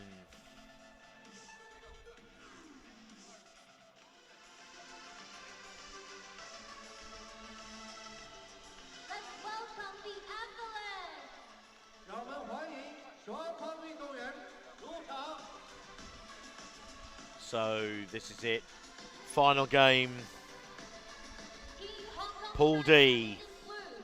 Team Japan is in red. Winners will play Thailand.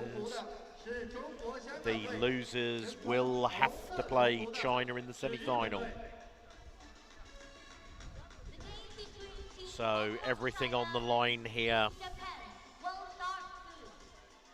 中国香港队对阵日本队的比赛即将开始。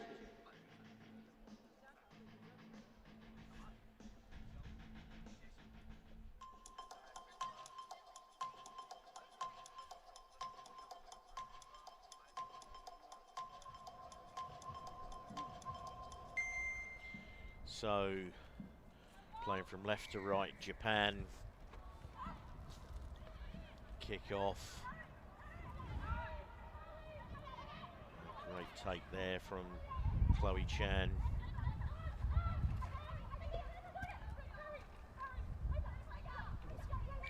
Good work on the floor there from Japan. Yoshino comes away with the ball, and they're playing. And they outflank Stephanie Chan there. First score to Japan.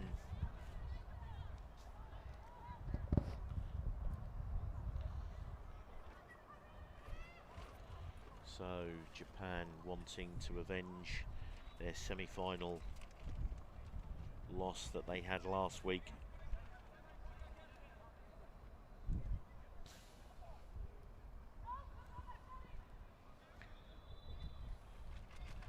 The conversion is wide, so Japan 5, Hong Kong, China 0.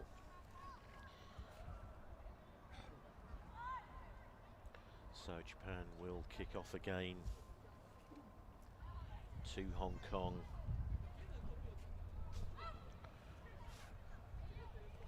Another great take there by Chloe Chan.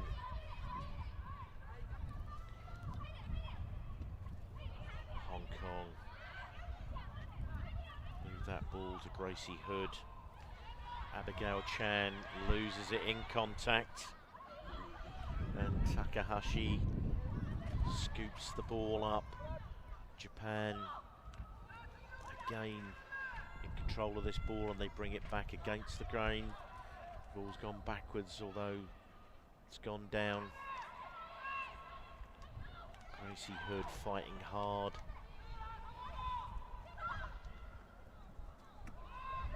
Oh, rode the contact really well there. Oh, good ball on the inside.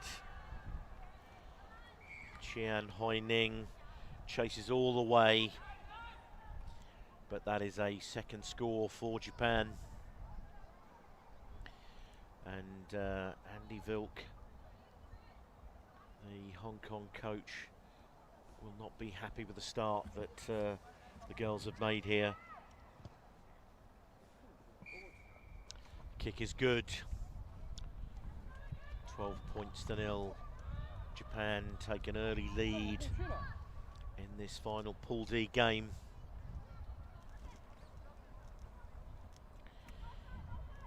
Yet again, we've got players here from Hong Kong Football Club, Valley, USRC Tigers, and Gai Wu playing for the Hong Kong ladies team. And the ball's been spilt forwards there.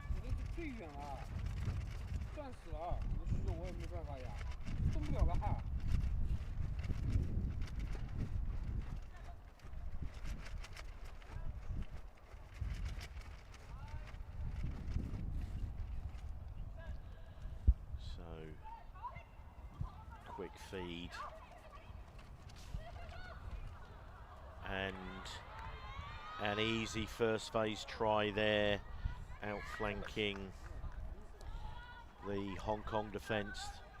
Immediately bounced out to the right hand side and had numbers on the far side there, and relatively easy score. Conversion is wide, 17-0. Japan lead Hong Kong, China.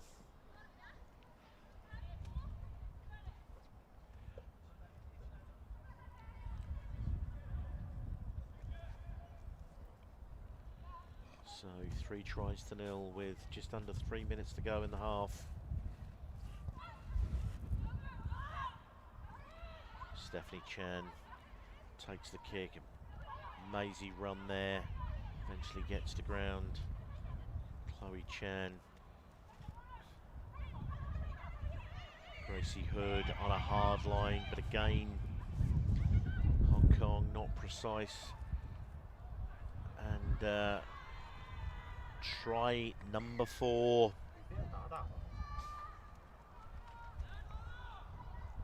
So Japan making pretty easy work of this game so far. 22 points to 0 with the kick to come.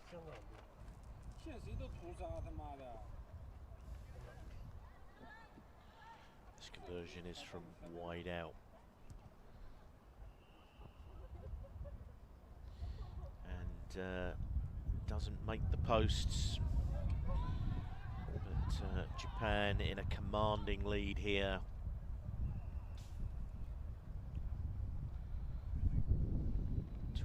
Points to 0 with a minute and a half to go to half time. High kick.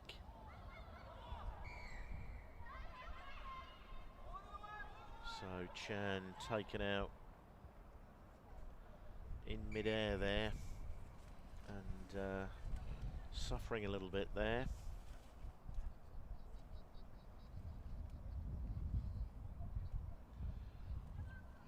She gets to her feet, shakes it off, and asks for the scrummage.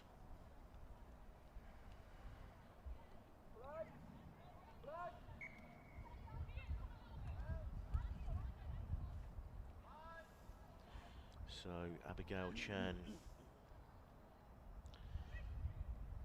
plays that ball to Stephanie Chan. Another really hard line being run there by Gracie Hood, but the ball is forward.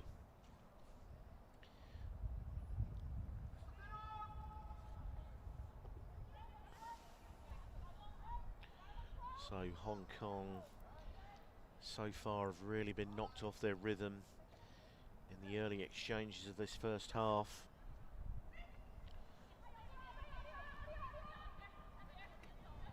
Oh, some good interplay here, and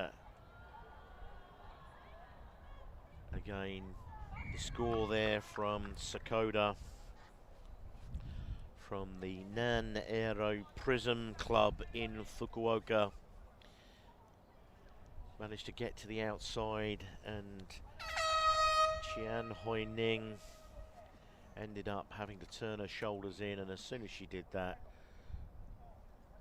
the ball was sprung to the last attacker, and 27-0 at half-time.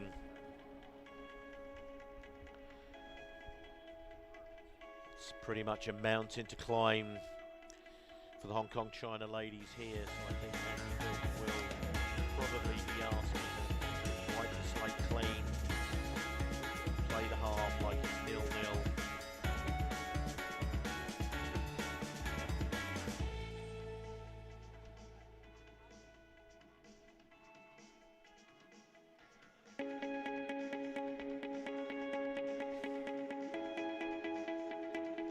So there'll be a few deep breaths in that Hong Kong huddle. Just going through the Japan tries.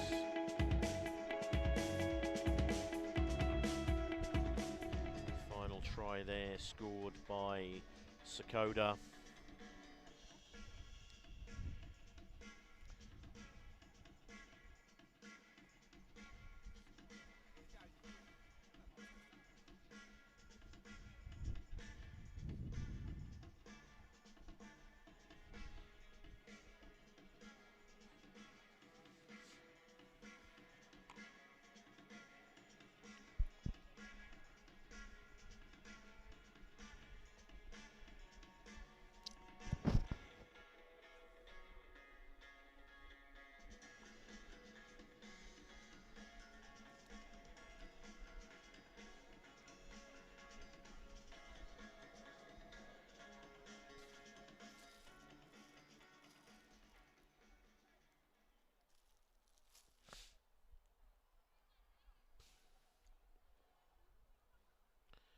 So Stephanie Chan will get this second half underway.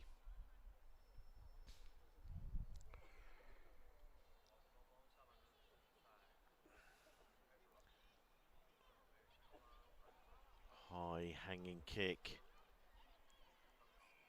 ends up in the hands of Hong Kong after a knock on from Japan.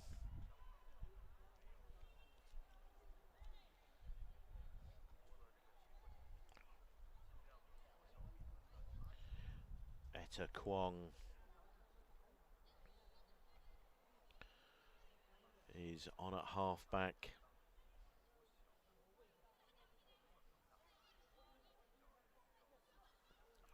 Stephanie Chan comes from the blind side. Gracie Hood carries strong in contact, but immediately, that is great work there from Taniyama. Immediately clamps over the ball.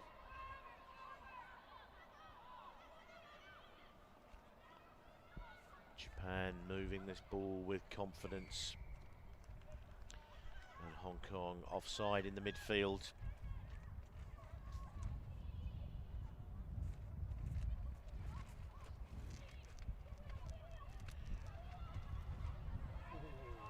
running away there. Support just overran, but they got numbers to burn on the left. And that is yet another try for Sakota.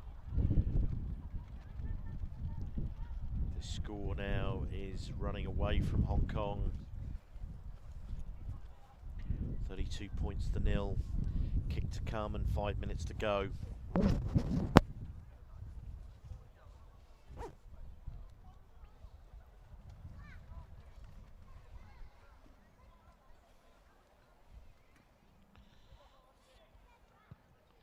That's a well-struck kick.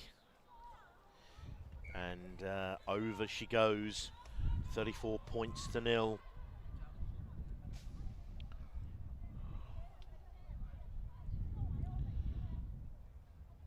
And Gracie Hood finally makes way. She's run some hard meters in this game and got absolutely no reward for it. So that ball allowed to bounce, and Hong Kong just toe poke it through. So it will be a Japan line out with 4.5 minutes to go. Takahashi with the throw.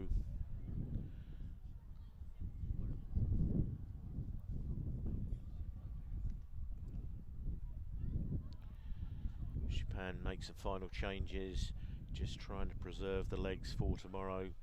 As we said, sevens tournaments are not won on day one.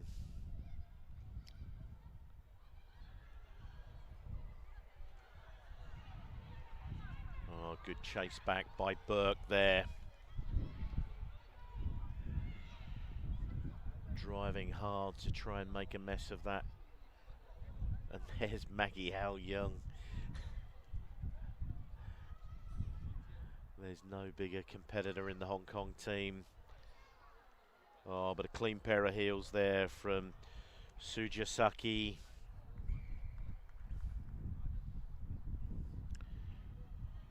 Hong Kong leaving some gaps around the fringes of the ruck there.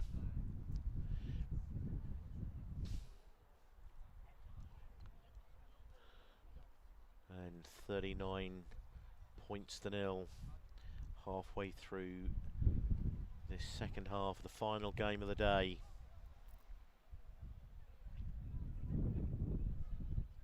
And that is another good kick, taking the score out to 41 points to 0. Only the diehards in the crowd left here now. The temperature has dropped quite dramatically here in Hangzhou.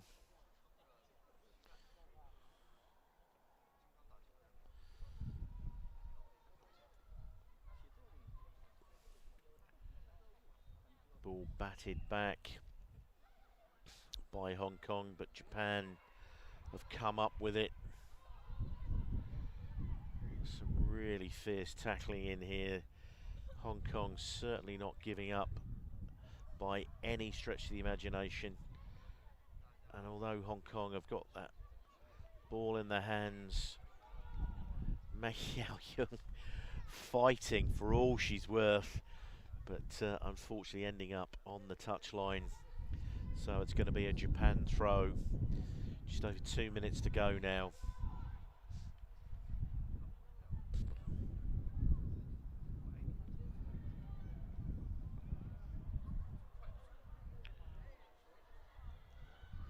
Some good defence there. But Japan, oh, Jamie Burke.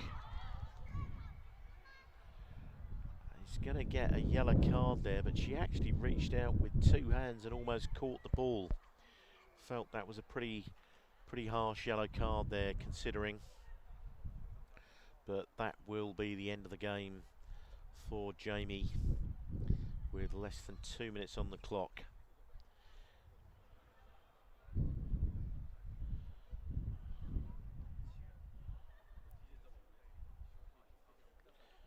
So Etta Kwong from Valley with some ground to cover. Hong Kong have struggled to contain this Japan side with a full complement of players. Some great tackling back there. Looks like they've actually forced the knock on. Yep, forced the knock on, so that's a scrum 5 metres out with 95 to go. It's a big ask for Hong Kong, who are down a player for the remainder of this game.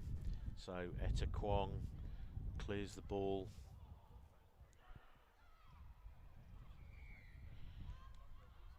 Japan infringe. And Maggie, competitive as ever, lets the Japanese player know which way the penalty was given. Hong Kong opt to kick to the touchline. Just about to come up to the hooter.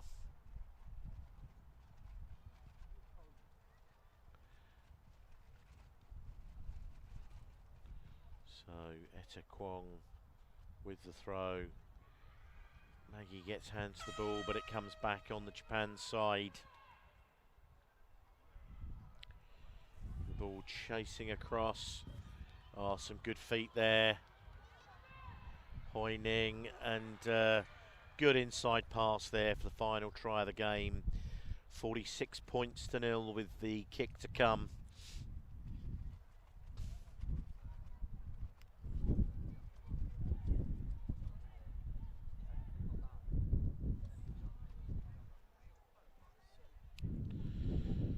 So the referee letting the conversion take place. And it is a fantastic conversion and makes the final score 48 points to 0 in favour of Japan. A fighting effort from Hong Kong, but it's been a long day for them. Ladies and gentlemen, the game has come to an end. The result is So everybody lives to fight another day. 女士们、先生们，本场比赛 So that is the end of day 1 here in Hangzhou on this leg 2 of the Asian 7 Series, now sponsored by Emirates Airlines. So Jamie Burke there, just seeing her pick up that yellow card.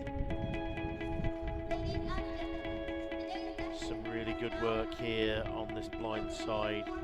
A really good finish there for the Japan ladies team. 比赛已经全部结束。 But that is a big thank you and good night, and we'll see you all here bright and early tomorrow morning 各位志愿者 for the knockout stages of the China Sevens here in Hangzhou. Thank you. acted the venue in an orderly manner by following the instructions of volunteers and staff. We leave the seat. Make sure that you take all your belongings with you and take any trash to keep the venue clean and tidy. Thank you for your cooperation. 观众朋友们，本场比赛已全部结束，感谢您的观看，请您遵循志愿者和工作人员的指引，有序离场。离开座位时，请带好您的随身物品，带走身边的垃圾，保持场馆的清洁。谢谢您的配合。